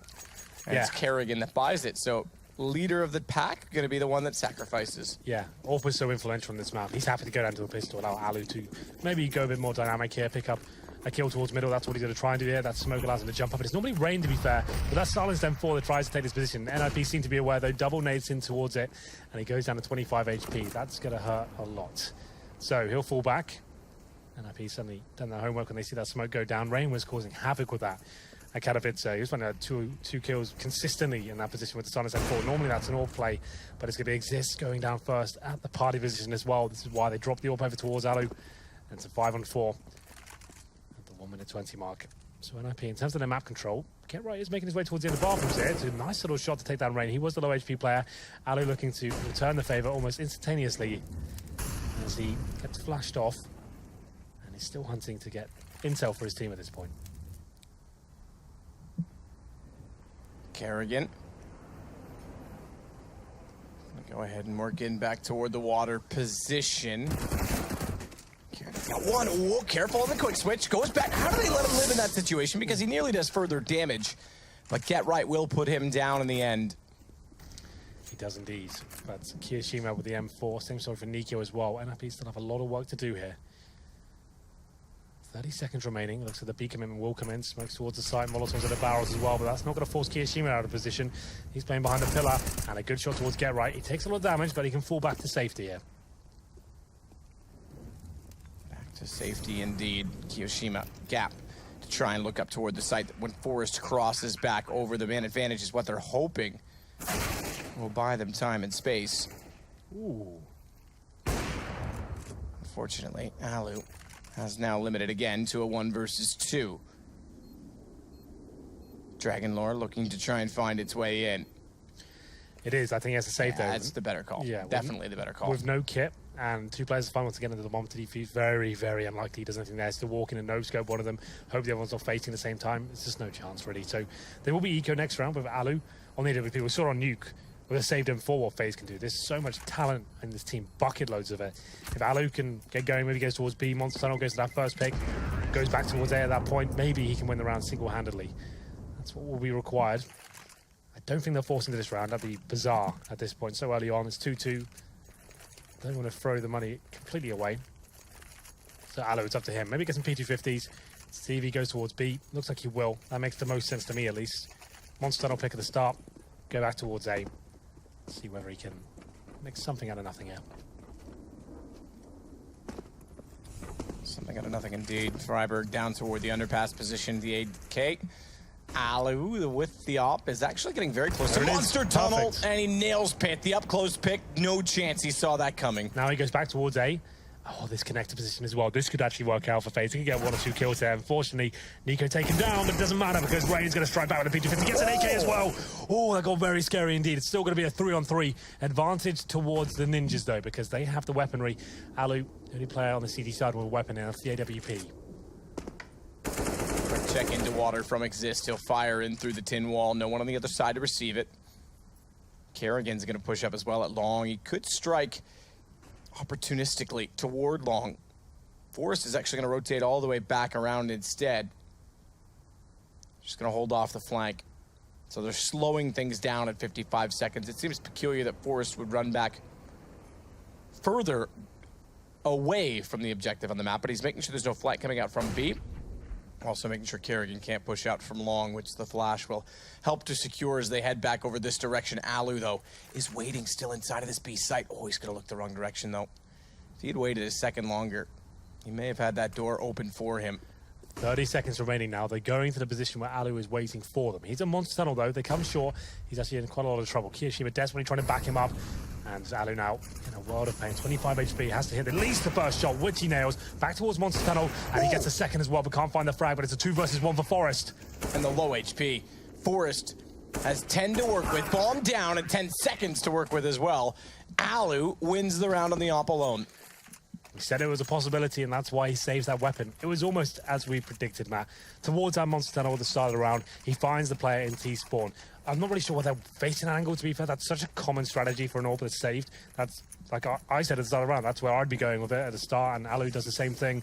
He gets that first pick, goes back towards A. They start getting funneled. They lose a bit of a duel towards Connector as well. It's a 3-on-3, and they have no choice but to walk in that B side. Alu hits 2 shots in a row and finishes off the job as well with the AK-47. It is a force buy from the Ninjas here, but aggressive play from Nico. Going towards the playground, looking for 3, but he can't find it. It's Rain. He steps up and he gets 3 himself. Round over. Just Pip remaining, and the aggressive play from the Ninjas, I should say FaZe, manages to pick them up. An amazing round here. That's a great response, but Pip, he's not done quite yet. He gets 2 kills with the Desert Eagle. As we calm down slightly, he does have a chance in this one. He picks up the AWP. Bomb's still down. You calm down. I'm trying. Kerrigan is going to work around, though. This is so low for Pitt. He's trying to do what he can with an AWP and head back towards spawn, open up potentially a laneway. Pitt, though, meanwhile, it's faked it. He's gone back the other direction. It's back toward A bomb. It's going to be picked up again. 54 seconds. He could slip by Kiyoshima. They need to be careful not to over-rotate. They've got so much information from Kerrigan pushed out by construction, but Kiyoshima, he's going to go out toward top stairs. Pith's just gone by him. If he can actually get it towards the A site, he has a smoke and an incendiary to work with. That eradicates risks, right? If he plants a bank, he could Molotov towards CT spawn and then smoke towards long, for example. Something like that. Depends where he wants to go with it. Or he could do the standard plant and then do it in opposite, smoke towards bank and CT Molotov CT spawn itself. That might actually happen here. He's going to get the bomb down, and it's still a possibility with the grenades he has in his pocket. Pit. Looking. Smoke. Bomb's going to go default, surprisingly, because he's got no information out toward the bathroom position, but he takes long instead, perhaps. Considers the dumpster. So, the bomb now as well. I wonder if he's going to go Yugi style. What's that? He's planted it straight in the middle and then looks to spam through the box. That's harder to do on the defuse, though. That seems like a risk in a post plant. Well, and the risk is gone anyway. I think you're probably right. That's probably what he was going to go for. He's 7 HP. Might have to go for something a little bit crazy. But not meant to be. The HE grenades take him down, and that's a little bit anticlimactic. But still, it's going to be 4 plays 2. Here's the aggressive play from the CTs. This was beautiful stuff from Rain. It comes down to a tight round in the end due to some fantastic pistol work from Pip, but he can't win the round. He gets the bomb down for his team. That helps boost their economy. That was a force buy from Ninjas. 3 pistols and 2 AKs. The 4-2 now. FaZe starting to get quite a firm lead as we get to round number 7. This should be one of the favours for them, unless someone goes wild with Deagle. Alu knows it. Won't be committing just yet. 3 players towards connector for the Ninjas here. No names to work with. Excuse me. It's going to Freiberg that rotates around, though, in the Tech 9. Try and make a play where he can, where it's available to him. Alu backs off towards sight and then gets a little bit closer with his M4. Rain, meanwhile, is going to back him up, and as they get closer, Alu can't find an opening. Molotov at the front, though, should funnel him into toward Rain. His position now becomes crucial. Does indeed. But it's a 5-on-4 for now. CTs don't have to work too hard at this point. Rain spots another one, and I would say this might be a little bit of an overcommitment as this takes down Nico, but the round should be secured. Alu with a lovely little shot there. And 1 kill, 5 NP, no bomb plant down, but the money should be in a position where they can buy into this one. Or probably not going to be a possibility. I think the highest rolling player had $4,800. So they get a nice array of AKs and Molotovs and smokes to work with here, but Alu's got the best spawn available, so does he go to connector this time? That's what the top offers do. We always talk about him being very good at this sort of stuff. Chain position up every single round. It looks like he'll be focusing towards middle this time. Does he drop the smoke? Yet to be seen. He doesn't. He's going for the dry face here. Let's see whether he manages to pick it up. Almost did. Fully blind, pulled the trigger. Doesn't connect the shot just yet. Rain's going to wait at the tree as well and see if anyone's going to walk out toward him. This feels like Nuke, where they're losing that first pick consistently. It's not quite as battering as Nuke. In Nuke, it's explosive, right? So they lose the first pick, but they were losing them all quickly. At least they're trying to slow things down and work it back in their favor, but you're right. They're not getting much to work with early. Well, That's a real nice pick from Carrigan. I think that was one player walking in towards B, because he plays towards Monster. Maybe pushed off towards Shaw. I didn't quite catch it, but needless to say, it is a 5-on-4. Terror is now a bit of bar from control to work with there. It's going to be Get Right and Freiburg towards middle. Bomb is still making his way towards B, though. As Carrigan flashes that tunnel entrance. Exist just hoping someone makes a mistake here, can actually make something happen of it. But look towards long. Rain's coming in for the flank as well, getting so much intel for his team. They can start stacking towards B at this point. As soon as he goes about maybe 10 meters further, he'll start saying, okay, boys, get towards the B side, it's coming. And it suddenly is. As Rain gets all the intake on. All the rotations come in now. Carrigan finding another kill. There's actually Kiyoshima to pick up the first one, but Kiyoshima is still alive as his teammate drops. Bad situation for Kyo to be in, to work in the site this late, this much time to work with, and find Freiburg as well. Means 22 seconds left to work with for Get Right, and that won't even matter. It goes 6-2 for FaZe on the CT.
It is FaZe go aggressive at the start of the round, find the first pick, job done, fall back, go passive, wait for an IP to commit to a position. Rain's pushed off towards long as well. He's got all the information that can actually start rotating towards B just as the final commitment comes in from an IP, and this is looking disastrous once again. After pulling the third round back after losing the pistol after winning the pistol and getting the 2-0, it was that force buy from FaZe that shut it all down. And, going into round number 9 here. Glocks and 3k in the bank. It's not looking too good. I think this is a chance to compose himself and work out what's going wrong here.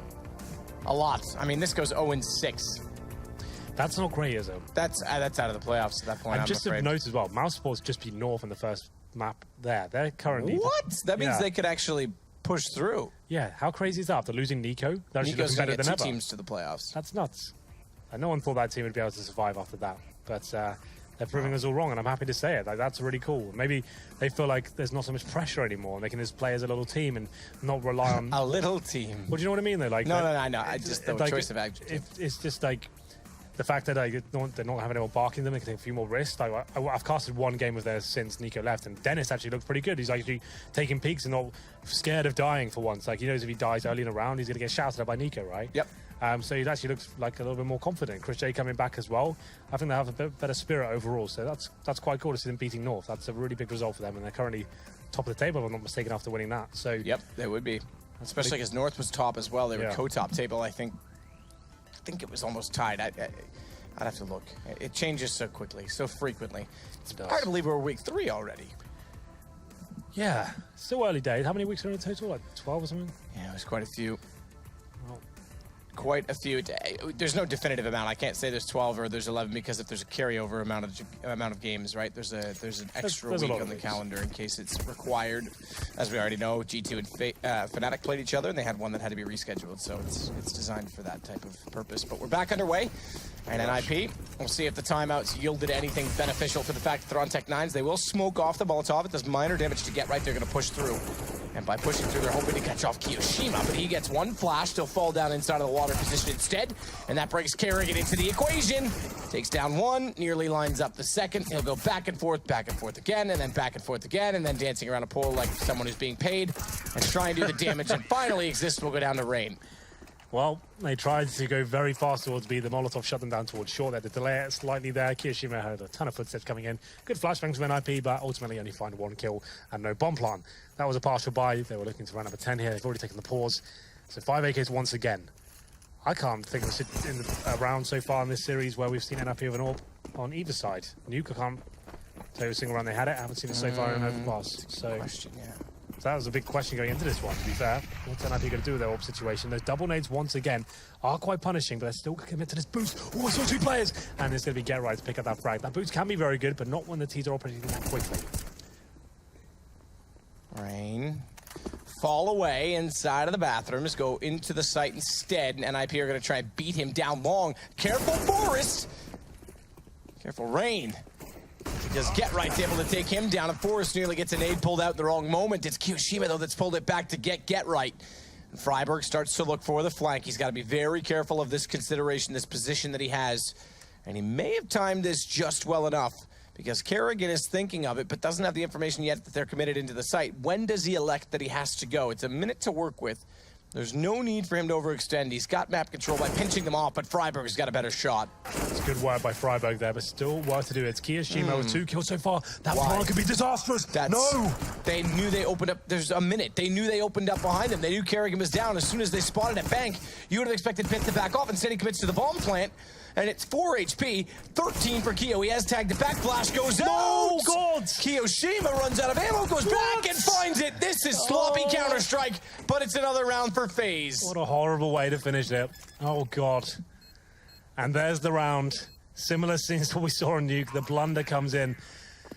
And they're rushing the situation again, Map. Time on the board. They have the advantage. They rushed that plant, and you can see Kiyoshima, he's loving it, okay? Well, that's one player out of the situation. You've got to plant the bomb and take you 4 seconds, right? So he knows, okay, if I find his teammate now, I can win this round. Takes the one down at bathrooms. He's supposed to be covering him. He gets his head blasted. At that point, the planting player there, Pitt, he gets tagged by the 5-7 as he's falling back as well, and it was really scrappy 1v1, but Kiyoshima just about wins. He has to reload. How did he survive after reloading his 5-7? I have no idea. That's a good shot from Forrest. Yeah, I have no idea. That's one of the sloppiest rounds I've seen in a while. Jumping around, bullets flying everywhere. 2 blind men shooting in his sight. Exist. He'll get Kiyoshima down, but it's Rain to pull back on Forrest. It brings it back to a 5 versus 4. Nico's still inside of the B side. He's going to try and work to find ground and construction bomb. It's with Pitt. It's outside a monster. Rain will slip inside. Gotta win this one, of boys. the lower position. Kerrigan getting Exist. That drops inside of the site. Rain's got to pull it back. 1 versus 3 spotted already. Do they run through? Do they commit to the plant this time to give him a chance to try and count it off? Just barely. Pitt gets over the wall, and Freiburg will get back. So have no fear. I have a bit of fear, to be fair. But NIP managed to do it, finding an initial kill there towards middle. Very nice shot from Forrest. At that point, that's their cue to make their way in towards B. It was a little bit scary as Exist went through the smoke by himself at the start of the round. He got taken down, but they managed to rectify that mistake. And we go into round number 12, man. It's 8-3, a double AWP setup this time. Kerrigan very proficient with that weapon as well. They have a nice secondary AWP to fall back to with him. And it's Rain this time, who's looking to maybe use that smoke once again towards middle. He waits for the nades this time. That's smart. He's been taking a lot of damage from those nades. Now lose towards connector. Is connector with the AWP. Not a bad shout, not a bad position. Get Right getting closer. See the sparks landing on the doorway from shots fired in. Shoulder bait out. Get Right presumes correctly that he's likely there. And it nearly works out. They've done it again though, right? Because they got that first pick, Kerrigan. Okay, now it's a 4-on-4, so slightly more interesting. They wanted to fall back at that point because they had the advantage once again. They wanted to put the apply the pressure towards NIP as I lose my voice. Sorry. It's fine, you're allowed. I'll permit you to. But only this one time, Henry. Keo gonna swing it out. I wasn't sure if Freiburg was gonna be shown from that position or not. But Rain up top, and Freiburg certainly shown after Keo Molotovs him out. Good shot from Kiyoshima. He's looking good again as well. He's looking great. Yeah, he's looking very... I used to think that when he and Apex were together on the LDLC lineup, that he was actually every bit as good as Apex on opening a site. Yeah. And he's also said he'll never be part of a French shuffle once again. He's found his team and he's stuck with it. And although he was like benched at one point, right? Yes, which was, I'm sure, very worrying for him based on the previous comment you just mentioned. Yeah, but then he comes back, and this is the best FaZe have ever looked. Like, they're very happy right now, and they seem to be getting better and better. This double AWP setup coming out once again. Similar scenes to what we saw on Nuke and IP now. 9-3 down, another Rika coming in. It's looking quite grim overall. Rain aggressive once again in middle. Behind the fountain, what a perfect position, all things considered. Doesn't nail the shot straight away. Probably has to fall back at this point. He's ascertained it's eco here. Just 2 deagles available. That's Carrigan. Full control of the monster tunnel here. How can they possibly shut him down? The flashbang could work. It's good. And they dink him as well. Carrigan trying to pull this back, this situation for his team. Work down below with Rain to get the first opening kill. Xist will try and pull back with a pistol. Deagle inside of the water position. But he and Forrest left alive. This is going to go to 10-3. Another abysmal half for NIP. And again... Already at first stage loss bonus as well, Matt. Yep, that's going to be a reset because they just won the previous round. So, their money is available. Get Right could drop an orb. Obviously, we haven't seen that all even for NIP. There's a buy there. It must be a rough one. A couple of AKs, Galils, maybe a UMP. I think that player with 6k can drop something over. I think he drops the Galil. So, something there, but they have to win these last 2 rounds. Like, they're not looking strong enough right now to go toe-to-toe with FaZe in terms of firepower or even tactical depth. Forrest, he gets the UMP. There it is to finish things off. Forrest will rotate around over toward outside position at Park with the rest of his team.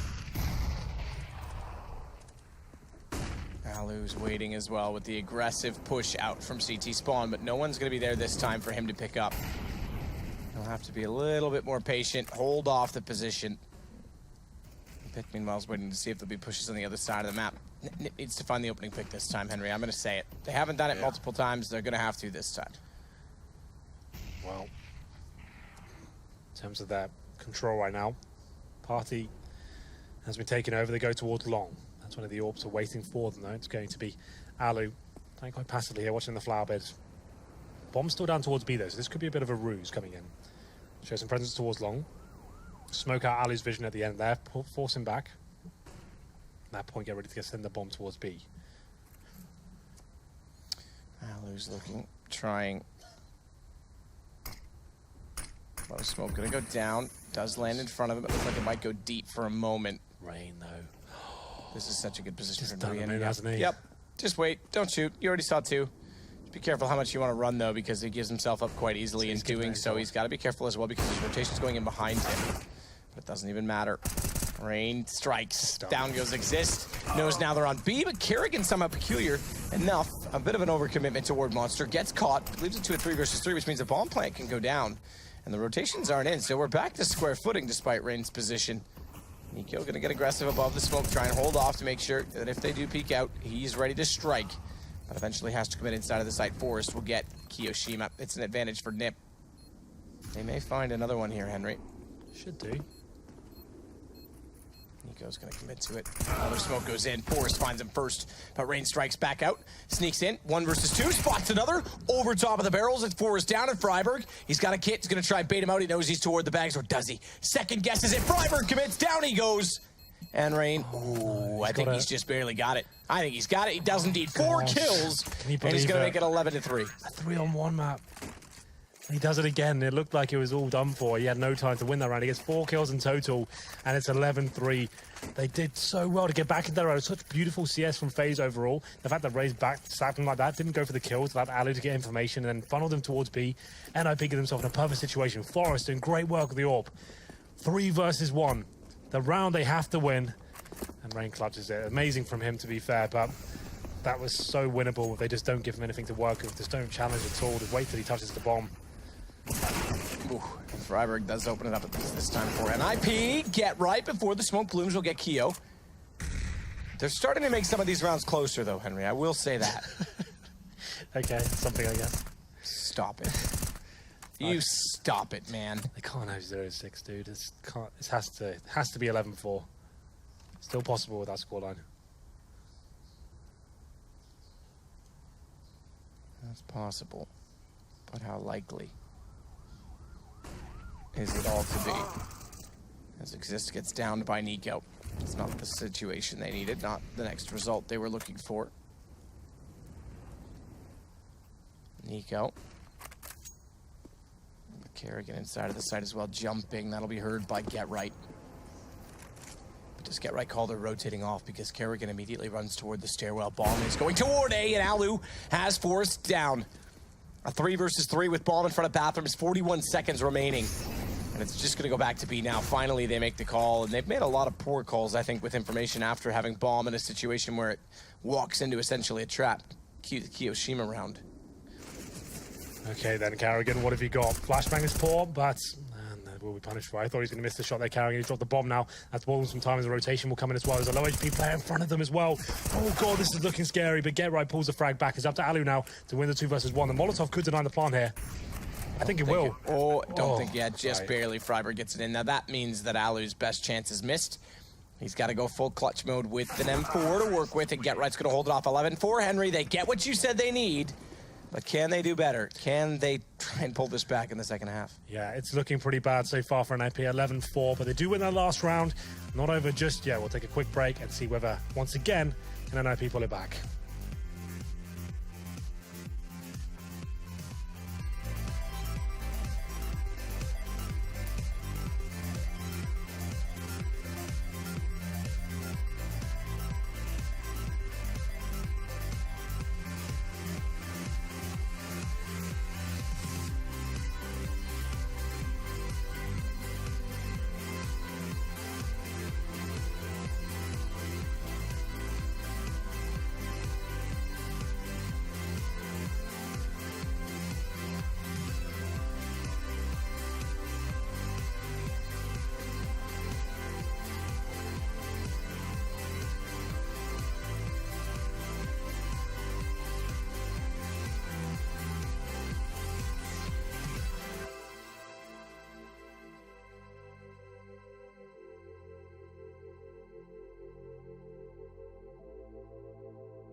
They say that good things come to those who wait, but I'm sick of waiting and Nip is sick of losing, I'm sure. It's 11-4. They've got a massive comeback they need to achieve in this half. Well then, Matthew, 11-4. Comeback is on. It goes without saying once again, they need the pistol here. If they don't get it, it's going to be an early shout out for the NIP boys. As we get into the second half here, they are ready to go. Match has been restarted. I'll have a look at the buys. It's FaZe now on the terrorist side. And Kerrigan, normally the utility player, should be forced to survive on him with a smoke and 2 flashbangs to see what that rings true. As I'm struggling with land death right now, Katowice killed me a little bit. Land death. Yeah. I used to get this all the time when I was younger. I actually used to go to events, used to sleep on the table and stuff. But I haven't really got it in recent years. On a table? Yeah, I used to sleep like on the keyboard. Oh, BYOCs. Yeah. Yeah, dream hack. When they hack your dreams. Yeah. Yeah, I've been there, done that. Woke a few kids up. They didn't like it too much. But to start off, Freiburg goes over toward the B site. No kit on the Nip side. Get Right thinks about going in. Kiyoshima's there, balls back, but that gives them sandbags. They have to find the kills. They manage it so far. So good. Bomb goes down. And a better kill from Get Right as he finds Kiyoshima as well. It's Nico 1 versus 4. Good job from NIP. A very basic execution towards the B site. One spoke deployed, try and get in there, but close range positioning from Get Right enables him to get 3 kills there. So Nico now up against it, 4 versus 1. This has got to be a guaranteed round at this point. Don't give him anything. You've got the bomb. Make him pick it up. No one has to challenge. Should be a round when he finished with 4 players here. Get Right. If he gets 1. He's going to try and hold, 3 peeking. I was going to say, going to try and hold off the angle with his teammates, but Nico's there and walks into it. It does go down, and now they've got a chance. Henry, you said 11-4 was needed. Yeah. Get Right so close to pushing through, and I think he was trying to bait them in at that point. Yeah, well, it works out very nicely. Pick gets that first shot, and Get Right ends up getting 3. This last one was actually pretty cool. As you can see through the box slightly, there it is. Manages to get Kiyoshima. Good work. Force buy from FaZe, though. Not out of the woods just yet, boys. It's going to be UMP's Famous and an M4 up against these deadly pistols of the FaZe team. As we get to round number 2. CT's only a bit of intel there, smoking off towards middle. Just need to avoid going down and traded it. That's the aim of the game. Smoke out for Forest. Falls back. 3 rather SMGs. But those 3 SMGs could arguably be said to be better than the lovely FAMAS brought up from Pith. Dink does come in, you're right, good call, but it's not much of one because it's 60 HP still for Get Right to work with.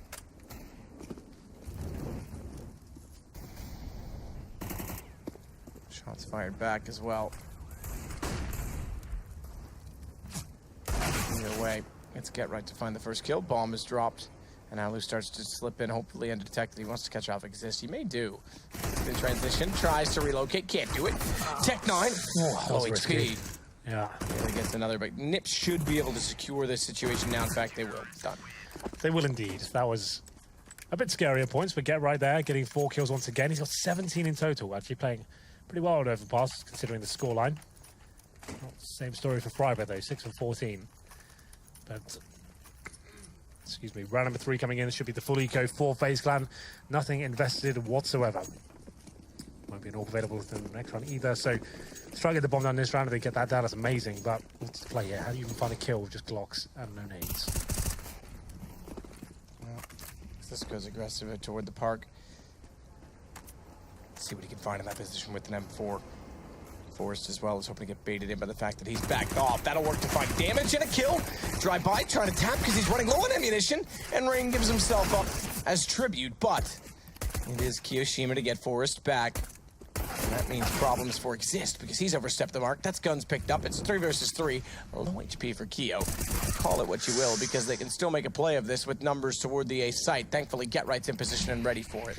Yeah, that's a good kill from Get Right. Now it's Kiyoshima on 2 HP. Should be the round secured. They have got an M4 to work with here, so a little bit scary, but I don't see much threat coming in here. Freiburg going to stay behind the yellows.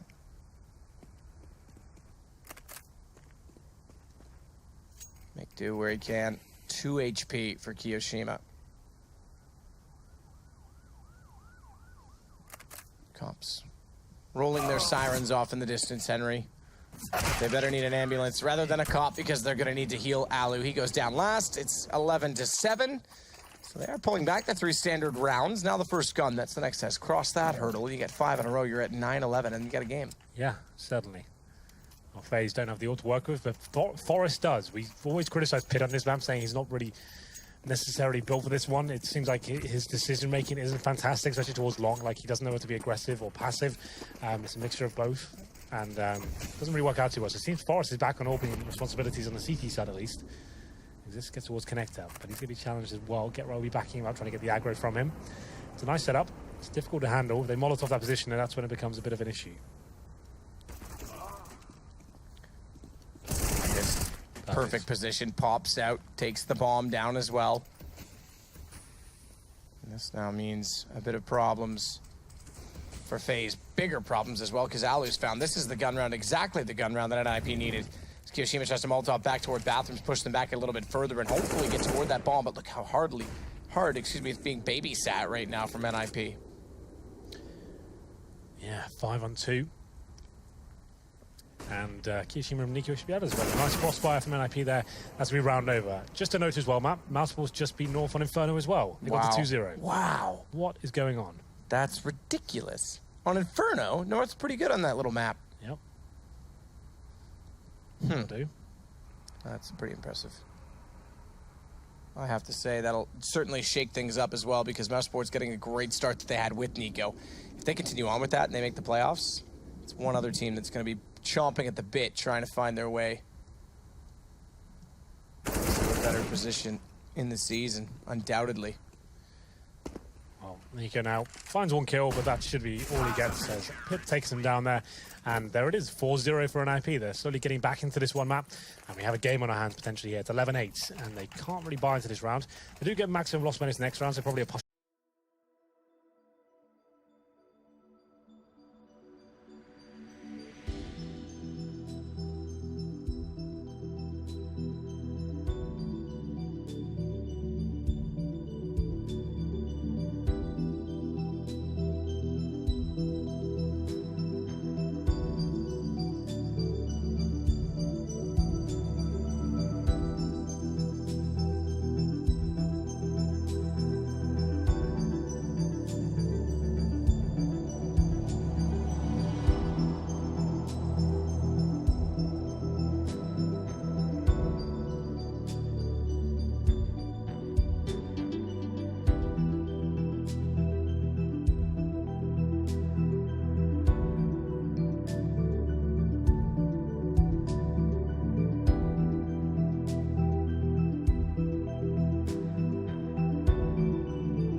Body armor, some nades. They're always scary on those rounds, but the odds tell us that NIP should be taking it. Or still for Forest. So there is an adjustment here. Seems like he will be full-time AWP on both sides. So normally it was his Tim T side and then Pit on the CT side. They've gone against that idea. And probably for the best, I would say, overall. Yeah, I don't think I disagree with that. Exist. Was it Vegas that was really prominent? It was Matt. Yeah, it was just. Yeah, Pit was really poor on this map on the CT side of Vegas. Yeah. We mentioned it quite a bit. It was inconsistent. He just didn't know when to peek and when not to. I think he felt pressured. He found himself in awkward positions where he couldn't hit the shots. That was the problem, right? He couldn't hit the shots. He'd commit to a really aggressive peek, but just couldn't nail the shot to actually justify it. Yeah, I would agree with that. Forrest. Oof. He's solid on the AWP. He just hits the shots to count. Nothing too flashy, but he can be decent. Let's throw in the A site, including Get Right, who plays at the truck. Try and deny the default on the way through. Forrest still waiting for the opportunity. Plays over to the right rather than the left. Q's shoulder peek once again to get the information, but Forrest holds true. Like you say, nothing fancy, but makes it work. Has to as well. Against the Pistols. Rain takes them down. That could be an issue. Because the op's gone inside of the site, they're going to push on. Exist can't find openings. The longer he takes to find them, the sooner they get on top of the site. It's down to Rain. How many clutches does he want today? He's got an M4 as well, 35 seconds remaining. Can't get the bomb just here. Checks towards long. Oh, God, if that shot hits. My God, he's doing it. He might just do it. Pit the find! Rain! That's insanity. Another 4K clutch for Rain today. I think that's maybe 4 or 5 clutches in 2 maps. That's ridiculous. I feel a bit sick. Well, you've been complaining all week. No, not because of that. Because that was ungodly how he pulls that one off. What the hell? How are NIP allowing this to happen? They keep getting themselves in the open before the bomb's planted. And he just, yes, it's amazing from him. Don't get me wrong. Like, he shouldn't be winning that. He shouldn't be hitting those shots. But still, the fact he's not forced a plant or anything, like, he can't believe his luck there. They're trying to stick together, and that's a big round for FaZe to pick up. Just as we said, the 5-0's coming in. NIP give one away once again. It's to Rain. How many clutches is this guy going to get tonight? Good Lord. Forrest will wait in from the park. Try to look back to find another. Gets a good position. Finds Kiyoshima back. So, oh, checks it right. Thinks about it. But doesn't look the right way at the right time. And Alu is able to get the kill back. What a clutch. What a time for that clutch, too. Just as Nip's getting momentum.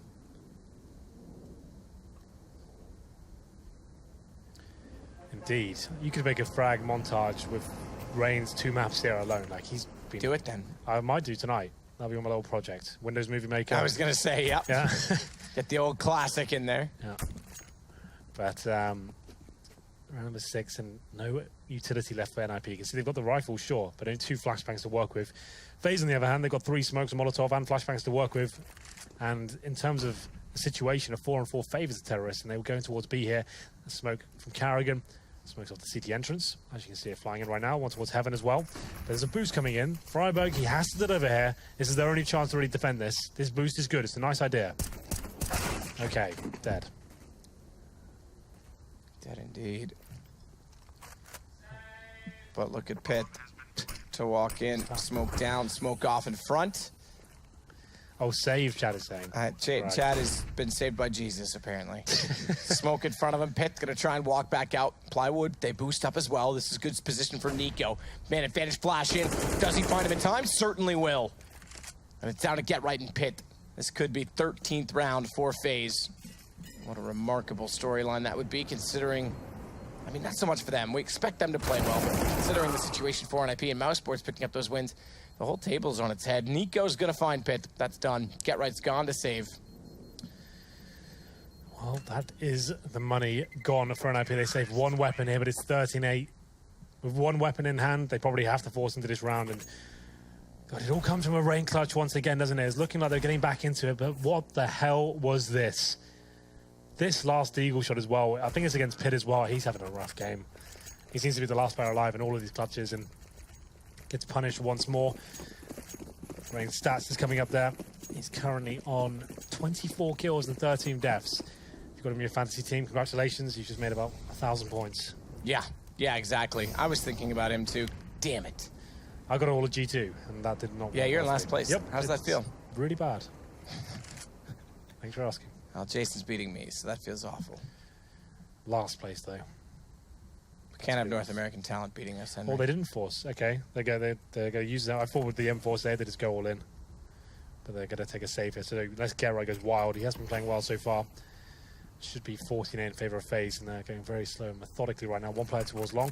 That's going to be Kiyoshima getting some intel here. Exists challenging Rain. They could actually find this frag. Quick door opens, but they shut it behind them. That's good work ethic to have. Kiyoshima to try and find Pitt, but can't do it. That's going to give them another gun to work with. AK-47 to complement the single M4. B, meanwhile, has company, and that's where the attack is going to be. Freiburg inside of the pit will have to play this perfectly. Tries to spot gap all the way through from Bags. Nico looks down that direction, takes him out. Might have saved his 2 weapons, I would say. Don't risk losing them. You can't win this round. No, they may have to consider it, but they're getting closer, are they not? In on top of the catwalk, Nico looks up, easy shot. Rain beats him to it, but now you'd think that they have to get out, and Get Right is backpedaling, not fast enough. Nearly does take 1 down. Nico stays on 6. Don't know why they're not just automatically saving these weapons there. Help balance the books, drop a UMP over if required, get all nades up. But he wants to challenge. It didn't really make sense to me there, but just exists trying to survive here towards the bathroom position, and he is being hunted down as well. Plenty of players coming towards long. He's not surviving this. Nico, if he doesn't get him, his teammate certainly will. Yep, gone. Gone, baby, gone. They can still buy into this round. I just prevent anything. You can see a player comes up into Famous. That's Freiburg. That actually didn't have to happen if they save at least 1 weapon there. But I guess you have to take a chance at this point. And for the best, see what happens. So 2 to go for Nico and Co. Indeed. A gaming clan since 2000. FaZe clan. Get it? It's a meme. Is it? Well, I'm going to make it one. Boost comes in towards middle. We saw a lot of players, especially Majors Boy with this boost, get a lot of kills in this particular area. It's very difficult to see the CT boosted up, but nades coming in, they seem to be aware, and then we will be falling back at this point. That's Forest and Exist. They take themselves down to 65 HP with that boost, so they had to try and find that first frag there. They don't have the AWP to work with this time. It's going to be Alu hunting out the map. He's towards Playground right now. Flash comes over Forest. Let's see whether we can get anything towards long. See if we can indeed. Kerrigan by the fountain. Just going to hold off toward B as well. Inside of the site itself, you've got Freiberg, you've got Pitt. Pushed up bathroom connector this time with Forest waiting on the M4, but is it at a tradable position? Or is that just for further information? Because you've got to swing wide from Get Right's position. Who's getting closer in front of him? Because this does do well to find that because Forest is nowhere near. And Alu getting Get Right, again, not tradable, so they have to give up the site. They'll have to play for the retake. Forest is going to try and smoke off toward Parkside and give himself access toward the bank stairs. Instead, swings out, makes it work. So the fourth site to make that happen, and Forest is looking for further kills, further opportunity. Can't quite nail a shot inside of the site directly, but Exist is there to get Alu. That's going to force the bomb back over to B. It's a 4 versus 2, and NIP should anticipate these rotations. Even if they don't, they can sit complacently with 4 and rotate together. Lost a lot of clutches here today, but this is looking promising now. Forest stepping up there. Knew he had to make something happen, and Pitt should be able to finish it off as well. 5 seconds remaining. Bomb will not be planted, and there it is. Pitt doing a good job there. It comes down to Forest, in my opinion. That was actually looking pretty poor for NIP going into that A site, and Forest drops a nice little smoke, to nice vision for the terrace. Finds the first kill, and his teammate manages the second as well, so good work from him.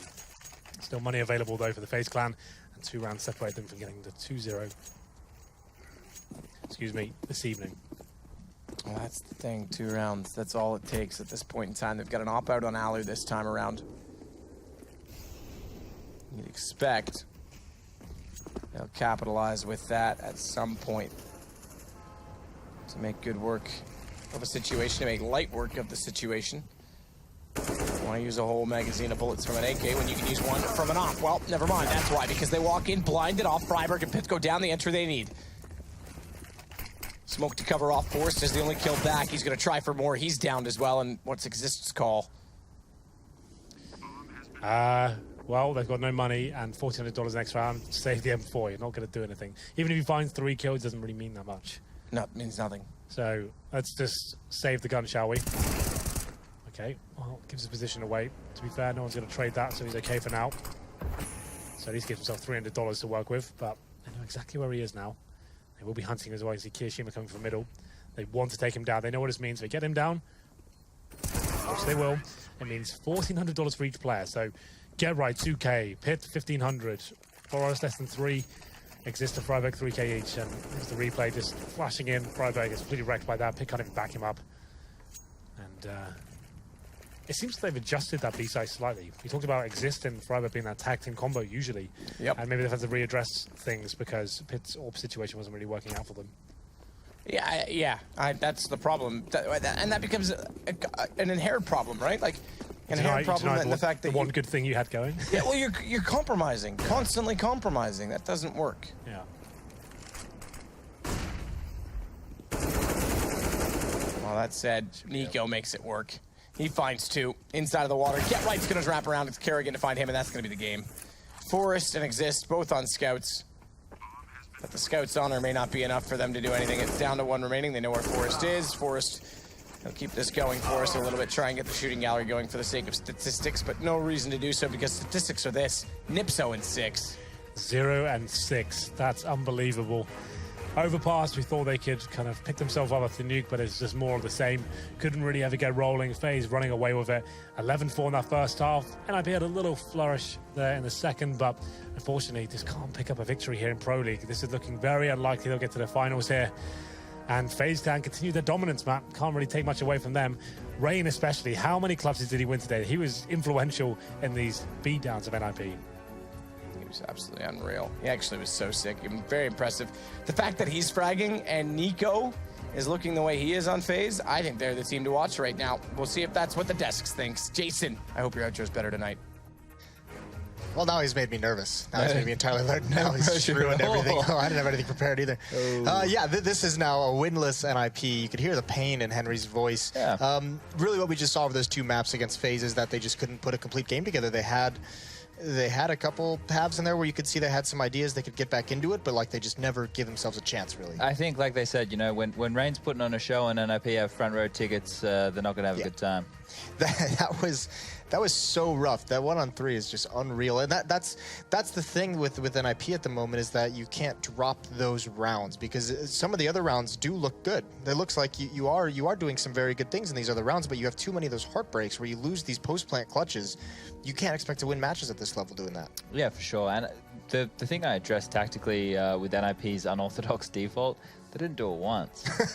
I sat there, I was like, well, okay, so that's obviously something they prepared specifically for Astralis. But I think they could have used it in this instance. We didn't really see FaZe challenging Connector a lot. And, you know, NIP were getting picked off from time to time. They could have taken that safer route on their T side. It's kind of, I guess funny is not the right word. Maybe funny sad is the proper way to describe it. This is what NIP used to do to people when they were having their reign. This is like the kind of things they used to do, is win 1-on-3s consistently. The other team at times would look like the better team, but you just had so much individual talent on the NIP squad that you would overcome those easily just with a quick clutch here or there. Yeah, I 100% agree. If you just look at the way that FaZe address every situation, it's like they want to take the fight. It's like, well, instead of letting you guys decide what's going to happen, we're always going to have a duel. We're always going to be coming at you. And that's going to work for them while they're on. As soon as they're missing shots, it's not going to happen. You saw a couple of rounds there where NIP were able to get the entries, Get Right, got a quick one, Exist got a quick one, and the round was turned on its head, and they're going to lose those. So if they need to make sure they have more depth. This is like a point that they need to focus on, potentially, is making sure they can play this aggressive style, which is fantastic. You also need to be able to hold the bomb side, be passive, and do the fundamentals, because when you're playing teams like Astralis, Virtus.pro, you can't just get away with being pushy all the time.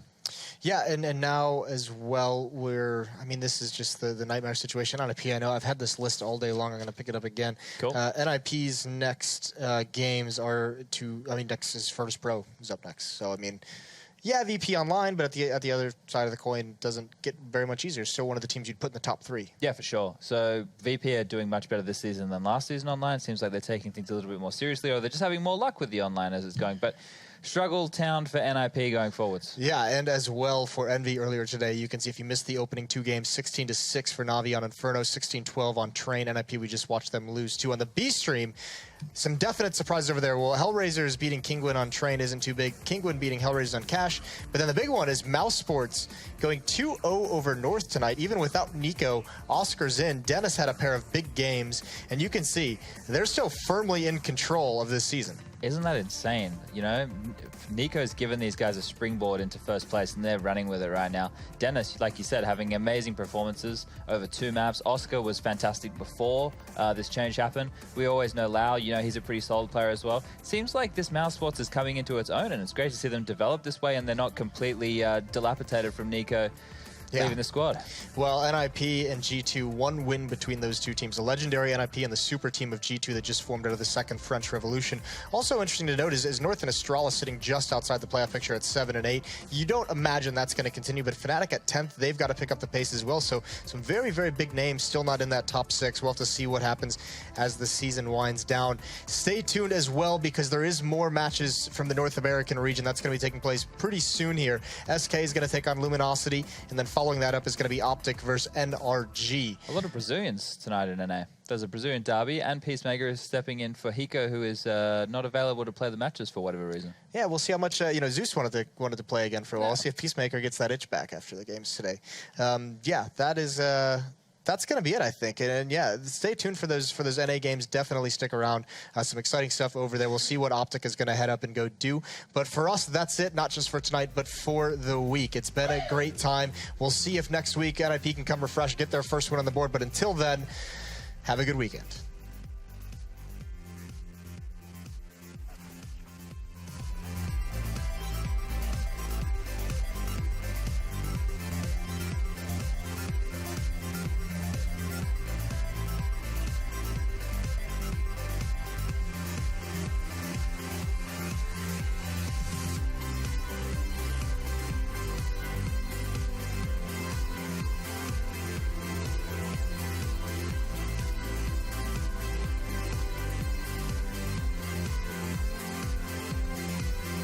ESL Pro League is brought to you in part by Logitech G, Pay Safeguard, Mountain Dew League, and ESEA.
Well, this will be interesting, ladies and gentlemen. We have had a bit of a odd circumstance happening here. One of the players from SK, as I mentioned previously, and it's Taco in this instance, was unable to resolve his two-factor authentication issues, and because that's with his account and he set that up, he's not going to be able to play in this match. And the current plan is to have Dead step in, which means we have the coach from SK now jumping into the mix to play as their 5th player for this match.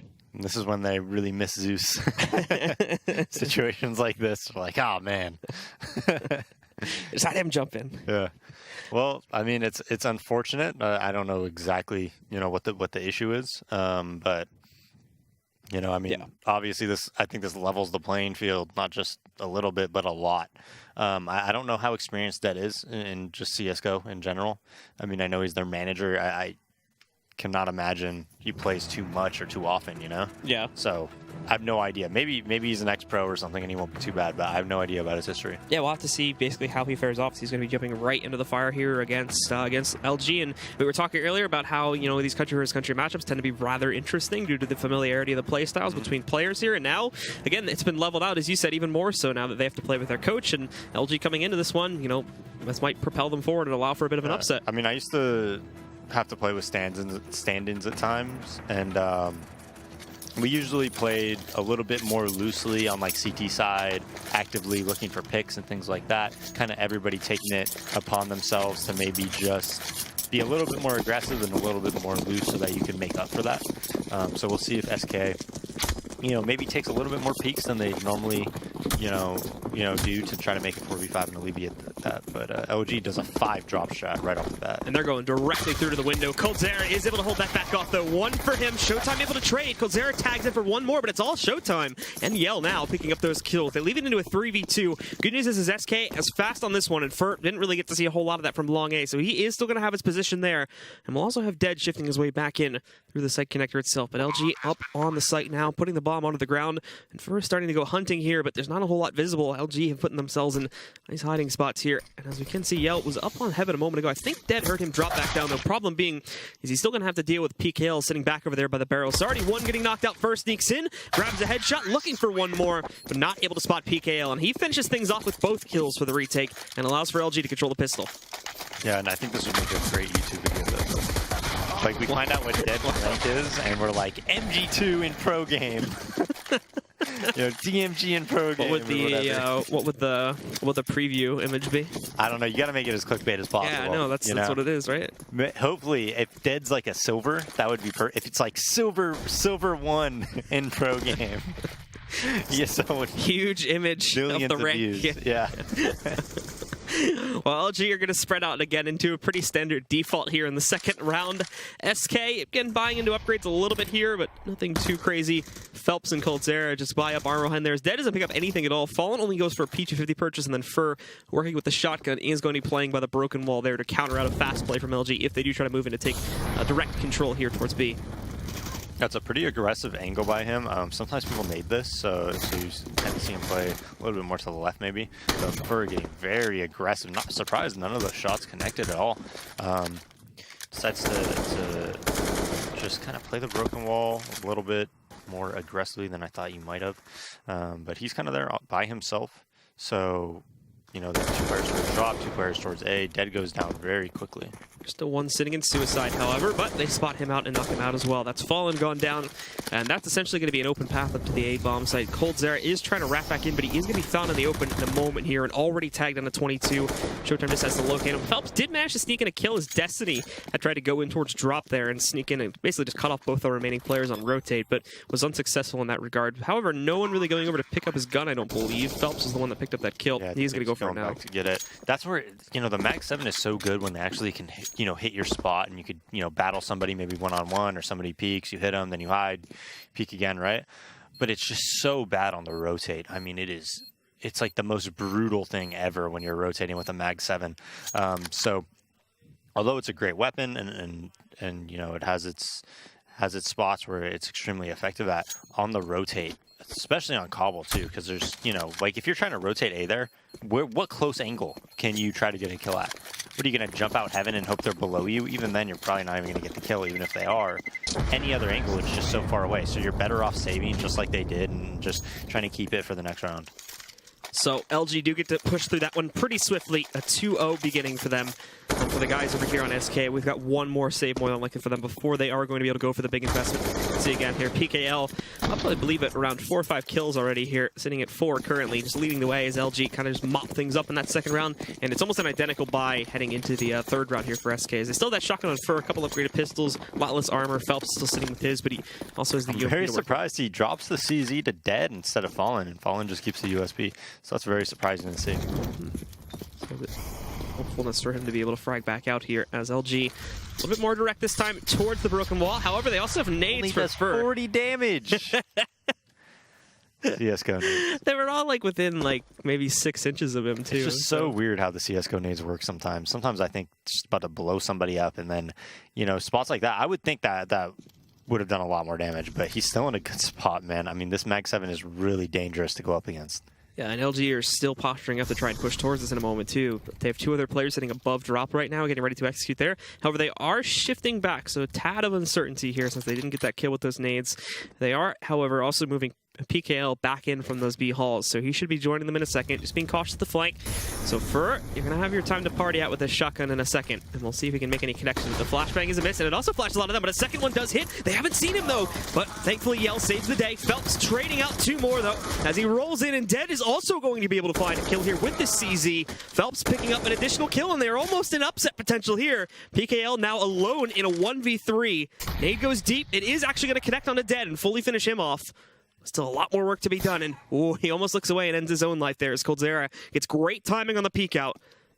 Almost is able to take down PKL in that instance, but not going to pan out. And now PKL, he's trying to get a bit more aggressive to spot Coldzera, but Coldzera also shifted back behind the boost-up box. However, at the same time, Fallen does get caught trying to push his way outside. Time is getting very low, only 8 seconds left. The thing is trying to plant right here. Cold can just walk right up and kill him. So he's hoping he does that. He catches him in the open, and instantly PKL gets the big clutch of 4K on the round, and he keeps Luminosity in a solid lead. That was very, very impressive by Pickle. And he's actually been great. I play with him all the time in Rank S, and he's like one of my favorite teammates to play with. He's really, really solid, and showing, you know, great composure there in that 3v1 actually.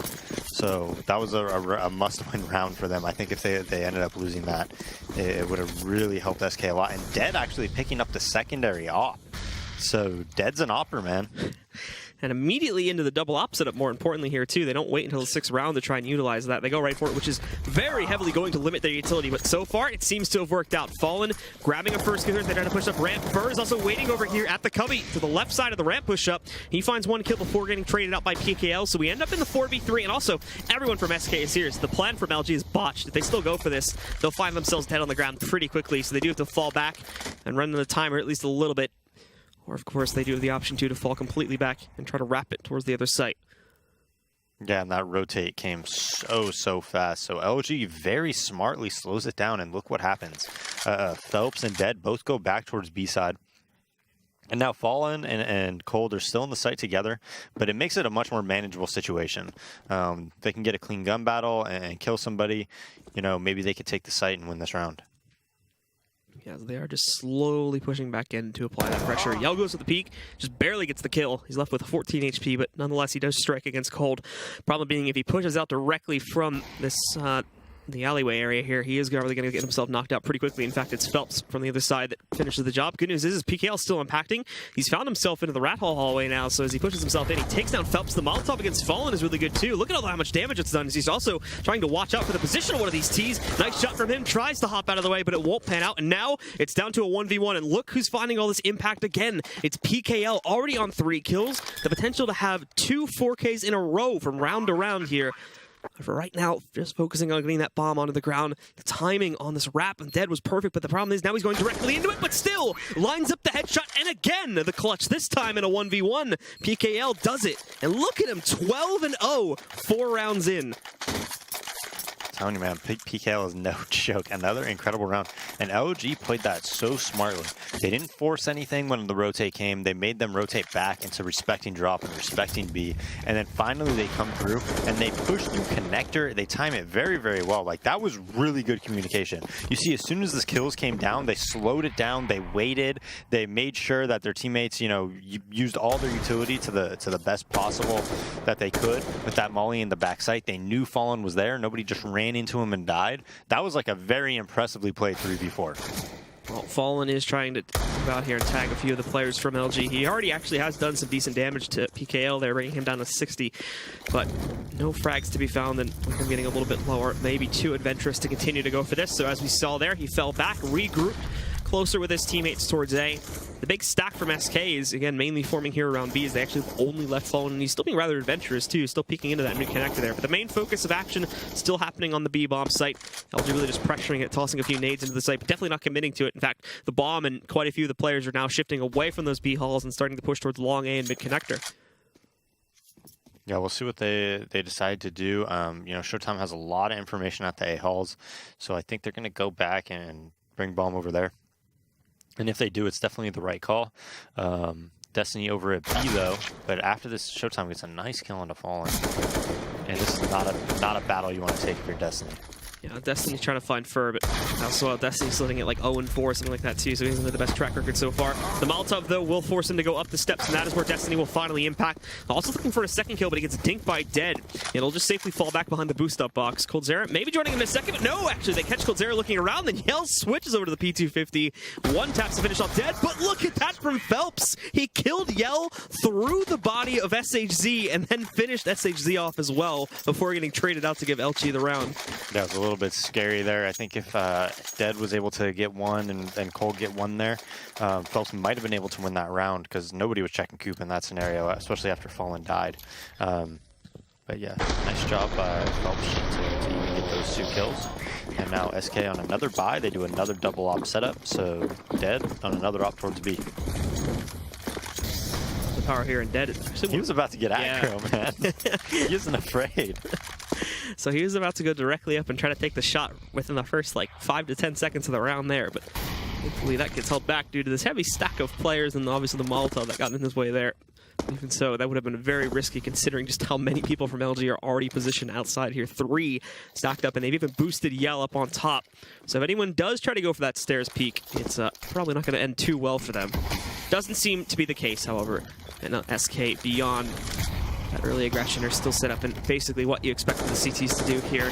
One playing behind the boost up box, one over there Dead in this case playing towards Chicken Coop, and another just outside of the window, Coldzera. And he'll also be the player to rotate over in the event that this does swing towards A, since they have a full 2-player commitment, and they're both pretty far out, Fallen down halfway about the ramp, and Fur waiting in the suicide steps. But everyone else on LG is getting prepped now to execute into B, with the time getting a little bit low, and then obviously not having a whole lot of intel about what's actually going down on that site. Coldzera getting smoked out, so he's going to have to re-enter through the doors or just wait it back out. Phelps also not being able to spot that much either, as he gets a little bit closer to Brookmore, but it gets called off. They're all going to swing back, and they'll try to make this an A hit instead. Fur now, it'll be his time to party. Sitting back on the steps and waiting for it. Fallen catches the first one with that aggressive position and then falls back, but still chaining these kills together. He gets himself a second. Fur also chummy back in. The hit's getting absolutely destroyed as Fur distracts back over there. Fallen dips in for another one, and now it's down to PKL. He's had 2 4Ks in the last 2 rounds here, and he would have to pull it off again. Excuse me, 2 rounds before that he had 2 4Ks in a row. But now he's going to have to pull off an ace if he wants to clutch this, but with only 5 seconds left, certainly going to be impossible, and we'll just see him try to save the rifle. Yeah, Fallen just stepping up big there around that connector area, opting towards middle, and that helps for a lot, right? Because he's going to be able to spot anybody coming through middle, and then he also has, you know, a reaction area if anybody comes through long haul that for hears or anything, he can check very quickly and watch towards that as well. And he can also watch like the drop off as well, so he can kind of watch like all 3 positions. You see how he's checking there, he's checking middle. Gets that kill, and then finally gets taken out from long A. But he's kind of, you know, he could just watch anything that needs to be watched. If Cold gets stuck over at E-Box and he says that connector's open, Fallen can watch it. You know, if they're coming through middle, he can watch it. If First says they're going through long, he can watch it. And immediately, even though 5 rounds straight are won by LG, we can see how scrapped to go to the buy is as they do force back into this next one here. Utility already being completely tossed back out. Phelps playing really close to the broken wall there. For LG. Haven't even seen Phelps, so he's going to sneak in that first kill. The op shot from Dead, 2 in a row actually end up missing. So the kill from Post Oops, up there is traded up pretty quickly. Fur, though, being able to dip back in, finds one more, and Coldzera coming through, misses, unfortunately, in a very big way, which allows PKL to eliminate him. Now they're down to 2 here, but good news is for SK is they still have a lot of control, so Fur is going to be able to move in there, finding Showtime. PKL is still trying to get himself through the sidewalk, but there's an op winning in the other end if he goes directly through it with no nades or anything like that. And there we go. The walkthrough leads to the death of PKL. It's on Yell now. Has all the time in the world to clutch this one back out. Spotting, or it looks, at least it looked like he spotted Fur there, but reacted far too slowly. And he will be able to execute, giving SK their second round and putting LG onto an eco here. Yeah, and Dead, you know, had 2 shots that we thought he probably would have hit. I think that puts any notion to rest that people might think it might be Taco, because I can almost guarantee you Taco would hit those. So I definitely do think it's Dead playing for sure. And 2-5, they force LG onto an eco, so 2 very important round wins for them. Fur getting aggressive. I don't know if there's anybody in the game that's better at just getting aggressive than Fur is. Especially against pistols, to be honest. Like, that's like an underrated skill, right? Yeah. You know, if you watch SK on these anti-ecos, it's very common that Fur will get aggressive and he'll get kills and just never let the T set up for any type of like a Tech 9 smoke flash, you know, type setup play that they want to do. He always makes them uncomfortable. He always makes them try to win like a gun battle versus them. And it's seemingly like nobody can ever punish him for it. He's too good. He's too quick. He knows the angles too well. And he continually is just like a thorn in your side whenever you just can't do it. A lot of time when you have those Tech 9 armor plays, you know, smokes and flashes, you want to be able to get set up. You think the other team's going to give you respect and not do anything risky. And Fur will always just be in your face, and worst case scenario, it seems like he always gets 2 kills. And in a 3v4, maybe you get his MP9 or whatever, which is usually what he runs around with in those scenarios, but you're not able to do anything with it after that, you know? Well, SK were able to punish LG pretty heavily in that last round there. Not a whole lot getting done, unfortunately. 2 very aggressive kills out through long A and as well back on the broken wall. But now Dead is actually going to get caught out early on. Thankfully, the attention for LG is all focused on sidewalk there and eliminating Felt. They're still successful, though, and now they know for sure that Dead is still going to be hiding in this Jinku position. He goes into the Molotov, grabs 1 kill before burning out to the Molotov there. But again, it's the same issue for LG. They really only get broken wall control. They don't feel courageous enough to actually push out beyond that and try to move over here towards the statue of the Chinkus. This is going to let Coldzera smoke his own cross off and just go right back in. They hold a great spot. Even watching for the boost if they try to do that. But oh, goes out assisted by a flashbang there. Just popping off the head of Yell. And now they're even again, down to a 3v3. The boost up, though, is actually what catches them. And this is what Cold was watching just a few moments ago. PKL and Showtime pick up 2 very important kills. It's all on Fallen, but as he missed previously, he is going to be on this big flank, but Showtime, I think, realized it, hopped across, and Fallen missed the shot, and that is going to send this ship sailing. Fallen, if he could still clutch this out, it would be an absolute miracle, but he has kind of dug his own grave by getting this aggressive. PKL finishes the job, ends up with another 2K on the round, and LG retake control, going up 6-3. Yeah.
You generally want to, you know, him and Phelps, they need to communicate who's dodging a flash and who's not. Nice flash and then kill for Coldzera to Yelp. That's definitely a teammate, you know, calling for a flash. Very nicely set up. But they need somebody posted up, somebody, you know, dodging flash. And I think Dead kind of got caught out. He wanted to throw a molly. Flashes came out, and it kind of, you know, messed up their setup quite a lot. So now Fallen's going to take it upon himself to get aggressive. What a shot onto Destiny. That was absurd. And that's what they're going to have to do, you know, when you're playing with a stand-in, especially a stand-in who is, you know, not even like a pro player or anything. You need to get aggressive with your other 4 players and really kind of take control of the map and alleviate that pressure from Dead, alleviate that pressure from everybody else, you know, because you can't quite count on him, obviously, as much as you're going to be able to count on Taco. Yeah, so LG immediately giving respect to Fallen and the rest of SK on that B-bomb side after the deletion of Destiny from the server there. Now the rest are going to try to aggress over here on long A, but even they're having problems there too. PKL doesn't even get fully peeked back out. It's dropped into 6 HP through the wall. Fer will have no problems at all pushing against that and taking him down. Flashbang comes out way too late, unfortunately, so it's another free kill essentially for SK. No room for LG to trade it, and they're just going to try to go back over here and re-execute onto B, which I'm pretty sure SK have even read this too. They still have a constant 3-man stack in the site, and Fallen's just waiting in the A door there, so he's a pretty quick rotate, although that's going to change right now. He does recommit himself a bit further in. The shot actually hitting Dead. Just a little tiny pixel angle there through the wall, so it brings him down to 24 HP. Still surviving, of course, but under 30 seconds here. LG are going to try to go for a rotate again, but here's the problem. First spots it, picks up one. He can just fall back again because he's going to be able to delay them off of this. SK, or the guys from LG are going to have to slow themselves down. Thankfully, they do catch him beforehand, but now they're walking right out into the loving arms of Fallen, who have no problem dispatching of Yell, and for Showtime, there's not much to do, so he's got to hide in suicide and look to save the op. Yeah, it seems like when SK are winning these rounds, they're winning them very, very clean. Nice little re-aggression by Fallen. Peeks that angle to perfection. Gets the kill onto Showtime, and now LG should be on another eco. We'll see if SK realizes just how dire their money is. That was a great shot by Fallen. And they do opt for just full M4s, double op setup again. So LG on like a full eco though, just 2 Glocks, 2 Deegs, and a P250, so only $1,700 spent to this round. Yeah, and over on the LG side, we're going to see what they try to do, but once again, it's Fer getting aggressive there on those mid doors. He strikes once more, picking up a kill. Showtime looking to trade. He knocks up about half the HP, but unsuccessful in actually eliminating his opponent there. So he'll get taken down again for free. Yell trying to hold his own ground, but these ops just pushing forward and decimating everyone. So LG once more on an eco, just can't get anything done, and it's all 5 alive for SK. Yeah, and their money is getting pretty decent, winning the last 2 rounds with 9 alive. You know, first round was 4, and then now with 5. So their money is getting at a pretty good spot. And Luminosity does not want to buy too aggressively, so they end up with Tech 9s, 5 flashbangs, and a smoke to try to do something where they can maybe set up a B execute. It's going to look like. SK is still heavy on their own presence here towards B, though, so this is going to prove very, very tough to work with. Good news is they might have actually caught Cops up, but they don't even realize that a lot of them are flashed as well. Cold sneaks in 1 kill, and he's going to find a whole lot more than that from the drop transition room. Already up to 2. We did see 1 frag trade up, but that was against Phelps, who was kind of caught in the confusion of this broken wall push. So, I mean, much like, you know, we've already had this happen 3 or 4 times before. They get out, they're able to trade, you know, 1 or 2 players towards broken wall, but then they don't actually push forward against that. They don't really have the width to try and go further into the bomb site here. So now they're just trying to see if they can catch any extra aggression from SK, which they are doing. They've knocked another player, but still, it's a Coldzera on the cusp of an ace as he's up to the 4K. He even dinks PKL down to 12, so he has the assist pretty much guaranteed. But for PKL at 12 HP, there's just not a whole lot that he can do here, especially with only a Tech 9. Just got smoked off a drop 2, so that killed his plan B. He might just have to go out towards Broken and see what he can accomplish. Dead gets baited into the shot, so he's going to miss that. Gives PKL a little bit of room to work with. Obviously, PKL really not struggling on the time aspect of this, but just really needing to make a play. Coldzera, though, he wants that ace, so he sprays into it. PKL is going to give it to him. The ace from Coldzera, and SK will tie the game up at 6. Yeah, just a complete B rush there, and I think that might be one of those cases where, you know, they're saying, hey, I think Dead's playing B. Let's try to just rush and see if he knows how to really stop it or play against it. And Phelps getting kind of caught out. That's twice now. You know, they've hit kind of B out of there 3 times. One time he had the ump on the anti-eco, or on his eco round, and he got like 2 or 3 kills. The next time he went 1 for 1, I believe, and then there he gets kind of caught out. You know, just getting caught in no man's land, basically. Flash comes, Tech 9 run him over, and they're already out behind him by the time he gets unblind. Well, into this next round, and LG do go back to playing a more default style of play, with the exception of this boost, which Yell is going to be able to capitalize on, knocking out Dead with it, but he's still also Fallen trying to get aggressive, and there is a chance for him to take down PKL, who's been the big fragger so far from the LG side of things. He moves in, but he's not looking at the steps, so PKL is actually going to be the one that gets the better of Fallen in this case. Now the tables have turned a little bit. Previously, it was SK getting aggressive, who were netting these kills and putting it into 5v3s for their advantage. Now it's gone the other way, and LG has been able to counter out the aggression with their own style of play, and now they have that 5-on-3 advantage. Yeah, I think whenever you have like a stand-in, though, it's a lot easier on the T side, actually, than it is on the CT side. So we'll see what happens when SK turns over and is able to play T side, because this hasn't been a bad half at all for them. I mean, they went down early pretty big, and now all of a sudden even Burke might be able to salvage him in this round. Dancing around the pole there, being able to pick up 2 kills before we finally see the reinforcements arriving from A-Long to dispatch of Fur. Now coldzera has been given a position back over here on the bomb plant corner. Flashbang is great too, so he swings right out. He kills one, he finds the location of a second. All they have to do now is locate Showtime, and it should be easy pickings actually for this 2v2, as they still have full site control. And there you go, PKL tries to get out and get aggressive, doesn't work out, so this comes down to Showtime. He spotted him, but now that shot is going to give away his position, so rolling up to the site. He should have been able to see that second player on balcony, but again, he can't actually take down coldzera. Actually, I don't even know if he realized he was up there. That or he thought he dropped back down on the backside or something. So he tries to go for a plant, but that'll be an easy dispatching of him by coldzera to end the round and now put SK back into the lead. Yeah, 3v5 too, and Inferno just makes it look so easy. It seems like he takes his time, but in reality, he's shooting people and killing people so quickly, you know, and it's just crazy. Like how good this guy is. So 3v5 goes SK's way, and Luminosity, after a really good start, is not putting too much together on this T side. I mean, 7-6, and they're saving right now just 3 Deagles and 2 Tech 9s. So 3,100 invested into this round. You're going to assume that SK is probably going to be able to win this.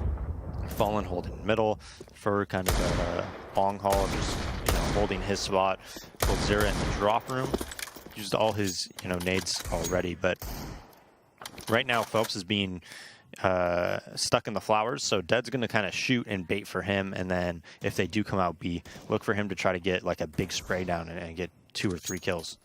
We did see some damage done to SHZ as he looked to attempt to go for some aggressive drop control. Didn't really pan out, and now some more of his teammates are going to follow through to try to get the control instead. Obviously, we did see the CT that was positioned here before back away. coldzera now sitting in the doorway itself, but trying to not play direct contact against it, since everything is still quiet. LG, again, no utility here, so obviously we don't expect them to try and deploy anything, but they need to try and make a move here sometime or later. But the first one that they do attempt to make is over at A-Long, and Fur has no problem at all countering that back out. It's easy kills for him.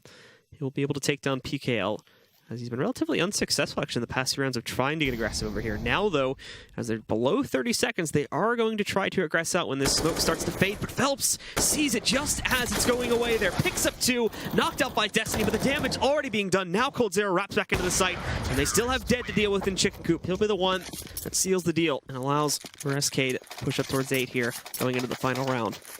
Yeah, 8-6, and you would think that Luminosity would probably be able to win more rounds, but we look at the start of this game. I mean, I think when it was 3-0 or 4-0, PKL had 12 kills when the rest of his team had about 6.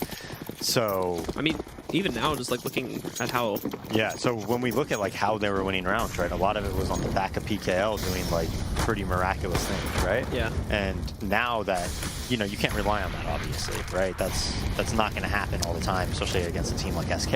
And now that he's kind of slowed down, it seems like SK is just getting round after round here. I think if you do the math, combining every other player's kill total in LG, it's only 1 more than what PKL has right now. I'd have to double check it on the half, but it's not looking too good as everyone else is still looking impacted. Meanwhile, all of the SK's members are going off. We do see Phelps actually be able to retreat into the smoke with Dead. Swings out wide. He'll be eliminated by Yell. This is our first full cover of the site we see. Fallen, though, jumping up to get the intel, then finishing off PKL. coldzera now back into the fray as well, picking up 2 frags and a 3rd against Destiny. Showtime does get a nice spray transfer to take down Phelps and Cold, but Fallen's still there, and he's going to finish it off. So it's SK with a solidifying lead of 9-6. We will see if they can keep this rolling going into the second half, so stick with us, guys, as more action for the NA EPL continues in just a few minutes.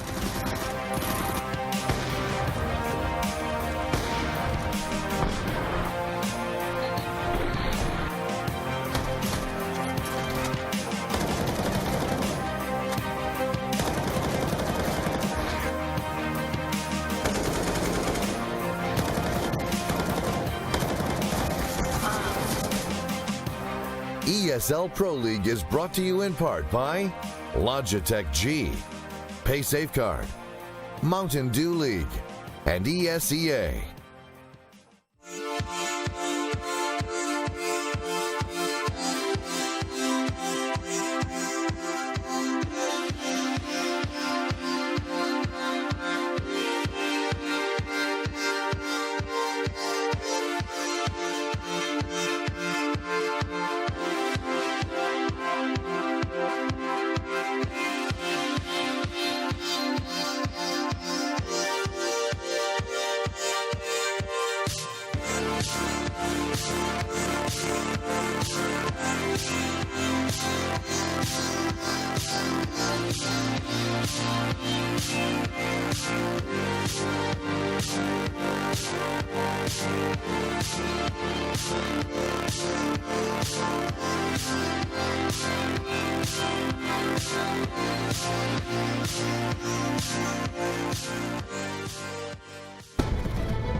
All right, welcome back again, ladies and gentlemen. Here, our first match tonight for the North American ESL Pro League is LG versus SK, and we're already halfway through it. It's 9-6 and a half in the favor of SK, who did have to start this match with their coach filling in from. The good news is for the SK fans at home is that Taco should be rejoining the team now for the second half. It's going to take us maybe a minute or two to get him back in, so I'll just have us sitting here with a nice discussion about the first half while we're waiting for him to jump back in. Yeah, I mean, SK started that game pretty slow. I think did they go down 4-0 or was it 5-0? It was 3-0, I think, and then we saw the first round for SK, and then it kind of went back and forth for a couple of rounds, and then they took control after that. Yeah, and off the hard work at Pickle, he had some great rounds there. Early on, some fantastic clutches, and then SK, once they started getting that, they went to the double op setup, I think, every single They did it right from the first gun round, yeah. I don't think Dead even used a rifle like that whole game. It was just op. So, double op setup. LG, whenever they tried to hit that B site, though, like the rotate was just extraordinary from SK.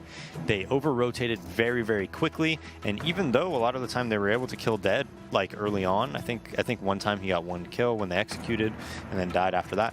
But the rotate was so fast, they would never give up statue control, and I don't even think they got bombed down when they executed those 2 rounds. So even though like the initial execution was kind of good for them, they were able to get out in the site. The rotate came so fast, the flashbangs came, and once SK was in position, they know how to play it so well around the smokes of statue, being around the rock, just having really good teamwork of who's watching what and who's responsible for everything, and they're just able to retake it without even letting them get the plant down so quickly. Servers are having fun as they still get prepped to jump back into the match there. But yeah, I think overall it was the player that was playing towards Broken Wall that actually, I'm trying to remember if it was Phelps or Fur that were doing. It was Phelps, yeah. So Fur plays A for them. Usually, like, there's A anchor, and he's always, rifling, usually pretty aggressively. And then Fallen's always backing him up with his off. Cold's usually around the drop area, and Phelps is helping Dead at B, but usually it's Taco at B. Yeah, well, we were having Phelps actually was doing a fantastic job of really, especially playing pretty creatively around. They usually smoked off towards sidewalk there, and he was always really good at trying to play either inside of that or just on the edge of it to really abuse them when the pop flashes came back out. But we are getting back into the second half here now. The LG on CT side, Phelps with a beautiful shot against Yell inside of the smoke there. Already we'll see the guys on LG down to 4. As Phelps again, not even a raid boss Tech 9 by, just a regular one. PKL though puts a stop to him before he can go any further with that. But problem being they were all stuck inside of this hallway. So in the meantime, LG, or SK I should say, were able to push back out for solid control. They've managed to restrict this down to a 3v2. And what's even worse is, well, with the exception of Showtime, who managed to get through the doorway here, they did put LG back against the wall, and already Fur knocking out Showtime, and he'll even finish off the second frag as well. That's SHZ down to the ground, and SK will be able to continue to enhance their lead as we start off the second half. Yeah, just a complete rush. I couldn't tell if that was, how many was that on that mid rush? Was it 4 or 5? I think it was all 5. Yeah, I'm not even sure if they had anybody towards the long ball. Just too focused on Phelps here, and this is a big mistake by Yeldo. Crossing that smoke, maybe trying to play inside it and let them pass by him, I'm not sure. But LG does buy, they have a double nade, and everybody has a 5-7 or a CZ besides Pickle, who's rocking the lead. Well, SK are going to continue their fast-paced aggression as they go directly out for a B execute here, not giving LG any time to think. The problem is, though, is they also don't give themselves any time to deploy utility here, so LG are free to peek back out, use the walls to their advantage, and so far it's worked out. They've managed to isolate this down to a 4v3. What's even worse, one of SK's members pushed too aggressively with the bomb in hand, and now they've kind of lost control of it, so they have to use a lot more of their utility to re-secure this, and you know, even though they get it back, they lose another player in the process, so now they're down to a 2v3, and both these players are extremely low. We'll have to hope that this boost from Taco can find some big impact here, but as they go for the plant, Taco up on top, but he's dispatched up by SHZ very quickly. Now it's on Felt, so the first player has to take on is the highest HP player, and he doesn't really get much done against him at all, so LG upset, and we go 1-1 in the half. Yeah, very nice call by OG. They have a double nade stack at B that does a lot of damage, and SK is just, you know, opting to rush as fast as possible into that B site, and OG was very, very ready for it. We saw that the bomb, you know, like you said, got lost at the cube area, delaying that plant, kind of forced the action when they had no utility after that. So SK opts to buy again. They're going to have full Tech 9s and umps. And so, heading into this next one here, SK with their force up, everyone is going to head directly into the B halls to start. We'll see if they have one or two players diverge to watch out for mid connector flank here, but it doesn't look like it. They may be keeping this to the same exact pace that we saw back in that last round here. Everybody already trying to push out there, already be using a couple more smokes and flashbangs this time, it seems, to get out onto the site instead of just literally rushing it like they did in the last round here. That seemed to have been handled pretty well by LG, actually, considering how quickly it came, but still, SK out onto the site, giving them a bit of control. They have not dispatched of any of the CTs yet, but that's going to change right now. Fallen taking down Destiny, destroys any of their backside pressure, but Showtime actually gets aggressive, pushes back, and he's trying to escape, but he can't do it. Showtime and PKL did trade out 2 more frags in the process, so now we're back down. It's an even fight yet again, but as a hesitant one at that, nobody's seeming to want to make a move here until right now, when Burn Cold strike down the 2 from LG that were pushed beyond the doorway. PKL getting one more long-range kill, but he's down after that to Cold Zera, and SK back up to 11. Trades going back and forth, and we'll see if LG decide to do the same here heading into this 4th round. That's one of the things that SK is best at on Cobble, I think. When they have those low buys, they're one of the best teams at, you know, buying and taking what they have and you know, utilizing it just so well, even if it's bare bones with like 2 smokes and 2 flashes or something. And the real turning point in that round is, if you saw when that Molotov came from Rock, it was so well timed, and right when that Molotov came, Fur peeked statue and Cold peeked from his spot when he was pushing the cube to the right. It was right when the smoke was dissipating. So the molly comes down, all the CTs are trying to reposition themselves, so they do opt to save this round. Fur gets, it sounded like he got dinked, but he has 95 health. So, but as soon as that Molotov came down, it was the perfect timing. They peek, and that's all that takes. You know, just a little bit of communication and teamwork there, and a $400 Molotov wins a round in a 3v3 pretty much. And here on the 4th round, it's not seeming like LG are really able to get all that much done. The dink was a little bit interesting there to bring, I think it was Fur down to 95, but it was through a wall and the wood pole, so I think that pretty much killed all the damage.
Cold Zera having no problem managing that last player, so it'll bring LG, still keeping them down at 7 rounds, SK within 4 of closing out the map, and this does take us into an investment for LG, but even there, it's not going to be that great. We have 2 UMPs on the buy, 3 M4s, along with, at least they get full utility and armor for the most part at the very least. But again, the other problem, only 1 kit sitting on SHZ right now. Yeah, so not the best buy, definitely. Yell in a spot where a lot of people tend to spam this. He's right next to Phelps. Phelps shoots, doesn't doesn't connect, and now he's going to push through the smoke. Yell just waiting for the opportunity to go back out. Phelps is actually watching the mid door though, so he doesn't see it. Yell, he's successful in this push, taking down Phelps there, and then promptly falling back within the safety of the mid connector. Well, across the map, taking a look at what SK is doing here, they are still trying to line up for essentially your direct B play. Now that they have lost a teammate here, they will need to make up that ground somewhere else on the map, but currently they are being rather unsuccessful about that one. Molotov just going in to drop to try and burn out the CT that would be hiding in the transition room. Closest player to contact this is going to be Showtime. SHZ is playing the window to try and counter out a drop split if the guys from SK decided to go for that. It's not looking likely, though. This is just going to be another attempt to get out and get full control of B. The pacing with which SK have been taking this, though, has been all over the place. We've seen outright rushes, we've seen fast plays, but with utility to execute upon it, and this time it's a little bit more delayed, doing it really only like halfway through the round here, so they've wasted a lot of time, and also, again, not really having a whole lot of utility to get themselves out onto the site. They have a smoke and a molly, and they may actually want to try and save some of that for the post-plant scenario. We can see Fallen's going to toss out the smoke. Molly's sitting on Fur, so we won't be able to use it just yet, but now these CTs get a bit impatient, and they push themselves back into the drop room, where SHZ is going to be able to take down Fur. The others are stuck at Broken Wall, and they're not going to make much progress there at all. Coldzera actually not even able to spot SHZ, it seems, so it's down to him now, and he only has 15 seconds to impact. Won't do it at all, though, as Destiny just flanks him from the other side of the sidewalk, and have a very clean round there to bring it back up to 8-12. Yeah, positionally speaking, OG had SK outplayed 100% that round, but that was a really cool smoke by SK. If you notice, that smoke allows you to see rock from E-Box, and it also allows you to kind of creep out and look at the pizza area and you know, make a play there. So get 2 kills at 2 very common spots. Well, SK back onto another full buy here and back into a very fast-paced push, it would seem to be, at least at the start of this one. Molotov is going to isolate Fallen for the rest of his team. I don't know if he's realized that Destiny sitting down below should definitely be able to hear him as he's not shift walking. He is looking more towards Showtime or someone back towards Chicken Coop. When he's challenged, he's immediately taken down, which takes away all the control SK had over there towards Broken Wall. It's going to allow them to try and start this execute out into the site. Probably going to kill it and send them back into those B halls for right now, but nothing saying that they won't just try to re-aggress here in a couple seconds. Yeah, Taco aggressively working B right now. And this is 2 rounds in a row that it's been 4v5 for LG. So showing a good job of like early aggression and stopping SK's early aggression as well. Taco trying to shift out here and look for their first entry to get them into the site. It does good damage to Destiny, but not enough for the kill. There we go. There's the first frag there now. And in the meantime, Phelps moving in here too. Beautiful kills against Destiny and SHZ. Both knocked out of the site, and that's all site control gone. PKL has a position outside the store, but he can't see anything through it. And this is going to be a save call, as they have no control and no way back into this site safely. And SK still is 4 alive at this point. Even though they're low on utility and some players are low HP, it's too much of a mystery to work with here. And even so, Phelps pushing directly out through the drop room has already dispatched a PKL. Yell will have to try and stay alive somehow now. Yeah, and with him being already spotted, you're going to see somebody push out, flanking him right now. So it's going to be a tough task for him to stay alive with Fur coming behind him. Good job to pick up those 2 kills. But yeah, Fur is the big key player here that should, in theory, be able to easily take him back down. And there we go. Finishes the job. It was a bit expensive in doing it, considering that SK have not... Yeah, and I think those 2 deaths were pretty, you know, unnecessary, because he did have Fur flanking. So had they waited for Fur, they probably wouldn't have died, right? They just kept shooting through the wall, kind of keeping them looking at him. Then Fur could probably just walk up behind him and shoot him, and they don't even have a chance at both of them dying. But getting a little bit too aggressive there in that situation. Understandable, though, because let's be honest, they feel like they're going to have this game kind of in the bag, I think. If you're SK at this point, you kind of know what their money's like right now. You know they're not going to be on a good buy if they did decide to force here. So I think that's kind of part of the reason. They will have to hope that this round is going to be relatively clean, though, as despite the fact that LG go into an eco here, SK are still somewhat low on cash, with most players sitting right around, you know, between 1 and 2K, so that's almost instant eco territory. They do lose the round with no one saving. This one, of course, we don't expect too much damage to be done with some upgrade pistols on CT side. You really never know what could happen. They're going to push back in, and well, there you go. Already 1 player gone back down. A second against PKL. Phelps being able to trade out 1 kill from the T side, and a Kobe as well from Fur. Phelps with another one. The last 2 are actually stacked in the plant position, so this is going to prove to be a little bit difficult here now, as we do see Yell just trying to survive. His teammate dies, so they may actually not expect the second player to be here. Yeah, lines up the long-range kill against Fur. That's the sneaky one, and he has brought this down to a 1v1. There's the headshot, but no armor. It's so difficult to take that duel out in the open here. He looks for the flank on the right side, won't be spotting it there. And in a moment here, Phelps is going to push up onto the site. Keep him on the timer here. Phelps can actually run over towards the B site if he wants to just avoid this 1v1 for right now and allow himself to get into a better position. And that's the decision he'll make. He'll just head over there. And unfortunately for Yell, he hasn't even realized this yet. Yeah, that was a really smart play by Phelps. I'm surprised that SK is allowing so many deaths on a round like that. But OG doing a really good job on this anti-eco. I mean, they could still definitely win this round, but it is very favored for Phelps, especially with this positioning. He hears Yell. He's going to try to push his way back in, but that does give him away and allows for Phelps to have a relatively easy closeout, putting SK up to 14 now. Yeah, and despite those deaths, they're still with a bye. And this could basically end it if they do win this round. But if they lose this round, all of a sudden, LG has like a bit of a lifeline. You know, SK is going to be saving, and it's going to be a very, very close game, I think. So this is the round that LG could get back into it and you know, possibly make it 14-11 by the time SK buys it. SK, I mean, this has been their strat for the entire half star. I don't even think we've ever tried them go directly to A or anything like that. It's always been as a result of a failed B attempt that we've had to see them shift over there. But once again, we've already seen this many times too. The fast execute here, deploying the smoke wall, mollying up on a boost. They don't get tripped up by that. Showtime though, finding the first shot here from the op from Chicken. Now they have to worry about that as he still has an open angle on the right side, and there's a small hole to work with too. They do spot him though. Taco finding a kill there. Destiny with one more, but Cold trading that back out. It's left even, a 3v3 to work with. As SK really just scanning the rest of their side of the site here now. The smokes fade away. Coldzera ready, and Chicken Coop and Fallen ready at the statue, taking down both of the players from LG that had pushed back into the site for PKL. We've seen him clutch before. This may be asking a bit too much, and in fact, the second he tries spraying through the door, Coldzera sees him and just destroys him. Yeah, and I think if you went back and looked at how SK played against like those B executes, because both teams did a very similar type of B execute, right? But if you notice, like LG, they got in position at a pretty good time, but then they didn't have the follow-up flashbangs and the follow-up team support. It's not enough to just get in that position. It's getting into the position at the proper time, but also knowing what to do when you are in that position. And we saw SK, you know, when they rotated to B, they had the follow-up flashes from the rotators, you know, to really delay them into getting to the site. By the time OG was fighting them in the site, SK was already there planting the bomb, and it was like they were fighting after the plant, right? So a little bit slight difference just makes all the difference in the world, right? Just those little bit of timing changes. Well, for LG here now, still spreading 3 and 2. So there's a nice smoke bouncing back off there. I think it'll cover off long pretty nicely. Phelps is going to try and push himself in, but I don't think he... Oh! A little bit awkward there. Ziel is caught tossing out the flashbang, and Phelps just walks right into his face and has himself a free kill. Destiny, though, is available for a trade to take down Taco as he tries to get a little bit too close to that broken wall position there.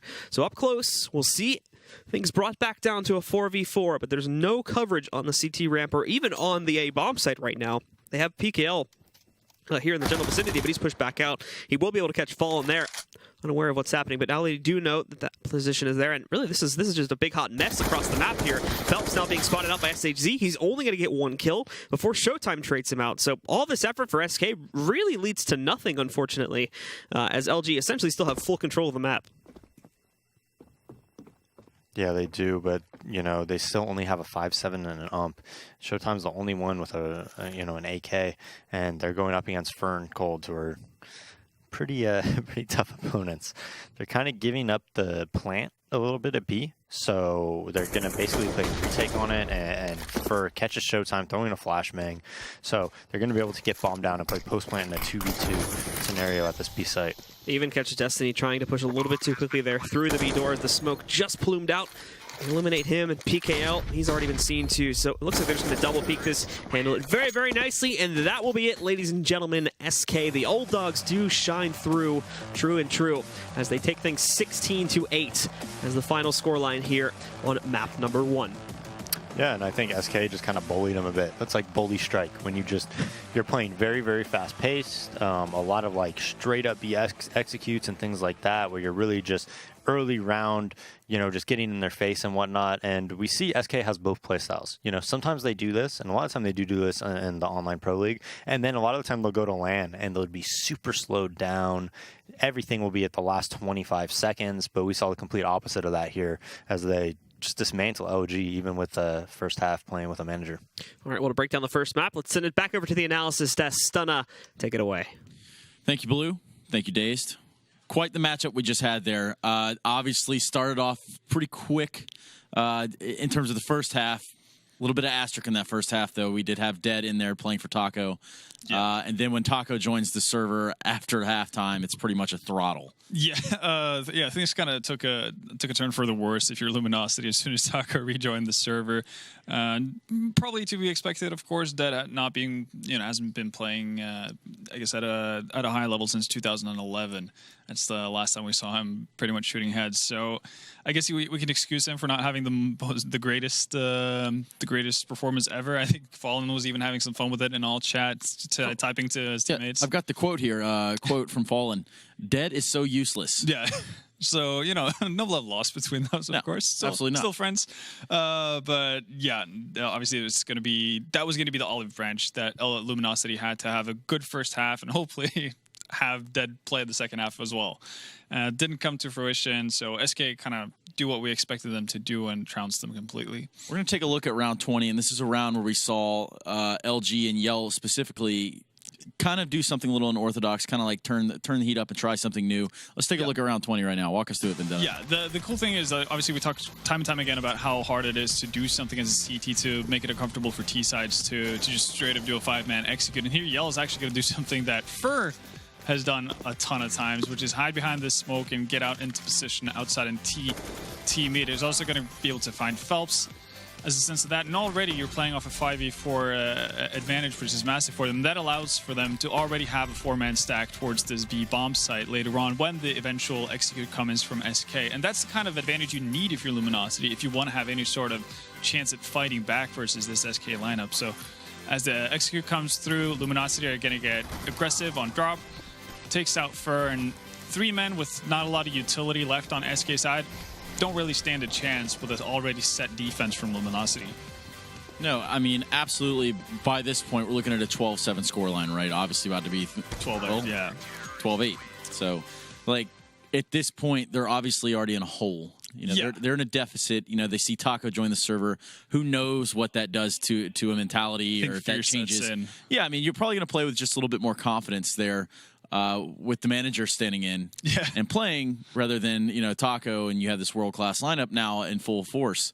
Yeah, definitely so. And I think Luminosity pretty much had their chance in the first half to set up with a good first half. And they started off well, by all means. But the fact that they let SK come back into it is really what ruined it for them, because as soon as Taco rejoins, it's like you said, you're playing against a world-class team, so you're going to have a hard time regardless. So if you haven't already built up a pretty significant cushion at that point, it's going to be a tough road.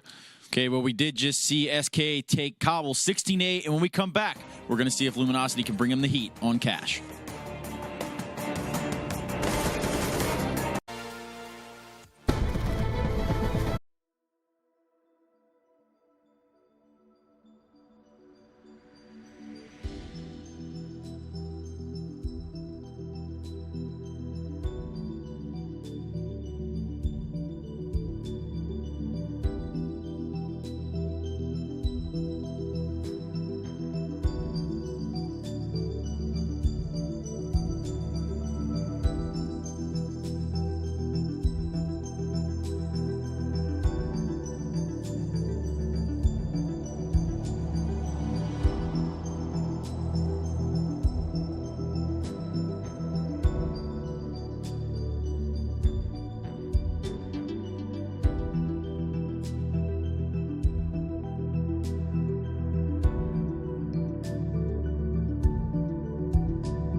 All right, everybody, welcome back. We're here at ESL Pro League Season 5, Week 3, the final day of Week 3, and we just saw SK take down Luminosity on Cobble. Even with a lineup change mid-match. Even with a stand-in, a manager. Yeah, a manager.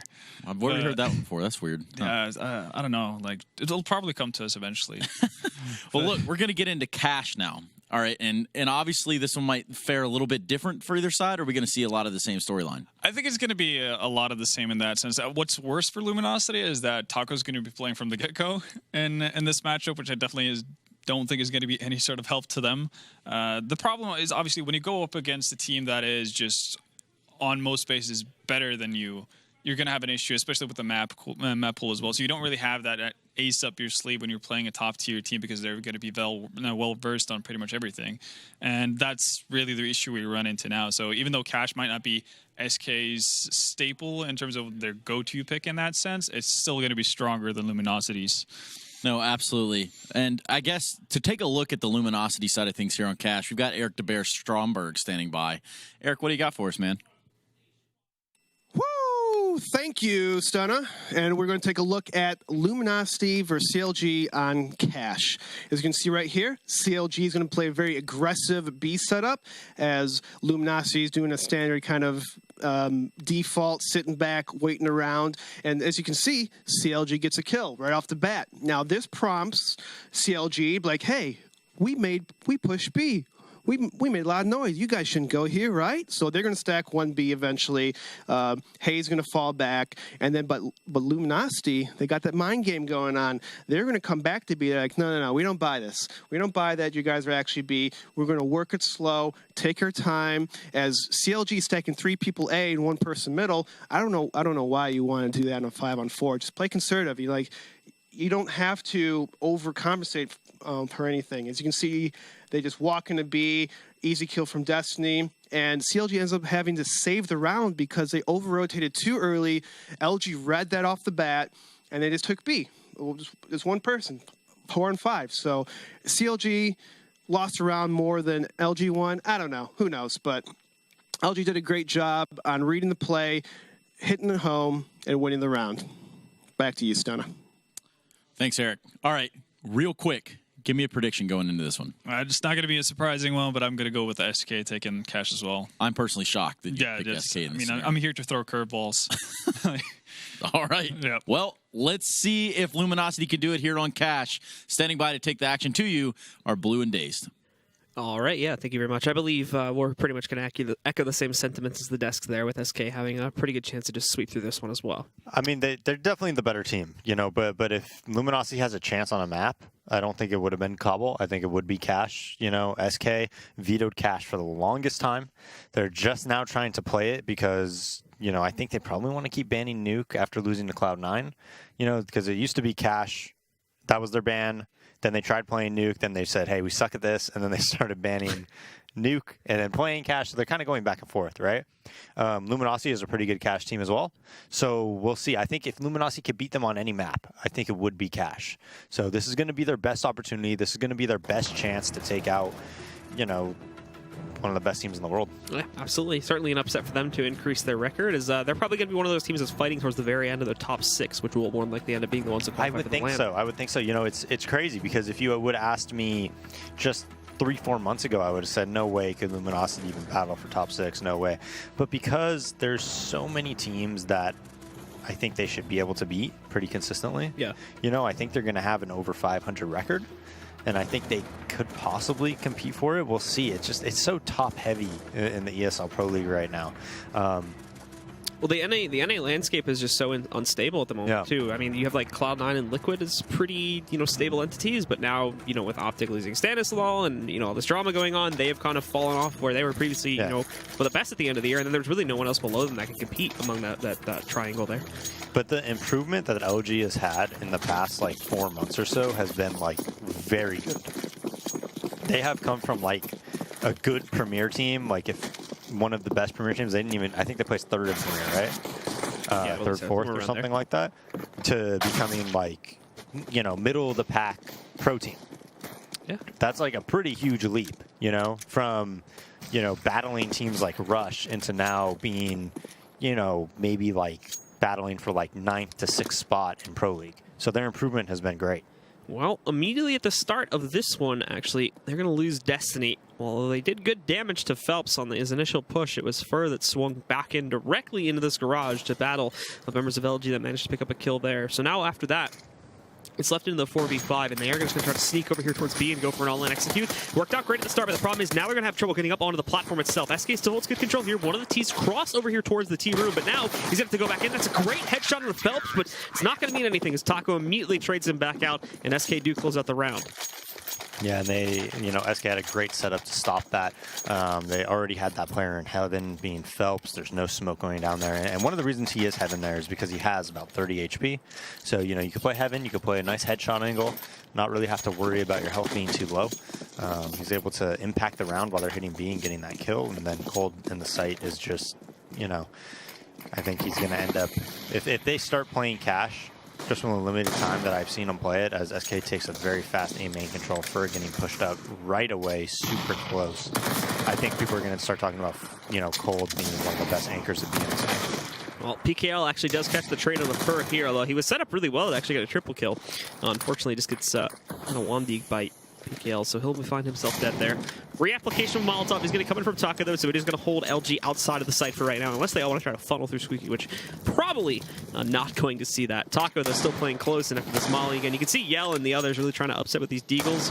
Beyond PKL's shot, there really hasn't been all that much that is connected, and two of their own guys that have been going for these peaks have been slowly whittled down a little bit. PKL's down at 26. Yell's sitting over here at 54 right now, so, and I mean, this combined with the fact that they really haven't taken a whole lot of map control just doesn't make it look very good for them to actually win out this force currently. Although, changing the game plan now, obviously, you have the 3 stack still on A. It does look like LG are going to go out for mid, where Fallen now is going to have the challenges at quite a long range, so there was a chance there, but he's safely gone back inside of Z here. But also, with the damage being done further towards Yell, he may get a bit hungry for these kills, at which point we could see him either over-aggress and lose his life, or, well, we can aim A and see Taco being able to swing back out. Dispatch of PKL, trying to go for a second one, but again, the trades remain strong. Fallen, though, holds off Yell in mid, and now they're down to 2. Phelps, I think, will just play this pretty safe. Holds a bit of an aggressive angle to take them down before they can kill the players over there at Toxic Cross, but yeah, he'll find those last 2 kills against Showtime and SHZ, and it'll still be SK claiming the second round. Yeah, a little bit scary for SK there. Fallen almost got caught out in the middle. Had he died, that could have been a very different round. But the 1D didn't happen, and they end up living with 3 alive. And look at Fallen. He buys an op. He's anticipating maybe they will buy here. Just wants to play it safe for it. They're not sure how much they bought, right? Because majority of them didn't even have head armor. So, you know, they might have thought, hey, maybe they're just going to dig up and then try to force buy here or something like that. So push comes from B. Fallen just holding middle with his off, and Phelps just behind them all. About 15 seconds in the round. So he's got a big flank opened up already here to potentially crush them. He kind of just holds the doorway for right now, though, but a moment later he'll go back outside towards mid. As the rest of LG really struggling to kind of get anything done here. Phelps peeking out there, but Yell really not capitalizing on that at all. Just kind of panics a little bit, so now Phelps is going to be able to line up the shot. Already 2 gone down. Nice trade from SHG to grab the headshot against Phelps, but the nade from Coldzera destroys the remaining health pool there for SHG, and he's even going to grab those last 2 kills too. So losing like 1 or 2 players here in the first couple rounds, kind of what you expect, especially with how aggressively SK are playing currently. But beyond that, really clean, and we're exactly where we expect to be right now with the 3-0. Absolutely, and they're going to keep 2 SMGs, so 2 M4s, 2 SMGs, and an AWP, and we'll see how these SMGs play. You know, look at the spots that Cold and Taco are going to play, because a lot of people with SMGs, they don't know how to make an impact with these rounds. But I promise you, you know, Cold and Taco are very, very good at making an impact and kind of knowing how to play with them, because you got to switch up your playstyle a little bit when you have SMGs, right? And there's advantages to have them, and you want to take full advantage of those. Taco tries to go in, but the flash I think messes up a little bit there, so they cancel that. Pretending like that never happened. And the rest of LG still just lined up in a default. Thankfully, they didn't have anyone from the LG side pushed up into Squeaky, so there was no room for punishment on that, but it actually could have gone pretty badly had that have been the case, because that flash would have not hit the guy in the hall at all. Yeah, Pickle probably would have killed him. He was in a really good counter spot for that. But you know, the SMG is actually really good in a spot like that, because you're going to be able to run full speed after that flash and just keep moving. Like, you're just going to hard strafe very, very quickly around that door. You might be able to catch somebody. So now a nice mid takes coming out from LG. SK is not really going to be able to compete with that. They're going to have to give it up. Yeah, so LG being able to get that. Problem being, though, is this is just happening now, and they do have to kind of start their execute here within the next few moments. Fur being able to dip in there and execute one of these guys, I believe, by getting aggressive there through the squeaky halls. So finally they re-aggress, and because no one from LG was watching that, he just walks right in and grabs a free kill onto Yell. Now they're going to go for sort of a hackneyed attempt at a B play. There's still 2 players in the site. Good news, both are on platforms. It's actually going to be really easy to prevent them from being able to spot any of this, and it gives LG a whole lot of side control as they do push back in. But again, just like back over there with Broken Wall on the B side on Cobble, they're really slow to take this control, so it's bought so much time for rotates to roll back in 1-1 at the start, but they've only got 10 seconds now to clear out Phelps, get that bomb onto the ground. They do take down 1, but Phelps is here for the trades now, and also Fallen bailing them out. SHZ picking up 1 more kill, but then Fallen from up on top finishes off the job and pushes SK forward as they take control of this first gun round. 4-0 now, so far undefeated in this map. Yeah, and not only that, the bomb was down by Checkers, so they really didn't have any chance there at winning that round, even if he was able to, kill Fallen. And Fur pushes door, gets that kill. And the rotate just came out so quick. The double smokes actually came out from Cold and Phelps, I believe. And, they just couldn't push the site, and time just dwindling. It was just not something that was going to happen. Showtime looking to take some pot shots there to the smoke, trying to line it up, and he actually does get good damage on the Cold. But the HE grenade followed through and knocked off about half of his HP directly after that, and we saw him being taken down. The good news for LG is that they did manage to trade this back out over here in mid. SHZ playing to the short angle here, looking for headshots. He's already been able to dispatch a Fallen there, back by Z, as you can see his corpse on the left side. But Fur also challenging things. The nade goes a little bit too deep, so SHZ has the angle, but the shot not going to be connecting. Meanwhile, they got very aggressive here out towards the garage. Taco is going to dispatch of 1 PKL right in the face of SHZ, takes him out. But there's a very early flank opened up, and now it's basically just Pickle left alive, sitting here in quad, but he has brought it down to a 1v2. Already 2 kills for himself here, but 2 more to grab, and the bomb is down in the open once again, so it will be a little bit tough to work with. Time is much more in the favor of LG on this round, though, but PKL does make the mistake of peeking out directly into Coldzera, and he'll end the round for SK. Yeah, still a good round, though, from LG. I mean, they got 2, op kills, or killed 2 players with ops there, and Fallen and Taco. I think Cole was probably able to pick it up, but they got a lot of kills, 3 kills on that round, and just hitting SK's money a little bit. We can see, okay, Yell just tries to go directly out towards mid this time around. Thankfully for SK, it is a miss. But now they also get aggressive over here inside of Squeaky. What they attempted to do a few rounds back, they go for it now, and it works out as PKL, one of the biggest fraggers for LG, is down right at the start of the round, which is not something that they want to have to deal with, especially considering the weight. Things tended to go back on that last map here. Coldzera already prepped for a counter boost, and that's the bomb, so he can just camp right up here and sit back to wait until when LG have to move into retreat. But actually, no, he's going to be a lot more aggressive than that. It's a bit awkward as he does jump behind Yell. Yell legs him on the way down, but then Coldzera is able to finish off the job, but Destiny is there to take him back out of the play. Problem being, though, is that with that, I'm pretty sure Coldzera already got full read as to what's going on, so any attempts to go directly into A are going to be met with a huge stack of players from SK. They've got 2 in the site now, another one watching out for mid pressure. They still have Phelps who pushed into A main, but Destiny actually manages that, so we're even again. Back down onto a 3v3. They know that there is presence inside of Squeaky, though, so SHZ is really not going to be able to push back out of there anytime soon. They give this up, and it looks like they're going to try to change it over to B again. Yeah, and Taco rotated out to watch the Z, or the mid run out. And now he's going to go back to B, but I don't know if he's going to get there in time. The site might already be taken. Yeah, we'll get back in, and Taco even getting intel to suggest that they're going back into A, which is certainly not the case. Yeah, SAG at the door, the smoke dissipates, and Fallen gets caught in the back. Another kill onto Fur, and this is certainly going to be an LG round win. Yeah, SHZ, we'll see if we can just clean up the last guy alive here. It's going to be Taco. He holds on for that one to take him down, but now he's in a race against time as he just pushes over to this other side. It's not looking like he's going to save. At the very least, he might just peek back in to try and take down 1 or 2 of these guys if they're in the open. But we'll see if he actually goes to the full commitment. We're just checking it, but yeah, nothing to be spotted in the open there near the platform or even inside of the tree room. So he'll back himself up now and look to carry that op into the 7th round. Imagine if he wallbang Checkers there and killed him.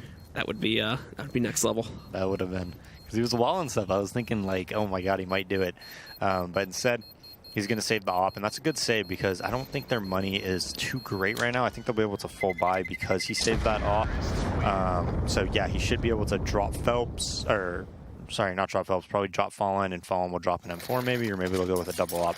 So they opt for the double op. One of them is going to have to be on an ump or something like that, and that's going to be, let's see if it's Phelps or Taco. It's Phelps from the look of things right now.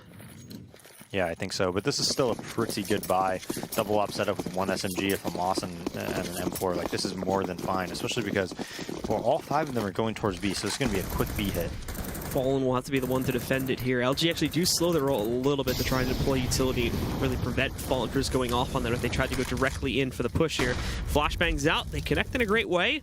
You can see Fallen, though, not really being one to try and aggress directly against this, and he's been smoked off on both sides now, so he's actually going to have trouble doing a lot. And there's no one else in that site. He flashes in to get himself behind the box here, so he has that position, and now he can just pick them off from behind. Only getting one, though. SHZ trades it, but he, too, is down at 19 HP. Phelps trying to play around this smoke, but he can't get a kill. So Destiny taking him back down. The guys from SK are down to 3. Taco getting flashed back out, missing the shot. That'll let Destiny go through, and oh, he's messy on the spray. But thankfully, Taco was so blinded by the flashbang, he was not allowed to recover. Keep in mind, though, really great damage done to 2 of the players on LG, but the problem is that, yeah, Coldzera and Fur really don't have any room to work with, and now that he has lost his teammate, Fur going back in, this is going to be a Hail Mary attempt, and it won't work out very well. Just 1 kill for him, and PKL trades him out to give LG their second and put SK onto a full save. Yeah, that was such a strange round from SK. I mean, everybody's kind of just creeping through smokes as they're taking sites. Fallen able to get 1, but then dying SHZ. Phelps not able to take advantage of the fact that, you know, they were looking at Fallen. We saw him with the ump there. He almost got out a double kill. And then Cold somehow in the back of the B boxes. I wish I knew how that happened. And then they knew he was there somehow. So that was a really crazy round.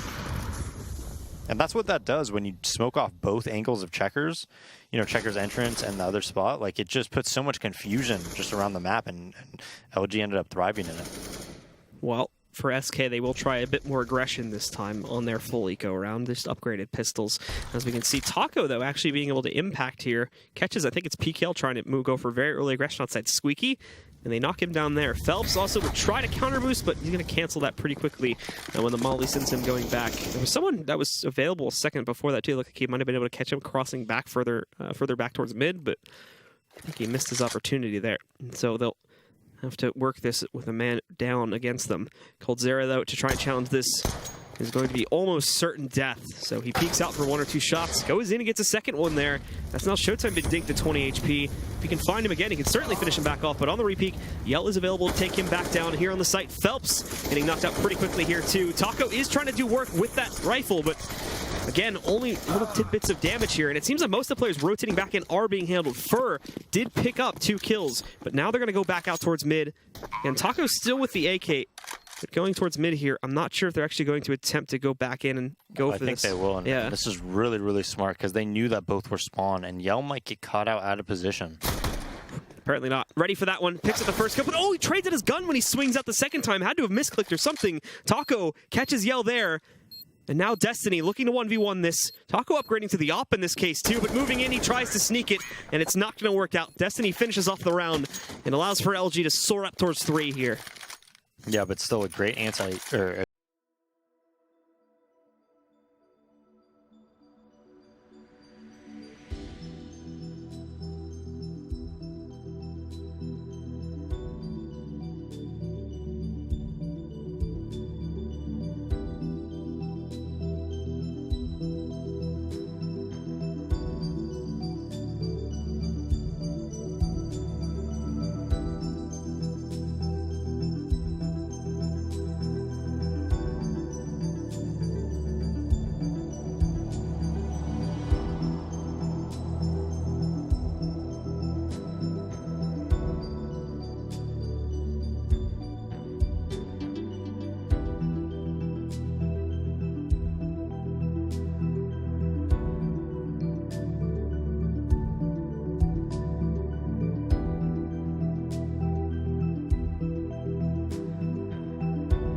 SK, puts them one step closer into breaking LG's money at 5-3. So they are going to buy here. It's definitely, it's really not a great buy.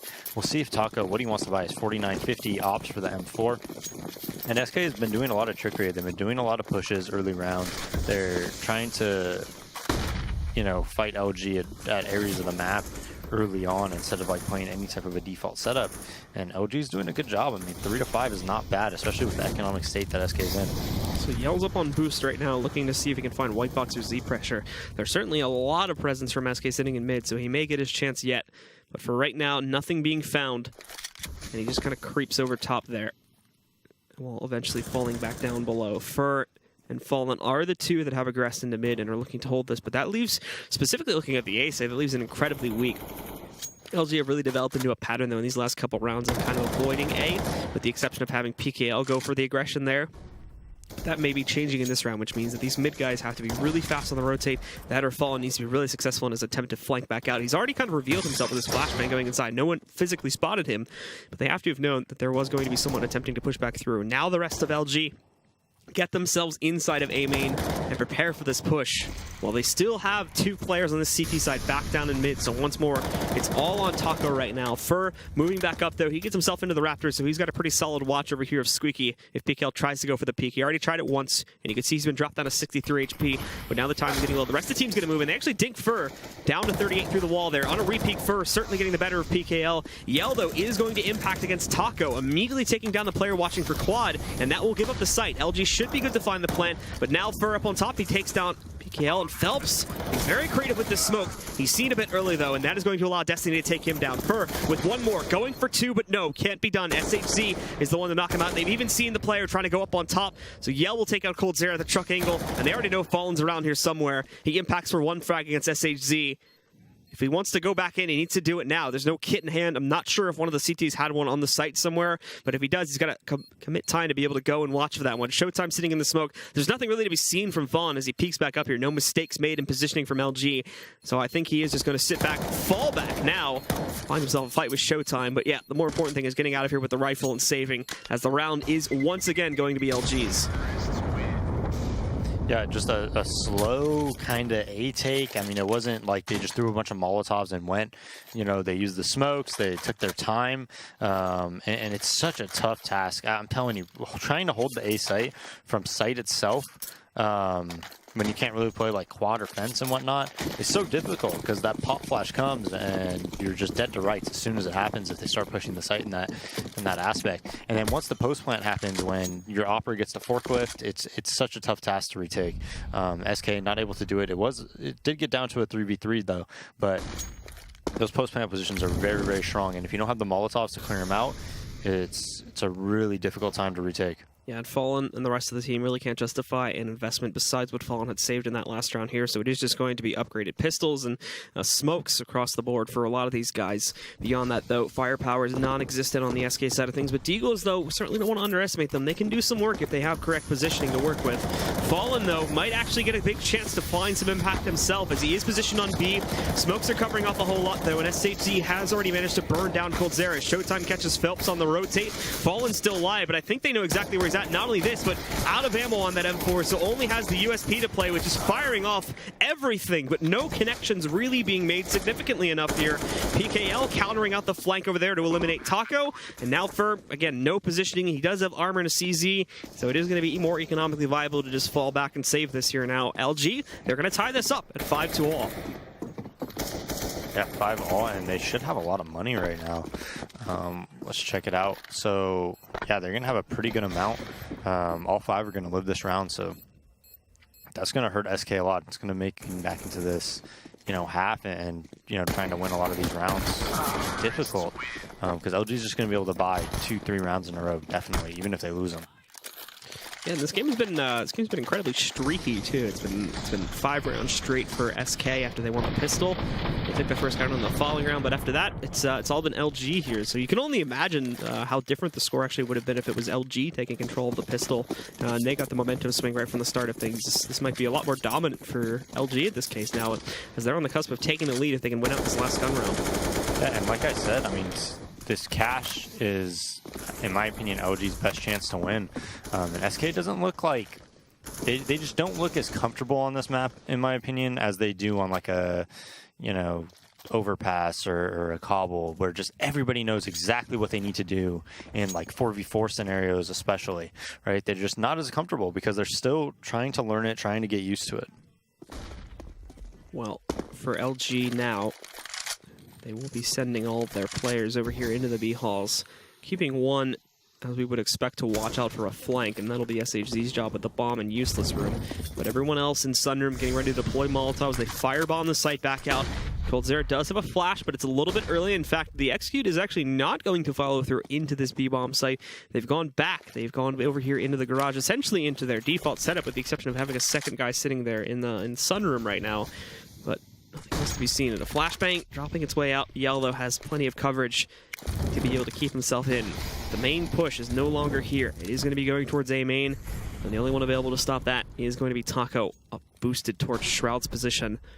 So big test for him, as rotations are, 10 plus seconds away. If he doesn't multi-frag, this will be an almost instant save call for SK. In they go, they're the first one, looking for more, but it cannot be done. coldzera is able to catch out one of these players in mid, so they have a man advantage going into this one. And much like we've seen in the past, LG are really slow to take site control here. PKL finding one more, abusing that smoke a little bit, but ultimately Fur is now back in the site. No one realizing that Yell's going to come out for a mid, though, so this is a bit chaotic once again. Hopping back up, tries to go for that shot, but Phelps is ready for it, and he'll end the round in SK's favor. They'll just barely get to keep their lead going up 6-5. However, LG should have plenty of cash to resume right into another bye here. Yeah, and if LG can win this round, it wouldn't surprise me if they end the half with, a 9-6 or worst case scenario 8-7 lead. I mean, SK they have pretty decent utility and a pretty good buy, but if they lose this round, it's going to be nothing else for them. That is it. They're going to have no money. So LG, this is like one of those really important swing rounds, and we'll see what they do. Like, this is when you want to just do your best, most confident type of strat that you have, and really give it your best here.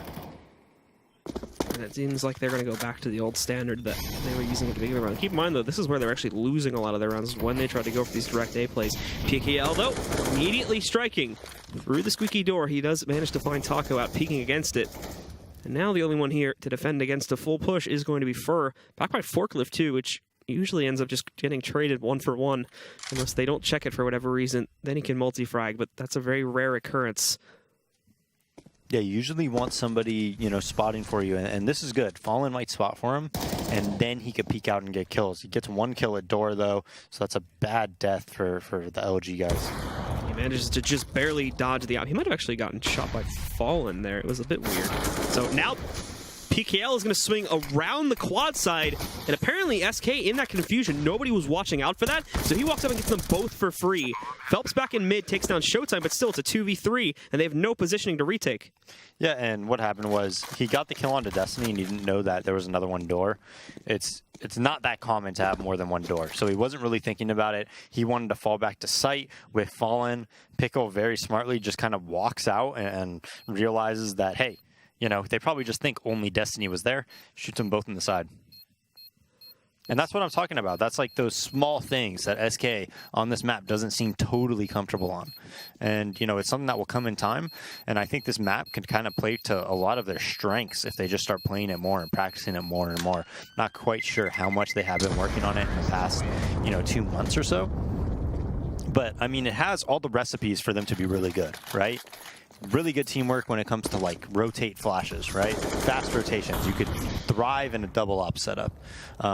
There's a lot of tricky things that you could do as well that SK really likes to utilize, whether it's like a counter boost at mid and things of that nature. So I think it has a lot of aspects that SK is really good at, and that could really help them be a really good cash team. They are going to force buy here, so they have 3 umps, and immediately coldzera pushes B. Fallen getting traded out by SHZ there, though I think that was close middle. Yeah, it's brought down to a 4v4. Here's the problem for PKL, though. He's gotten so common. No. Okay. Taco does realize what's going on there with PKL, but he almost didn't see him first. He almost managed to pull up Ninja and get behind the doorway. But Taco corrects it just before that flashbang fades away too. And he's going to be able to get a second one. Destiny also spending so much time waiting for Taco to come back outside that first spots him over there by Toxic Barrels and takes him down too. Now Taco pushing back in. He's going to add one more to the kill counter, ending up with 3 on the round. He just dominates LG, putting SK back in control once again. Yeah, and they saved those 2 guns from the round before, if I'm not mistaken, and those 3 umps, and then look at how well they made the umps work. I mean, we've seen Taco consistently get aggressive at that door. I think he killed Pickle once. I think that's the 2nd time he did, and I don't think he's died doing it. Maybe he died once with like a USP or something like that, but constant door aggression. Well, now coldzera is going to try and challenge again over here with this rifle, and actually he may get himself in a perfect position. That smoke that's been tossed up at the CTs, he has a little bit of an angle on it when they do peek around the corner. He's kind of got smoked out too, but that's also not perfect. He does have still this vision to try and punish them. Unfortunately, SHZ is going to get the better of them. However, Phelps pushing directly behind him, and no one's actually realized it. Still 2 in the sunroom, so he's got to be cautious. They could just spot him from the backside, and that is, unfortunately for SK, is what is going to happen here. Showtime knocking him down. Taco trying to contest in the vents, but he can't do anything, so all 5 stay alive from LG getting onto that B-bomb site. Fallen trying to pick some off from Team Aid, but nothing being picked up. And again, boxed out of the site. This actually would be too crazy if it ended up in a save. However, I think with the flank from Fur, they may still just try to position for eggs at the very least to do some damage, but going into the last gun round, I think everybody on LG can afford a rebuy anyway, so that's really not going to matter. Yeah, they should be able to. This is a smart save, though, because without this save, they're just going to be on full pistols.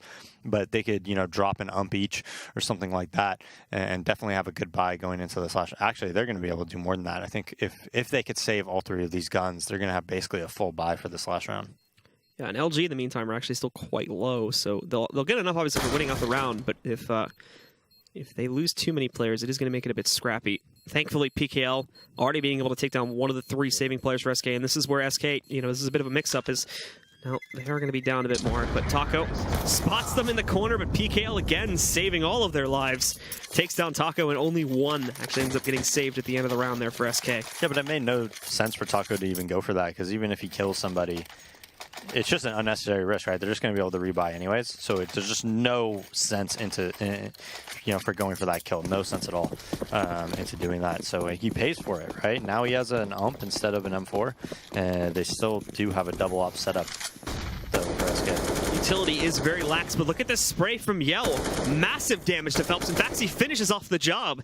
coldzera, though, did respond to that beforehand, being able to take down Showtime earlier on, so it's just evenly traded down to a 4v4. LG, though, very quickly now moving themselves over here into the B halls to try and push forward. Not too much, though. coldzera, if they do swing around that corner, will be waiting for them with an op.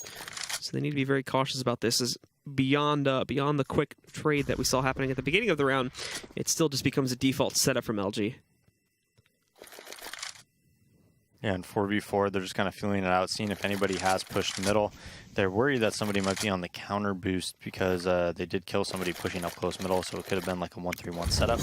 SHZ going to molly cold out of position, but Taco pretty aggressive A main. I think he's jump spotting. So he might have been able to see somebody. I'm not 100% sure. Pickle at the door, and it looks like it will be an A play. Yeah, and he is getting ready to move out, who, again, has actually been rather successful on finding these kills, too. Shots alone for PKL have been impressive. This time, though, won't be the case. Fur and Fallen both pick up the initial frags here on the site battle, and now the LG players are just going to be down to 2, as you have to remember they lost one at the beginning of the round here. SHZ does manage to take down Taco, where he almost lost his teammate before, but Yell, after recovering from that flashbang and being able to push out from Squeaky, down will go SHZ, and Fallen will sink the final shot there. It will be SK that'll hold the advantage coming out of the first half, but it's a small one at that. We'll see in just a few minutes if they can keep it going, or if the battle will rage on in the second half.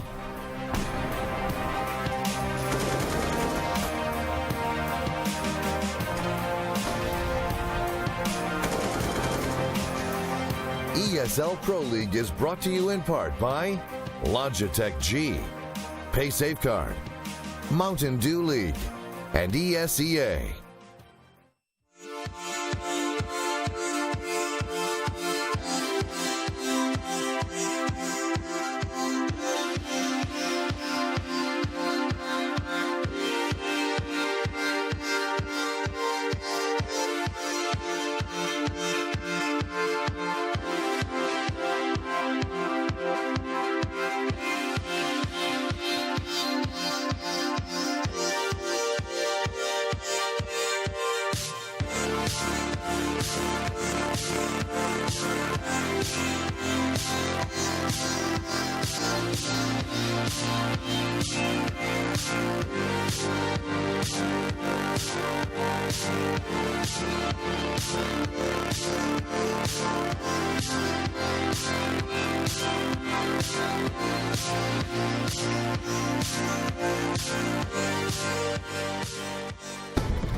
And we're back again, ladies and gentlemen, here. The battle is indeed raging on between SK and the new guys from LG here. As this map, I mean, you predicted it very well here. Obviously, the map that LG was going to be able to contest SK on was going to be this cash map, and we've seen it. It's gone down to the wire. They're just one round apart from each other here at halftime. Yeah, and like I said, I mean, SK just doesn't look fully comfortable. They don't look fully like they know what to do in every scenario like they do on every map. Like every map I see them play, you know, whether it's Train or Cobble or Overpass, it just seems like even in scenarios, like for instance in the 3v5 on Cobble, we saw Fur puts himself in a spot where he gets 2 kills, and then the rotate comes early towards A, and they just know how to maximize their chances of winning a round in spots where they're in a 3v4 or something like that. And it just doesn't seem to me like they kind of grasp that concept fully right now on Cash. So yeah, I think this is LG's, you know, best opportunity to get a win. So they are going to push B, and this is a nice boost. We saw this Astralis do this, and it works perfect. Coldzera and Phelps just absolutely destroy 3 players from LG.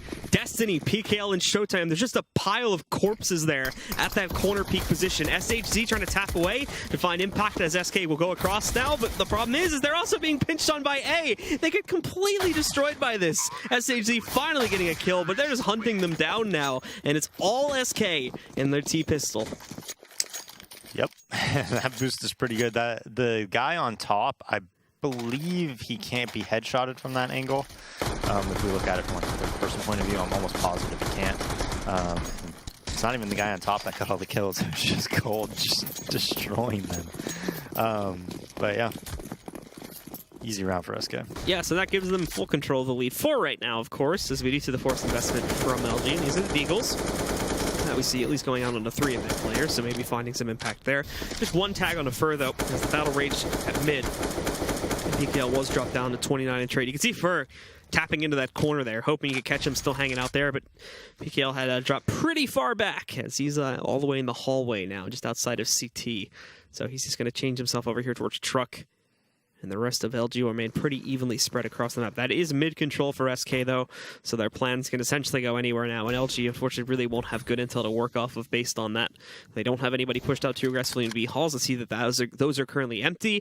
Nobody got aggressive over there in Squeaky, where they probably would have been killed, to be completely honest. But still, at least they would have found a player in there. So now they're kind of just playing into the default setup still, as they've lost mid-control, but that could still lead into either site. And Fur is going to start this site push now, getting himself up. A nice little peek that comes out from SHZ. Does do quite a bit of damage, actually, but now Taco is going to try to do the same from Squeaky. They'll molly out the player that's sitting over there behind the forklift, but actually it's 2 kills first off from LG before Phelps is able to move in and find a trade. They do want to go for the forklift peek to try and kill any players that are hiding out towards Truck, but it's been relatively unsuccessful, so they'll just resolve to get onto the site and worry about all this, worry about all the retake that LG is going to throw at them here in just a few moments. Now, keep in mind, again, LG only invested into those pistols. They don't have a whole lot of utility. They will have to deal with still the flashbang that's sitting on Fallen, but at the same time, it's just that flashbang for SK. They don't have a lot of utility to hold this back up, and they have superior numbers moving back in. Destiny distracting a whole lot of them. Oh, Coldzera was almost caught from the side, but they do seem to be handling it quite nicely, and they get all 4 of those kills cleanly. No one else from SK goes down, and in the post plant, it is a very, very secure hold. SK is so good with umps. Yeah. Have you noticed that? Like, they're just so good with this gun. I wonder if this gun will ever get nerfed. I don't know. I mean, I think it's ridiculous for $1,200. Like, it's absurd. People only really started complaining about it at the major, though. Like, before that, it wasn't. But I mean, think about it. Like, the CZ, nobody realized how good that was. And then JW just started destroying everybody with it. And then everybody started using it. Oh, yeah, and Pasha, too. Piccolo just killing themselves in the back there. 3 players peeking highway, though. Well, we do have Taco here along with Fallen, and again, the UMPs will continue to reign supreme. Although, that's not necessarily going to mean that's a great eco so far by Destiny. Even has the bomb down. So LG is definitely going to be happy with this. But yeah, like a lot of the time it takes you time to realize how overpowered something it is, and then everybody starts just abusing it. And for $1,200, it's just so good. They, despite the fact that Destiny got bomb control here, he actually has kind of evacuated away and is going to take a bit of a gamble, to be completely honest, by wrapping himself around here. This is a lot of time that is going to be wasted, where in theory SK could have just grabbed the bomb and rushed over to the B site, but he's smart about this. He actually, I think, has gotten into a read that they are going to take this really slowly. So now he's going to have a massive flank working against them. SK has kind of increased their pace, though, so he may need to speed up himself if he wants to catch these guys in mid before they transition either into the vents or fall back to that mid garage. And he gets him here, finds one. That is not going to be the bomb, however. Looks like coldzera is just going to take the duel. It's an AK being worked with there from Destiny, but coldzera does get the better angle at the end of the day, and he'll win it out. But still, on essentially a full save, LG do manage to bring it down to 1 player. So that's massive.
Forcing essentially everybody to rebuy heading into the first gun round. Yeah, and I think Showtime is usually one of LG's, I don't want to say standout performers, because I think Yell and Pickle to me are their 2 best players, especially like frag-wise. But he usually definitely plays well and holds his own. I think he's a pretty good player. But if you remember, he ranked for SK, and I mean, I remember Cold specifically was like really unhappy with him after like that match versus Renegades, right? So you got to think maybe he has like some nerves going on right now playing against these guys, because he's 3-14, and Showtime usually plays very, very well, in my opinion at least, for LG. Well, SK spreading out into the default pattern now in this first gun round here. A lot riding on the line where they get 1 or 2 more of these, and they can essentially secure this map with a 2-0 for the evening. But LG has shown that they're certainly not going to be one to give up the fight immediately. So this is where things could get a lot closer, and LG could start to close that gap in these gun rounds now that they finally have the even firepower. But again, really not being too inquisitive around the map here, not trying to scout out for intel or anything. So SK, they have their wits about them. They can essentially do anything they want. Mid controls where they'll start to have a little bit of problems, but like we saw right there, coldzera was allowed free access to checkers. No one even challenged him over here on the team main cross, as both the CTs are just sitting up on platform. So he goes in, tags Destiny for a little bit of damage, and then promptly just kind of backs out there. Yeah, and they have to be so worried about B right now. You see they basically have 3 players towards it, and it's SHZ alone in A. Phelps coming out middle. That's a battle that Yell needed to take and win. That was a very smart decision by him.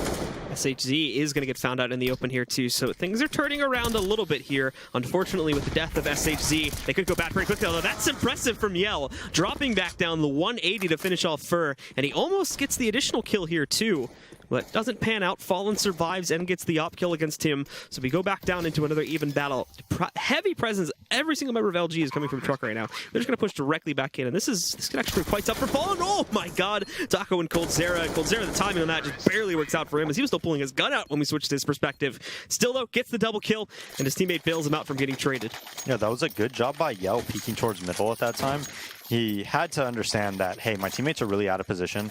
If I let this guy get to white box, and then like an AXQ comes because they haven't hit B yet, we're probably going to lose the round. So he wide peeks middle, takes care of that. He understands that, you know, max there might be 2 players there because they just put B pressure, right? So takes control of that, but then, you know, SHZ dying on that site peak was what really did him in for that round.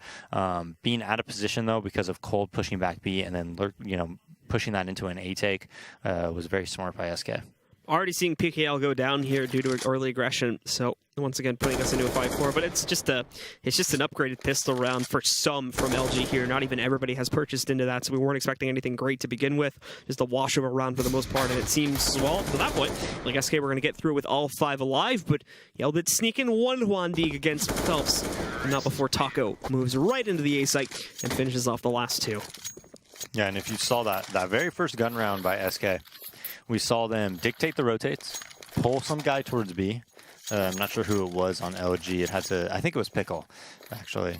And then they hit A, essentially, right? So this is a map where it's cash, and this is why a lot of people, you know, want cash. They opt to just try to put pressure across the map, push A main a lot like that, because you can dictate rotates very well, and Molotovs are so powerful. So a lot of time you don't want to let people set up, but that was a very well played round by SK in that first gun round. It is just going to be, again, SK spreading out here into the default as Cold Zera sits back in T-spawn to watch for B-Hall's pressure. Yell, though, actually, he had a great angle to try and catch. I believe it was Taco sitting in the backside, and he does actually connect the shot, but it's very heavily through a wall instead of clean. So it only is going to bring him down to 27 HP instead of getting the full connection to knock him out of the fray. SK, though, now moving in to take some fast control from mid. There's, again, 0 presence here from LG. They focused 100% of the sites this round. They do have a lot of guys crowded on highway, though, so it may be a bit problematic when Fur and the rest of them do try to peek back out. But hopefully they can chain this also into some A main pressure and pull those guys away from highway. As right now, that's probably going to be the biggest pressure point that SK will have some trouble getting into. Yeah, and not a good Z smoke by Phelps, so Fur does not want to try to work that up to highway. So he just opts to re-smoke it, and they're going to go back towards B and do some sort of a take. But you see how LG's playing? Now they did a door push. So this door push should tell them that, hey, we could rotate 3 towards B. They have a nice setup there. We'll see if SK is going to molly this back box. If they molly it, they could definitely win the round. It looks like they will. They go directly for it. He is going to toss the response smoke, though, so just camps it for the timing. They'll know he's there now because of that one, so they can play against that. But actually, LG are making it quite dangerous due to that one here. They're really focused on knocking out Destiny. Showtime's already found a kill. The rest are trying to move back in. Showtime with a second, SHZ and PKL, and they are just going to destroy that hit. SK gets so focused on that player in back checkers that they fail to look towards the site, and that's where they get utterly destroyed. Yeah, and Destiny out that back box, having that smoke, just staying alive, made it so much easier for his players at site. The door push that came out at A allowed them to have 3 towards B to make that hold even easier. And then that 4th guy was coming with a fast rotate as well. So LG played that very well. They had a nice risk, calculated risk that they took at A, and then, you know, leaned towards B pretty heavy, and it worked out very well for them. So for SK here, again, spreading out across the map, but very, very quickly in towards mid, as we can already see Phelps sitting over here at the vents, and I don't even think PKL expected that at all. So he just goes for a jump to toss in a nade and meets his end pretty quickly. That's some big balls to make that move, but it works out for SK, as now they got the 5v4 advantage. Yeah, and that is a very unfortunate way to, you know, give SK advantage into this round. Just, you come out from a big round like that, you do a great job, it's 4v5 the next round within 10 seconds. You know, it's kind of demoralizing. SK, though, have only gotten that highway control. They have yet to actually get this up to the site. LG, though, is going to be a little bit of having their attention divided, since there is the possibility of a Z flank coming in here too. SHZ trying to hold an A main. They counteract the aggression with some of their own, but it only works out for a trade, and this does not favor LG currently. Yellow catches Phelps with his back turned to truck, so that's a little treat for him to be able to steal away. Now we're even again, and they'll just re-smoke off here. I don't think they're going to really respect that, though, as we can already see. I think it's Cold pushing through with the bomb to try and go for the plan, and Taco is ready for the peek from Yell on the truck corner. So it'll be up to Destiny and Showtime to clutch this back out, as both have arrived at the truck position to push back in towards this A-bomb site. And meanwhile, over on the A side, they still only have 2 here. We're still actually waiting for Fur to rejoin the fray. Molotov's going to send Taco out. They do get that kill. Coldzera is there for a trade. Showtime is pretty far detached from this, though. So actually, when he peeks back out, Coldzera is going to manage it. But even if Coldzera had gone down, they had Fur and Highway, and he should have been able to handle that pretty easily. Yeah, he probably would have been able to kill him on the cross. But the reason Showtime couldn't really peek with his teammate is because he was trying to hold, around Forker Highway. I think they knew somebody was delayed across the map, and he thought, hey, that guy's going to shoot there, and then that third player is going to peek, so he's going to kill that player and then be able to focus on a 1v1. Fortunately for him, it doesn't work out that way, and now it's 8-14, and they're on a very poorly bought round. Double nades in middle, but SK Fur down to about 20 HP, almost goes down through the smoke, but he does have a read on probably what their setup looks like. He knows there's at least 2 around the middle area. Fallen takes over on his spot, spams through the smoke a bit. So SK is just taking this a little bit slowly, and they're smart about it because look at OG's utility. They wait 30 seconds, and OG has, 4 flashbangs and a smoke. So that's not going to be able to be enough to really win a round against SK. So they smartly actually go for some type of an aggression in the door, similar to what Taco was doing that first half. It's just, Taco's ready for it and gets the kill. He's also going to be able to take down Yells. They're down to 2. Showtime sitting in that corner outside of Garage also doesn't get anything done. The last smoke was just used by Destiny on B. And again, like I said, SK hasn't even had to divert from that default setup yet. This isn't even them aligning for the site take and then finding the kills there. This is still them just sitting back and running the time down, and they take down literally everyone by chilling in that setup there. So now they're going to push up to 15. They're only 1 away, and look at this buy from Luminosity they're going to have going into it. It'll just be upgraded pistols with random spurts of utility. Yeah, not much for them, but, even though, Taco got those 2 kills at the door, I think in my mind that's probably your best chance to win the round. Something like that, something where you can get close quarters. Taco's pretty pushed up pretty far, right? You definitely could have pushed and killed him.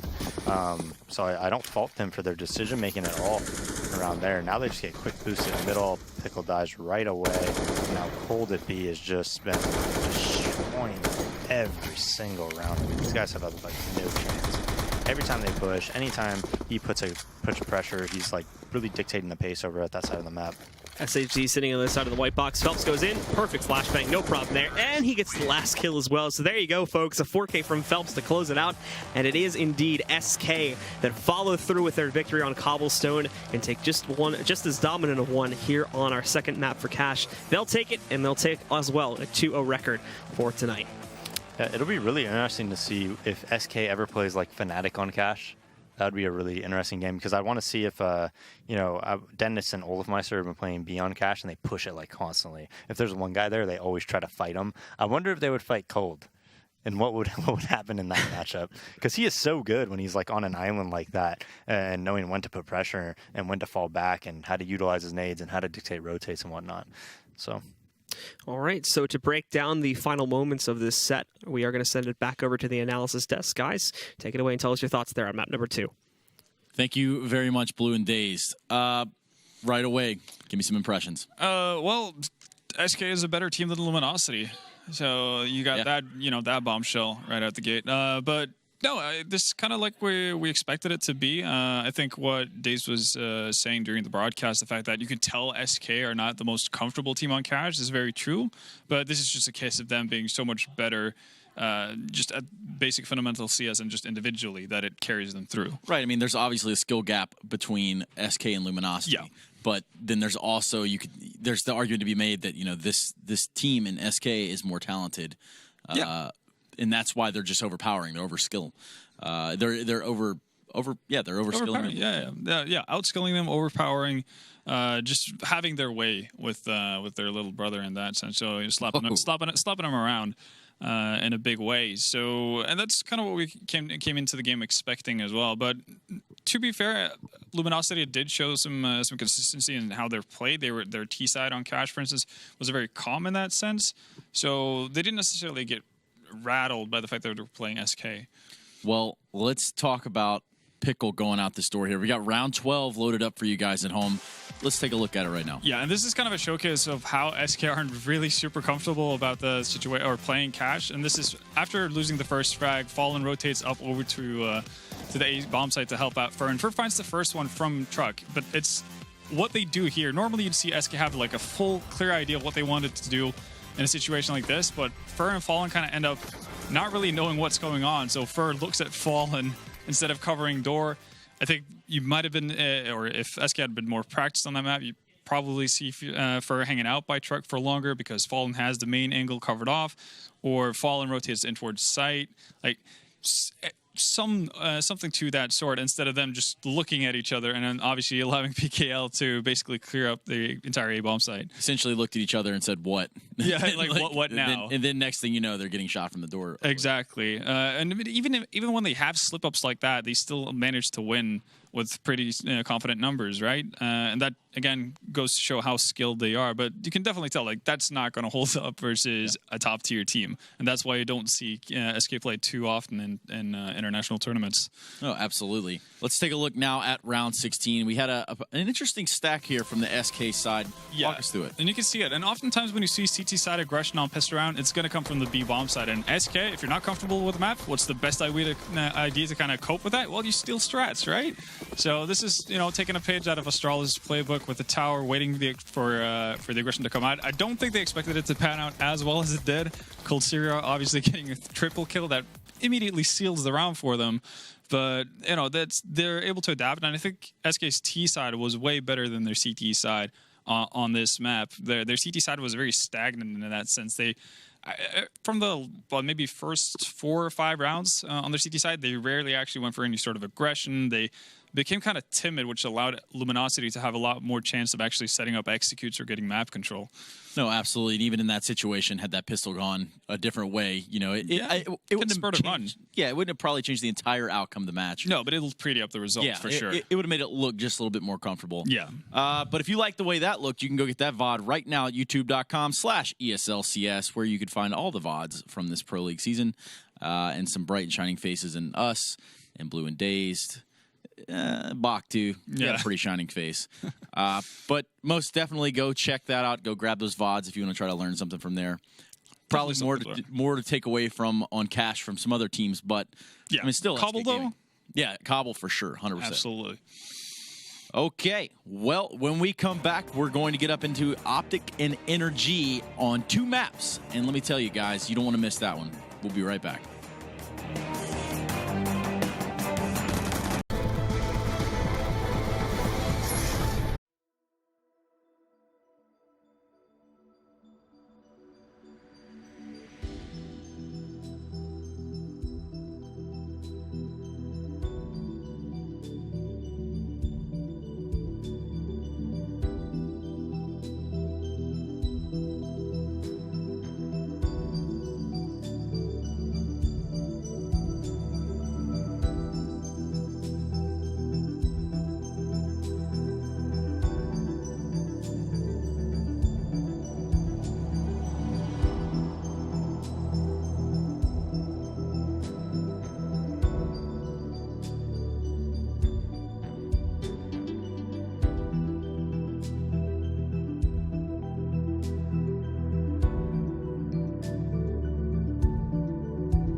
All right, ladies and gentlemen, welcome back to ESL Pro League Season 5. We're going into match number 3 tonight. We've got Optic, we've got Energy. Do we have a barn burner? We should have a really exciting game, actually. Optic, we talked about it in the pregame show. They're not really in the spot that they want to be right now. They have issues with their, getting a full 5-man lineup and all that. And Energy on their end, they're, dark horses here. Well, let's start by taking a look at this Optic lineup. And you're going to notice something here right away. You do see Peacemaker there in the middle, aside of Tarek Rush, Naf, and Mixwell. Peacemaker, the coach, coming in, obviously, in the absence of what would be Hiko. Yep. And as, that story develops on its own, that is a totally different situation. Where Hiko obviously not playing with them any longer. Yeah. And that's obviously going to affect them, even though Hiko wasn't a permanent member when he got into Optic and played Las Vegas with them, or like Katowice, I should say. It's obviously still going to be a step down in the sense that Hiko is a better individual player than Peacemaker. I guess the one benefit that they do get from this is that Peacemaker is going to be their in-game leader while he's standing in, and we know that Peacemaker has done quite a bit of work with all the teams he's been on in the past in terms of just being helpful from a strategical point of view. So that could maybe outset the difference in that they're going to lack in terms of skill. Well, to pick back up on the story we were speaking about before the game, and it's pretty much quoted when I say Stan leaving killed the team. Killed the team. Like, is that what happened here?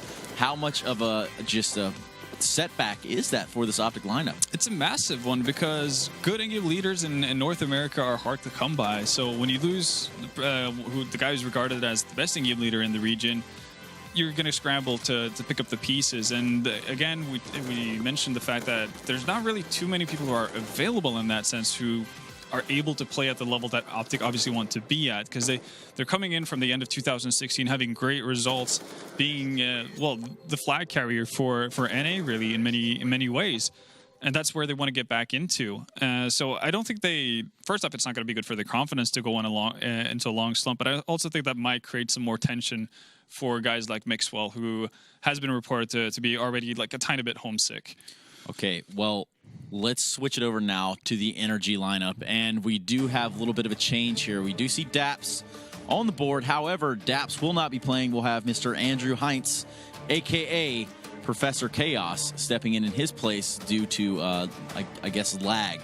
Yeah, that's it. Would be internet issues on Daps' end, which is unfortunate for Energy because obviously we've mentioned the fact that Energy are a bit of a dark horse in this season to actually make top 6. And Optic obviously having their issues of their own, this would have been a prime time for Energy to grab a victory or maybe 2 maps versus one of the teams you'd assume making the top 6 at the start of the season. So this is obviously going to be a bit of a spanner in the works for Energy, but hopefully they'll have something prepared with Professor Chaos on the lineup. But he has just recently been announced as their coach as well. Now, Professor Chaos, no stranger to the scene either. Like, no. He's competed in a major. He's played with Splice. Like he's been around. He's been playing for a while. But the best thing the Energy could have done in this situation is to kind of kick them when they were down instead of also join them in being down. Yeah, that's very true. But this is a situation they find themselves in. There's not really a lot they can do. I think what they have to do is pretty much cross their fingers and hope that he brings the pain or brings the chaos, really. You know who always brings the pain? Who does? DeBears. And DeBears is about to bring us some energy on Cash Pain. What you got for us, Eric? Thanks, guys.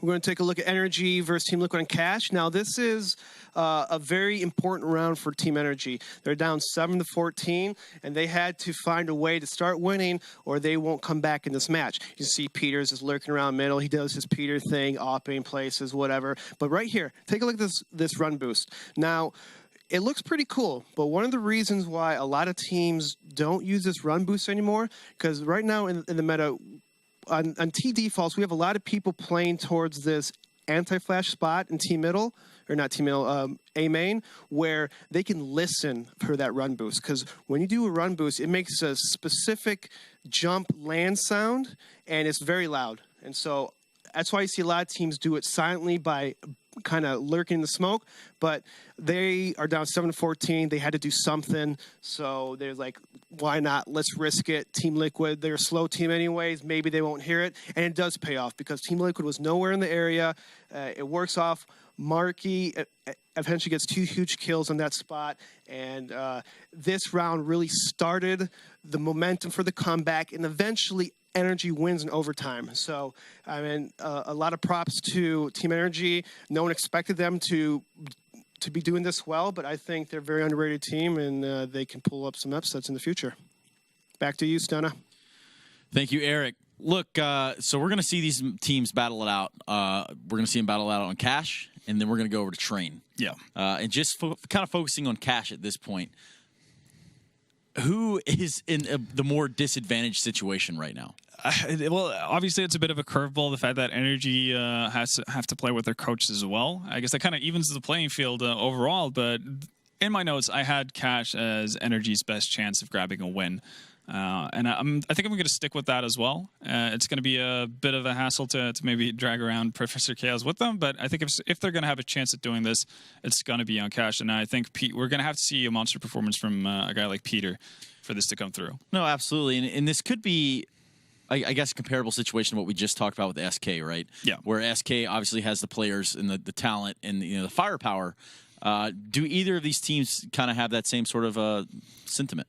Well, not in the same one that I would say one of the teams overpower them in the same degree that SK would Luminosity. I think it's more of an even situation here. But overall, on paper, I still favor Optic in the terms of just skill favoring them. But the downside really is the fact that they don't necessarily play Cash as much as Energy does, and that's where the advantage Energy had really was going into this before the bit of a hiccup with Daps' internet. Internet hiccups, man, those are the worst. They are. You can never really truly get rid of the internet hiccups. Hell, it's hard enough to get rid of the real ones. So. That's true. Energy coming into this one 4-2. Optic coming in at 5-1. Obviously, Energy needed this. Optic desperately needs it because, they're going to have a rough and tough road going ahead. Yeah, then that's the big thing as well. So for Energy, it's important, obviously, because they want to stabilize themselves towards the top of the league, and so they can afford to have losses versus a team like Cloud9 or a team like SK or Immortals, that kind of thing, right? And if you beat a team like Optic, then you've kind of built a cushion for yourself. Optic, on the other hand, they've started off great, but as you said, with them not having a steady fifth in that roster, they're going to be having a couple of rough weeks ahead until they can actually find a fifth that they want to play with and work off of and build with into the future. So they're going to need every win that they can at this point. All right, well, it is that time. We're going to jump into Cash here with Optic and Energy. Blue, take it from here. The perpetual Cash hell continues here in North America as we're back at it again. What's the second map, though? Don't know off the top of my head. Train? Okay, so that's finally a new something one. different. That is awesome. I don't think we've played Train on the stream yet. It's like Train and Nuke are the two that we've missed. I don't think we've had a Nuke game either yet. I think we played Nuke. Did we? I think so, yeah. But Train, I'm not sure if we've seen yet. That one's it's just always Cash and Cobble. Yeah. That's all I know. It's always Cash. We escaped the Cobble part for at least one of the games tonight. But No, but Cash is cool. I think this is going to be a good game. Both teams kind of on equal footing. I'm not sure about Peacemaker's, experience as an individual.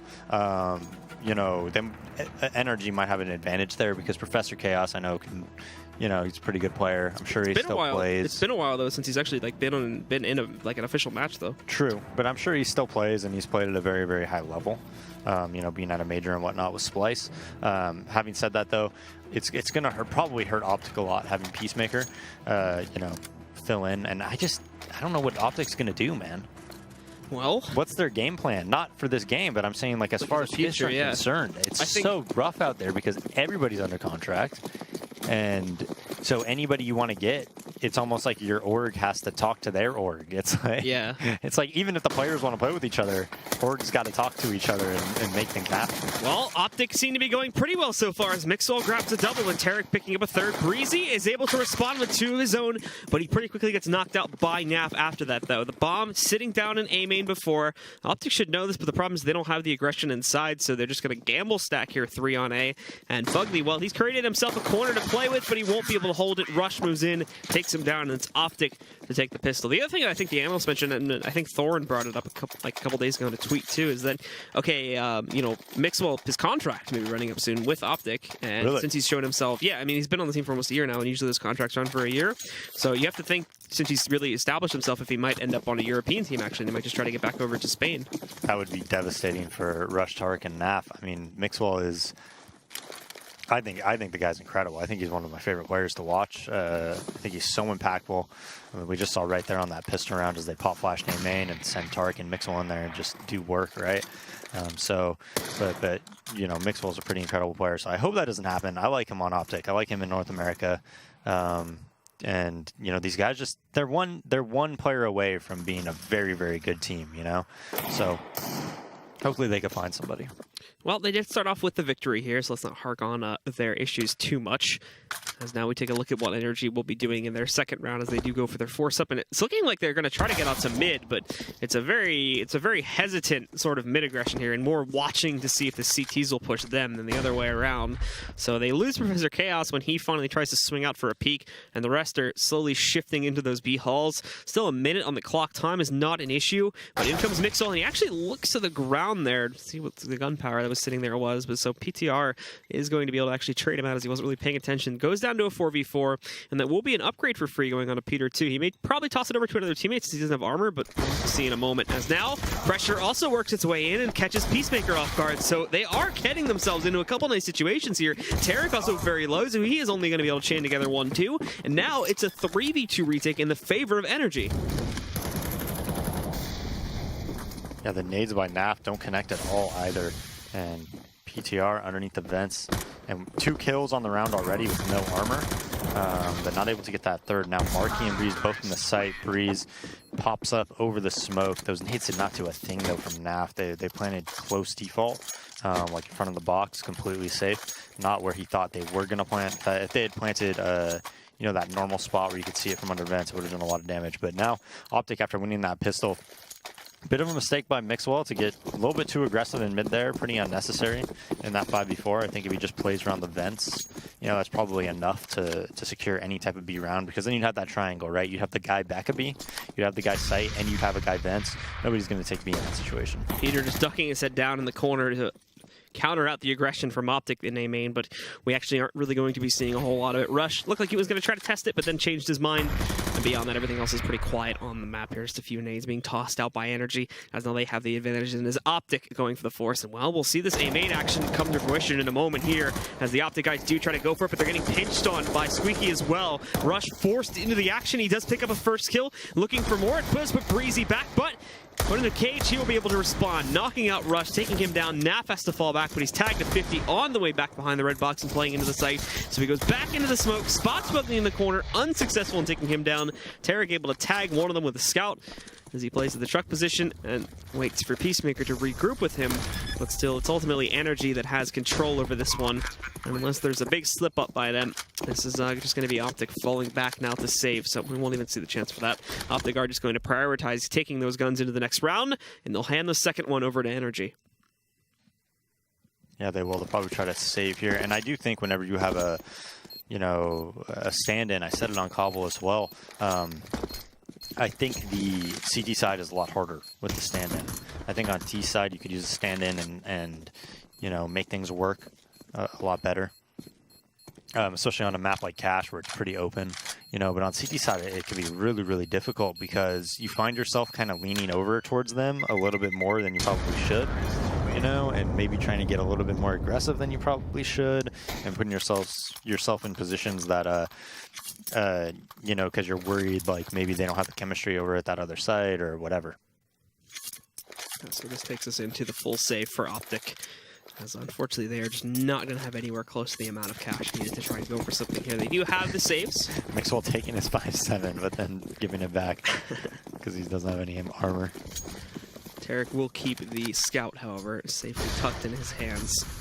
And as we take a look at Energy, again, not really going to be trying to force the issue or try to play too quickly, just keep into the usual game plan, lining up for this default and running the timer down a little bit before they eventually group up and go for some sort of probably pretty straightforward execute on this round.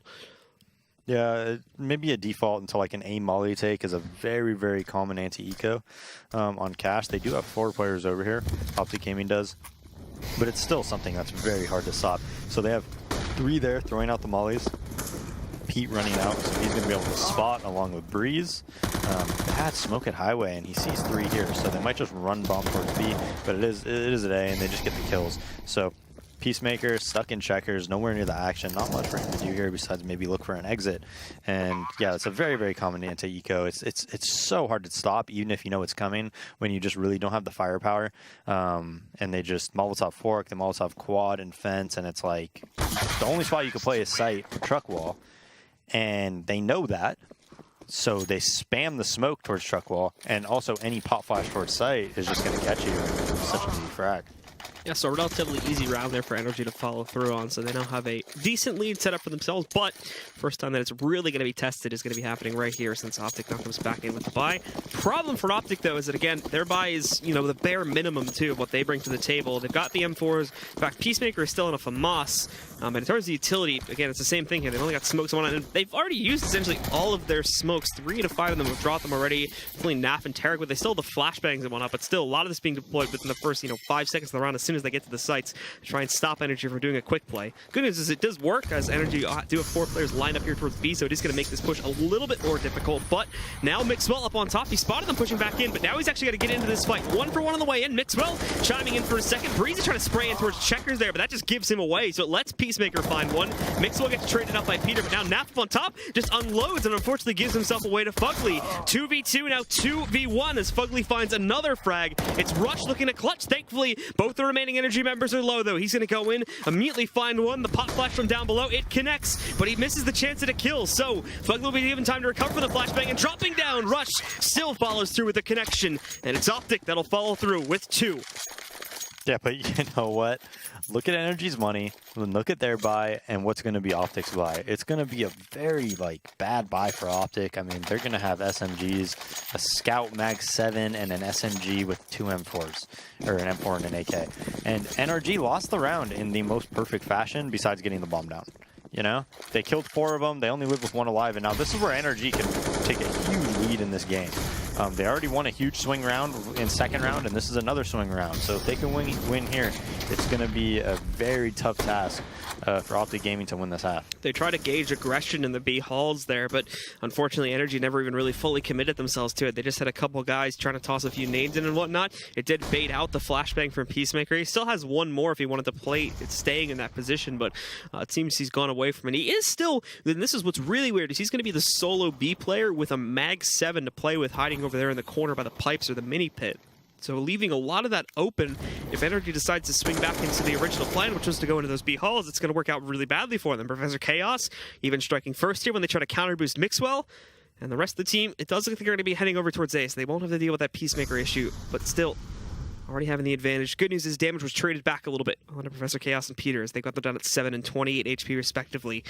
Here we go, though, with about 40 seconds left, somewhere between the 30 and 40 marks, but we can't expect the execute. What? Naf just taps in there? He not only taps one guy through the wall a little bit lower, but he also finishes off Marky as well. So now Professor Chaos is going to go down. Naf looking for another kill here. Let's see if he can pick it up. Some good stuff from him already. Now, there's even more to be found if he sticks around, but this could prove to be a bit over-aggressive. He's now down at 2 HP, hit by the flashbang. Breezy finally hits him down to the ground, but it's still even. We still have the fight being really in neither team's side, and as they do roll out, Breezy's going to get hit by a flashbang. Now has to hold off his push for a few moments. Fugly finding that kill. They push into Tarek, where he tags in for 1. At the last man alive is Peacemaker, and that's when that shotgun problem comes right back in, as Peter sinks the final kill and allows for Energy to completely break Optic. Yeah, and the reason Naf is shooting there, even though it's a vac, no, is because a lot of the time before the flash comes, you shoot your gun, maybe the guys don't turn away. So he's just shooting his gun to try to get their attention and hope they don't turn away. But yeah, I mean, everything pointed towards an Optic round win there. They knew exactly what they were doing. But the reason he couldn't fall back all the way is because Breeze was in the door kind of just holding him. So he was kind of stuck in between Forklift and a main. He did his part, though. He did a ton of damage. He did damage not only to Breeze, killed 1 or 2, and also did damage to Pete. Optic just the real reason they lost that round is because Rush at quad got mollied out and had to peek too early, so they just guessed right, threw a molly quad at him, and he wasn't able to get a kill. That was like what they were banking on to win that round. Well, they're going to boost back up, but Naft is waiting. He hasn't spotted Fugly yet. Again, he hasn't peeked towards it.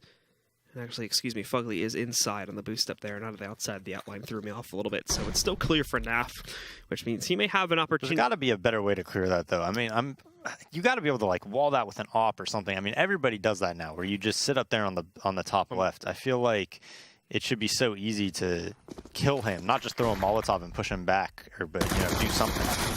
Now he's going to move forward and catch a 1-for-1 trade. Professor Chaos getting the better of him, though, before he can do more damage. He knocks off about 1/4 of his HP. And now Rush is going to try to sneak back in here. Keep in mind, again, it's still a very light bot round overall from Optic. That gun that was sitting there on NAF was probably the only big gun they had. Beyond this, Peacemaker picking up the SMG to play with here. But the rest of the team is going to follow through into the site, where for the most part, it is a quick execution from Energy. Breezy taking down 2 on this site. Rush is working on this flank. He has a good angle. He'll be able to finish off Peter, so doing some damage there, and a great shot from Tarek, too.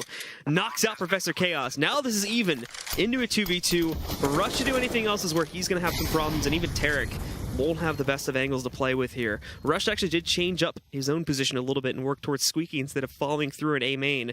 Tarek, though, going back up. He's already low at 34 HP. They've swung open the Squeaky door, so they should know that something's coming in from there. Breezy with another to add up to 3 now. 1 more to go against Rush, and they've already heard the door opening. So, oh no, Rush just manages to tap away on a Breezy there. Finds him. Fugly, thankfully, is in check for a quick trade. So it's still Energy's round, but it's a costly one at that. Yeah, I'm trying to think. Maybe you could wallbang them from middle. I wonder if you could see the top of their head.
Boost it on the white truck.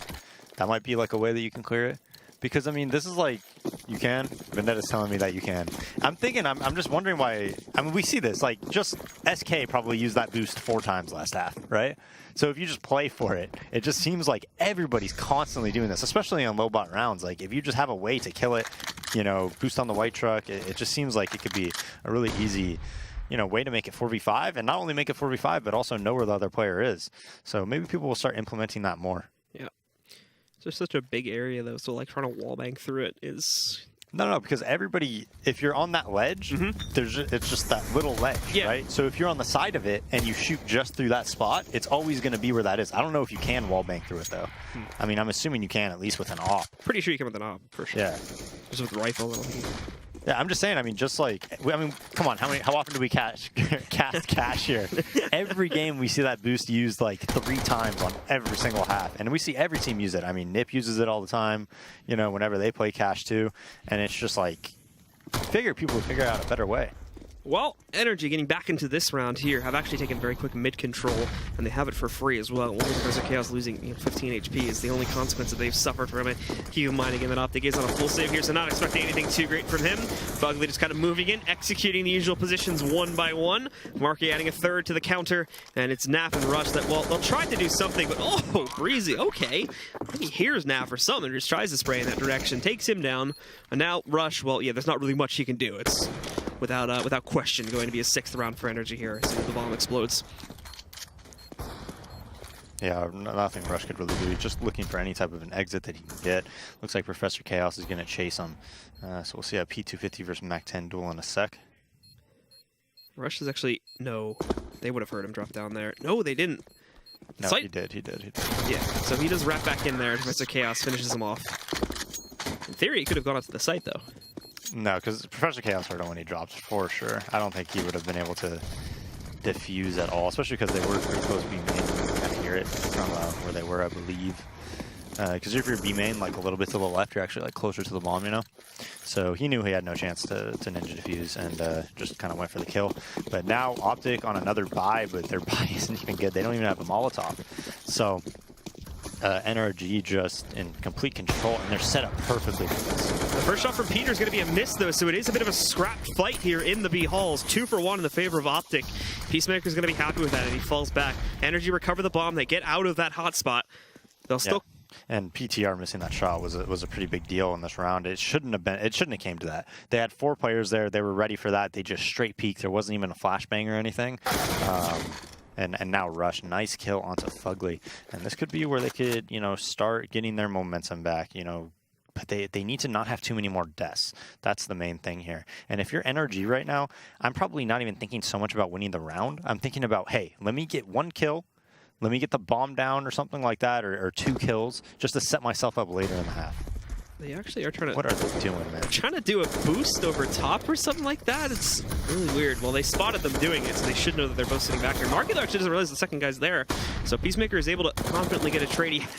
He can see the top of Peter's off as he's chasing him away, but it's not. What were they doing in the site there, though, man? I think they were trying to boost to do like a headshot angle above the default, but it's just... Whew, that was scary. Like, they easily could have both went down there and just made it a 2v2 with B site being taken.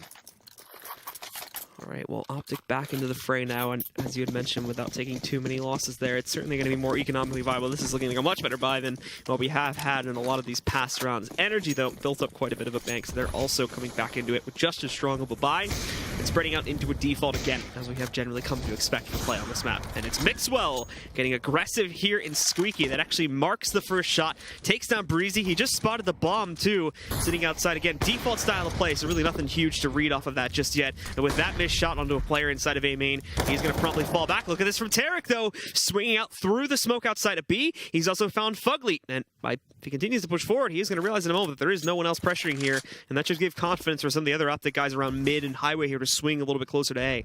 Yeah, and that's what you want to do if you're playing with a stand-in. You know, they tried playing more default-centric in the start, and then...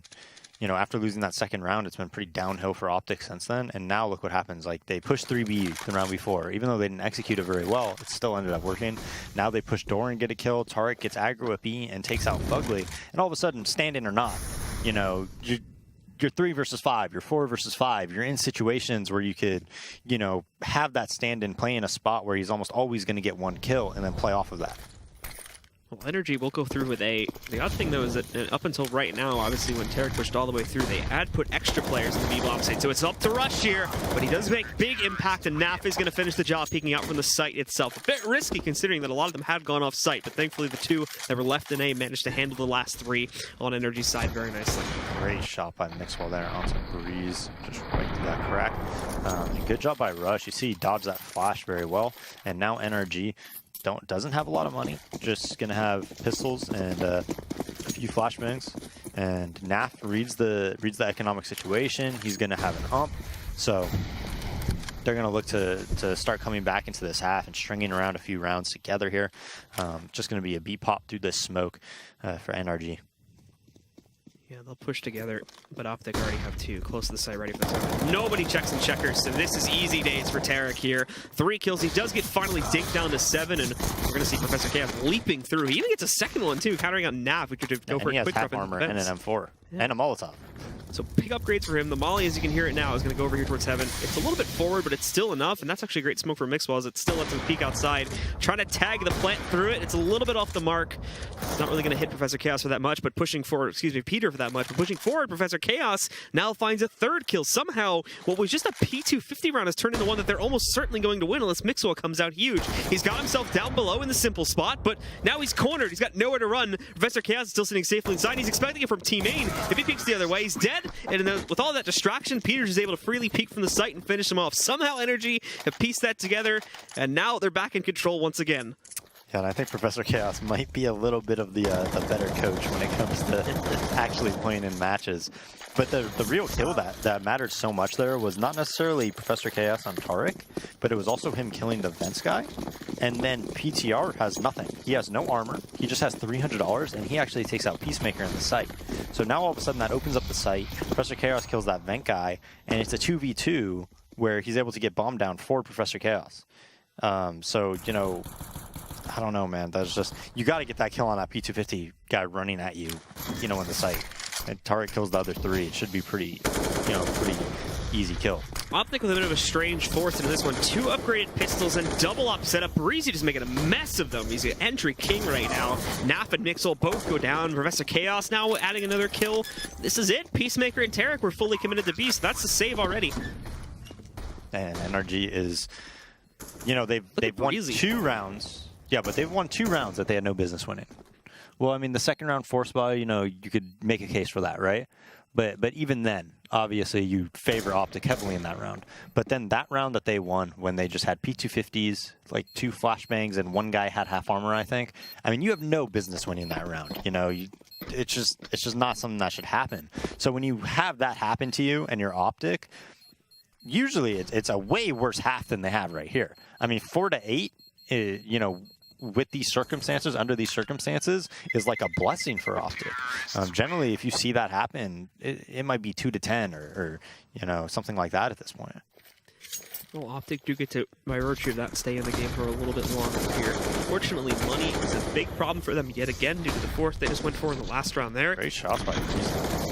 Yeah, I mean, he's an animal. Like, he's so good aim-wise and just taking his time, especially like with his deagle. He's very, very crisp, very under control, and really just, he aims like a little bit of a different way than most people. We've been seeing him really dominate the playing field when it comes to entries on both sites there. He's nearly double the scoreline in terms of kills of his next teammate down. He's at 15. I think the next guy down is at 8 right now. So definitely showing up. Now, getting back into this round, though, what is, except for those that saved, going to be a very light ball round. Mixwell has armor in there as well. So he is going to be able to carry that to work with here, but nothing else with it, which is going to be a little bit strange. Tarek finding that shot. He kills Breezy. I think he hits Marky partially as well. He does get a lot of damage taken from that, though. 1 HP. 1 HP. And the rest of Energy, well, after that happens, they're going to pull back from the white box pressure they were holding a second ago and do try to send this over towards the vents instead. Professor Chaos having control of checkers, looking for his own way out. The CT's rotating in very quick because they actually do need to kind of move for control here kind of fast, as otherwise they're going to be swarmed within just a few moments. Rush is already ready at the vents to go back in, but actually a smoke is going to stop that from happening. Good reads from Energy again here to block that back off. Peter getting a bit aggressive here, checking for the sunroom, but it works out. He's able to sink the shot onto Naf, taking him down. Professor Chaos finding Mixwell back over there at Heaven, I believe, is where they eliminate him.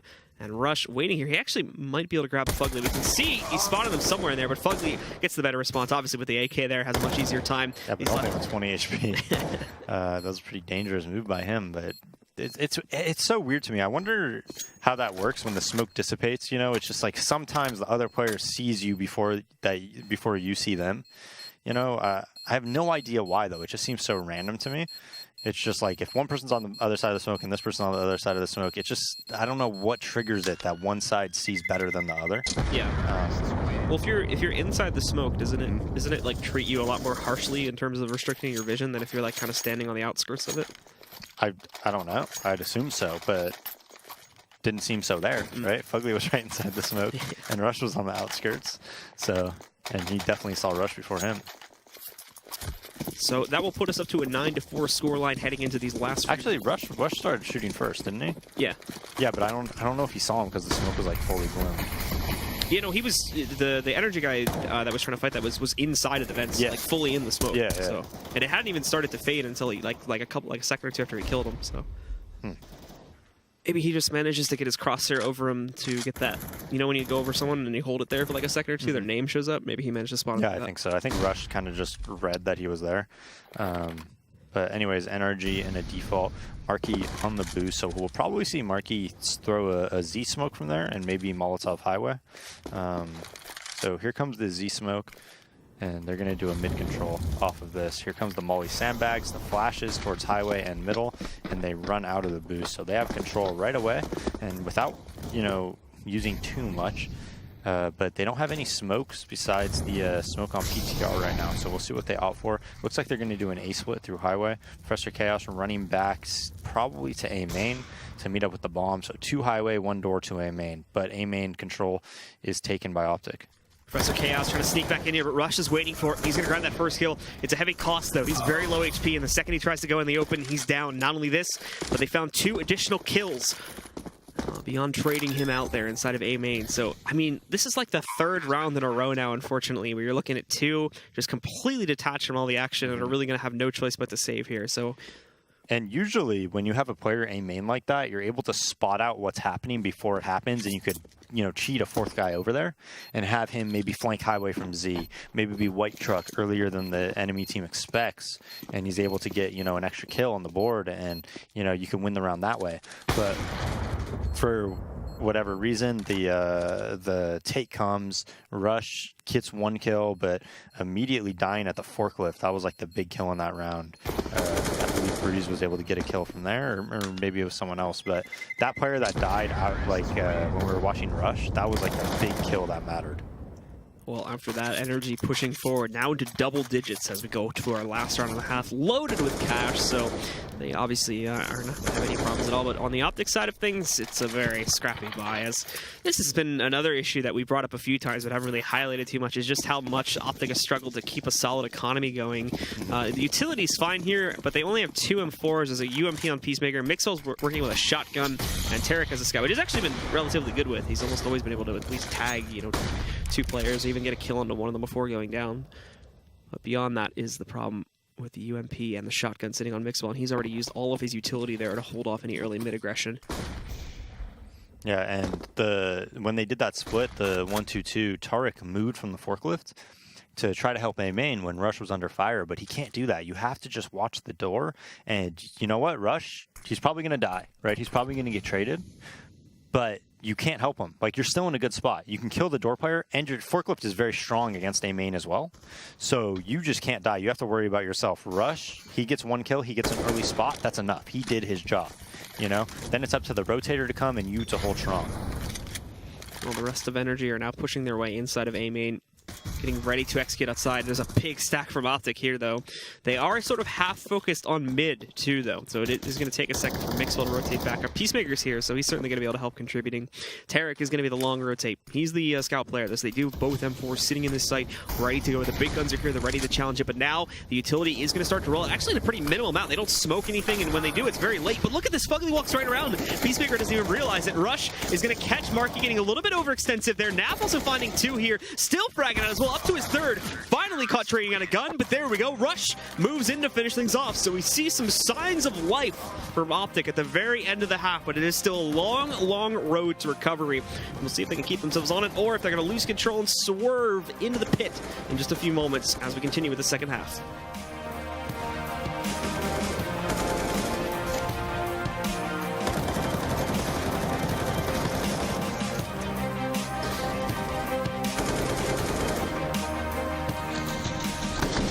ESL Pro League is brought to you in part by Logitech G, Pay Safeguard, Mountain Dew League, and ESEA.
Well, welcome back again, folks. Here we're well into our second match of the evening here.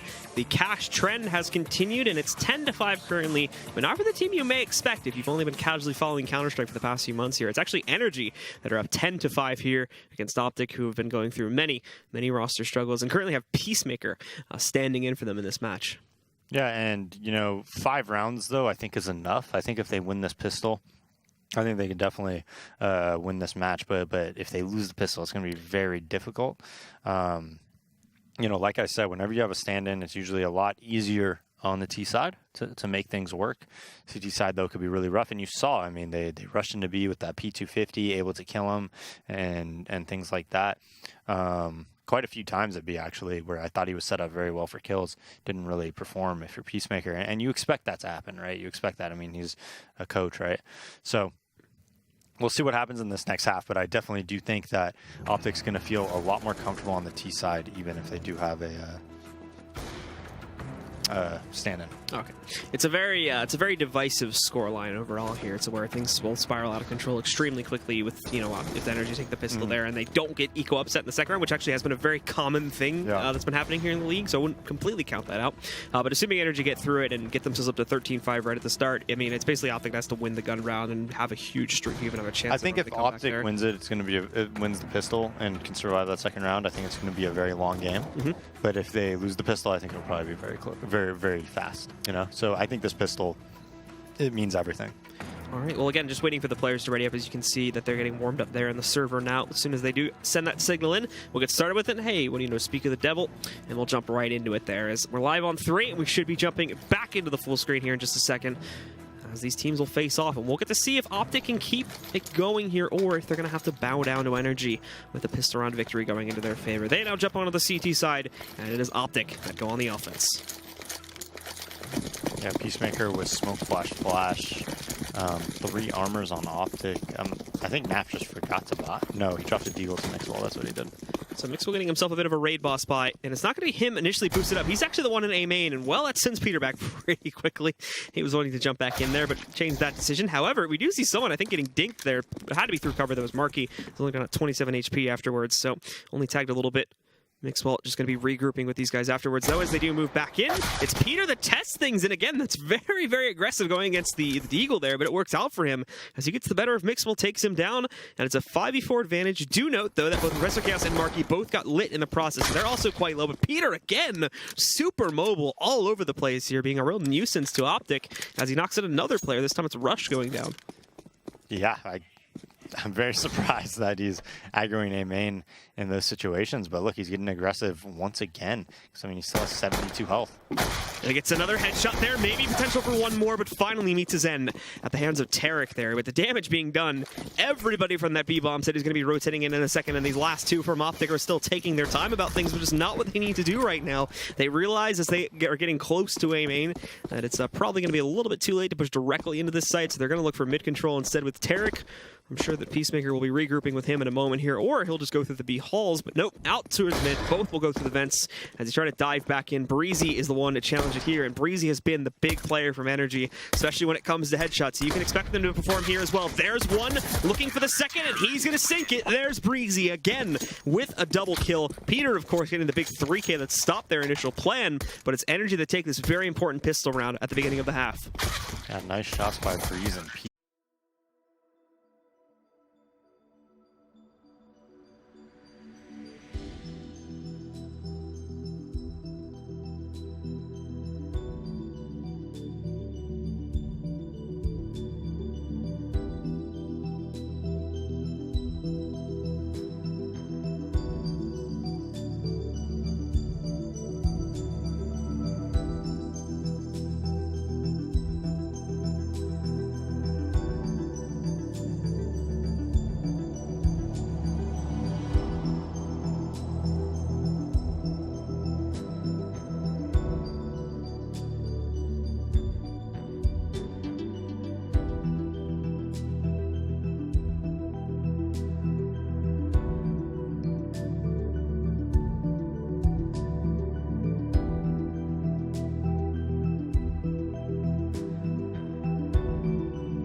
over at A main. I mean, that mid-round A main aggression, I'm very surprised by that because Mixwell came and he peeked the A site, and I think he gooshed Marky playing right side of site. Kind of falls back a little bit, and he has the player behind the box and rush too, but Pete just goes in, executes Mixwell, and still runs away. So, like, a position that you think Optic might be able to punish doesn't get, they just don't punish at all, and Pete wins the round by himself. Well, this should be interesting here with Rush getting boosted up. There's a little tiny crevasse with which he can try to peek through any players that would be peeking out around the plant position, but nothing in this time. So Optic aren't really going to be able to find anything off of that nice move there. Thankfully as well, there's no one else close enough at the time for Energy to punish them, but now they're going to push back in. Flashbang's good, but it didn't hit Tarek, so he can defend his teammates. Picks up 2 kills. Marky's only able to trade 1, and well, Professor Chaos makes a big mistake, swinging right into the face of Mixwell. That'll be traded by Breezy, but now Peter, we already saw some good stuff from him, but this time, he's only going to be there for 1 kill. Tarek trades it out. Breezy, though, looking at clutch, already finding Naf, and it's the instant headshot rolling onto him. 1 more to go, and it's Tarek who's already been lit. Breezy even knows this too as he chucks the nade back into the corner. Misreading that situation, though, could prove fatal, but look at this, Tarek up on top, and I think Breezy's going to check for it. Is he actually going to check the right side of this balcony, though? Check in the corner, and there you go again, Breezy. Another 3K from him, and Energy will push forward to 12. Yeah, he must have heard him, I think. I'm not 100% sure if you can get up there silently or not. I think you can if you maybe hold shift on your jumps. Not 100% certain, but he must have heard him because he like hard checked that. Like there was no question in his mind that he was there. You saw he kind of shoulder peeked and then he waited and then he kind of wide peeked, knew exactly where he was.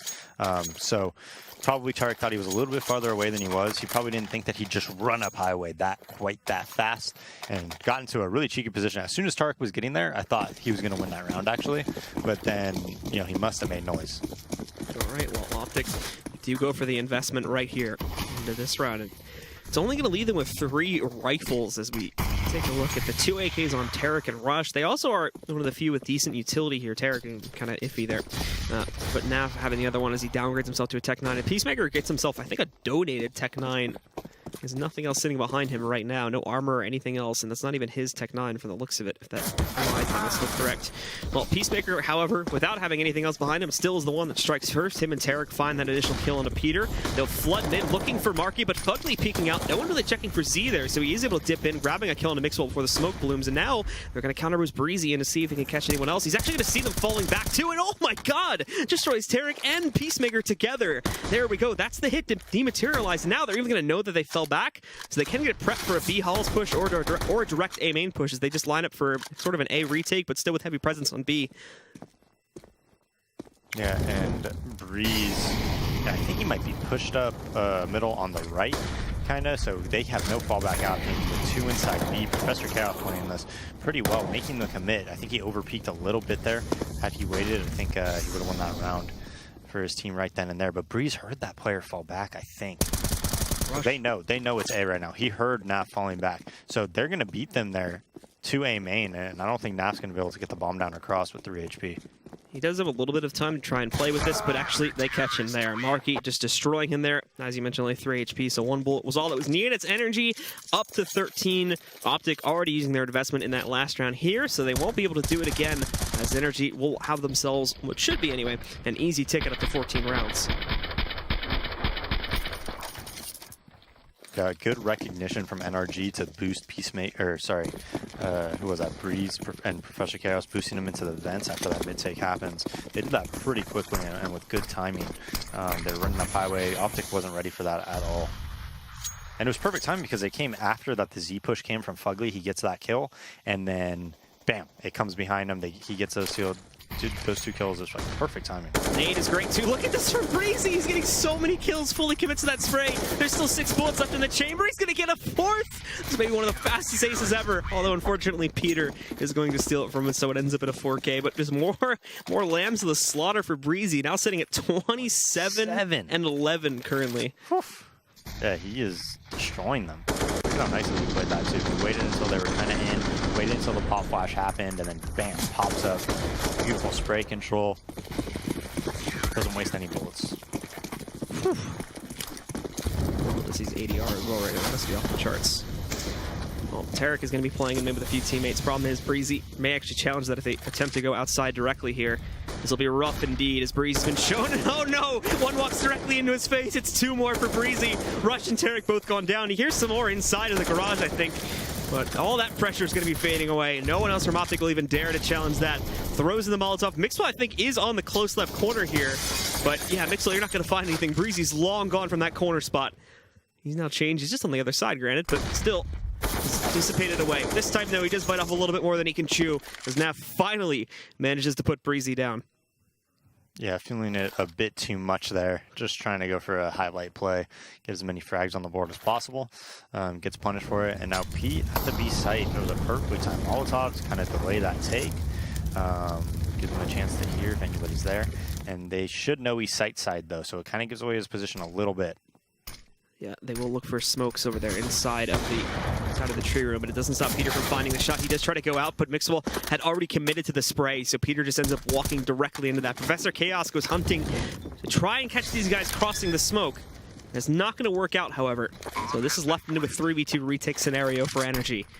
So big problem for Energy is that they're not really going to have a whole lot of utility. One Molotov in this 3v2, though. If that Molotov is well placed, it could almost guarantee them a kill, considering Naf is still sitting back on the site. And we have that now. Again, there's no smokes or anything else to restrict Marky up on top. So waiting for Fugly to get into a better position. Mixwell takes up on spot by Simple, though. That Molly is going to go. It's a little bit too deep, so Naf can still hang out here for right now. And Mixwell again in Simple with 1, 2, knocking out Fugly and Professor Chaos. Naf finds the 3rd. Down will go Marky. And Optic, they do get to win this gun round, and that was their last lifeline as well. So they need to keep it rolling from this point forward almost flawlessly.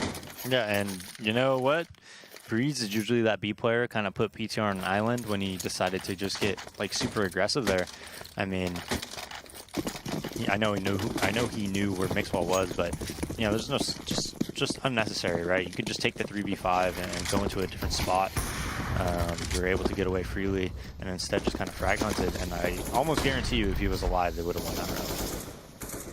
It's Optic again, spreading out here. Not really going to be making any decisions anytime soon, although they had been playing rather aggressively in some of these previous rounds. The problem being is Breezy, I think, is pretty much convinced them to put a stop to all of that. And this time he's going to be positioned back into the side of the B-bomb site, but it's a little bit more aggressive than that. He's out behind the box inside of the hall entryway, waiting to see if anyone from Optic is going to push through, which could be likely, but again, Optic playing into the default, it is a bit hard to read what they're going to execute into here, as we're still very early on in the round. Yeah, Naf at a very passive angle in the sunroom.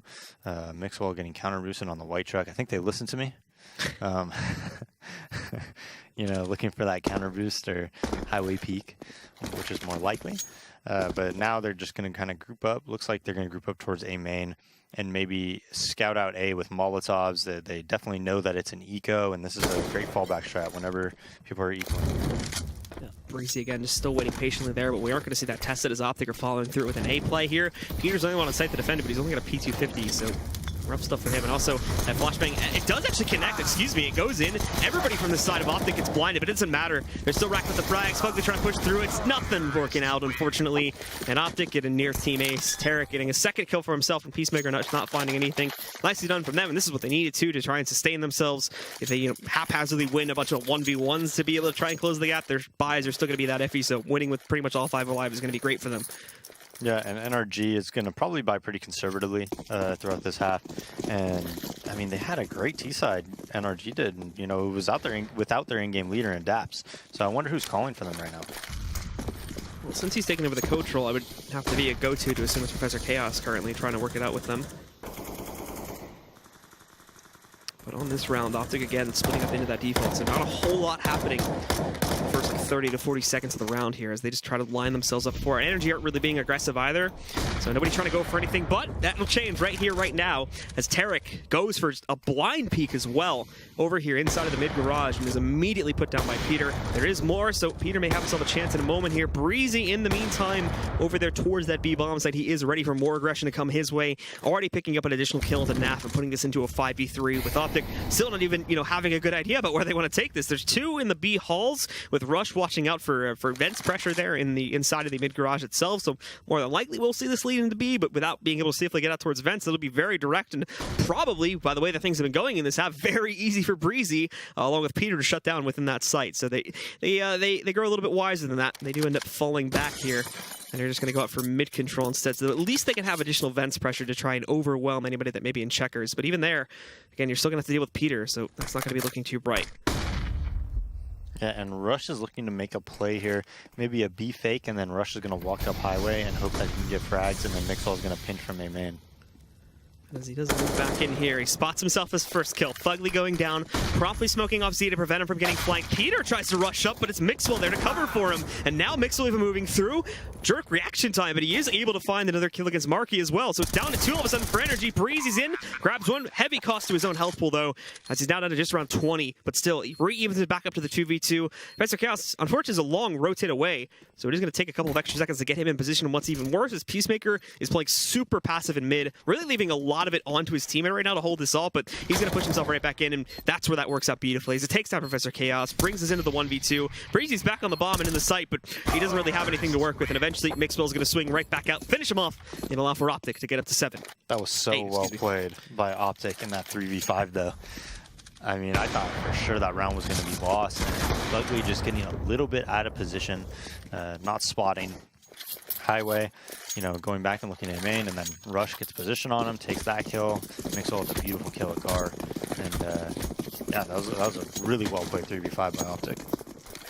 So Energy back onto another eco here. P250s for most. Professor Chaos not picking up anything except for a flashbang. And Breezy, well, still has himself the Deagle armor buys. I think his cash flow is looking a little bit better, but now he's broken 30. As we should mention, this is only like, I think it's 23 rounds into the match currently. So you get that many frags as well, breaking the 30 bomb already. Certainly being the hard carry at this point for Energy to push them through to a victory, should they follow through with that, as this round is going to be a little bit tough to find that impact. But we're seeing just as slow of a pace being taken from Optic, as they have boosted Tarek over on top. Try and move in for some mid-control here that they can use to execute into a site.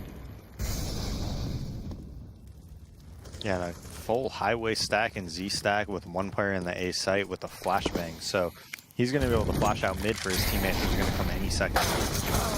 He's going to overwhelm 2 of them at the very least here. Mixwell trying to change up the dynamic a little bit, but missing that second shot. Recorrecting it, though, on his third against Marky. And it brings us back down to an even frail, though. He is surprised a little bit, and oh, he actually misses that shot against Peter. So it gives him the option to be able to take down Mixwell. Now the guys on Optic are down to 2, and look at this lineup here from Breezy, picking up yet another kill. He won't be able to get the last one as Nap survives right now, but there's a lot more work to be done. He gets himself into this site. He also has to worry about a flank working its way in from Peter.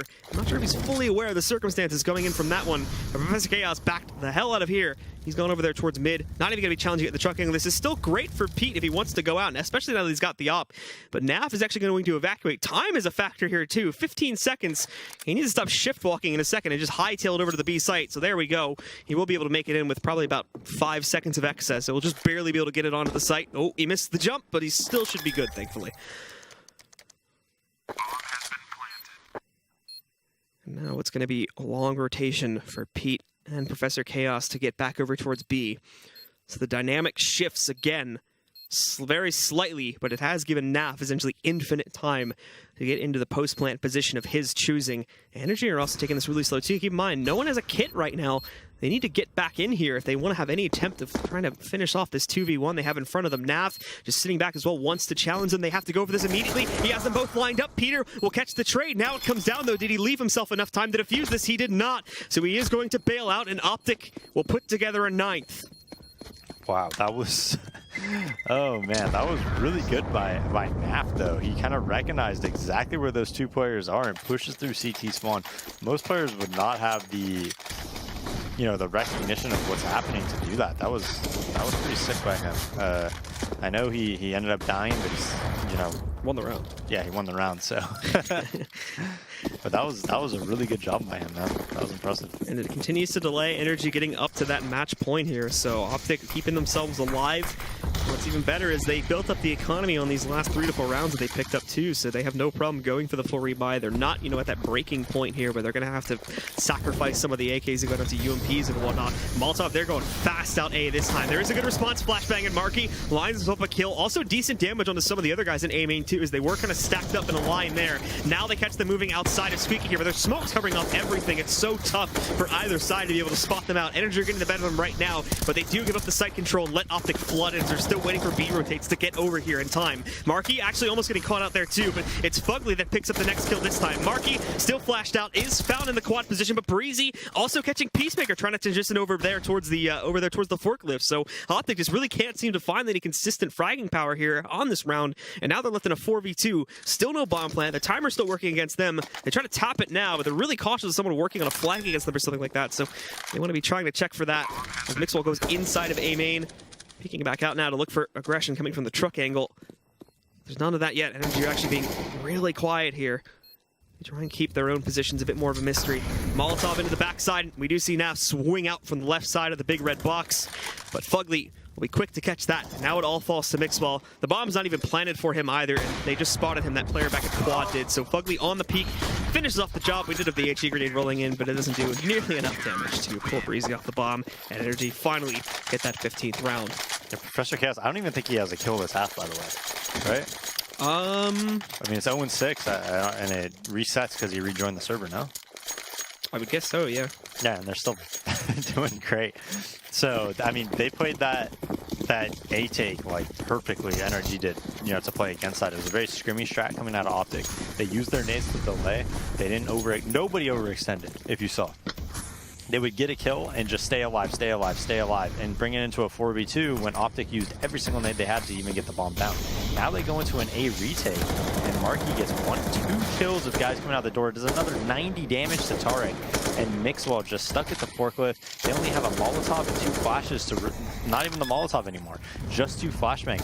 So this is going to be another case where, look at NRG. They get the kills, they fall back after they take A. Nobody's overextending. They're playing the retake perfectly. Not necessarily a really big issue with this type of a scoreline, so they're just going to be focused on winning the round. Mixwell tries to get aggressive here, moves out, but only is able to find 1 kill before going down to Breezy, and that leaves Tarek alive with only 10 HP, 9 now after being hit by the Molotov. 6-1 kill, but he can't get the second, and there you have it. It's Energy that pushed through in dominating fashion, specifically at the hands of Breezy there, and they will close out the match 16-9, being the final scoreline. Yeah, and I gotta tell you, Marky and Breezy played, Marky played those Ape takes, perfectly. Every time. He would get a kill, he would stay alive, he would wait for his teammates. Optic would use every resource they had to actually take the site, and then the retake is easy from that, man. If you still have the Molotovs from those B guys, I'm telling you, you Molotov fork, you're almost guaranteed a kill. You Molotov quad, you're almost guaranteed a kill. Right? It's like there's only so many spots that you could play that actually could have a big impact post-plant, and NRG played that very, very well. That was textbook on how you want to play Cash in those scenarios. All right, well, to break down this, thankfully, final Cash map of the evening, we are going to send it over to the analysis desk. Guys, let's talk about this first map. Well, I guess you could say Cash rules everything around me, except up to this point. That one's a done deal.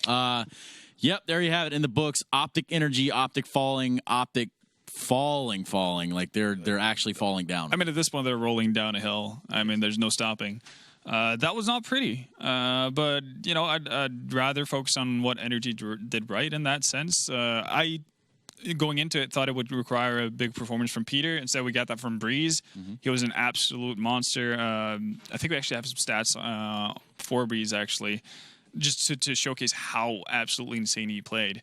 But they got what they needed, really. And I think I said it before we went to the game, Cash is going to be their golden chance to actually grab a victory off of Optic. But with how dominant they looked doing it, who's to say they can't take the second map as well? I mean, here we do have the stats for Breeze right here, and that's yes, ridiculous. They speak volumes.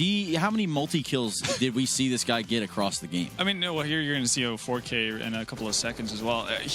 It seemed to be pretty much every round, and I guess if you get 35 kills, you've been doing multi-kills pretty much every single round. You're doing something right, Breeze. That's what we're trying to say here. Oh, yeah, and it's really cool to see as well, because when we talked about it at the start of the week, he is one of those up-and-coming talents that NA has to offer, and when he's able to do that versus a team like Optic, even though they do have their issues, it's still impressive, and that's really cool to see. Well, let's talk about something really cool to see. That's round 9. Let's load that up for you guys at home at this time. Yeah, so this is a big swing round in round 9, 2-6, as you can see, and this is going to be Optic trying to get aggressive on a weapon round. And the crazy part here is that Energy are obviously not, without knowing it, perfectly set up to actually deal with that aggression from Optic, but they still don't get away with an actual favorable trade. And as that happens, Fugly on the other side of the map tries to make something happen. Rush is going to take him out, and it ends up being the swing around going in favor of Optic, and that would have been the golden opportunity they had to actually get back into the game, because obviously if you let Energy win that, you end up on 2-7.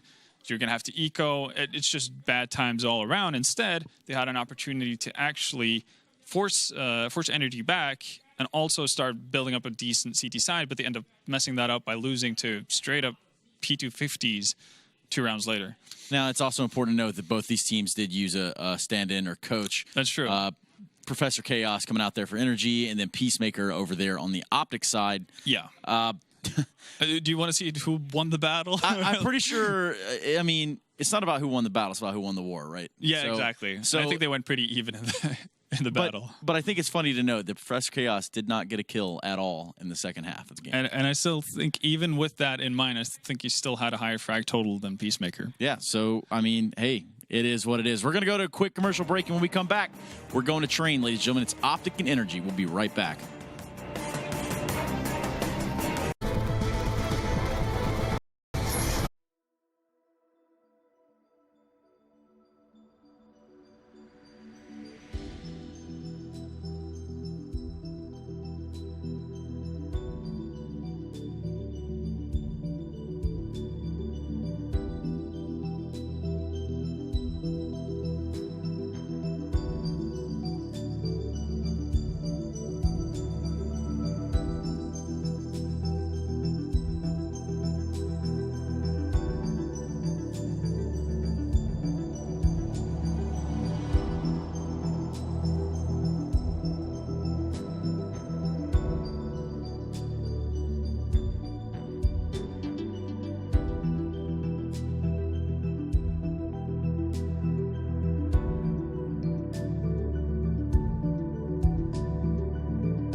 All right, we're back, and it's time for the final map of the night here in ESL Pro League Season 5, Week 3. It's actually final map of the week, if you think about it. That is true. It is. And what a fitting end here for the money train. It is, and well, it's going to be the optimal chance for Optic to kind of redeem themselves as well. Train in the past has been very good for them. They still have the same core of it, Obviously, the big missing part is going to be Stanislaw and his play on that inner bomb side, especially on their CT sides. But I think Train, if any map, should be pretty good for them going up against Energy. No, absolutely. At this point, I mean, it looks like pound for pound, they should be able to kind of, should compete. Yeah, duke it out. I mean, in their own right. Because of the current situations on both sides of the fence in the server as well. Yeah, exactly. And we kind of saw it on Cash. Neither of the coaches necessarily had too much of an impact, and that's what we kind of expected as well. So it's up to the remainders on Optic to really step it up for Train. Okay, so to walk us through Optic and Train, it's going to be the Bears. Take it, dude. Thank you. Time for some Optic on Train versus Astralis. We're going to take a look at one of the rounds that Optic really showcases their firepower by sending people majority through the 5 and Health or 6 lane, whatever you want to call it these days. So when they do that, kind of forces, Astralis playing towards E-Box. Optic completely ignores it. Mixwell gets a pick. Astralis, KJB kills Rush. But as you notice that Optic is literally focusing on the sandwich, the hell, and taking control of all this area. And as you look right here, it's a 4-on-2, all right? They did good. The strat worked. They got entries. They got positioning. They're pretty much in the outside bomb side. They have 2 smokes, 3 flashes, a Molotov. They got an Opper. They can rely on him to pick. But here's the problem. Here's the problem without having an in-game leader, or at least a new in-game leader like NAF, is that you have to pick and choose when you want to make the plays. When you're up 4-on-2, you don't need to make plays. As you can see right here, Hiko goes on top of Train. You could get seen from like 10 different angles in bomb Train. Why would you do that on a 4-on-2? He gets picked off. This kind of makes Tark panic a little bit. He tried making play and pushing Ivy in the smoke, and he gets picked off by Device. A couple of these 2 costly mistakes went from a 4-on-2 to 2-on-2 against one of the top teams, or the top team of the world right now. You cannot make these kind of mistakes. And as you can see, Mixwell, he tries his best. He doesn't win the round, and Optic horribly loses this match and the tournament. So kind of take away from this. Pick and choose your battles. Pick when you want to make these kind of playmaker plays. And when you're up in numbers, you don't need to go above and beyond to make a play. Just have nice spacing, go for 1-for-1s, bait each other, do whatever it takes to kill the opponent, but just don't try to hop on trains or run through smokes when you're up in numbers. Just it doesn't work against top teams, and hopefully Optic will clean up some of their mess. Back to you, Stunna. Thank you, Eric, per the usual. Now, with that last map, we see both teams shift to a 5-2 standing here. This is a pretty big map in terms of like going forward. Oh, yeah. Is Train going to be a good one for that? I think it should be, and I'm actually going to favor Optic going into this as well. Partly because of what Eric just showed us there on the telestrator, the fact that you can have pretty simple strategies that can work, and I think as long as Optic is allowed to do that, they can do that with the core without having to worry about Peacemaker necessarily doing a whole lot, and they should be able to work off of that. No, absolutely, and they're having to play with that, obviously, so it's kind of like catering to or playing around it. Yeah, exactly. So keep it nice and simple, and see where that takes you initially, at least. No, 100%. So, real quick before we throw it over there, give me a prediction. Well, I'm actually going to side with Optic. That's what I had my headset for before we got into the first game. So even though very dominant showing by Energy on Cash, I'm still going to side with Optic on Train. No, I think you might have the wise choice here. Maybe they woke up and maybe they'll be able to take the fight to them. Right? Hopefully. Absolutely. Well, I mean, at this point, is there anything left? Not really anything left to say. I think it's time to throw it over to our casters. I don't know. I mean, I don't know if they want it. Maybe. I mean, they're looking pretty excited over there. You can see they all smiles. Yeah, okay. Okay, so to bring us this last map of the night, and it's going to be Train between Optic and NRG. It's going to be Blue and Dazed. Take it away, you awesome fellas. Detta psyched us out there when he said, I think it's time to throw this over to the casters. But I was like, oh, time to get ready for that one. But yeah, I was ready for about 2 minutes, and then Trace was like, is there anything else we got to talk about?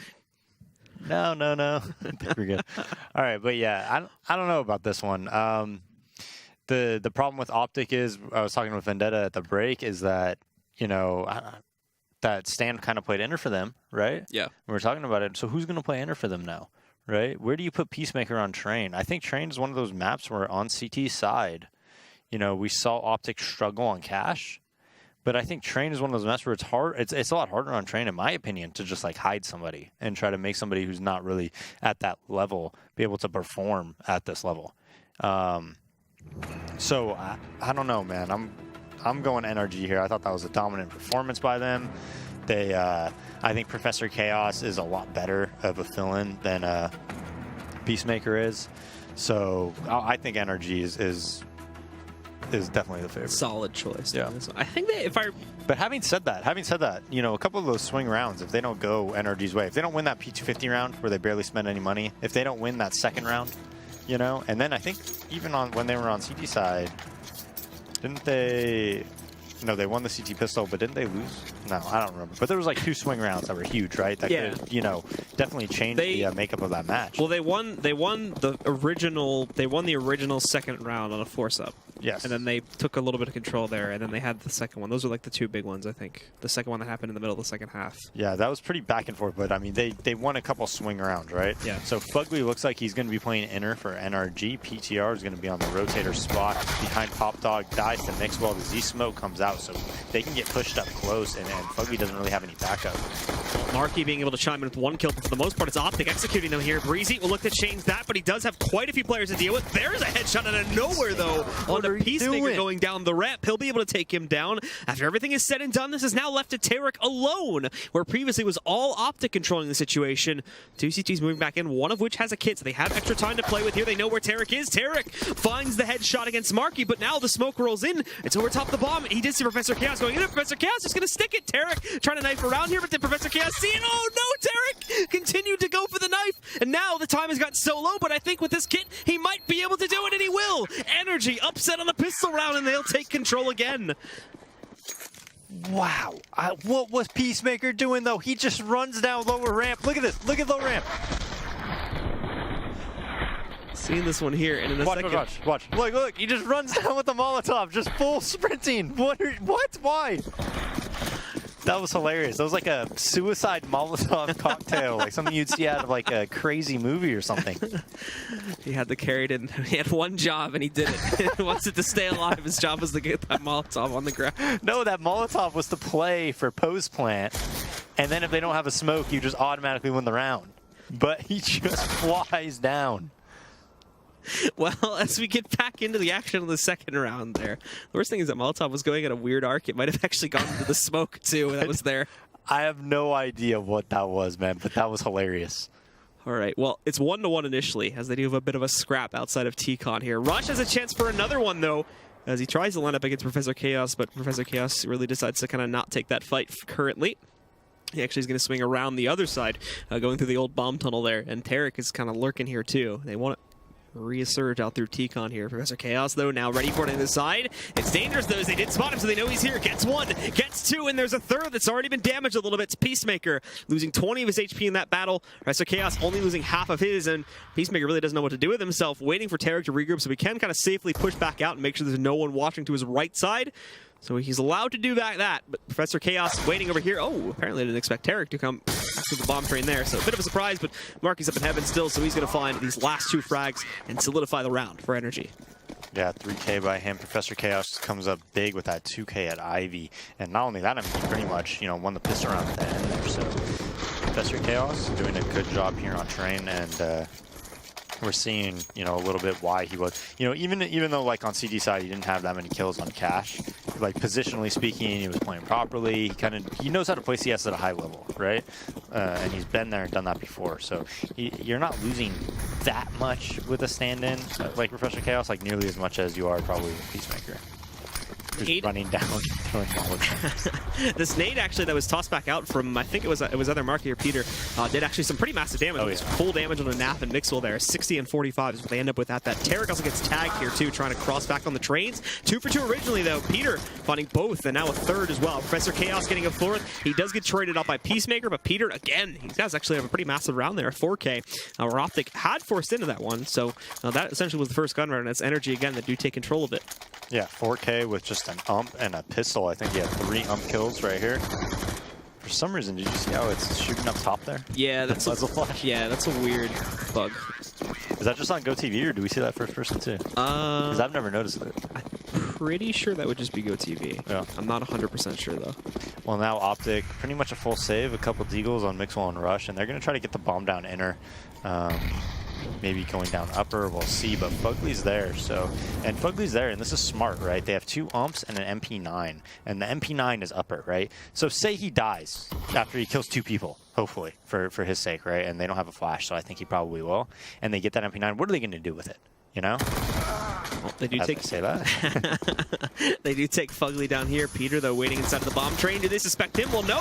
Gets 2 kills before going down to Mixwell. Again, primarily Deagle's doing all the damage here for Optic right now, but it has given them a ticket onto the site and to get the bomb down here. Post plants where it's going to get tough, though. Mixwell being able to trade out 1 kill after Marky pushes forward here to eliminate Rush. Mixwell hunting again, but burning in the Molotov there. Nav with 1 more. It's actually down to a 1v1, and Breezy whiffs a little bit here on the first spray, but he's got control of the bomb right now, so he's able to get to it. Nav pushing back, and he actually wins it out after recovering the UMP. So Optic somehow steal that round away, and we're up 1-3 now. Yeah, after Fugly went down, I mean, they're coming out from upper and lower. Pete, I think he ended up getting 2 kills, if I'm not mistaken. But still, a 3v3, and they can get pushed up in inner is a tough task to ask for if you're a CT, and they end up losing that round. But my point about the MP9 was, like, even though Mixwell got it, he just got a dekill. You know, he kept it out, right? So you give up that MP9, yeah, but you're not really giving him much firepower.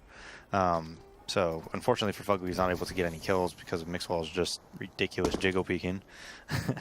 But now Energy, we'll see if they can, you know, win the second round, this little force. I don't know. I think they still have money to buy into the next round, though. Yeah, they were actually pretty close. I think it was Marky that was down at like this 1900 amount that suggested that they would just full save here. So they are just going to take this one as a light bot round, with the exception being Peter.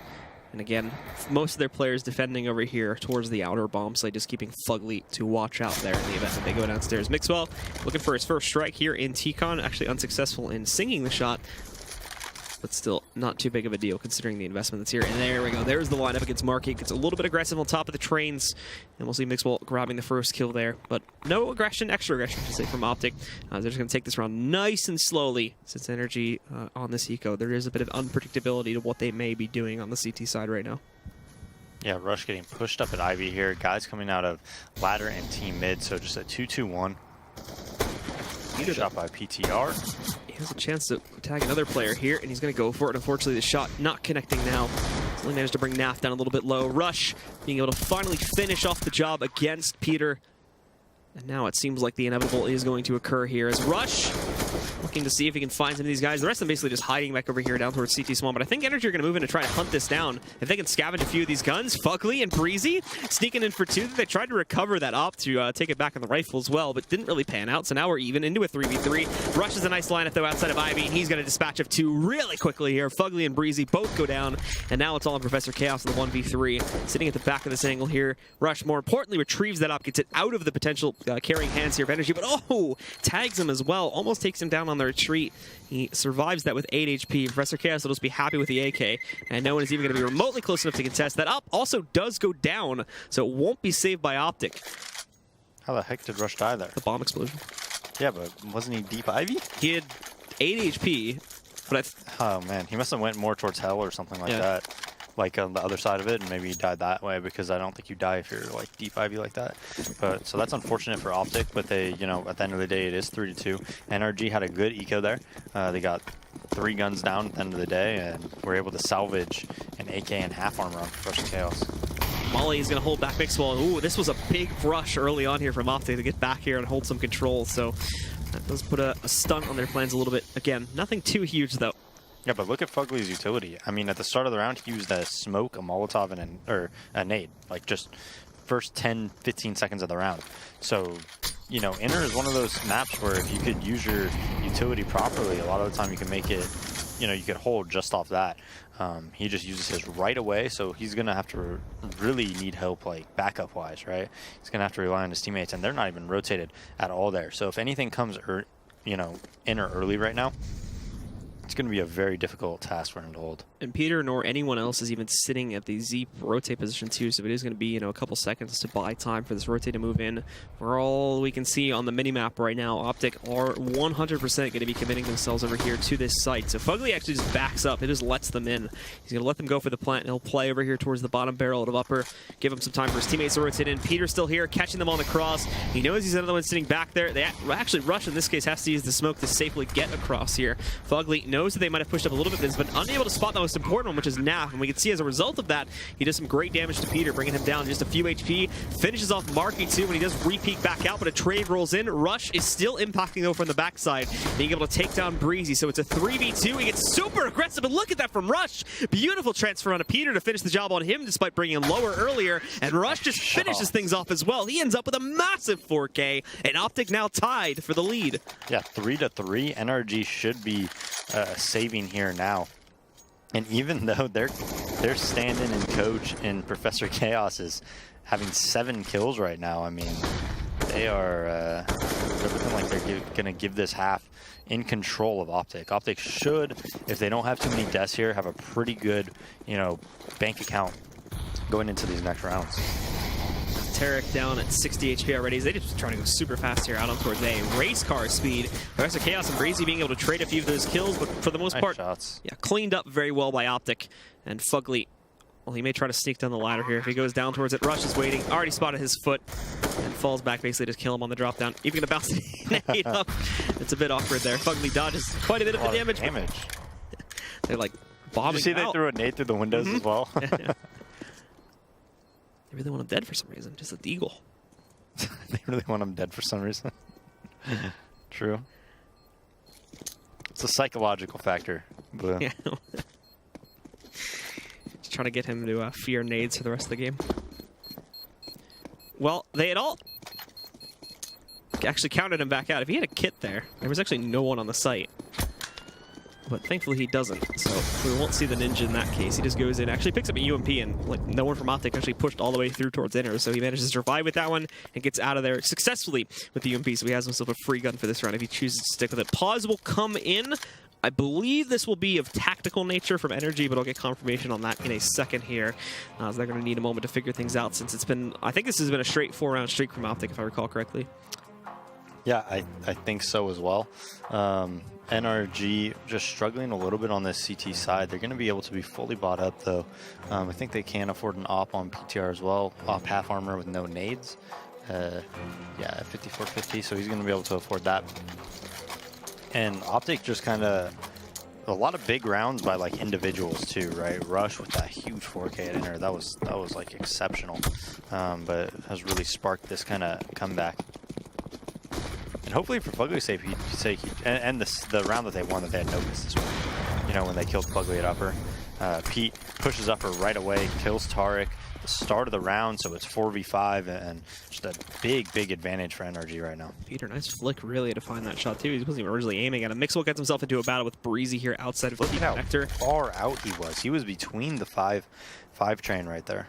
So he impacts heavy cost to his own HP, but he gets out of there too. No one is in a position to trade him. And now he's still going to play around with them over here on the A-bomb site. In fact, they may decide to go out onto the site specifically because they got that kill instead of going towards inner, which was the original plan. Peter certainly being an impactful player over there, so not wanting to test the waters with that again. Mixwell just gets himself in a position outside of Ivy here. Professor Chaos misses the peek from Mixwell here. If he had peeked about a second or two early, he might have actually been able to spot him. He still suspects that something is here, as Mixwell's just hiding behind the server right now.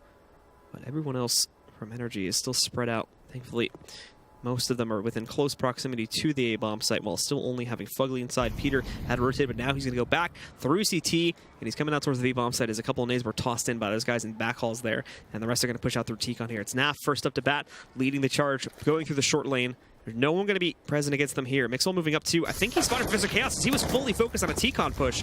Market traded, but look at how low he is after he finds that trade. 20 HP. He needs to try and flash out one of these players if he wants to successfully take him down. You can see him just committing to these sprays. No, nothing he can do about that nade. He sees his own death flashing before his eyes there, as now Peter is going to be trying to hold this angle, but missing that shot leads to his own demise against Naf. For Fugly, completely detached from all of this over in the B-bomb, so there's not a whole lot that he can do, so it is going to be a 5th from Optic.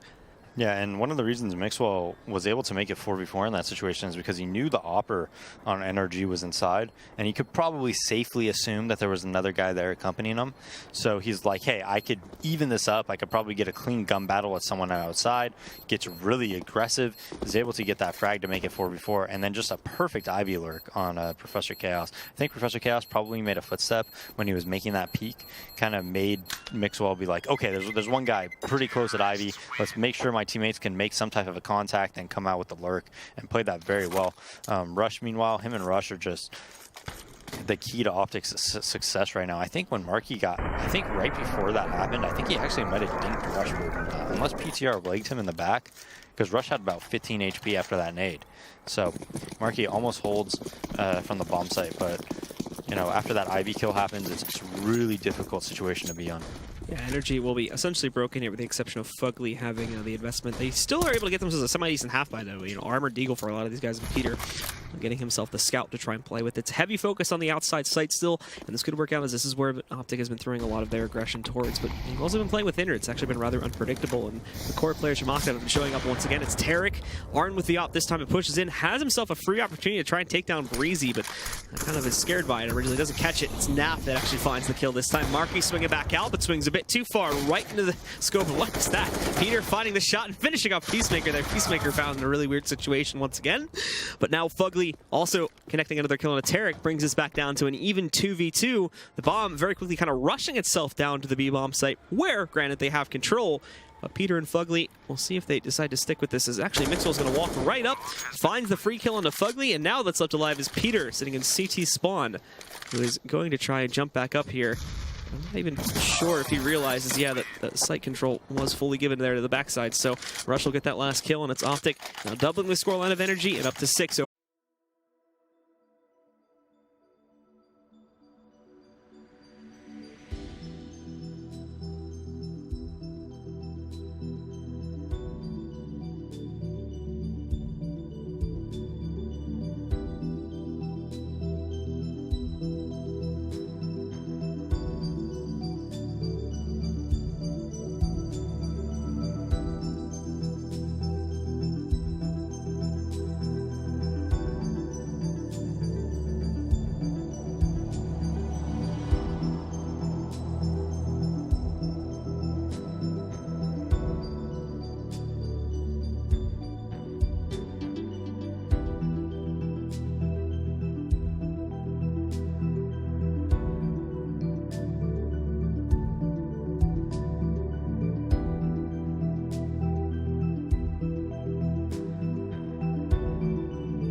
Not a bad round from NRG, you know, because they have money bonus, they just kind of half bought there. They didn't really spend that much money. Optic, though, even if they lose this round, they're going to be able to buy into the next one, and maybe the next one after that, depending on if they get the bomb down or not. But, you know, Rush is playing out of his mind right now with 15-4. Looks like they're going to do 5-6 in the E-box smokes and try to, Mixwell might try to work outside a little bit, but they are just kind of setting up in, you know, 2-1-2, I believe. Peacemaker already trying to make the move here, but it's actually Peter that gets the better of them. Finds the shot onto Peacemaker. And Professor Chaos also striking as well, back over in his position. He's able to take down Mixwell. And it already leaves Optic down with 3. Defense on the B-bomb site, though, is still mainly based on Fugly, and he's caught retreating. So that will open up this site to them. Professor Chaos is able to counter out Rush in the meanwhile over here, and they had the bomb positioned with them. They got upper control, but the bomb was an Ivy for some reason. So now the dynamic has completely changed, and it's Tarek and Nav trying to recover from this. Has left to push towards it, and essentially a huge hornet nest of energy players if they want to win this and still take control of the round. It's Tarek leading it as Nav kind of watches for a flank in the old bomb tunnel. With the pop flash going back out there.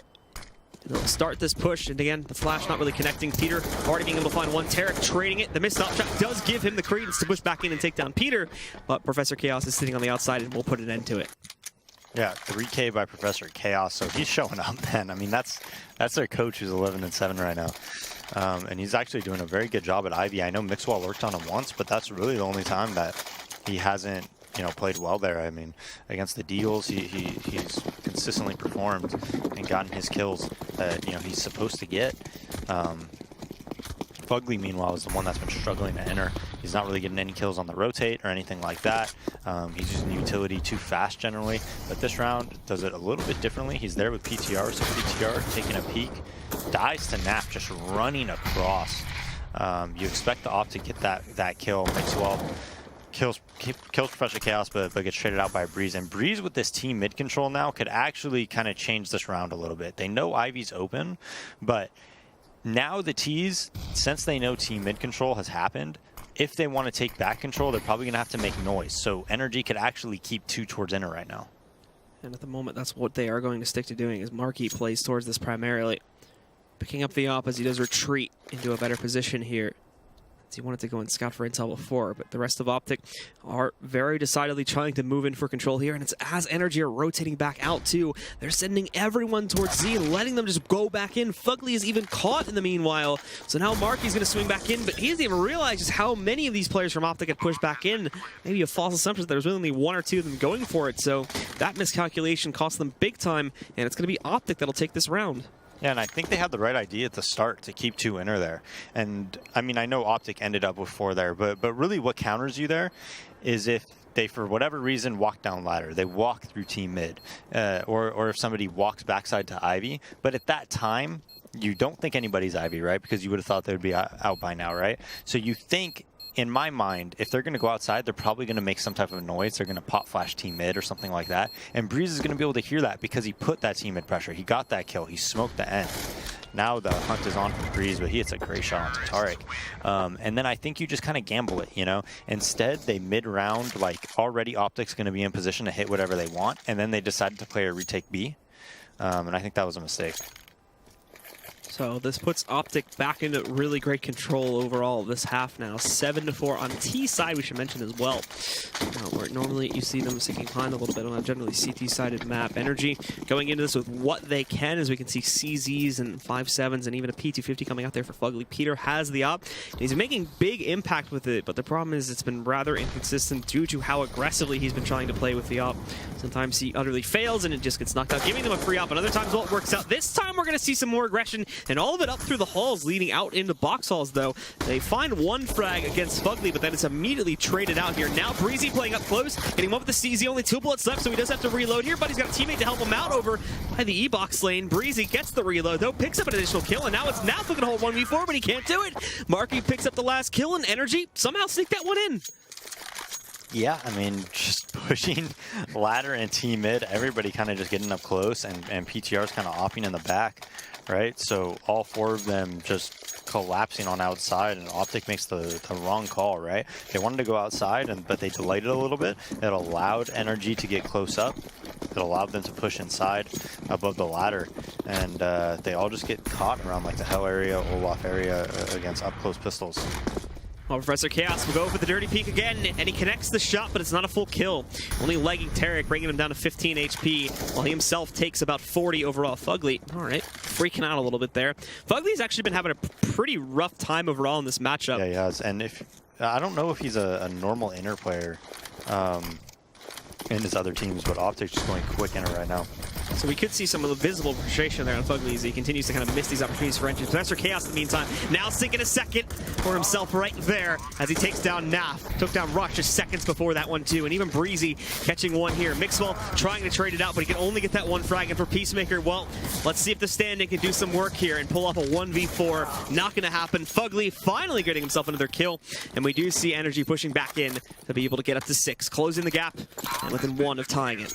Yeah, did you see Professor Chaos there? I mean, he gets 2 kills, he legs the other guy. You see, like, his aim is good, his movement's good, his positioning's good, he's pretty swift. I mean, look at that. Like, not many coaches who are standing in can perform this well.